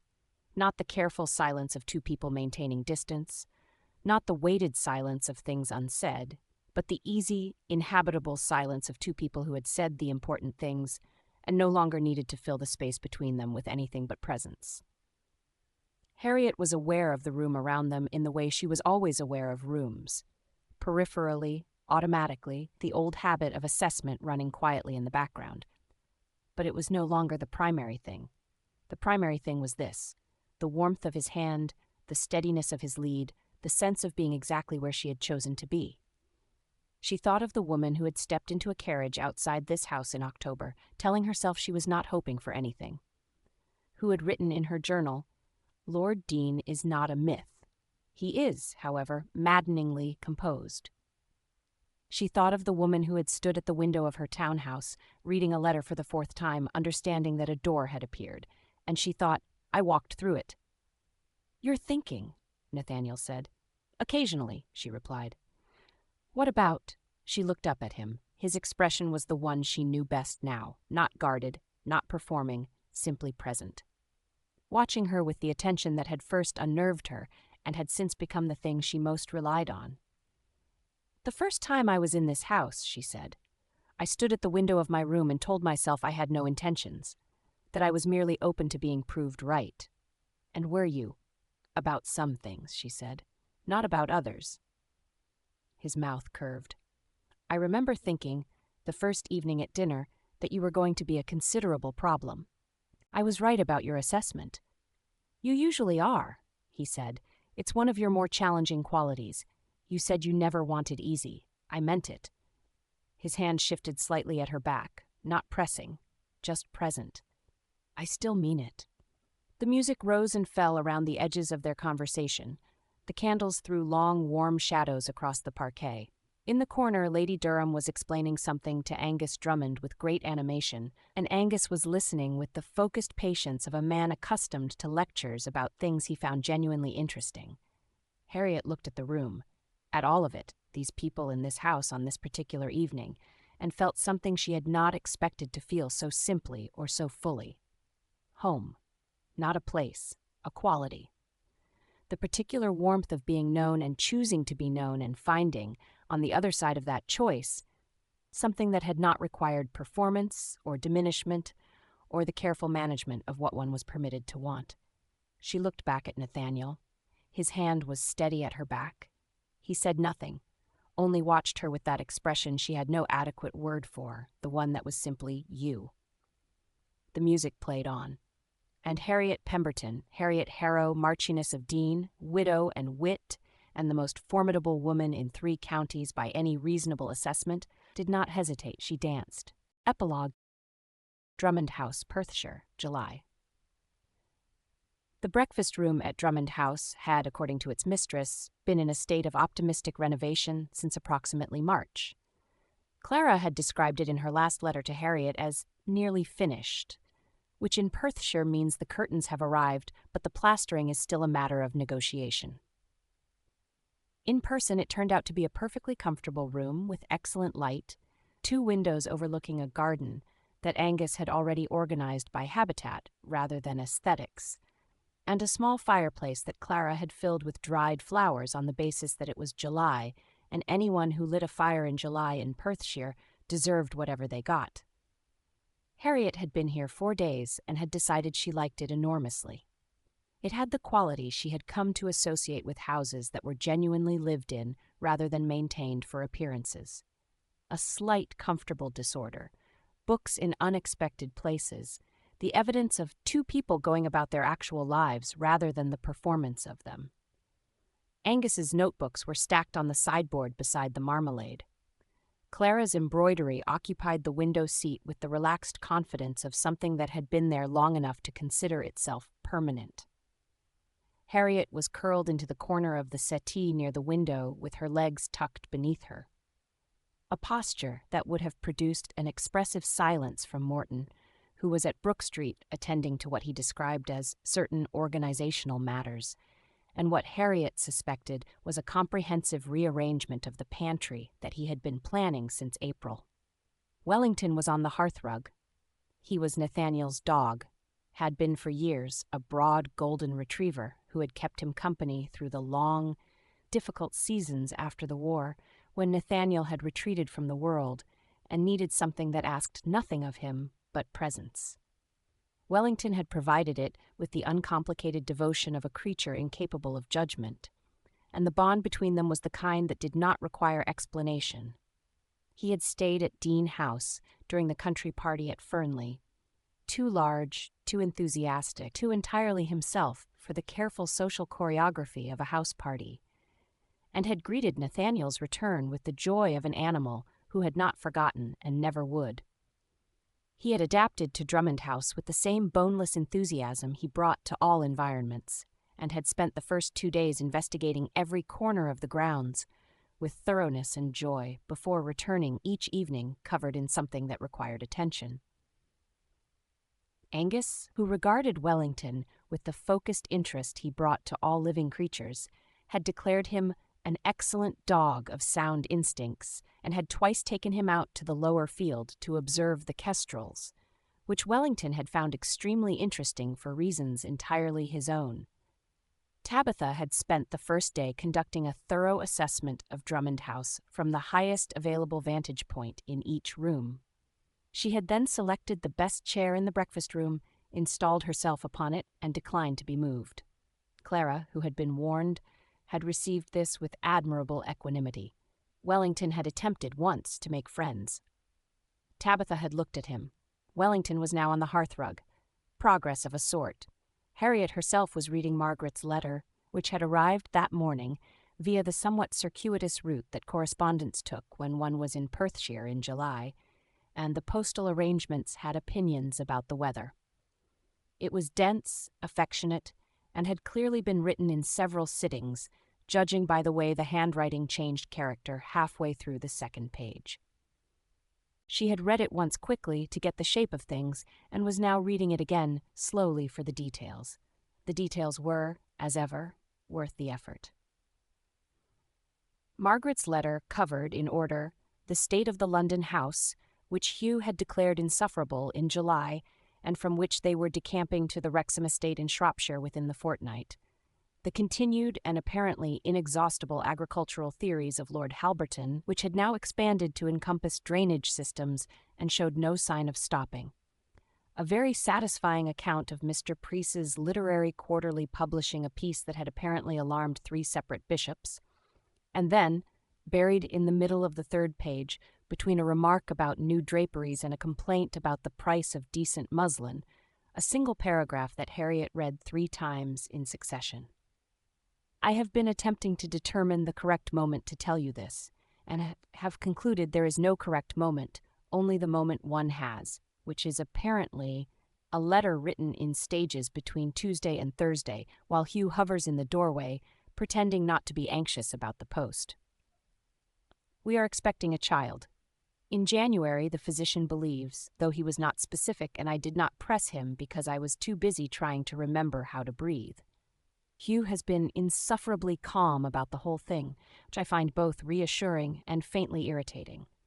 I expect you to write back immediately and tell me everything will be perfectly all right, as you are the only person whose reassurance I actually trust.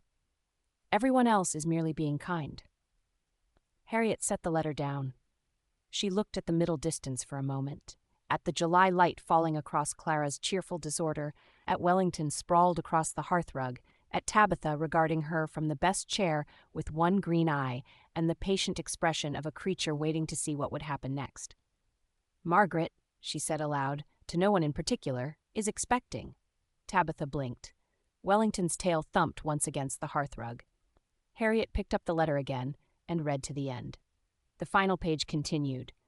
The draperies, the muslin, a postscript about Hugh's horse, and then, in smaller handwriting, squeezed into the bottom margin as though added at the last moment. Also, and I include this only because I know you will hear it eventually, and I would rather you hear it from me first, Lady Pembroke is engaged to a Mr. Fortescue of Bath, a widower of some means and apparently impeccable patience.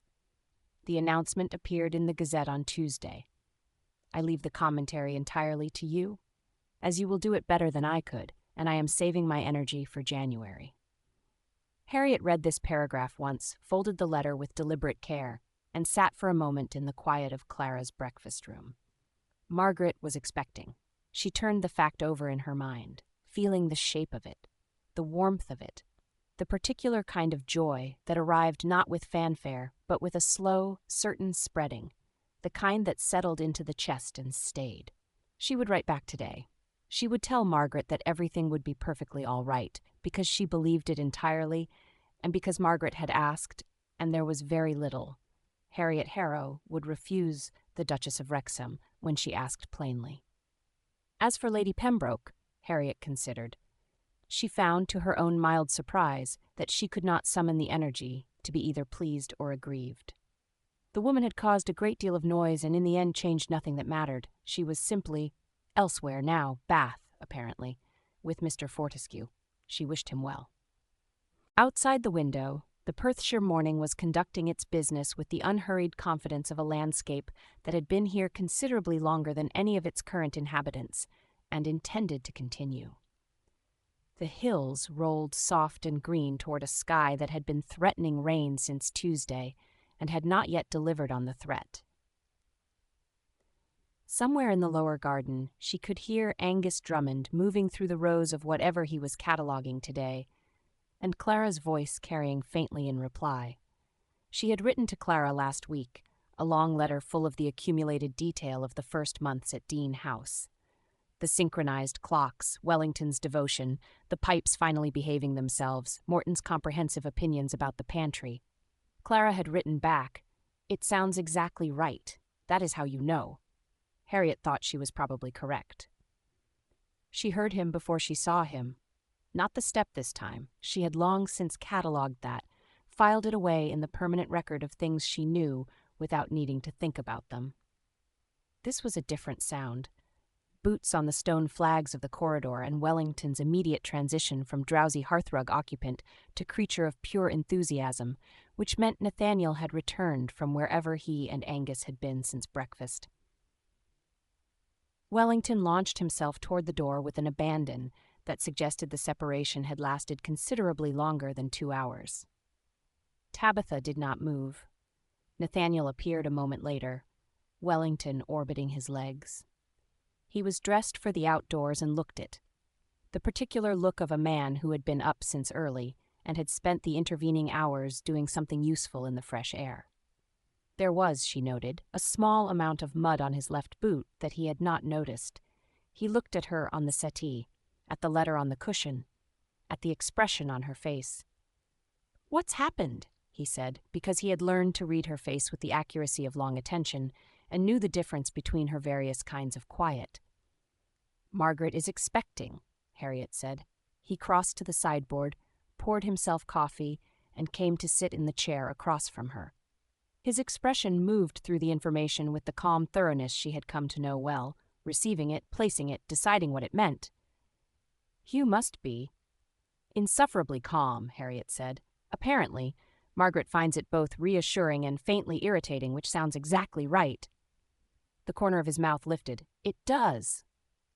A comfortable silence settled between them. Wellington had located a patch of sunlight on the floor and was arranging himself within it with the methodical satisfaction of a creature who understood priorities. She also tells me, Harriet said, that Lady Pembroke is engaged to a Mr. Fortescue of Bath.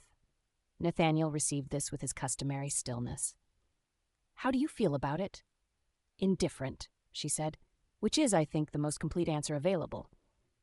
She looked at him. She caused a great deal of noise and changed nothing that mattered. I find I can't summon the energy for anything beyond wishing Mr. Fortescue the very best. That sounds like peace, Nathaniel said. She thought about it. Yes, she said. I think it might be. He looked at her over his coffee cup with that expression she had no adequate word for and had stopped trying to find one. The morning light was doing something very pleasant to the angles of his face, which she noticed with the calm appreciation of someone who has accepted that they are going to notice this for the rest of their life and has made their peace with it. Angus has found a pair of ospreys, he said, which was his version of changing the subject when he felt a conversation had reached its natural conclusion. Has he? Harriet said. He wants to show us tomorrow, early.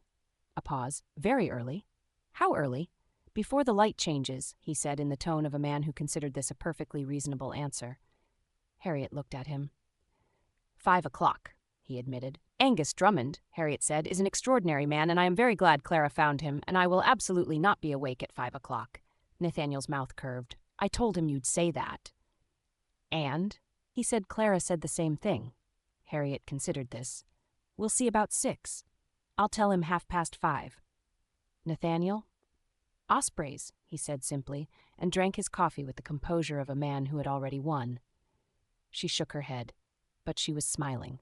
The afternoon had been its own kind of pleasant. Letters written, Harriet's to Margaret, long and warm and containing the reassurance she had been asked for, plus several observations about Hugh's insufferable calm that Margaret would appreciate and Hugh would never see.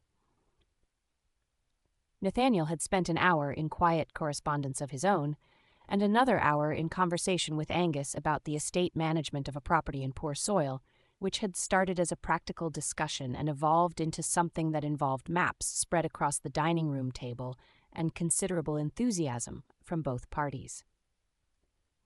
Clara had found Harriet in the garden in the late afternoon, where she had gone ostensibly to read, and had actually spent 20 minutes watching a pair of swallows conducting aerial maneuvers over the kitchen garden with a precision that would have impressed Angus. You look well, Clara said, settling beside her on the garden bench with the ease of someone who had long since decided that happiness suited Harriet and intended to say so at intervals. I am, Harriet said. It's still somewhat surprising. It stops being surprising, Clara said, and then it becomes something better.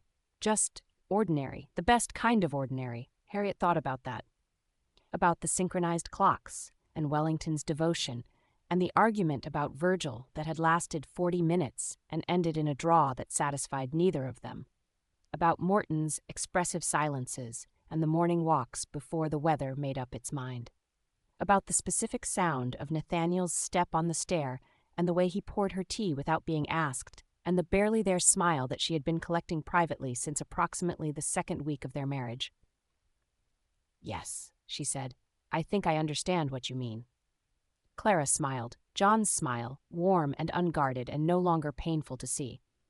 After dinner, the Drummond house steward, a broad-shouldered local man named Fergus who had, it transpired, been playing the fiddle since he was 6 years old and considered it no great matter, produced the instrument at Angus's request. The evening rearranged itself in the way evenings sometimes did in the country, from dinner party into something less formal and considerably more alive. There was dancing, not the stately, measured dancing of a London ballroom. This was country dancing, the kind that required more enthusiasm than technique and rewarded both equally. Clara danced with the natural grace of someone who had always loved it.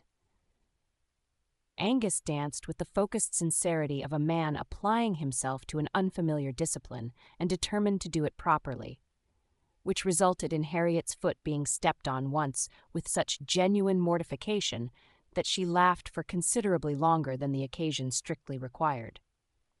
Wellington had been removed from the room after his second attempt to participate. He could be heard expressing his feelings about this from the corridor with dignified persistence. Harriet danced. She danced twice with Nathaniel and once with Angus, and once in a reel with Clara that dissolved halfway through into helpless laughter when they both went the wrong way simultaneously and collided with entirely predictable results. She danced without calculating, without assessing the room, without the careful management of impression that had accompanied every public moment of her life for so many years. She simply danced. It was, she thought, an extraordinarily ordinary thing. And it was, for exactly that reason, one of the best evenings she could remember.